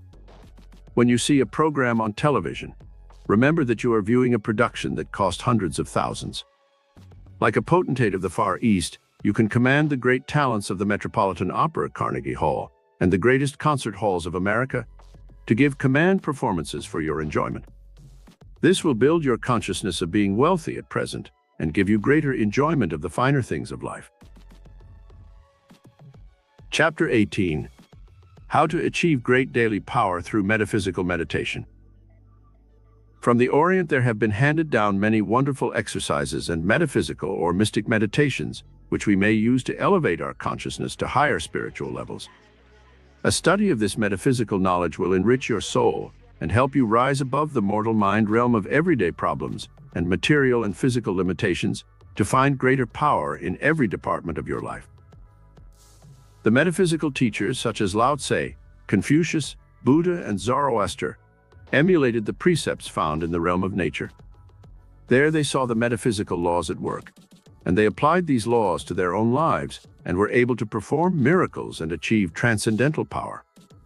They taught that man is a part of God's natural realm, and that he may blend and coalesce with the forces of air, water, fire, and earth, and release powers within his consciousness that are truly miraculous. By learning how to blend with these natural elements, man achieves a sense of unity with the cosmic power known as God. To become well-versed in the art of metaphysics, a student should study these Oriental forms of mystic meditation. They will give him a greater sense of power and inner tranquility. The spiritual mountaintop for serenity. Lao Tse taught the spiritual mountaintop exercise for achieving inner tranquility and peace, or serenity. Sit alone where you will not be disturbed for at least half an hour. Sit in the Buddha pose, with your legs crossed under you and your hands on your lap. The eyes should be gently closed. The breathing should be rhythmic and slow. Now visualize a beautiful mountain peak in the distance. Perhaps you've seen pictures of Fujiyama or Mount Everest with their snow-capped grandeur. Let your mind be aware that the mountain rises from the shadow-filled valleys to its majestic position of aloofness and serenity. Now you mentally begin to climb up this distant mountain. You are climbing out of the shadow-filled valleys below, which represent mortality, sin, sickness, age, poverty, and death. As you ascend the first hillock, you will rise in spirit to the consciousness of loving service, beauty, and transcendental joy. Now you continue climbing higher up the mystic mountain until you have attained the lofty, snow-covered peaks, with crowns of clouds obscuring their sharp outlines. You become aware of the moon and the stars and the heavens above. A mystical veil of serenity and majestically dignity is now drawn over the slumbering earth. You feel a sense of deep peace and tranquility within yourself. All your problems, worries, and fears remain far below you in the shadow-filled valleys of your mortality. As you now hold your mind on the spiritual mountaintop, you will feel the sudden rush of inspiration and beauty that floods your mind and soul. Now you can encompass the entire cosmos. You achieve absolute quiet within yourself, and suddenly you have soul awareness. You listen for the music of the spheres, and you know the divine voice of intuition, which speaks to you now in the silence of your own soul. It is at this high state of mystic elevation that you can achieve cosmic consciousness. You will have a spontaneous awareness of inner knowledge. You will have high ideals, and the beauty of your soul will unfold, revealing your own inner soul beauty to the world. You can now reach out into the infinite and touch the robe of God's infinite beauty and radiance. You will become transformed by this mystical experience of rising to the spiritual mountaintop in meditation. The Lotus Blossom Exercise for Inspiration. Sit quietly in meditation, with the eyes closed and the hands relaxed in your lap. The lotus blossom is now visualized as the prototype of the human soul. In its beauty and perfection, it represents all that is pure and lovely. When you wish to attain elevated mental and inspirational powers, you visualize a delicate pastel-colored lotus of orchid or pale blue. You see the lotus now elevated to a position of about 3 feet from the earth. You are tied to this spiritual prototype, very much as a child is connected to its mother by the umbilical cord. As the lotus blossom is elevated, so too your own inspirational level is raised, and your soul ascends into higher spheres of spiritual action. When you wish to have extreme elevation of your mind and soul for an unusual effort of creative imagination, you elevate the lotus blossom to a 6-foot plane. Your mind rises with the lotus blossom to this level. This elevation will give you greater idealism, aesthetic powers, creative gifts and talents, and will help intensify your imaginative concepts. This is the elevation used by many poets, writers, artists, composers, and others who do creative work. The third position for the lotus is 10 feet. This extreme elevation is for complete release from Earth's mundane problems. It is the elevation used for spiritual contemplation of the divine mystery of life. It is also the elevation used by many mystics when they are doing healing work for those who are sick. Truly, one can become 10 feet tall. The Oriental Lake for Overcoming Problems. The mystic meditation known as the Oriental Lake is for 2 purposes: to help a person overcome his daily problems, and also to help him achieve a state of peace and inner poise. Sit in the silence and meditate on a quiet lake. See this peaceful lake extending out from your temples and including the entire world. When your thoughts are troubled and turbulent, this causes ripples to form on the surface of the lake. Now reach out mentally and push these ripples of your mind down into the body of the lake. Soon the lake will be smooth and peaceful, and your mind will be tranquil and calm. The mind's makeup is likened to water by the mystics of the Orient.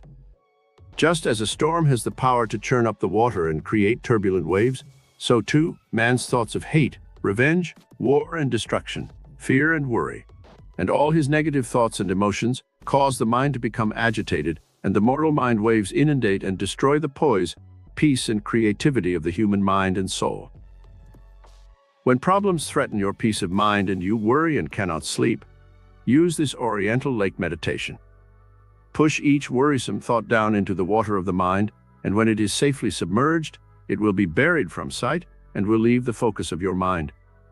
You will then be restored to peace automatically. Attainment of inner perception. Oriental mysticism teaches that the outer world is transitory and subject to the law of change. The only real and permanent reality is the realm of the spirit or soul. By entering this hidden, mystical realm of the innermost self and attaining true perception, man can know that the so-called realities of life, matter, pain, sickness, suffering, war, poverty, age, and death are only illusions and not real, but constantly changing. This inner perception is achieved through a process of physical and metaphysical action, including breathing. Sit in the silence with your hands in your lap. Control your thoughts and emotions by a deliberate effort of the will. Repeat to yourself over and over, "I'm now still and at peace. My mind is now under perfect control. My body is in perfect repose and is relaxed. My nerves are quiet, and all the forces of my mind and body are now concentrated on achieving inner perception." Now breathe deeply through both nostrils and slow the breath down to a point where you are comfortable without strain or tension. As you breathe in deeply and exhale, you will control every muscle and nerve of your body. Then you will enter the mystic silence, where you will find the true power of your innermost being. Now you are ready to go into two of the most mystical states of consciousness taught in the Orient: the moon and sun blending exercises, which help give you the qualities of that which you concentrate on. For instance, when you think of the sun, you think of power, heat, life, growth, and all the properties that represent expansion and movement. The sun becomes the mental and spiritual symbol of the qualities you wish to incorporate in your mind and body. The sun is said to represent the masculine virtues, that which is expanding, aggressive, and metaphysically fertile. The moon is said to be feminine, passive, lambent, romantic, and beautiful, representing all that is metaphysical and inspiring. The elements of fire, air, water, and earth are interchangeable. Each of these elements enters into the earth's composition and becomes a quality of the sun, the moon, and the earth itself. Sun blending for power and growth. To blend with the sun, sit with the eyes closed and mentally visualize the great golden globe of the sun high in the heavens. Then meditate as follows. The sun is the giver of all life on earth. It is the father of the heavens. I now take on the creative power, the majesty and might of the golden, life-giving sun. As the sun's rays now warm the earth, causing all things to grow, so too I am now inspired by the sun to growth and evolvement of all my inner creative powers. My life grows and evolves under the impetus of divine inspiration. As the sun is the center of our solar system and gives life to earth, so too, God is the spiritual sun in the center of the cosmos, and his divine rays now illuminate the dark places of earth, bringing illumination, power, light, love, peace, intelligence, and beauty to all creation. As you meditate on the above thoughts and make them your mental and spiritual reality, you will feel the inspiring flow of power that will engulf your being. Then you visualize your mind as the sun, radiating its light, intelligence, and power throughout your personality. You feel the magnetism of the sun flowing in a dynamic stream of energizing, life-giving power through your mind and body, causing you to be attractive and dynamic.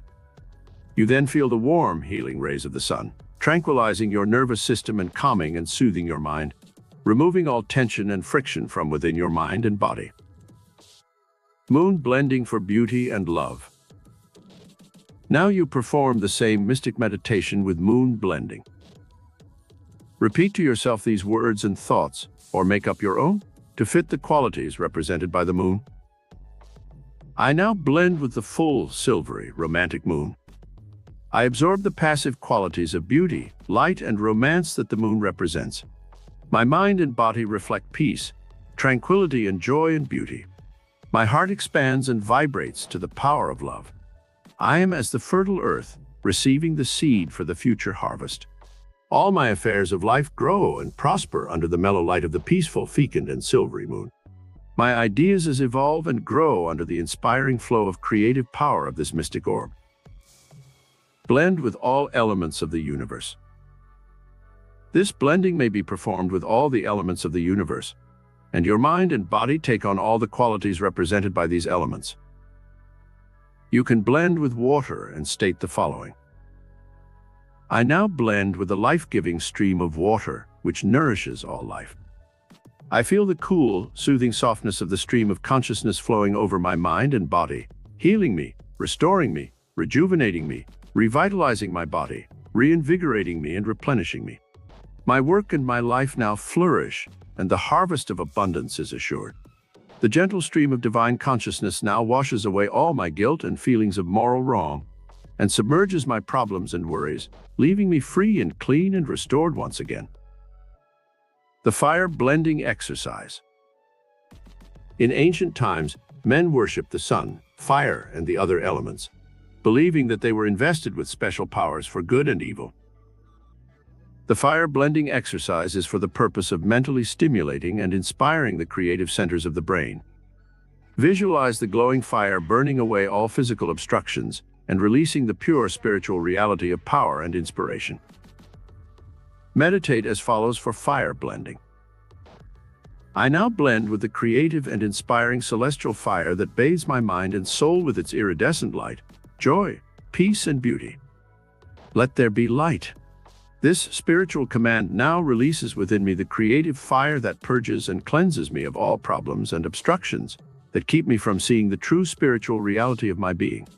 I now blend with this spiritual fire of divine inspiration, and it cleanses my body, my emotions, and my soul of all the dross, common things of earth, revealing the pure golden splendor of the divine image and likeness of God which dwells within me. Blend with earth for greater prosperity. The earth is the solid base of man's existence, containing within its elements all the properties needed to sustain all life. Now you can blend with the fertile, productive earth when you wish your own life to prosper. Earth blending is for success, growth of your ideas, monetary rewards, and material treasures. Sit in the silence and meditate as follows.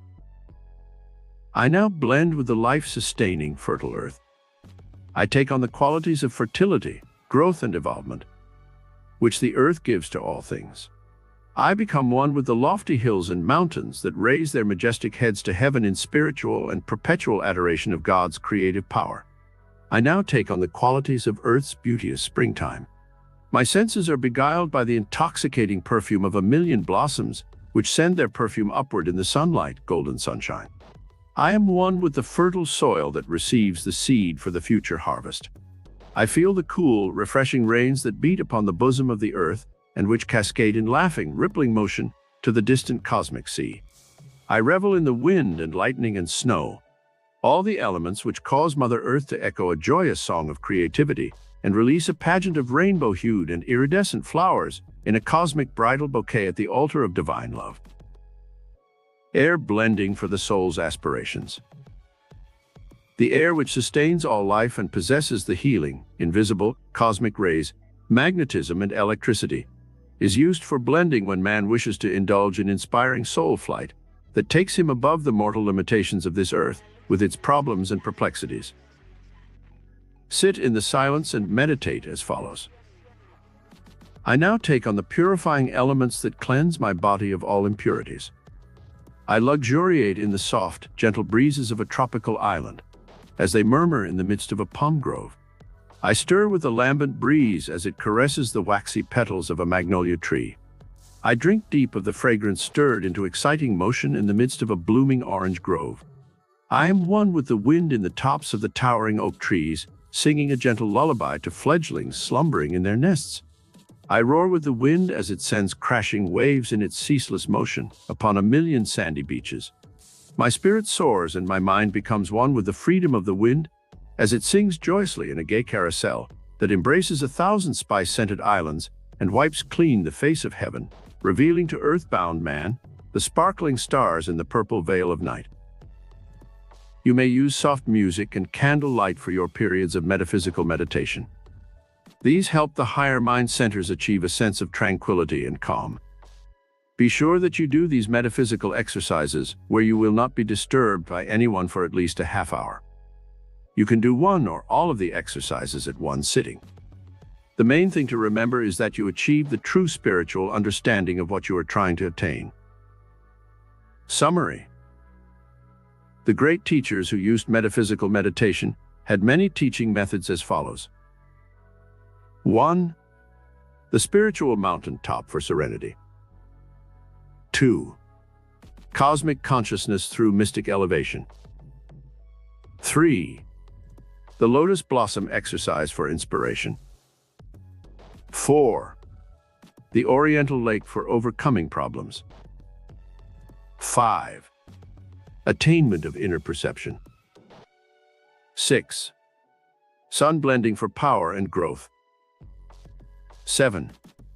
Moon blending for beauty and love. 8. Blending with all the elements of the universe. 9. Fire blending for creative inspiration. 10.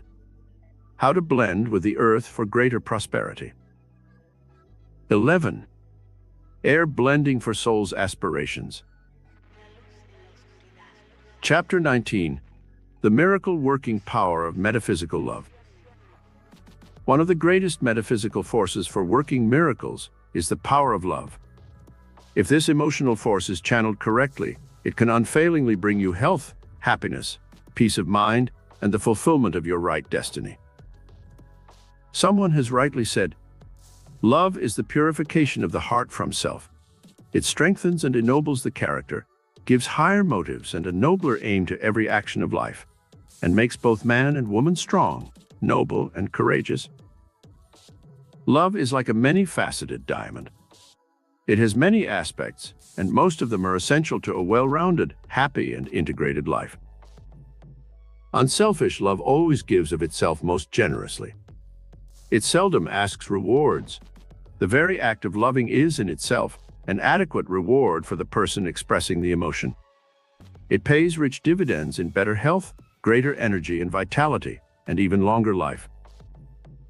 Love is the most constructive force in life, and without love, life loses most of its purpose and meaning. An excellent definition of this positive, miracle-working emotion is given in the Bible, in 1 Corinthians 13, by St. Paul. The King James Version uses the word charity, but the original sense of that word, the Latin caritas, is love. Love as an energizing force. The emotion of love generates great energy in the human body. It is a wonderful stimulant to most of the body's glands. This is a scientific fact, established in the laboratory. Chemicals and valuable hormones are actually released through the glands under the stimulus of the emotion of love. Some of these chemicals aid digestion. Love releases sugar into the bloodstream. This is stored in the liver for emergencies. Tests taken in the laboratory have shown that people who are consumed with hatred and bitterness, the emotion opposed to love, are generally tired and filled with toxins that slowly poison them. When such persons are moved from hate to love, there are amazing changes in the body's chemistry and health. Your body has astounding reserves of energy and vitality in its cells. When you feel the powerful emotion of love, it helps release this reserve energy and sends it flooding throughout your bloodstream into your brain, awakening latent energies and creating powerful inspiration for healing, restoring and reinvigorating the body cells. Regime for using metaphysical love as an energizing force. 1. Have some person in your life that you can love. If you do not have a romantic love in your life, at least try to have some close relative or friend that you can send out love to.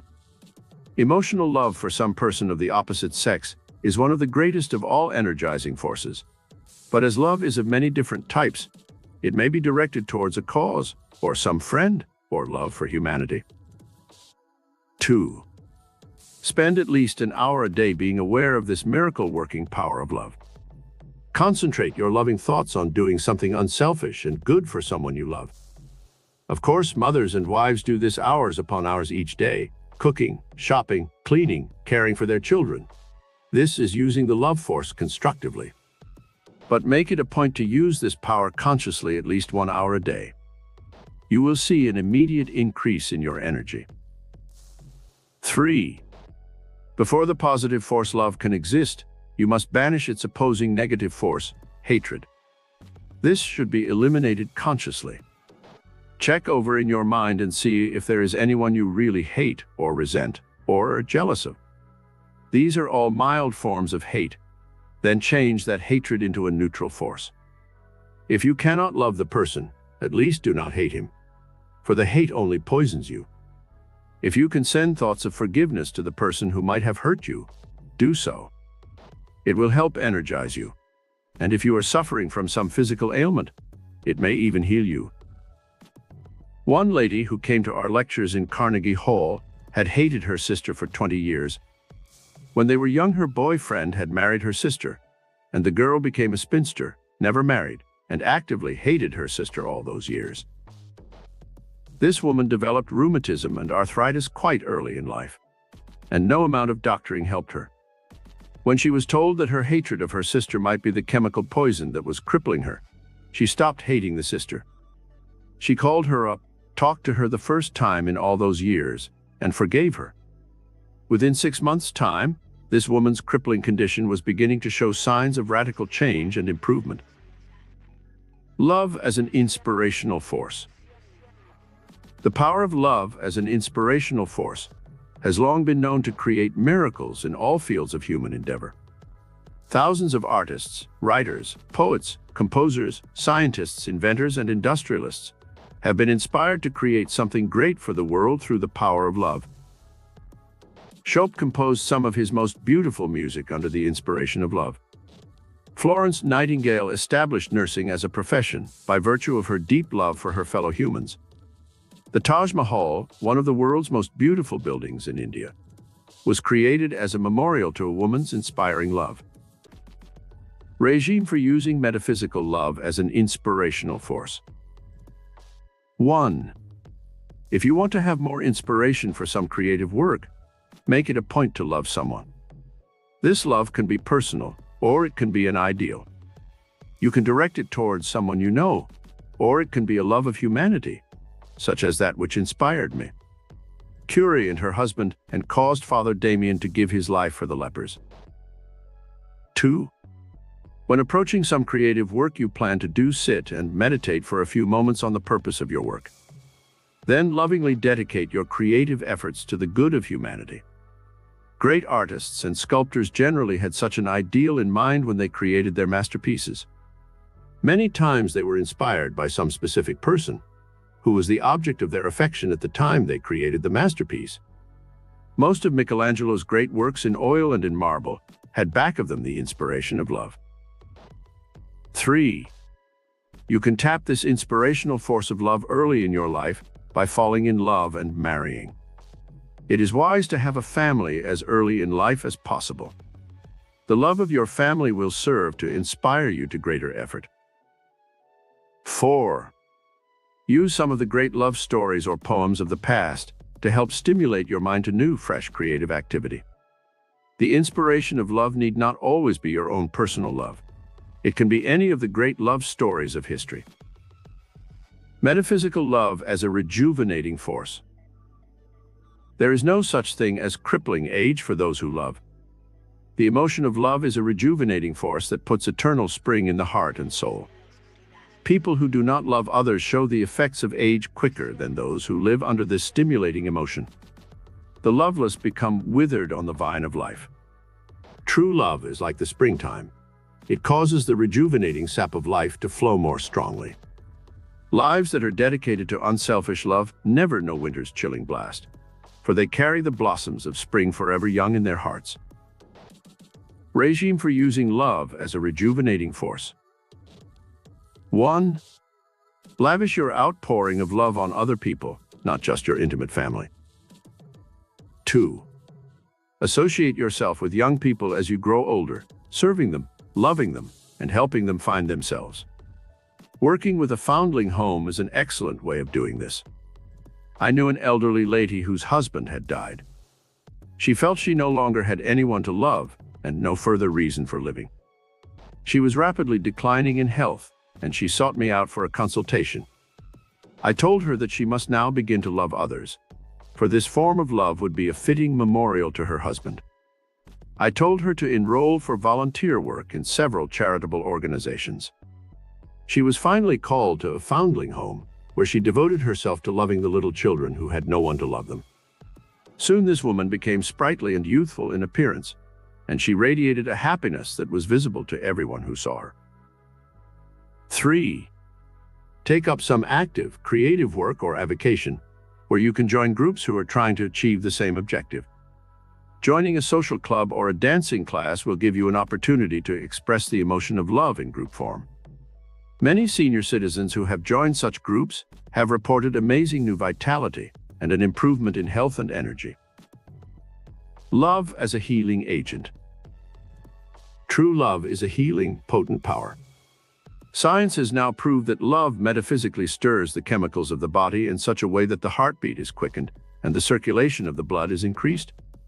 In laboratory experiments, people were tested while thinking of some person they loved. Measurements were then taken of the blood pressure, pulse, and metabolic rate, and it was found that all of these were most favorably affected by thoughts of love. It is natural that love should be a healing agent. From the procreative impulse of love springs the greatest miracle, the new life. What greater proof do we need than this creative power of love? If it can create new life, it can surely conserve and intensify the life spark within the human body. You may add years to your life by loving some person for whom you wish to live. If you should be left alone, do not grieve and long for the deceased. Dedicate your life anew to love and service, and get busy either finding someone you can love or serving some great cause which can help inspire you anew. How to use love as a healing agent. 1. If you should be sick, check your subconscious mind carefully and see if perhaps it is because you are not really expressing your love daily. One lady I know had been married for 10 years, but she did not really love her husband.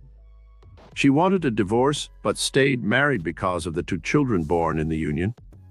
She was listless, had sinus trouble, indigestion, and low blood pressure. After spending much money on many doctors, she finally found one man who told her the cause of her illness. She was not in love with her husband, and the chemistry of her body simply could not function as it should. She began a series of therapeutic treatments to help her mentally adjust to her husband, and when she began to express more love in her relationship with him, she began to have more energy, her symptoms disappeared, and she was on the way to becoming healthy and normal once again. 2. There are many modified forms of love, such as expressing kindness towards others, serving them, advising and guiding friends, working with your co-workers to provide a more cheerful and pleasant environment, remembering people's birthdays and anniversaries, giving little gifts and mementos. These are the concrete, objective ways by which we express love every day. The ingrown personality, who is selfish and who never expresses any form of love, soon becomes bitter, and his personality becomes warped and antisocial. Such a person is more apt to become sick than one who expresses his love daily. 3. The expression of spiritual love is as great a miracle healing force as that of physical and emotional love. A person who radiates spiritual love glows with a luminous quality of the soul, which creates its own special beauty. Your love should not only be personal, but it should embrace all of humanity as well.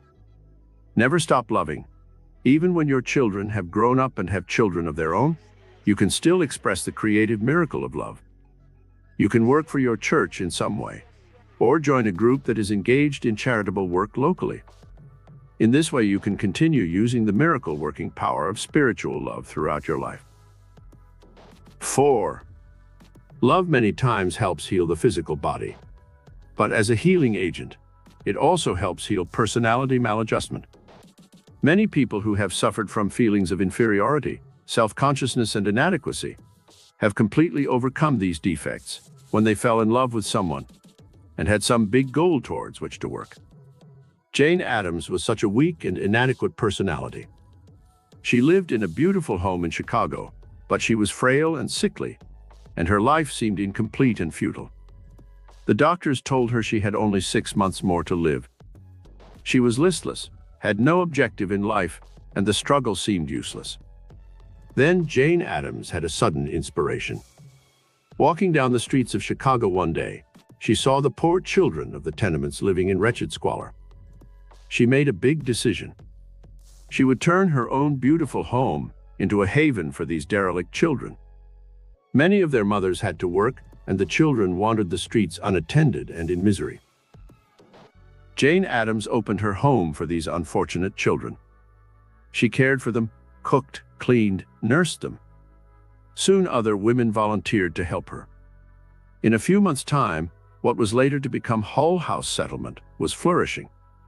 But more important still, the frail, sickly woman who was supposed to die lived on and on.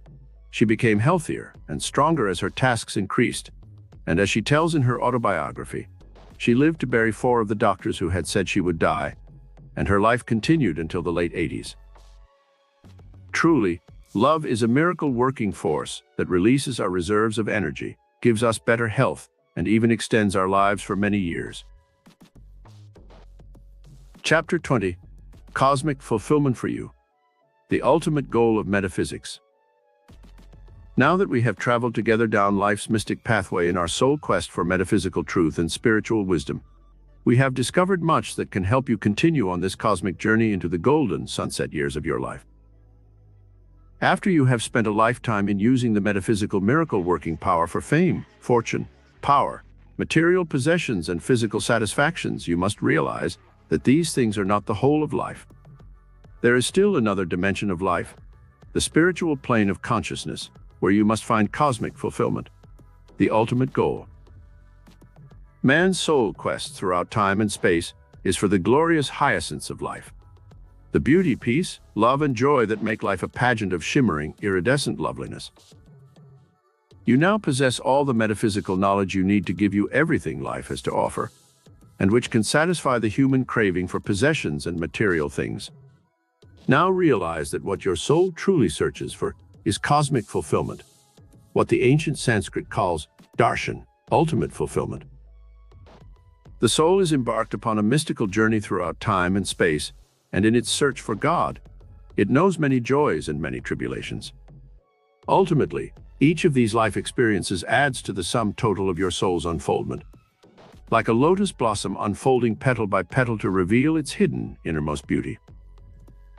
Likewise, your soul is many-faceted and reveals its hidden splendor as you meet the challenges of life courageously and conquer the opposing elements of earth.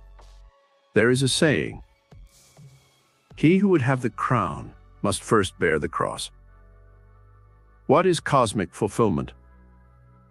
Cosmic fulfillment is something you may attain here and now while you are on this earth plane. It is not some future glory which you shall inherit after death. If you live according to cosmic laws on earth, you can be quite certain that you will also share in any future heaven that exists after life on this earth is over. Cosmic fulfillment comes in the moment you realize that you were created for some higher purpose than merely to marry, rear a family, work, make money, and then die and leave behind you everything you have created. What is this higher purpose, the ultimate goal which man's soul strives to achieve? It is an inborn desire to create happiness and to share that happiness with everyone we meet in life. Aristotle claimed that happiness is the sum total of a person's whole existence. It is not to be thought of as a single, isolated personal experience that gives one emotional pleasure. Another great teacher declared that a person can be said to be happy if he possesses the good things of life, things that bring one satisfaction and a feeling of completion and fulfillment. He said the one sure way to tell if a man is happy is when he wants for absolutely nothing in the way of material or physical possessions. This also includes all the deep-seated urges and desires that generally obsess a person and cause him to be dissatisfied with life. This includes such things as worldly recognition, friends, love, fulfillment, and joy in his work. These desires, often unfulfilled, can cause a person restlessness and make him feel that life is not worth living. Material possessions alone do not give a person joy. Such things as money, houses, lands, cars, clothing, jewelry, and household furnishings are symbolized by modern society as status symbols and show that a man has achieved a certain social and financial position. These things are fine, and the metaphysical laws you have learned in this study can be invoked to bring you all these material and physical possessions. However, in searching for cosmic fulfillment, life's ultimate goal, realize that there are other intangible values in life which make for happiness.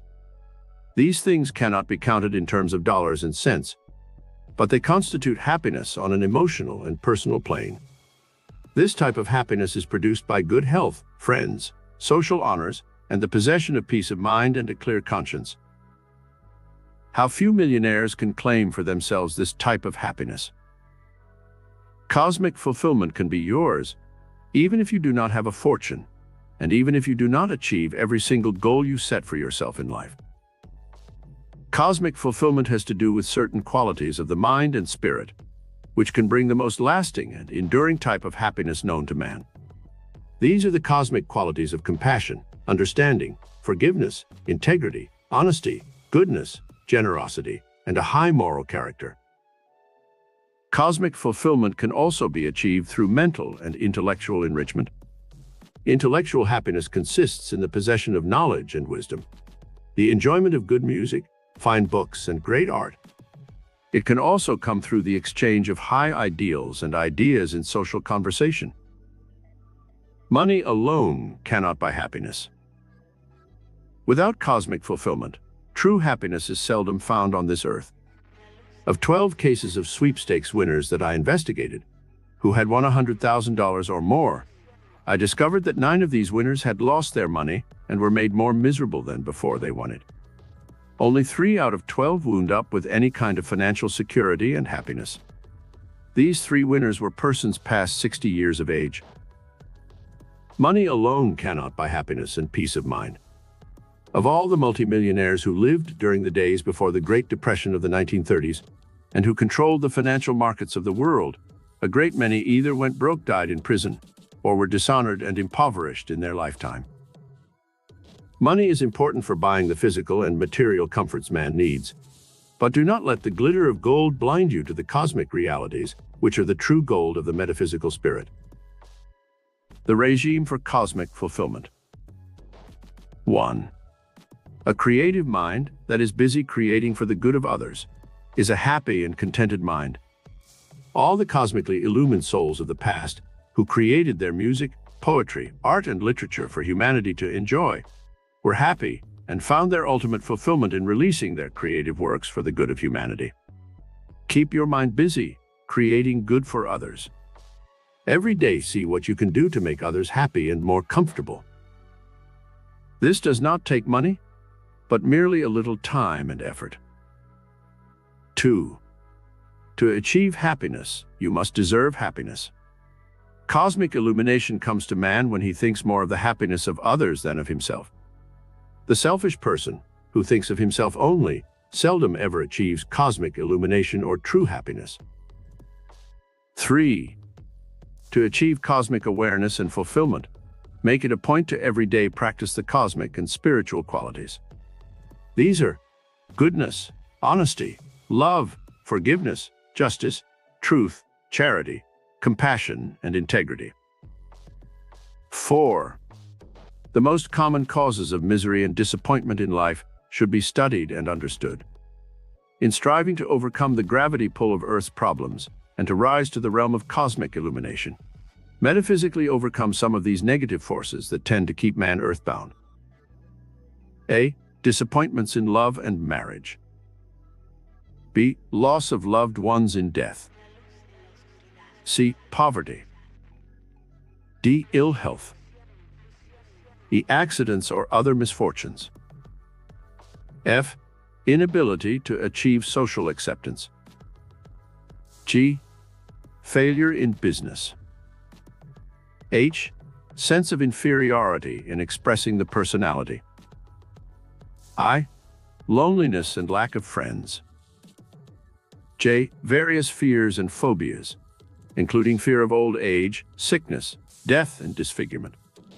K. Emotional insecurity. L. Ignorance and superstition. M. Immoderation in drinking or other habits. And negative emotions of hate, revenge, greed, envy, fear, worry, jealousy, and malice. O. Violating the mental, moral, ethical, social, physical, and spiritual laws of the universe. This includes the Golden Rule and the 10 Commandments. We have studied the regime in this book for overcoming most of these negative forces that keep man from rising above mortal mind limitations into the realm of cosmic fulfillment. 5. Look about you in this moment and see how many things you can find in your life to be joyous about. A man complained because he had no shoes until he saw a man who had no feet. 6. Add the spiritual plus to everything you do in life.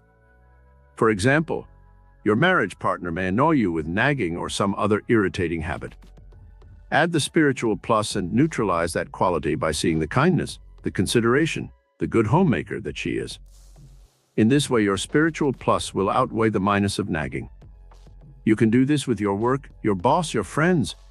Always add the spiritual plus that erases the irritating quality.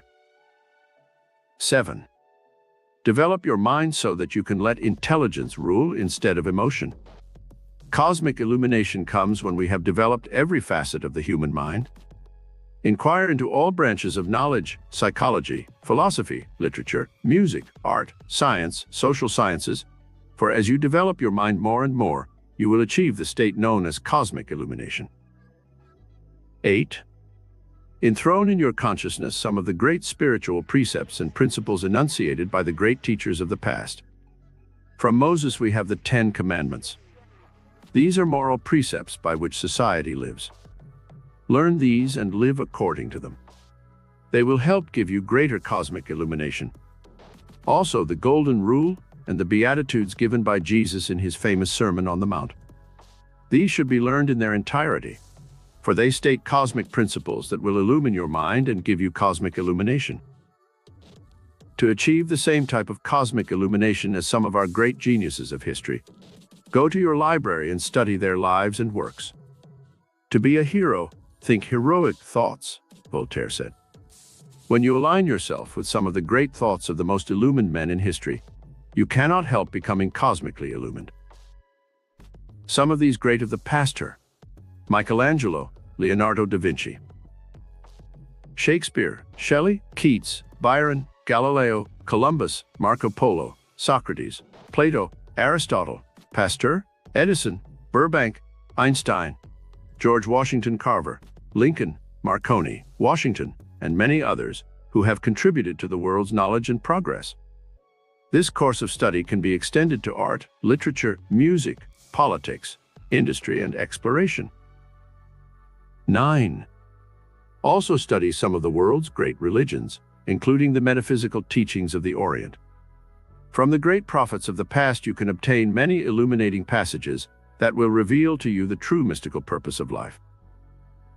10. Never let any emotion affect you so deeply that you are permanently scarred psychically.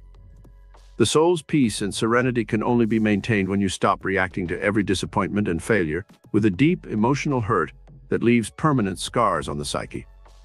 Many people never get over a broken love affair or the loss of a loved one.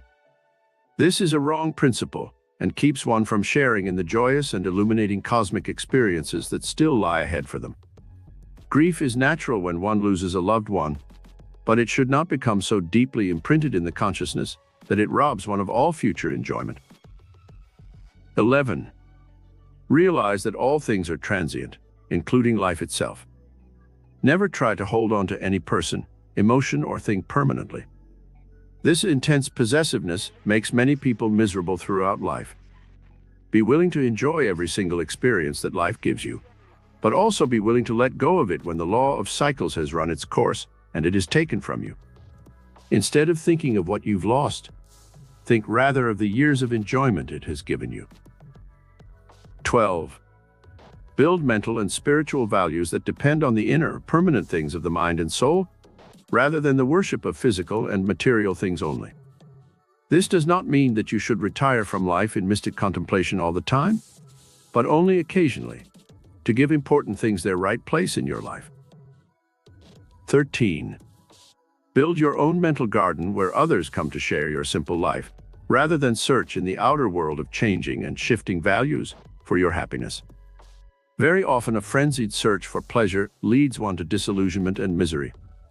People who must go on a constant round of nightclubs and places of entertainment, who demand more and more liquor and other forms of physical stimulation, soon fall into a dull and deadly routine that robs them of peace of mind and very often their mental and physical health. 14. Live in the present instead of putting off living until the future. How often people wait too long to begin to live? This is the tragedy of modern life. A Latin proverb says, "Let us live while we live." 15. Enjoy the beauty of nature and the changing seasons. Be in tune with the cosmos by being aware of God's miraculous universe. Only when you are in a state of attunement to the world about you can you be said to be in tune with the infinite. Cosmic illumination flourishes when your senses are awakened fully and when you appreciate all the wonders of nature, the beauty of spring, the miracle of summer's growth, the fall's harvest, and the winter's lambent beauty. As Emerson said, "Throb thine own with nature's throbbing breast, and all is clear from east to west." When burdens and problems press on your mind too much, make it a point to get away to the country. Walk in a forest and see the beauty that God has so lavishly bestowed upon the earth. Stand by the ocean and look out to the horizon. Feel the majesty and mystery of God in His creation. Turn your face to the western sky at sunset and let the incandescent crimson and gold flood your being with warmth and joy. Sunshine, fresh air, fields waving in the breeze, birds singing in the treetops, and rain cascading to the sea. These forces of nature can cleanse the heart and mind of man when he is sorely tried by the vexatious problems of life. Make it a point to pay a visit to nature every once in a while and become healed and restored by God's wholesome cosmic forces of beauty and goodness. 16. Lift your heart and soul in prayer every night before you retire. The spiritual exaltation that comes when you pray with faith can become a healing balm for every problem of your life. Prayer puts man into cosmic attunement with God, the source of all life and all power. The Bible gives us a good formula for achieving cosmic fulfillment. "I shall lift mine eyes unto the hills, from whence cometh my deliverance." The hills are symbolic of man's aspiring soul, as his vision is expanded upward into the cosmic realm, where the transcendental beauty and joy of cosmic illumination pours in a floodtide of inspiration into man's immortal soul. The high, aspiring hopes and dreams of man have always lifted him from the mortal dust of his physical and material origins into the lofty, empyrean heights of the metaphysical realm, where man's ultimate fulfillment exists in the forever now. This recording of Metaphysics, New Dimensions of the Mind by Anthony Norval, was presented by David De Angelis. Sound recording copyright 2022 and produced by Davidson Limited 2022. Preface. This book is pragmatical, not philosophical. A practical manual, not a treatise upon theories. It is intended for the men and women whose most pressing need is for money, who wish to get rich first and philosophize afterward. It is for those who have, so far, found neither the time, the means, nor the opportunity to go deeply into the study of metaphysics, but who want results and who are willing to take the conclusions of science as a basis for action, without going into all the processes by which those conclusions were reached. It is expected that the reader will take the fundamental statements upon faith, just as he would take statements concerning a law of electrical action if they were promulgated by a Marconi or an Edison, and taking the statements upon faith, that he will prove their truth by acting upon them without fear or hesitation. Every man or woman who does this will certainly get rich, for the science herein applied is an exact science, and failure is impossible. For the benefit, however, of those who wish to investigate philosophical theories and so secure a logical basis for faith, I will here cite certain authorities. The monistic theory of the universe, the theory that one is all and that all is one, that one substance manifests itself as the seeming many elements of the material world, is of Hindu origin and has been gradually winning its way into the thought of the Western world for 200 years. It is the foundation of all the Oriental philosophies and of those of Descartes, Spinoza, Leibniz, Schopenhauer, Hegel, and Emerson. The reader who would dig to the philosophical foundations of this is advised to read Hegel and Emerson for himself. In writing this book, I have sacrificed all other considerations to plainness and simplicity of style, so that all might understand. The plan of action laid down herein was deduced from the conclusions of philosophy. It has been thoroughly tested and bears the supreme test of practical experiment. It works. If you wish to know how the conclusions were arrived at, read the writings of the authors mentioned above. And if you wish to reap the fruits of their philosophies in actual practice, read this book and do exactly as it tells you to do. The author. Chapter 1. The Right to be Rich. Whatever may be said in praise of poverty, the fact remains that it is not possible to live a really complete or successful life unless one is rich. No man can rise to his greatest possible height in talent or soul development unless he has plenty of money. For to unfold the soul and to develop talent, he must have many things to use, and he cannot have these things unless he has money to buy them with. A man develops in mind, soul, and body by making use of these things, and society is so organized that man must have money in order to become the possessor of things. Therefore, the basis of all advancement for man must be the science of getting rich. The object of all life is development, and everything that lives has an inalienable right to all the development it is capable of attaining.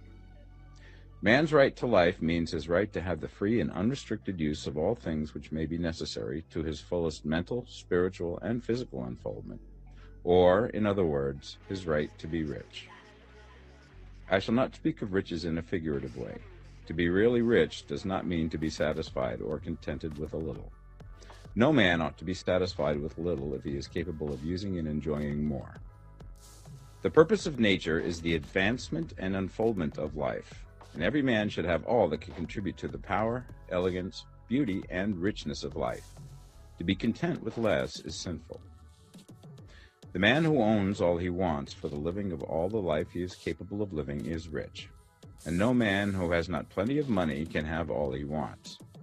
Life has advanced so far and become so complex that even the most ordinary man or woman requires a great amount of wealth in order to live in a manner that even approaches completeness. Every person naturally wants to become all that they are capable of becoming. This desire to realize innate possibilities is inherent in human nature. We cannot help wanting to be all that we can be. Success in life is becoming what you want to be.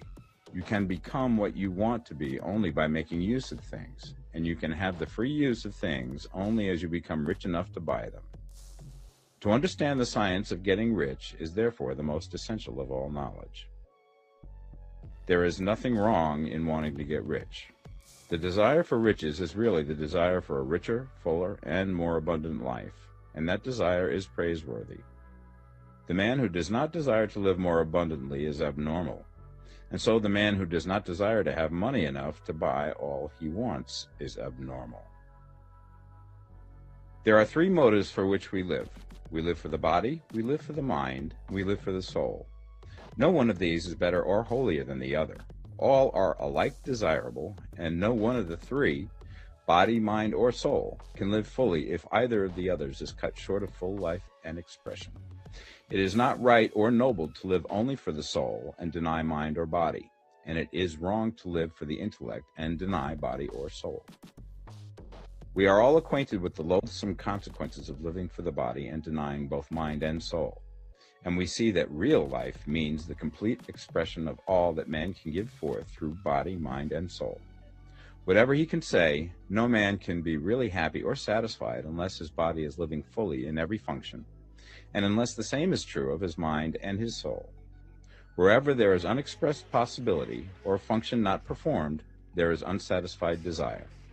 Desire is possibility seeking expression, or function seeking performance. Man cannot live fully in body without good food, comfortable clothing, and warm shelter, and without freedom from excessive toil. Rest and recreation are also necessary to his physical life. He cannot live fully in mind without books and time to study them, without opportunity for travel and observation, or without intellectual companionship. To live fully in mind, he must have intellectual recreations and must surround himself with all the objects of art and beauty he is capable of using and appreciating. To live fully in soul, man must have love, and love is denied expression by poverty. A man's highest happiness is found in the bestowal of benefits on those he loves. Love finds its most natural and spontaneous expression in giving. The man who has nothing to give cannot fill his place as a husband or father, as a citizen or as a man. It is in the use of material things that a man finds full life for his body, develops his mind, and unfolds his soul.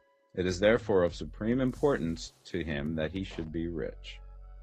It is perfectly right that you should desire to be rich. If you are a normal man or woman, you cannot help doing so. It is perfectly right that you should give your best attention to the science of getting rich, for it is the noblest and most necessary of all studies. If you neglect this study, you are derelict in your duty to yourself, to God, and humanity, for you can render to God and humanity no greater service than to make the most of yourself.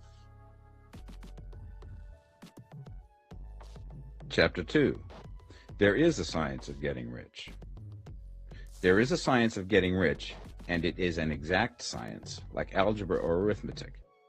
There are certain laws which govern the process of acquiring riches. Once these laws are learned and obeyed by any man, he will get rich with mathematical certainty. The ownership of money and property comes as a result of doing things in a certain way. Those who do things in this certain way, whether on purpose or accidentally, get rich, while those who do not do things in this certain way, no matter how hard they work or how able they are, remain poor. It is a natural law that like causes always produce like effects, and therefore any man or woman who learns to do things in this certain way will infallibly get rich. That the above statement is true is shown by the following facts. Getting rich is not a matter of environment, for if it were, all the people in certain neighborhoods would become wealthy. The people of one city would all be rich, while those of other towns would all be poor. Or the inhabitants of one state would roll in wealth, and those of an adjoining state would be in poverty. But everywhere we see rich and poor living side by side, in the same environment, and often engaged in the same vocations. When two men are in the same locality and in the same business, and one gets rich while the other remains poor, it shows that getting rich is not primarily a matter of environment. Some environments may be more favorable than others, but when two men in the same business are in the same neighborhood, and one gets rich while the other fails, it indicates that getting rich is the result of doing things in a certain way. And further, the ability to do things in this certain way is not due solely to the possession of talent, for many people who have great talent remain poor, while others who have very little talent get rich. Studying the people who have gotten rich, we find that they are an average lot in all respects, having no greater talents and abilities than other men. It is evident that they do not get rich because they possess talents and abilities that other men have not, but because they happen to do things in a certain way. Getting rich is not the result of saving or thrift. Many very penurious people are poor, while free spenders often get rich. Nor is getting rich due to doing things which others fail to do. For two men in the same business often do almost exactly the same things, and one gets rich while the other remains poor or becomes bankrupt. From all these things, we must come to the conclusion that getting rich is the result of doing things in a certain way. If getting rich is the result of doing things in a certain way, then any man or woman who can do things in that way can become rich, and the whole matter is brought within the domain of exact science. The question arises here whether this certain way may not be so difficult that only a few may follow it. This cannot be true, as we have seen, so far as natural ability is concerned. Talented people get rich, and blockheads get rich. Intellectually brilliant people get rich, and very stupid people get rich. Physically strong people get rich, and weak and sickly people get rich. Some degree of ability to think and understand is, of course, essential. But insofar natural ability is concerned, any man or woman who has sense enough to read and understand these words can certainly get rich. Also, we have seen that it is not a matter of environment. Location counts for something. One would not go to the heart of the Sahara and expect to do successful business. Getting rich involves the necessity of dealing with men and of being where there are people to deal with. And if these people are inclined to deal in the way that you want to deal, so much the better. But that is about as far as environment goes. If anybody else in your town can get rich, so can you. And if anybody else in your state can get rich, so can you. Again, it is not a matter of choosing some particular business or profession. People get rich in every business and in every profession, while their next-door neighbors in the same vocation remain in poverty. It is true that you will do best in a business which you like and which is congenial to you. And if you have certain talents which are well developed, you will do best in a business which calls for the exercise of those talents. Also, you will do best in a business which is suited to your locality. An ice cream parlor would do better in a warm climate than in Greenland, and a salmon fishery will succeed better in the Northwest than in Florida, where there are no salmon. But aside from these general limitations, getting rich is not dependent upon your engaging in some particular business, but upon your learning to do things in a certain way. If you are now in business and anybody else in your locality is getting rich in the same business, while you are not getting rich, it is because you are not doing things in the same way that the other person is doing them. No one is prevented from getting rich by lack of capital. True, as you get capital, the increase becomes more easy and rapid, but one who has capital is already rich and does not need to consider how to become so. No matter how poor you may be, if you begin to do things in a certain way, you will begin to get rich, and you will begin to have capital. The getting of capital is a part of the process of getting rich, and it is a part of the result which invariably follows the doing of things in a certain way. You may be the poorest man on the continent and be deeply in debt.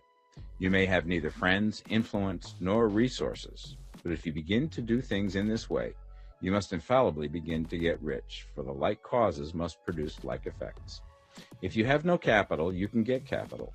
If you're in the wrong business, you can get into the right business. If you're in the wrong location, you can go to the right location, and you can do so by beginning in your present business and in your present location to do things in the certain way which causes success. Chapter 3. Is opportunity monopolized? No man is kept poor because opportunity has been taken away from him, because other people have monopolized the wealth and have put a fence around it. You may be shut off from engaging in business in certain lines, but there are other channels open to you. Probably it would be hard for you to get control of any of the great railroad systems. That field is pretty well monopolized, but the electric railway business is still in its infancy and offers plenty of scope for enterprise. And it will be but a very few years until traffic and transportation through the air will become a great industry, and in all its branches will give employment to hundreds of thousands and perhaps to millions of people. Why not turn your attention to the development of aerial transportation, instead of competing with J.J. Hill and others for a chance in the steam railway world? It is quite true that if you are a working man in the employ of the Steel Trust, you have very little chance of becoming the owner of the plant in which you work. But it is also true that if you will commence to act in a certain way, you can soon leave the employ of the Steel Trust. You can buy a farm from 10 to 40 acres and engage in business as a producer of foodstuffs. There is great opportunity at this time for men who will live upon small tracts of land and cultivate the same intensively. Such men will certainly get rich. You may say that it is impossible for you to get the land, but I'm going to prove to you that it is not impossible, and that you can certainly get a farm if you will go to work in a certain way. At different periods, the tide of opportunity sets in different directions, according to the needs of the whole, and the particular stage of social evolution which has been reached. At present, in America, it is setting towards agricultural and the allied industries and professions. Today, opportunity is open before the factory worker in his line. It is open before the businessman who supplies the farmer more than before the one who supplies the factory worker, and before the professional man who waits upon the farmer more than before the one who serves the working class. There is an abundance of opportunity for the man who will go with the tide instead of trying to swim against it. So the factory workers, either as individuals or as a class, are not deprived of opportunity. The workers are not being kept down by their masters. They are not being ground by the trusts and combinations of capital. As a class, they are where they are because they do not do things in a certain way. If the workers of America chose to do so, they could follow the example of their brothers in Belgium and other countries and establish great department stores and cooperative industries. They could elect men of their own class to office and pass laws favoring the development of such cooperative industries. And in a few years, they could take peaceable possession of the industrial field. The working class may become the master class whenever they will begin to do things in a certain way. The law of wealth is the same for them as it is for all others. This they must learn, and they will remain where they are as long as they continue to do as they do. The individual worker, however, is not held down by the ignorance or the mental slothfulness of his class. He can follow the tide of opportunity to riches, and this book will tell him how. No one is kept in poverty by a shortness in the supply of riches. There is more than enough for all. A palace as large as the Capitol in Washington might be built for every family on earth from the building material in the United States alone. And under intensive cultivation, this country would produce wool, cotton, linen, and silk enough to clothe each person in the world finer than Solomon was arrayed in all his glory, together with food enough to feed them all luxuriously. The visible supply is practically inexhaustible, and the invisible supply really is inexhaustible. Everything you see on earth is made from one original substance, out of which all things proceed.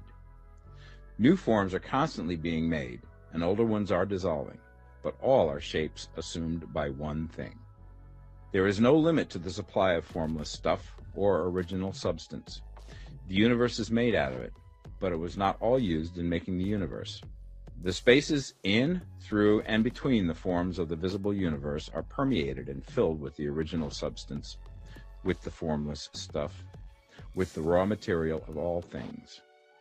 10,000 times as much has been made might still be made, and even then we should not have exhausted the supply of universal raw material. No man, therefore, is poor because nature is poor, or because there is not enough to go around. Nature is an inexhaustible storehouse of riches. The supply will never run short. Original substance is alive with creative energy and is constantly producing more forms. When the supply of building material is exhausted, more will be produced. When the soil is exhausted so that foodstuffs and materials for clothing will no longer grow upon it, it will be renewed or more soil will be made. When all the gold and silver has been dug from the earth, if man is still in such a stage of social development that he needs gold and silver, more will be produced from the formless. The formless stuff responds to the needs of man. It will not let him be without any good thing. This is true of man collectively. The race as a whole is always abundantly rich, and if individuals are poor, it is because they do not follow the certain way of doing things which makes the individual man rich. The formless stuff is intelligent. It is stuff which thinks. It is alive and is always impelled towards more life. It is the natural and inherent impulse of life to seek to live more. It is the nature of intelligence to enlarge itself, and of consciousness to seek to extend its boundaries and find fuller expression. The universe of forms has been made by formless living substance, throwing itself into form in order to express itself more fully. The universe is a great living presence, always moving inherently towards more life and fuller functioning. Nature is formed for the advancement of life. Its impelling motive is the increase of life. For this cause, everything which can possibly minister to life is bountifully provided. There can be no lack unless God is to contradict himself and nullify his own works. You are not kept poor by lack in the supply of riches. It is a fact which I shall demonstrate a little further on, that even the resources of the formless supply are at the command of the man or woman who will act and think in a certain way. Chapter 4. The first principle in the science of getting rich. Thought is the only power which can produce tangible riches from the formless substance. The stuff from which all things are made is a substance which thinks, and a thought of form in this substance produces the form. Original substance moves according to its thoughts. Every form and process you see in nature is the visible expression of a thought in original substance. As the formless stuff thinks of a form, it takes that form. As it thinks of a motion, it makes that motion. That is the way all things were created. We live in a thought world, which is part of a thought universe. The thought of a moving universe extended through formless substance, and the thinking stuff moving according to that thought, took the form of systems of planets and maintains that form. Thinking substance takes the form of its thought and moves according to that thought. Holding the idea of a circling system of suns and worlds, it takes the form of these bodies and moves them as it thinks. Thinking the form of a slow-growing oak tree, it moves accordingly and produces the tree, though centuries may be required to do the work. In creating, the formless seems to move according to the lines of motion it has established. The thought of an oak tree does not cause the instant formation of a full-grown tree, but it does start in motion the forces which will produce the tree along established lines of growth. Every thought of form held in thinking substance causes the creation of the form. but always, or at least generally, along lines of growth and action already established. The thought of a house of a certain construction, if it were impressed upon formless substance, might not cause the instant formation of the house, but it would cause the turning of creative energies already working in trade and commerce into such channels as to result in the speedy building of the house. And if there were no existing channels through which the creative energy could work, then the house would be formed directly from primal substance, without waiting for the slow processes of the organic and inorganic world. No thought of form can be impressed upon original substance without causing the creation of the form. Man is a thinking center and can originate thought. All the forms that man fashions with his hands must first exist in his thought. He cannot shape a thing until he has thought that thing. And so far, man has confined his efforts wholly to the work of his hands. He has applied manual labor to the world of forms, seeking to change or modify those already existing. He has never thought of trying to cause the creation of new forms by impressing his thoughts upon formless substance. When man has a thought form, he takes material from the forms of nature and makes an image of the form which is in his mind. He has so far made little or no effort to cooperate with formless intelligence, to work with the Father. He has not dreamed that he can do what he seeth the Father doing. Man reshapes and modifies existing forms by manual labor. He has given no attention to the question whether he may not produce things from formless substance by communicating his thoughts to it. We propose to prove that he may do so, to prove that any man or woman may do so, and to show how. As our first step, we must lay down the three fundamental propositions. First, we assert that there is one original formless stuff, or substance, from which all things are made. All the seemingly many elements are but different presentations of one element. All the many forms found in organic and inorganic nature are but different shapes, made from the same stuff. And this stuff is thinking stuff. A thought held in it produces the form of the thought. Thought, in thinking substance, produces shapes. Man is a thinking center, capable of original thought. If a man can communicate his thought to original thinking substance, he can cause the creation or formation of the thing he thinks about. To summarize this, there is the thinking stuff from which all things are made, and which, in its original state, permeates, penetrates, and fills the interspaces of the universe. A thought in this substance produces the thing that is imaged by the thought.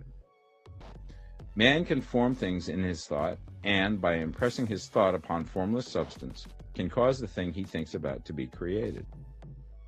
It may be asked if I can prove these statements, and without going into details, I answer that I can do so, both by logic and experience. Reasoning back from the phenomena of form and thought, I come to one original thinking substance, and reasoning forward from that thinking substance, I come to man's power to cause the formation of the thing he thinks about. And by experiment, I find the reasoning true, and this is my strongest proof.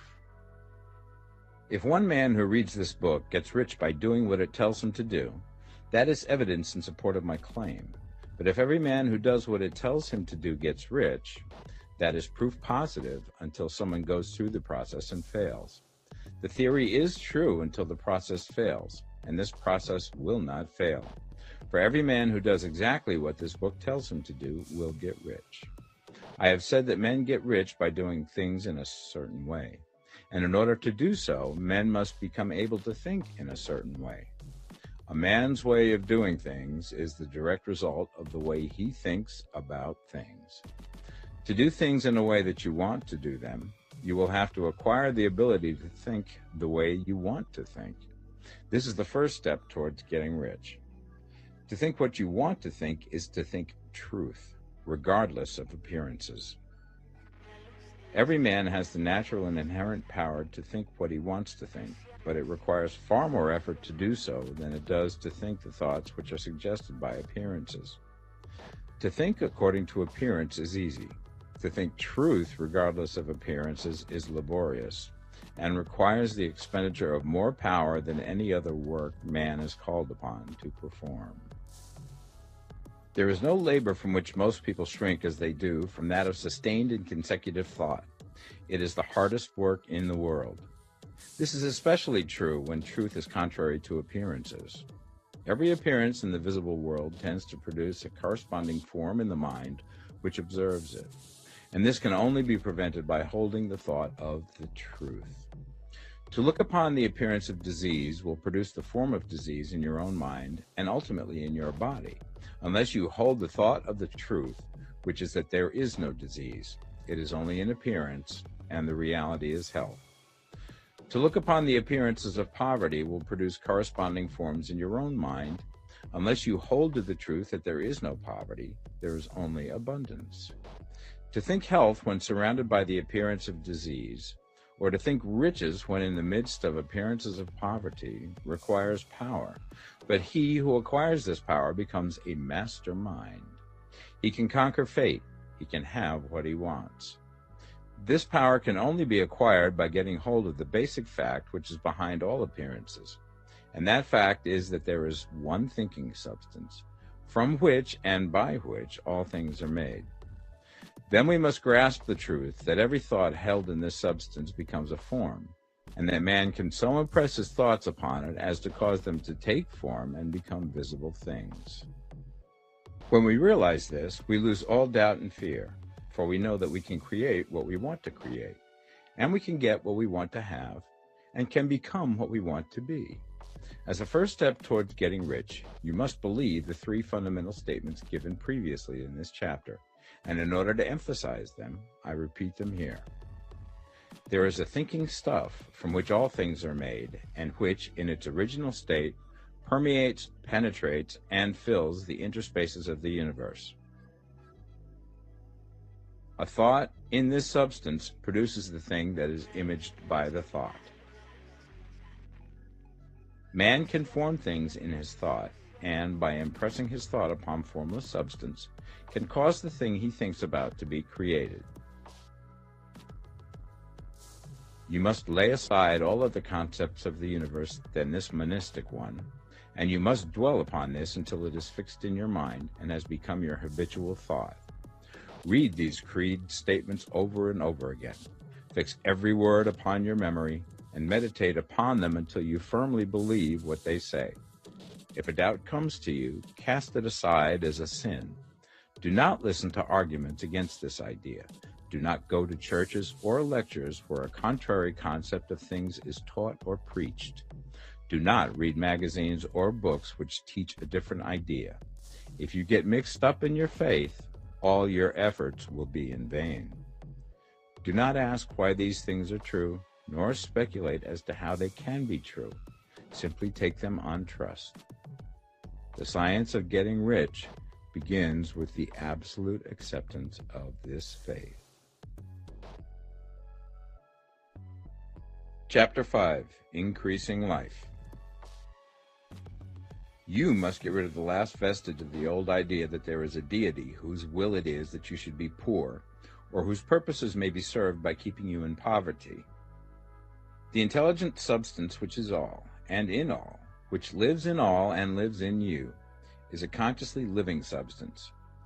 Being a consciously living substance, it must have the nature and inherent desire of every living intelligence for increase of life. Every living thing must continually seek for the enlargement of its life, because life, in the mere act of living, must increase itself. A seed, dropped into the ground, springs into activity, and in the act of living produces 100 more seeds. Life, by living, multiplies itself. It is forever becoming more. It must do so if it continues to be at all. Intelligence is under the same necessity for continuous increase. Every thought we think makes it necessary for us to think another thought. Consciousness is continually expanding. Every fact we learn leads us to the learning of another fact. Knowledge is continually increasing. Every talent we cultivate brings to the mind the desire to cultivate another talent. We are subject to the urge of life, seeking expression, which ever drives us on to know more, to do more, and to be more. In order to know more, do more, and be more, we must have more. We must have things to use, for we learn and do and become only by using things. We must get rich so that we can live more. The desire for riches is simply the capacity for larger life seeking fulfillment. Every desire is the effort of an unexpressed possibility to come into action. It is power seeking to manifest which causes desire. That which makes you want more money is the same as that which makes the plant grow. It is life, seeking fuller expression. The one living substance must be subject to this inherent law of all life. It is permeated with the desire to live more. That is why it is under the necessity of creating things.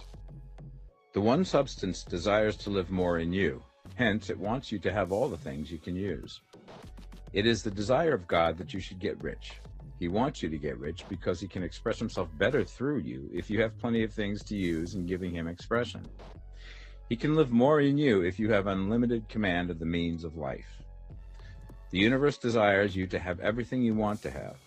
Nature is friendly to your plans. Everything is naturally for you.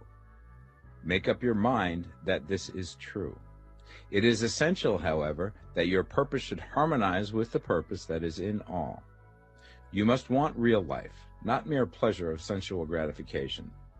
Life is the performance of function, and the individual really lives only when he performs every function, physical, mental, and spiritual, of which he is capable, without excess in any. You do not want to get rich in order to live swinishly. For the gratification of animal desires, that is not life. But the performance of every physical function is a part of life, and no one lives completely who denies the impulses of the body a normal and healthful expression. You do not want to get rich solely to enjoy mental pleasures, to get knowledge, to gratify ambition, to outshine others, to be famous. All these are a legitimate part of life, but the man who lives for the pleasures of the intellect alone will only have a partial life, and he will never be satisfied with his lot. You do not want to get rich solely for the good of others, to lose yourself for the salvation of mankind, to experience the joys of philanthropy and sacrifice. The joys of the soul are only a part of life, and they are no better or nobler than any other part. You want to get rich in order that you may eat, drink, and be merry when it is time to do these things, in order that you may surround yourself with beautiful things, see distant lands, feed your mind, and develop your intellect, in order that you may love men and do kind things, and be able to play a good part in helping the world to find truth. But remember that extreme altruism is no better and no nobler than extreme selfishness. Both are mistakes. Get rid of the idea that God wants you to sacrifice yourself for others, and that you can secure his favor by doing so. God requires nothing of the kind. What he wants is that you should make the most of yourself, for yourself and for others, and you can help others more by making the most of yourself than in any other way. You can make the most of yourself only by getting rich, so it is right and praiseworthy that you should give your first and best thought to the work of acquiring wealth. Remember, however, that the desire of substance is for all, and its movements must be for more life to all. It cannot be made to work for less life to any, because it is equally in all, seeking riches and life. Intelligent substance will make things for you, but it will not take things away from someone else and give them to you. You must get rid of the thought of competition. You are to create, not to compete for what is already created. You do not have to take anything away from anyone. You do not have to drive sharp bargains. You do not have to cheat or to take advantage. You do not need to let any man work for you for less than he earns. You do not have to covet the property of others or to look at it with wishful eyes. No man has anything of which you cannot have the like, and that without taking what he has away from him. You are to become a creator, not a competitor. You are going to get what you want, but in such a way that when you get it, every other man will have more than he has now. I am aware that there are men who get a vast amount of money by proceeding in direct opposition to the statements in the paragraph above, and may add a word of explanation here. Men of the plutocratic type who become very rich do so sometimes purely by their extraordinary ability on the plane of competition, and sometimes they unconsciously relate themselves to substance and its great purposes and movements for the general racial upbuilding through industrial evolution. Rockefeller, Carnegie, Morgan, et al. Have been the unconscious agents of the supreme in the necessary work of systematizing and organizing productive industry, and in the end, their work will contribute immensely towards increased life for all. Their day is nearly over. They have organized production, and will soon be succeeded by the agents of the multitude, who will organize the machinery of distribution. The multimillionaires are like the monster reptiles of the prehistoric eras. They play a necessary part in the evolutionary process, but the same power which produced them will dispose of them, and it is well to bear in mind that they have never been really rich. A record of the private lives of most of this class will show that they have really been the most abject and wretched of the poor. Riches secured on the competitive plane are never satisfactory and permanent. They are yours today and another's tomorrow. Remember, if you are to become rich in a scientific and certain way, you must rise entirely out of the competitive thought. You must never think for a moment that the supply is limited. Just as soon as you begin to think that all the money is being cornered and controlled by bankers and others, and that you must exert yourself to get laws passed to stop this process, and so on, in that moment you drop into the competitive mind, and your power to cause creation is gone for the time being. And what is worse, you will probably arrest the creative movements you have already instituted. Know that there are countless millions of dollars worth of gold in the mountains of the earth, not yet brought to light, and know that if there were not, more would be created from thinking substance to supply your needs. Know that the money you need will come, even if it is necessary for 1,000 men to be led to the discovery of new gold mines tomorrow. Never look at the visible supply. Look always at the limitless riches and formless substance, and know that they are coming to you as fast as you can receive and use them. Nobody, by cornering the visible supply, can prevent you from getting what is yours. So never allow yourself to think for an instant that all the best building spots will be taken before you get ready to build your house, unless you hurry. Never worry about the trusts and combines, and get anxious for fear that they will soon come to own the whole earth. Never get afraid that you will lose what you want because some other person beat you to it. That cannot possibly happen. You are not seeking anything that is possessed by anybody else. You are causing what you want to be created from formless substance, and the supply is without limits. Stick to the formulated statement. There is a thinking stuff from which all things are made, and which, in its original state, permeates, penetrates, and fills the interspaces of the universe. A thought in this substance produces the thing that is imaged by the thought. Man can form things in his thought, and by impressing his thought upon formless substance, can cause the thing he thinks about to be created. Chapter 6. How Riches Come to You. When I say that you do not have to drive sharp bargains, I do not mean that you do not have to drive any bargains at all, or that you are above the necessity for having any dealings with your fellow men. I mean that you will not need to deal with them unfairly. You do not have to get something for nothing, but can give to every man more than you take from him. You cannot give every man more in cash market value than you take from him, but you can give him more in use value than the cash value of the thing you take from him. The paper, ink, and other material in this book may not be worth the money you pay for it, but if the ideas suggested by it bring you thousands of dollars, you have not been wronged by those who sold it to you. They have given you a great use value for a small cash value. Let us suppose that I own a picture by one of the great artists, which in any civilized community is worth thousands of dollars. I take it to Baffin Ray, and by salesmanship induce an Eskimo to give a bundle of furs worth $500 for it. I have really wronged him, for he has no use for the picture. It has no value to him. It will not add to his life. But suppose I give him a gun worth $50 for his furs. Then he has made a good bargain. He has use for the gun. It will get him many more furs and much food.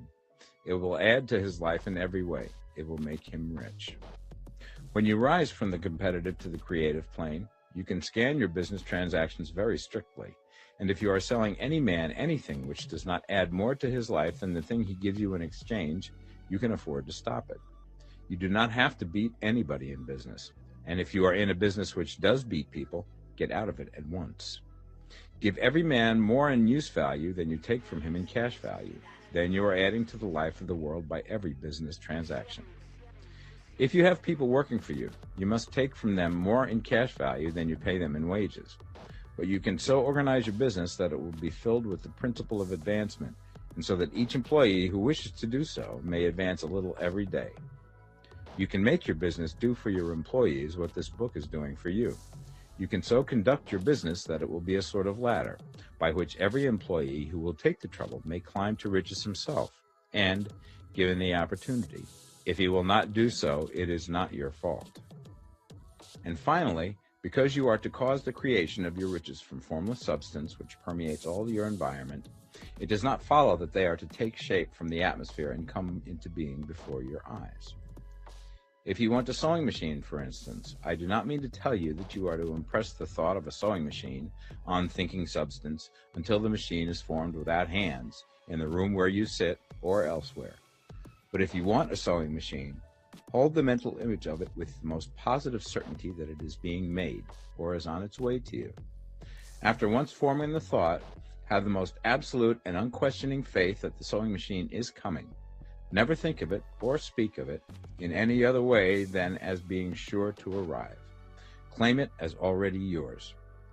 It will be brought to you by the power of the Supreme Intelligence, acting upon the minds of men. If you live in Maine, it may be that a man will be brought from Texas or Japan to engage in some transaction which will result in your getting what you want. If so, the whole matter will be as much to that man's advantage as it is to yours.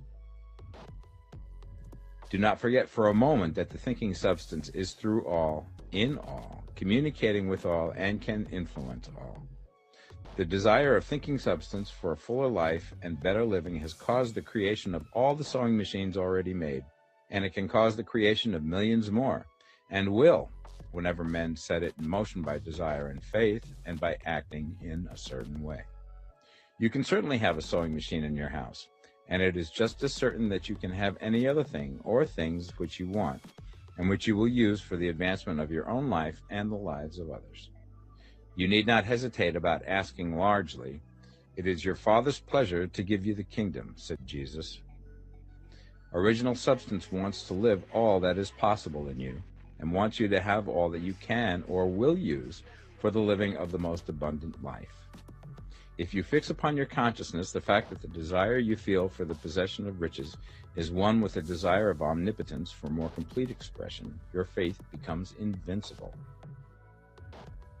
Once I saw a little boy sitting at a piano and vainly tried to bring harmony out of the keys, and I saw that he was grieved and provoked by his inability to play real music. I asked him the cause of his vexation, and he answered, "I can feel the music in me, but I can't make my hands go right." The music in him was the urge of original substance, containing all the possibilities of all life. All that there is of music was seeking expression through the child. God, the one substance, is trying to live and do and enjoy things through humanity. He is saying, I want hands to build wonderful structures, to play divine harmonies, to paint glorious pictures. I want feet to run my errands, eyes to see my beauties, tongues to tell mighty truths and to sing marvelous songs, and so on. All that there is of possibility is seeking expression through men. God wants those who can play music to have pianos and every other instrument, and to have the means to cultivate their talents to the fullest extent. He wants those who can appreciate beauty to be able to surround themselves with beautiful things. He wants those who can discern truth to have every opportunity to travel and observe. He wants those who can appreciate dress to be beautifully clothed, and those who can appreciate good food to be luxuriously fed. He wants all these things because it is himself that enjoys and appreciates them. It is God who wants to play and sing and enjoy beauty and proclaim truth and wear fine clothes and eat good food. It is God that worketh in you to will and to do, said Paul. The desire you feel for riches is the infinite, seeking to express himself in you as he sought to find expression in the little boy at the piano. So you need not hesitate to ask largely. Your part is to focalize and express the desire to God. This is a difficult point with most people. They retain some of the old idea that poverty and self-sacrifice are pleasing to God. They look upon poverty as a part of the plan, a necessity of nature. They have the idea that God has finished his work and made all that he can make, and that the majority of men must stay poor because there is not enough to go around. They hold to so much of this erroneous thought that they feel ashamed to ask for wealth. They try not to want more than a very modest competence, just enough to make them fairly comfortable. I recall now the case of one student who was told that he must get in mind a clear picture of the things he desired, so that the creative thought of them might be impressed upon formless substance. He was a very poor man, living in a rented house, and having only what he earned from day to day, and he could not grasp the fact that all wealth was his. So, after thinking the matter over, he decided that he might reasonably ask for a new rug for the floor of his best room, and an anthracite coal stove to heat the house during the cold weather. Following the instructions given in this book, he obtained these things in a few months, and then it dawned upon him that he had not asked enough. He went through the house in which he lived and planned all the improvements he would like to make in it. He mentally added a bay window here and a room there until it was complete in his mind as an ideal home, and then he planned its furnishings. Holding the whole picture in his mind, he began living in the certain way and moving towards what he wanted. And he now owns the house and is rebuilding it after the form of his mental image. And now, with still larger faith, he is going to get greater things. It has been unto him according to his faith, and it is so with you and with all of us. Chapter 7. Gratitude. The illustrations given in the last chapter will have conveyed the fact that the first step towards getting rich is to convey the idea of your wants to the formless substance. This is true, and you will see that in order to do so, it becomes necessary to relate yourself to the formless intelligence in a harmonious way. To secure this harmonious relation is a matter of such primary and vital importance that I shall give some space to its discussion here, and give you instructions which, if you will follow them, will be certain to bring you into perfect unity of mind with God. The whole process of mental adjustment and atonement can be summed up in one word: gratitude. First, you believe that there is one intelligent substance from which all things proceed. Second, you believe that this substance gives you everything you desire. And third, you relate yourself to it by a feeling of deep and profound gratitude. Many people who order their lives rightly in all other ways are kept in poverty by their lack of gratitude. Having received one gift from God, they cut the wires which connect them with Him by failing to make acknowledgement.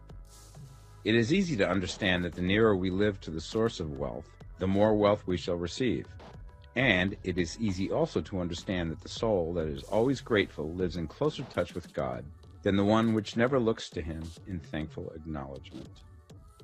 The more gratefully we fix our minds on the Supreme when good things come to us, the more good things we will receive, and the more rapidly they will come. And the reason simply is that the mental attitude of gratitude draws the mind into closer touch with the source from which the blessings come. If it is a new thought to you that gratitude brings your whole mind into closer harmony with the creative energies of the universe, consider it well, and you will see that it is true. The good things you already have come to you along the line of obedience to certain laws. Gratitude will lead your mind out along the ways by which things come, and it will keep you in close harmony with creative thought and prevent you from falling into competitive thought.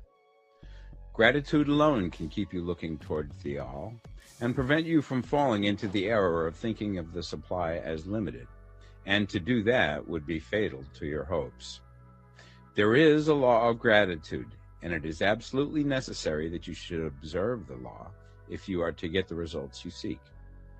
The law of gratitude is the natural principle that action and reaction are always equal and in opposite directions. The grateful outreaching of your mind in thankful praise to the Supreme is a liberation or expenditure of force. It cannot fail to reach that to which it is addressed, and the reaction is an instantaneous movement towards you. Draw nigh unto God, and He will draw nigh unto you. That is a statement of psychological truth. And if your gratitude is strong and constant, the reaction in formless substance will be strong and continuous. The movement of the things you want will always be towards you. Notice the grateful attitude that Jesus took. How He always seemed to be saying, "I thank Thee, Father, that Thou hearest me." You cannot exercise much power without gratitude, for it is gratitude that keeps you connected with power. But the value of gratitude does not consist solely in getting you more blessings in the future. Without gratitude, you cannot long keep from dissatisfied thought regarding things as they are. The moment you permit your mind to dwell with dissatisfaction upon things as they are, you begin to lose ground. You fix attention upon the common, the ordinary, the poor, and the squalid and mean, and your mind takes the form of these things. Then you will transmit these forms or mental images to the formless, and the common, the poor, the squalid, and mean will come to you. To permit your mind to dwell upon the inferior is to become inferior and to surround yourself with inferior things. On the other hand, to fix your attention on the best is to surround yourself with the best and to become the best. The creative power within us makes us into the image of that to which we give our attention. We are thinking substance, and thinking substance always takes the form of that which it thinks about. The grateful mind is constantly fixed upon the best. Therefore, it tends to become the best. It takes the form or character of the best and will receive the best. Also, faith is born of gratitude. The grateful mind continually expects good things, and expectation becomes faith. The reaction of gratitude upon one's own mind produces faith, and every outgoing wave of grateful thanksgiving increases faith. He who has no feeling of gratitude cannot long retain a living faith. And without a living faith, you cannot get rich by the creative method, as we shall see in the following chapters. It is necessary, then, to cultivate the habit of being grateful for every good thing that comes to you, and to give thanks continuously. And because all things have contributed to your advancement, you should include all things in your gratitude. Do not waste time thinking or talking about the shortcomings or wrong actions of plutocrats or trust magnates. Their organization of the world has made your opportunity. All you get really comes to you because of them. Do not rage against corrupt politicians. If it were not for politicians, we should fall into anarchy, and your opportunity would be greatly lessened. God has worked a long time and very patiently to bring us up to where we are in industry and government, and he is going right on with his work. There is not the least doubt that he will do away with plutocrats, trust magnates, captains of industry, and politicians as soon as they can be spared. But in the meantime, behold, they are all very good. Remember that they are all helping to arrange the lines of transmission along which your riches will come to you, and be grateful to them all. This will bring you into harmonious relations with the good in everything, and the good in everything will move toward you.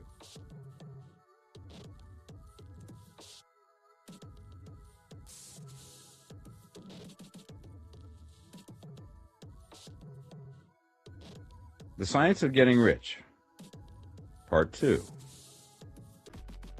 Chapter 8, Thinking in a Certain Way. You must form a clear and definite mental picture of what you want. You cannot transmit an idea unless you have it yourself. You must have it before you can give it, and many people fail to impress thinking substance because they have themselves only a vague and misty concept of the things they want to do, to have, or to become. It is not enough that you should have a general desire for wealth to do good with. Everybody has that desire. It is not enough that you should have a wish to travel, see things, live more, etc. Everybody has those desires also. If you were going to send a wireless message to a friend, you would not send the letters of the alphabet in their order and let him construct the message for himself, nor would you take words at random from the dictionary. You would send a coherent sentence, one which meant something. When you try to impress your wants upon substance, remember that it must be done by a coherent statement. You must know what you want and be definite. You can never get rich or start the creative power into action by sending out unformed longings and vague desires. Go over your desires just as the man I have described went over his house. See just what you want and get a clear mental picture of it as you wish it to look when you get it. That clear mental picture you must have continually in mind, as the sailor has in mind the port towards which he is sailing the ship. You must keep your face towards it all the time. You must no more lose sight of it than the steersman loses sight of the compass. It is not necessary to take exercises in concentration, nor to set apart special times for prayer and affirmation, nor to go into the silence. nor to do occult stunts of any kind. There things are well enough, but all you need is to know what you want, and to want it badly enough so that it will stay in your thoughts. Spend as much of your leisure time as you can in contemplating your picture, but no one needs to take exercises to concentrate his mind on a thing which he really wants. It is the things you do not really care about which require effort to fix your attention upon them. And unless you really want to get rich, so that the desire is strong enough to hold your thoughts directly to the purpose, as the magnetic pole holds the needle of the compass, it will hardly be worthwhile for you to try to carry out the instructions given in this book. The methods herein set forth are for people whose desire for riches is strong enough to overcome mental laziness and the love of ease, and make them work. The more clear and definite you make your pictures then, and the more you dwell upon it, bringing out all of its delightful details, the stronger your desire will be. And the stronger your desire, the easier it will be to hold your mind fixed upon the picture of what you want. Something more is necessary, however, than merely to see the picture clearly. If that is all you do, you are only a dreamer, and will have little or no power for accomplishment. Behind your clear vision must be the purpose to realize it, to bring it out in tangible expression. And behind this purpose must be an invincible and unwavering faith that the thing is already yours, that it is at hand, and you have only to take possession of it. Live in the new house mentally until it takes form around you physically. In the mental realm, enter at once into full enjoyment of the things you want. Whatsoever things ye ask for when ye pray, believe that ye receive them, and ye shall have them, said Jesus. See the things you want as if they were actually around you all the time. See yourself as owning and using them. Make use of them in imagination, just as you will use them when they are your tangible possessions. Dwell upon your mental picture until it is clear and distinct, and then take the mental attitude of ownership towards everything in that picture. Take possession of it in mind, in the full faith that it is actually yours. Hold to this mental ownership. Do not waver for an instant in the faith that it is real. And remember what was said in the preceding chapter about gratitude. Be as thankful for it all the time as you expect to be when it has taken form. The man who can sincerely thank God for the things which as yet he owns only in imagination has real faith. He will get rich. He will cause the creation of whatsoever he wants. You do not need to pray repeatedly for things you want. It is not necessary to tell God about it every day. Use not vain repetitions as the heathens do, said Jesus to his pupils. For your Father knoweth that ye have need of these things before ye ask him.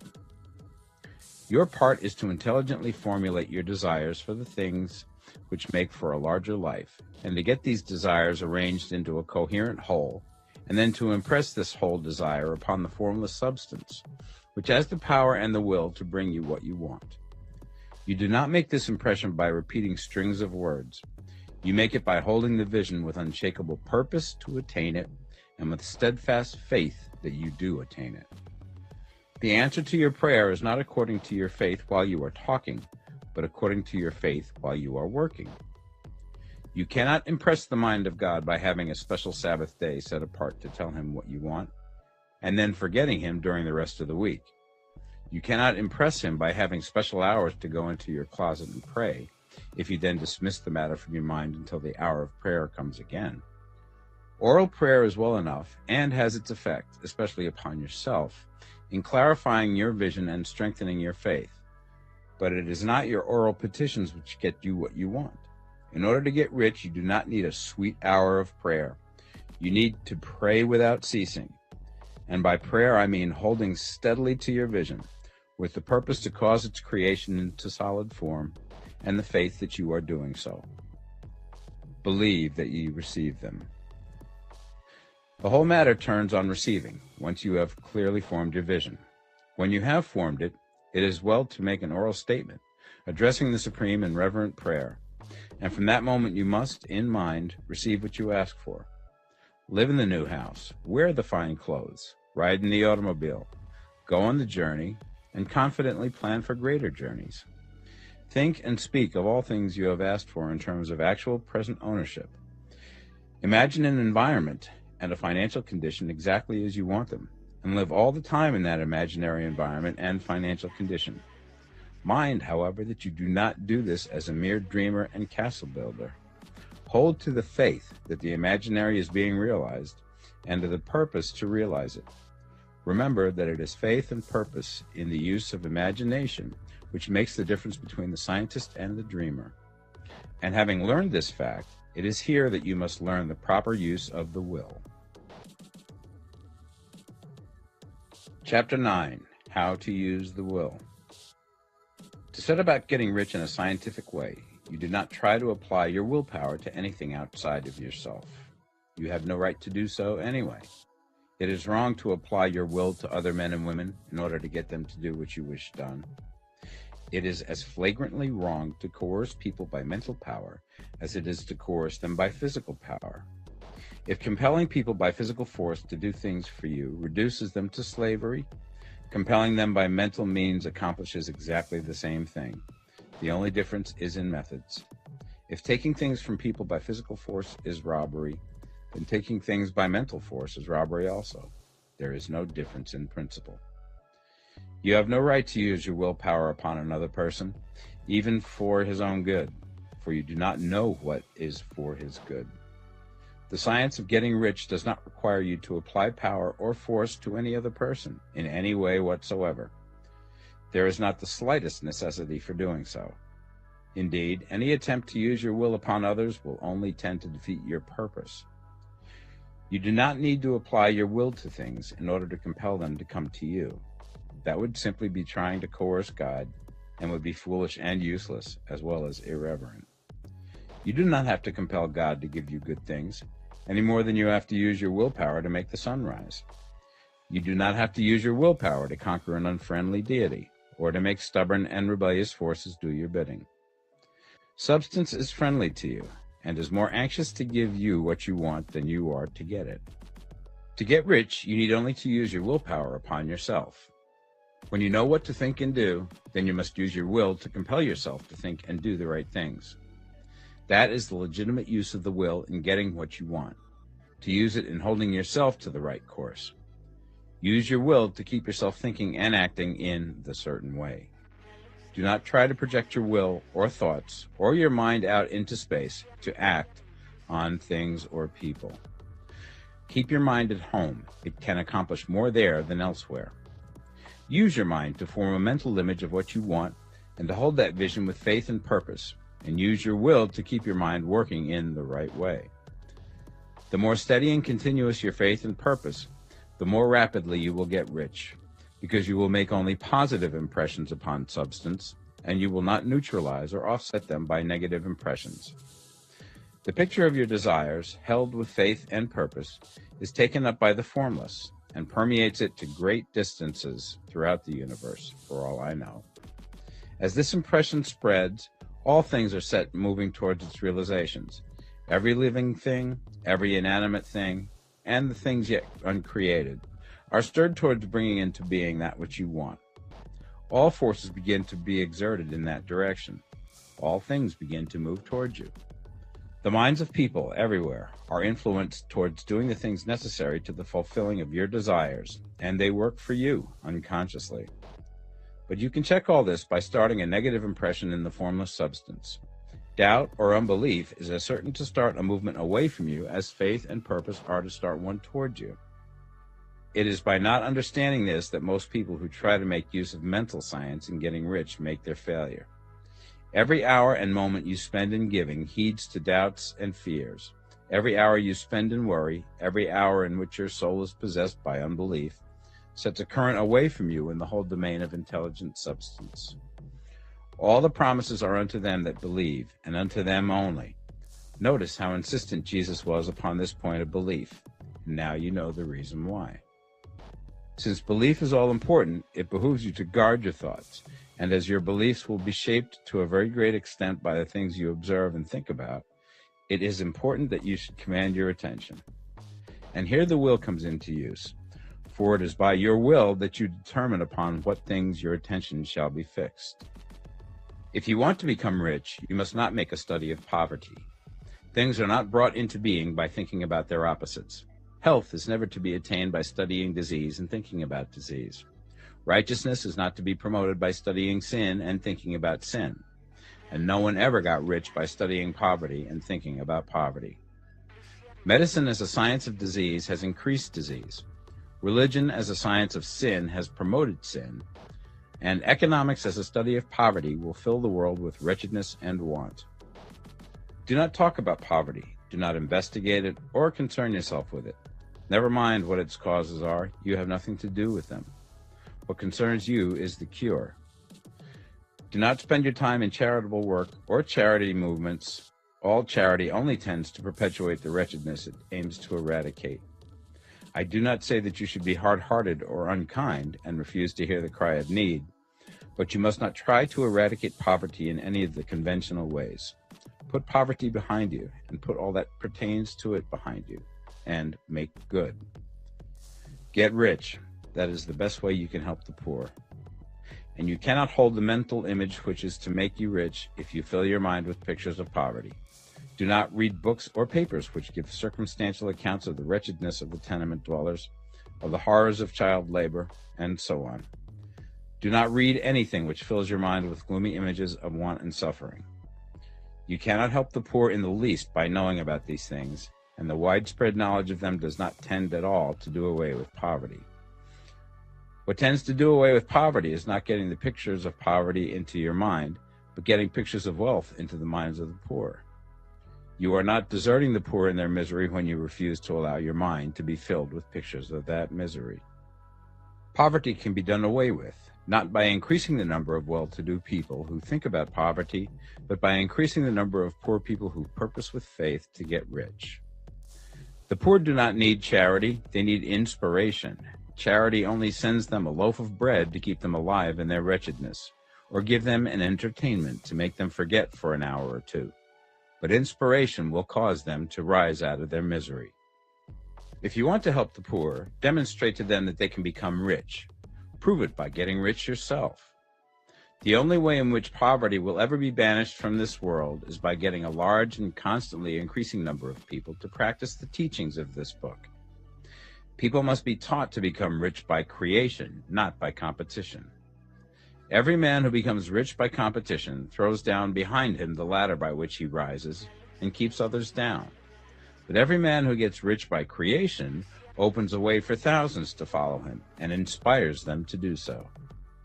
You are not showing hardness of heart or an unfeeling disposition when you refuse to pity poverty, see poverty, read about poverty, or think or talk about it, or to listen to those who do talk about it. Use your willpower to keep your mind off the subject of poverty and to keep it fixed with faith and purpose on the vision of what you want. Chapter 10. Further use of the will. You cannot retain a true and clear vision of wealth if you are constantly turning your attention to opposing pictures, whether they be external or imaginary. Do not tell of your past troubles of a financial nature, if you've had them. Do not think of them at all. Do not tell of the poverty of your parents or the hardships of your early life. To do any of these things is to mentally class yourself with the poor for the time being, and it will certainly check the movement of things in your direction. Let the dead bury their dead, as Jesus said. Put poverty and all things that pertain to poverty completely behind you. You have accepted a certain theory of the universe as being correct, and are resting all your hopes of happiness on its being correct. And what can you gain by giving heed to conflicting theories? Do not read religious books which tell you that the world is soon coming to an end, and do not read the writing of muckrakers and pessimistic philosophers who tell you that it is going to the devil. The world is not going to the devil, it is going to God. It is wonderful becoming. True, there may be a good many things in existing conditions which are disagreeable, but what is the use of studying them when they are certainly passing away, and when the study of them only tends to check their passing and keep them with us? Why give time and attention to things which are being removed by evolutionary growth, when you can hasten their removal only by promoting the evolutionary growth as far as your part of it goes? No matter how horrible and seeming may be the conditions in certain countries, sections, or places, you waste your time and destroy your own chances by considering them. You should interest yourself in the world's becoming rich. think of the riches in the world as coming to, instead of the poverty it is growing out of. And bear in mind that the only way in which you can assist the world in growing rich is by growing rich yourself through creative method, not the competitive one. Give your attention wholly to riches. Ignore poverty. Whenever you think or speak of those who are poor, think and speak of them as those who are becoming rich, as those who are to be congratulated rather than pitied. Then they and others will catch the inspiration and begin to search for the way out.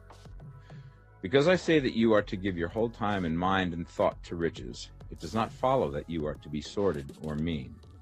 To become really rich is the noblest aim you can have in life, for it includes everything else. On the competitive plane, the struggle to get rich is a godless scramble for power over other men. But when we come into the creative mind, all this is changed. All that is possible in the way of greatness and soul unfoldment, of service and lofty endeavor, comes by way of getting rich. All is made possible by the use of things. If you lack for physical health, you will find that the attainment of it is conditional on you getting rich. Only those who are emancipated from financial worry and who have the means to live a carefree existence and follow hygienic practices can have and retain health.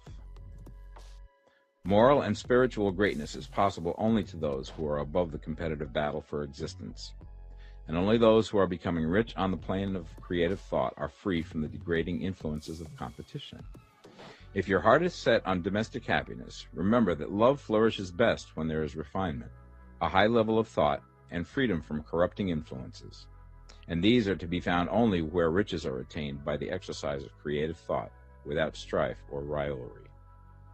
You can aim at nothing so great or noble, I repeat, as to become rich, and you must fix your attention upon your mental picture of riches, to the exclusion of all that may tend to dim or obscure the vision. You must learn to see the underlying truth in all things. You must see beneath all seemingly wrong conditions the great one life, ever moving forward towards fuller expression and more complete happiness.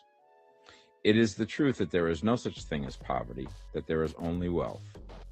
Some people remain in poverty because they are ignorant of the fact that there is wealth for them, and these can best be taught by showing them the way to affluence in your own person and practice.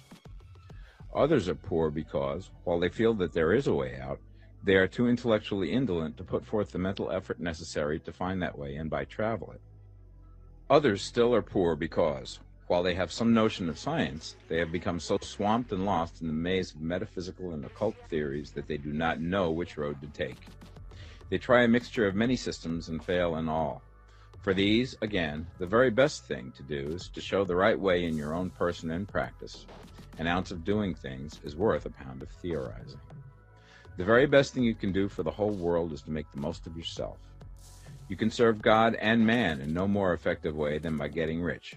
That is, if you get rich by the creative method and not by the competitive one. Another thing. We assert that this book gives in detail the principles of the science of getting rich. And if that is true, you do not need to read any other book upon the subject. This may sound narrow and egotistical, but consider. There is no more scientific method of computation in mathematics than by addition, subtraction, multiplication, and division. No other method is possible. There can be but one shortest distance between 2 points. There is only one way to think scientifically, and that is to think in the way that leads by the most direct and simple route to the goal. No man has yet formulated a briefer or less complex system than the one set forth herein. It has been stripped of all non-essentials. When you commence on this, lay all others aside. Put them out of your mind altogether. Read this book every day. Keep it with you. Commit it to memory, and do not think about other systems and theories. If you do, you will begin to have doubts, and to be uncertain and wavering in your thought, and then you will begin to make failures. After you have made good and become rich, you may study other systems as much as you please. But until you are quite sure that you have gained what you want, do not read anything on this line but this book, unless it be the authors mentioned in the preface. And read only the most optimistic comments on the world's news, those in harmony with your picture. Also, postpone your investigations into the occult. Do not dabble in theosophy, spiritualism, or kindred studies. It is very likely that the dead still live and are near, but if they are, let them alone. mind your own business. Wherever the spirits of the dead may be, they have their own work to do and their own problems to solve, and we have no right to interfere with them.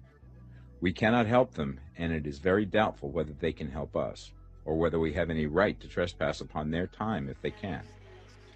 Let the dead and the hereafter alone, and solve your own problem. Get rich. If you begin to mix with the occult, you will start mental cross-currents which will surely bring your hopes to shipwreck. Now, this and the preceding chapters have brought us to the following statement of basic facts. There is a thinking stuff from which all things are made, and which, in its original state, permeates, penetrates, and fills the interspaces of the universe. A thought in this substance produces the thing that is imaged by the thought. Man can form things in his thought, and, by impressing his thought upon formless substance, can cause the thing he thinks about to be created. In order to do this, man must pass from the competitive to the creative mind. He must form a clear mental picture of the things he wants, and hold this picture in his thoughts with the fixed purpose to get what he wants, and the unwavering faith that he does get what he wants, closing his mind against all that may tend to shake his purpose, dim his vision, or quench his faith. And in addition to all this, we shall now see that he must live and act in a certain way. Chapter 11. Acting in the certain way. Thought is the creative power, or the impelling force which causes the creative power to act. Thinking in a certain way will bring riches to you, but you must not rely upon thought alone, paying no attention to personal action. That is the rock upon which many otherwise scientific metaphysical thinkers meet shipwreck, the failure to connect thought with personal action. We have not yet reached the stage of development, even supposing such a stage to be possible, in which man can create directly from formless substance without nature's processes or the work of human hands. Man must not only think, but his personal action must supplement his thought. By thought, you can cause the gold in the hearts of the mountains to be impelled towards you, but it will not mine itself, refine itself, coin itself into double eagles, and come rolling along the roads seeking its way into your pocket. Under the impelling power of the Supreme Spirit, men's affairs will be so ordered that someone will be led to mine the gold for you. Other men's business transactions will be so directed that the gold will be brought toward you, and you must so arrange your own business affairs that you may be able to receive it when it comes to you. Your thought makes all things, animate and inanimate, work to bring you what you want, but your personal activity must be such that you can rightly receive what you want when it reaches you. You are not to take it as charity, nor to steal it. You must give every man more in use value than he gives you in cash value. The scientific use of thought consists in forming a clear and distinct mental image of what you want, in holding fast to the purpose to get what you want, and in realizing with grateful faith that you do get what you want. Do not try to project your thought in any mysterious or occult way, with the idea of having it go out and do things for you. That is a wasted effort and will weaken your power to think with sanity. The action of thought in getting rich is fully explained in the preceding chapters. Your faith and purpose positively impress your vision upon formless substance, which has the same desire for more life that you have. And this vision, received from you, sets all the creative forces at work in and through their regular channels of action, but directed towards you.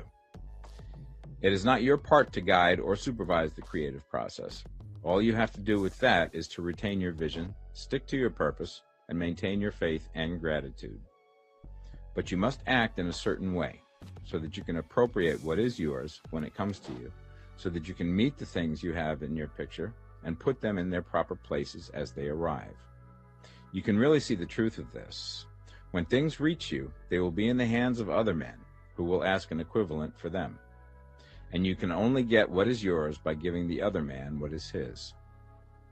Your pocketbook is not going to be transformed into a Fortunatus purse, which shall be always full of money without effort on your part. This is the crucial point in the science of getting rich, right here, where thought and personal action must be combined. There are very many people who, consciously or unconsciously, set the creative forces in action by the strength and persistence of their desires, but who remain poor because they do not provide for the reception of the thing they want when it comes. By thought, the thing you want is brought to you. By action, you receive it. Whatever your action is to be, it is evident that you must act now. You cannot act in the past, and it is essential to the clearness of your mental vision that you dismiss the past from your mind.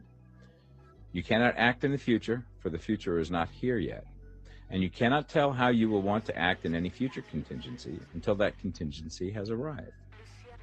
Because you are not in the right business or the right environment now, do not think that you must postpone action until you get into the right business or environment. And do not spend time in the present taking thought as to the best course in possible future emergencies. Have faith in your ability to meet any emergency when it arrives. If you act in the present with your mind on the future, your present action will be with a divided mind and will not be effective. Put your whole mind into present action. Do not give your creative impulse to original substance, and then sit down and wait for results. If you do, you will never get them. Act now. There is never any time but now, and there never will be any time but now. If you are ever to begin to make ready for the reception of what you want, you must begin now. And your action, whatever it is, must most likely be in your present business or employment, and must be upon the persons and things in your present environment.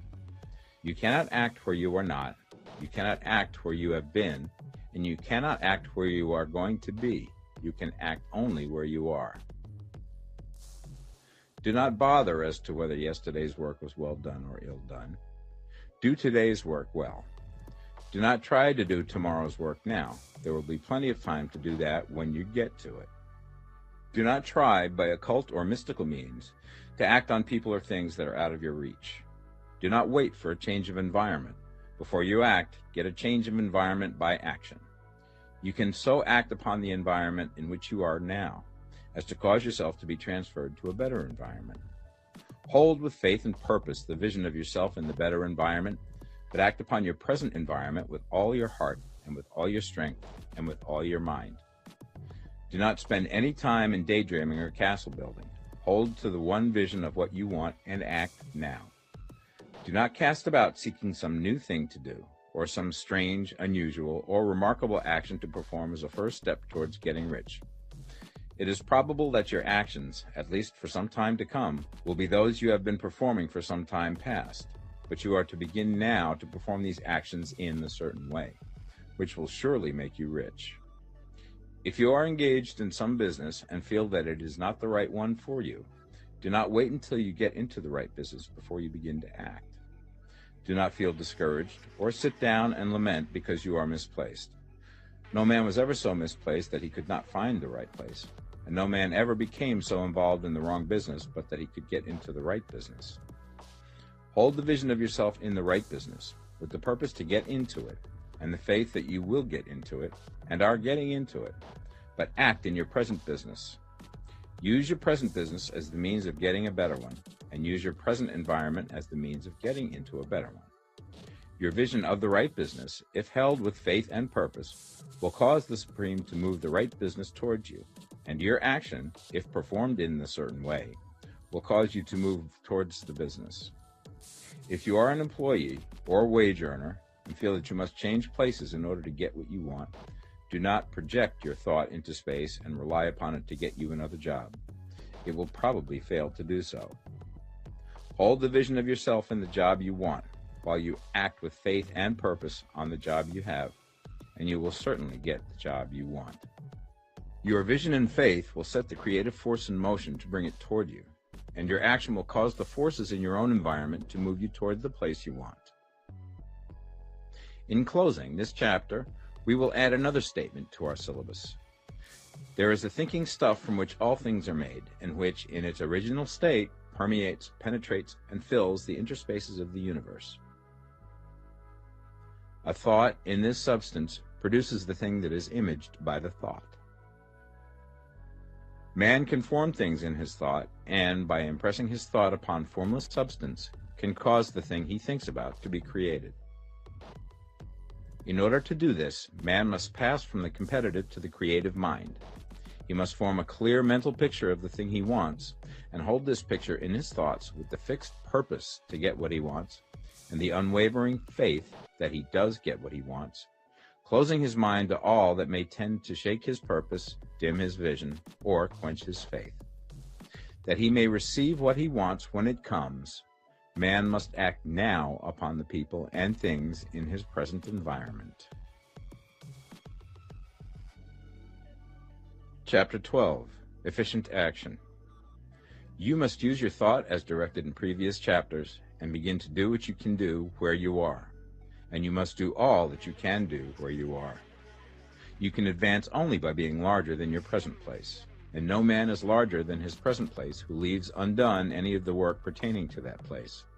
The world is advanced only by those who more than fill their present places. If no man quite filled his present place, you can see that there must be a going backward in everything. Those who do not quite fill their present places are dead weight upon society, government, commerce, and industry. They must be carried along by others at a great expense. The progress of the world is retarded only by those who do not fill the places they are holding. They belong to a former age and a lower stage or plane of life, and their tendency is towards degeneration. No society could advance if every man was smaller than his place. Social evolution is guided by the law of physical and mental evolution. In the animal world, evolution is caused by excess of life. When an organism has more life than can be expressed in the function of its own plane, it develops the organs of a higher plane, and a new species is originated. There never would have been new species had there not been organisms which more than filled their places. The law is exactly the same for you. Your getting rich depends upon your applying this principle to your own affairs. Every day is either a successful day or a day of failure, and it is the successful days which get you what you want. If every day is a failure, you can never get rich, while if every day is a success, you cannot fail to get rich. If there is something that may be done today, and you do not do it, you have failed in so far as that thing is concerned, and the consequences may be more disastrous than you imagine. You cannot foresee the results of even the most trivial act. You do not know the workings of all the forces that have been set moving in your behalf. Much may be depending on your doing some simple act. It may be the very thing which is to open the door of opportunity to very great possibilities. You can never know all the combinations which supreme intelligence is making for you in the world of things and of human affairs. Your neglect or failure to do some small thing may cause a long delay in getting what you want. Do, every day, all that can be done that day. There is, however, a limitation or qualification of the above that you must take into account. You are not to overwork, not to rush blindly into your business in the effort to do the greatest possible number of things in the shortest possible time. You are not to try to do tomorrow's work today, nor to do a week's work in a day. It is really not the number of things you do, but the efficiency of each separate action that counts. Every act is, in itself, either a success or a failure. Every act is, in itself, either effective or inefficient. Every inefficient act is a failure, and if you spend your life in doing inefficient acts, your whole life will be a failure. The more things you do, the worse for you if all your acts are inefficient ones. On the other hand, every efficient act is a success in itself, and if every act of your life is an efficient one, your whole life must be a success. The cause of failure is doing too many things in an inefficient manner, and not doing enough things in an efficient manner. You will see that it is a self-evident proposition that if you do not do any inefficient acts, and if you do a sufficient number of efficient acts, you will become rich. If, now, it is possible for you to make each act an efficient one, you see again that the getting of riches is reduced to an exact science, like mathematics. The matter turns, then, on the questions whether you can make each separate act a success in itself, and this you certainly can do. You can make each act a success because all power is working with you, and all power cannot fail. Power is at your service, and to make each act efficient, you have only to put power into it. Every action is either strong or weak, and when everyone is strong, you are acting in a certain way, which will make you rich. Every act can be made strong and efficient by holding your vision while you are doing it, and putting the whole power of your faith and purpose into it. It is at this point that the people fail who separate mental power from personal action. They use the power of the mind in one place and at one time, and they act in another place at another time. So their acts are not successful in themselves. Too many of them are inefficient.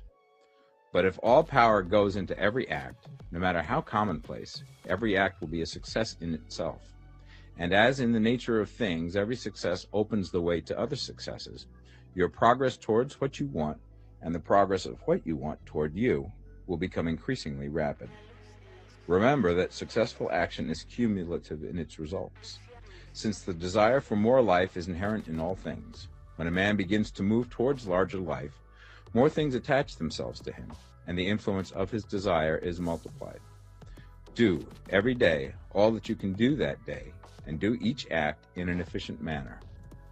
In saying that you must hold your vision while you are doing each act, however trivial or commonplace, I do not mean to say that it is necessary at all times to see the vision distinctly to its smallest details.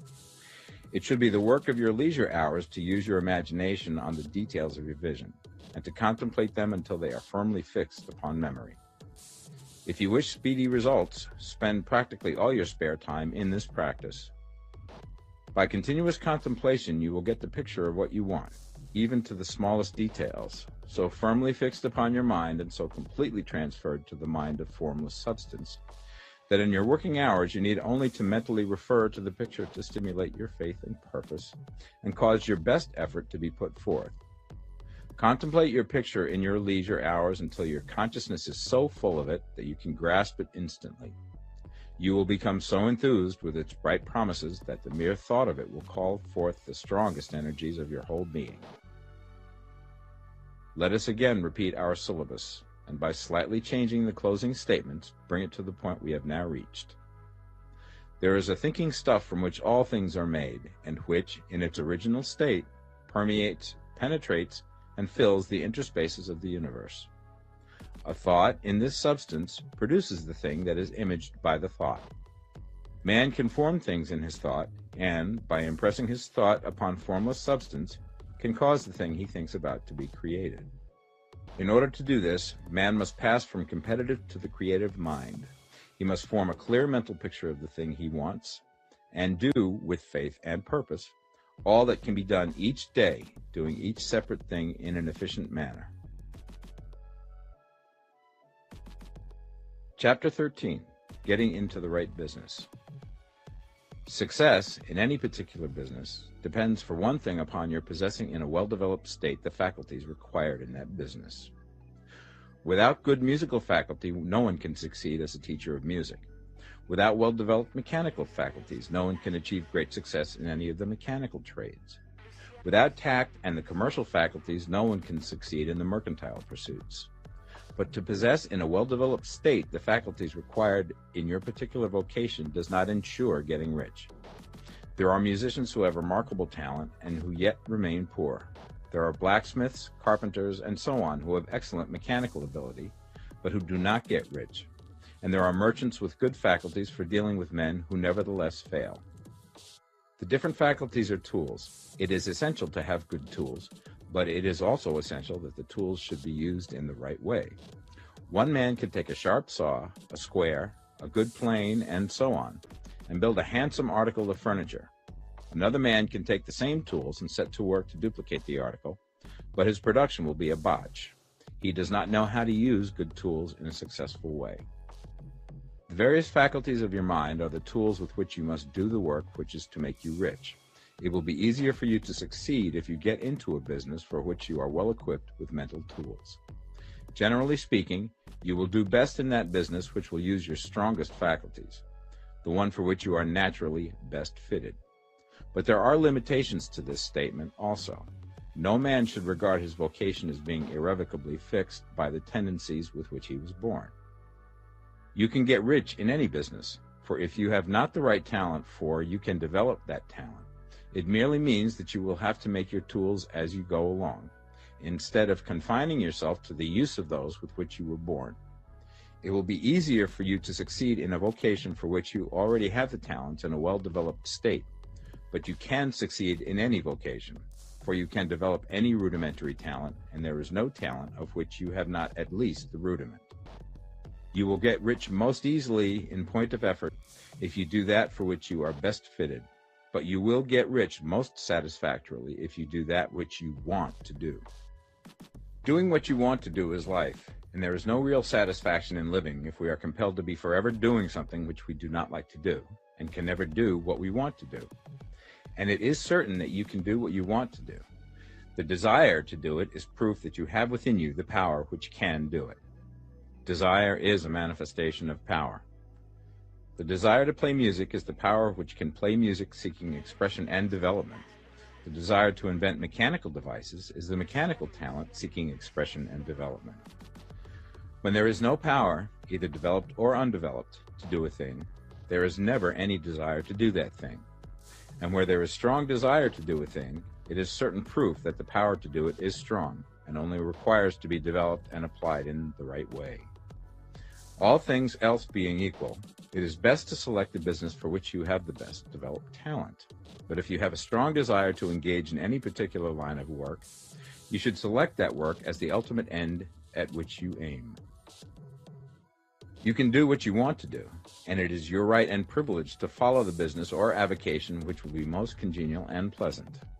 You are not obliged to do what you do not like to do, and should not do it except as a means to bring you to the doing of the thing you want to do.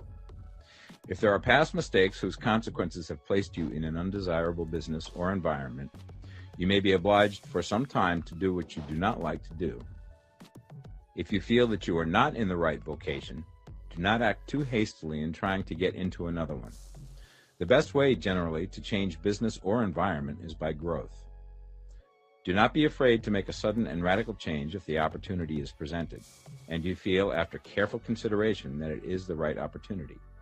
But never take sudden or radical action when you are in doubt as to the wisdom of doing so. There is never any hurry on the creative plane, and there is no lack of opportunity. When you get out of the competitive mind, you will understand that you never need to act hastily. No one else is going to beat you to the thing you want to do. There is enough for all. If one space is taken, another and a better one will be opened for you a little further on. There is plenty of time. When you are in doubt, wait. Fall back on the contemplation of your vision, and increase your faith and purpose. And by all means, in times of doubt and indecision, cultivate gratitude. A day or two spent in contemplating the vision of what you want, and in earnest thanksgiving that you are getting it, will bring your mind into such close relationship with the Supreme that you will make no mistake when you do act. There is a mind which knows all there is to know, and you can come into close unity with this mind by faith and the purpose to advance in life if you have deep gratitude. Mistakes come from acting hastily, or from acting in fear or doubt, or in forgetfulness of the right motive, which is more life to all and less to none. As you go on in the certain way, opportunities will come to you in increasing number, and you will need to be very steady in your faith and purpose, and to keep in close touch with the all mind by reverent gratitude. Do all that you can do in a perfect manner every day, but do it without haste, worry, or fear. Go as fast as you can, but never hurry. Remember that in the moment you begin to hurry, you cease to be a creator and become a competitor. You drop back upon the old plane again. Whenever you find yourself hurrying, call a halt. Fix your attention on the mental image of the thing you want and begin to give thanks that you are getting it. The exercise of gratitude will never fail to strengthen your faith and renew your purpose. Chapter 14. The Impression of Increase. Whether you change your vocation or not, your actions for the present must be those pertaining to the business in which you are now engaged. You can get into the business you want by making constructive use of the business you are already established in, by doing your daily work in a certain way. And insofar as your business consists in dealing with other men, whether personally or by letter, the key thought of all your efforts must be to convey to their minds the impression of increase. Increase is what all men and women are seeking. It is the urge of the formless intelligence within them, seeking fuller expression. The desire for increase is inherent in all nature. It is the fundamental impulse of the universe. All human activities are based on the desire for increase.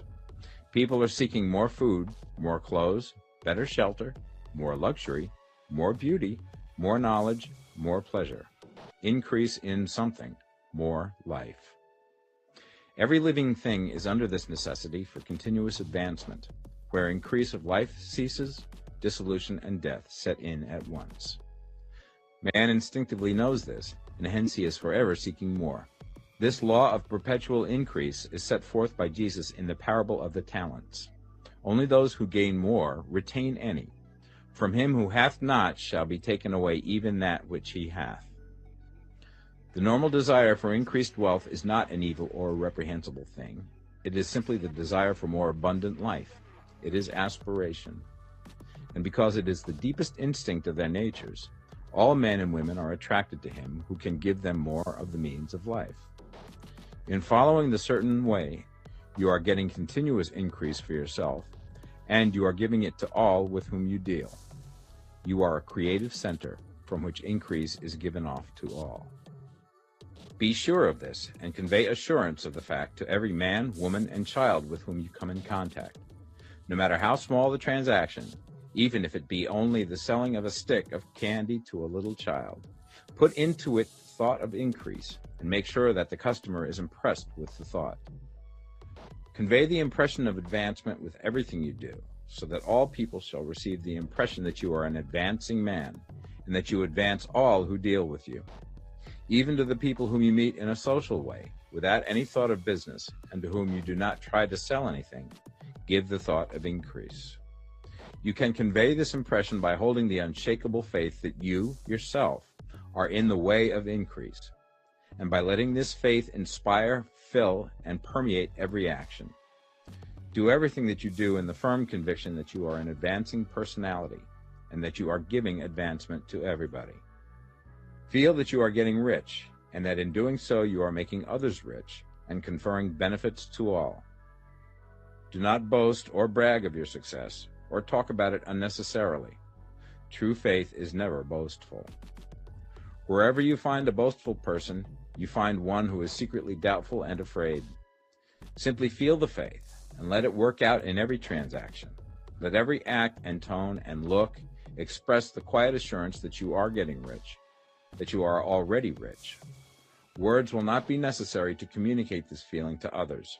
They will feel the sense of increase when in your presence and will be attracted to you again. You must so impress others that they will feel that in associating with you they will get increase for themselves. See that you give them a use value greater than the cash value you are taking from them. Take an honest pride in doing this and let everybody know it, and you will have no lack of customers. People will go where they are given increase, and the Supreme, which desires increase in all, and which knows all, will move towards you men and women who have never heard of you. Your business will increase rapidly, and you will be surprised at the unexpected benefits which will come to you. You will be able from day to day to make larger combinations, secure greater advantages, and to go on into a more congenial vocation if you desire to do so. You must never lose sight of your vision of what you want, or your faith and purpose to get what you want. Let me here give you another word of caution in regards to motives. Beware of the insidious temptation to seek for power over other men. Nothing is so pleasant to the unformed or partially developed mind as the exercise of power or dominion over others. The desire to rule for selfish gratification has been the curse of the world. For countless ages, kings and lords have drenched the earth with blood in their battles to extend their dominions. This is not to seek more life for all, but to get more power for themselves. Today, the main motive in the business and industrial world is the same. Men marshal their armies of dollars and lay waste the lives and hearts of millions in the same mad scramble for power over others. Commercial kings, like political kings, are inspired by the lust for power. Jesus saw in this desire for mastery the moving impulse of that evil world he sought to overthrow. Read the 23rd chapter of Matthew and see how he pictures the lust of the Pharisees to be called master, to sit in the high places, to domineer over others, and to lay burdens on the backs of the less fortunate. and note how he compares this lust for dominion with the brotherly seeking for the common good to which he calls his disciples. Look out for the temptation to seek for authority, to become a master, to be considered as one who is above the common herd, to impress others by lavish display, and so on. The mind that seeks for mastery over others is the competitive mind, and the competitive mind is not the creative one. In order to master your environment and your destiny, it is not at all necessary that you should rule over your fellow men, and indeed, when you fall into the world's struggle for the high places, you begin to be conquered by fate and environment, and your getting rich becomes a matter of chance and speculation. Beware the competitive mind. No better statement of the principle of creative action can be formulated than the favorite declaration of the late Golden Rule Jones of Toledo. What I want for myself, I want for everybody. Chapter 15. The Advancing Man. What I have said in the last chapter applies as well to the professional man and the wage earner as to the man who is engaged in mercantile business. No matter whether you are a physician, a teacher, or a clergyman, if you can give increase of life to others and make them sensible of the fact, they will be attracted to you and you will get rich. The physician who holds the vision of himself as a great and successful healer, and who works towards the complete realization of that vision with faith and purpose, as described in former chapters, will come into such close touch with the source of life that he will be phenomenally successful. Patients will come to him in throngs. No one has a greater opportunity to carry into effect the teaching of this book than the practitioner of medicine. It does not matter to which of the various schools he may belong, for the principle of healing is common to all of them, and may be reached by all alike. The advancing man in medicine, who holds to a clear mental image of himself as successful, and who obeys the laws of faith, purpose, and gratitude, will cure every curable disease he undertakes, no matter what remedies he may use. In the field of religion, the world cries out for the clergyman who can teach his hearers the true science of abundant life. He who masters the details of the science of getting rich, together with the allied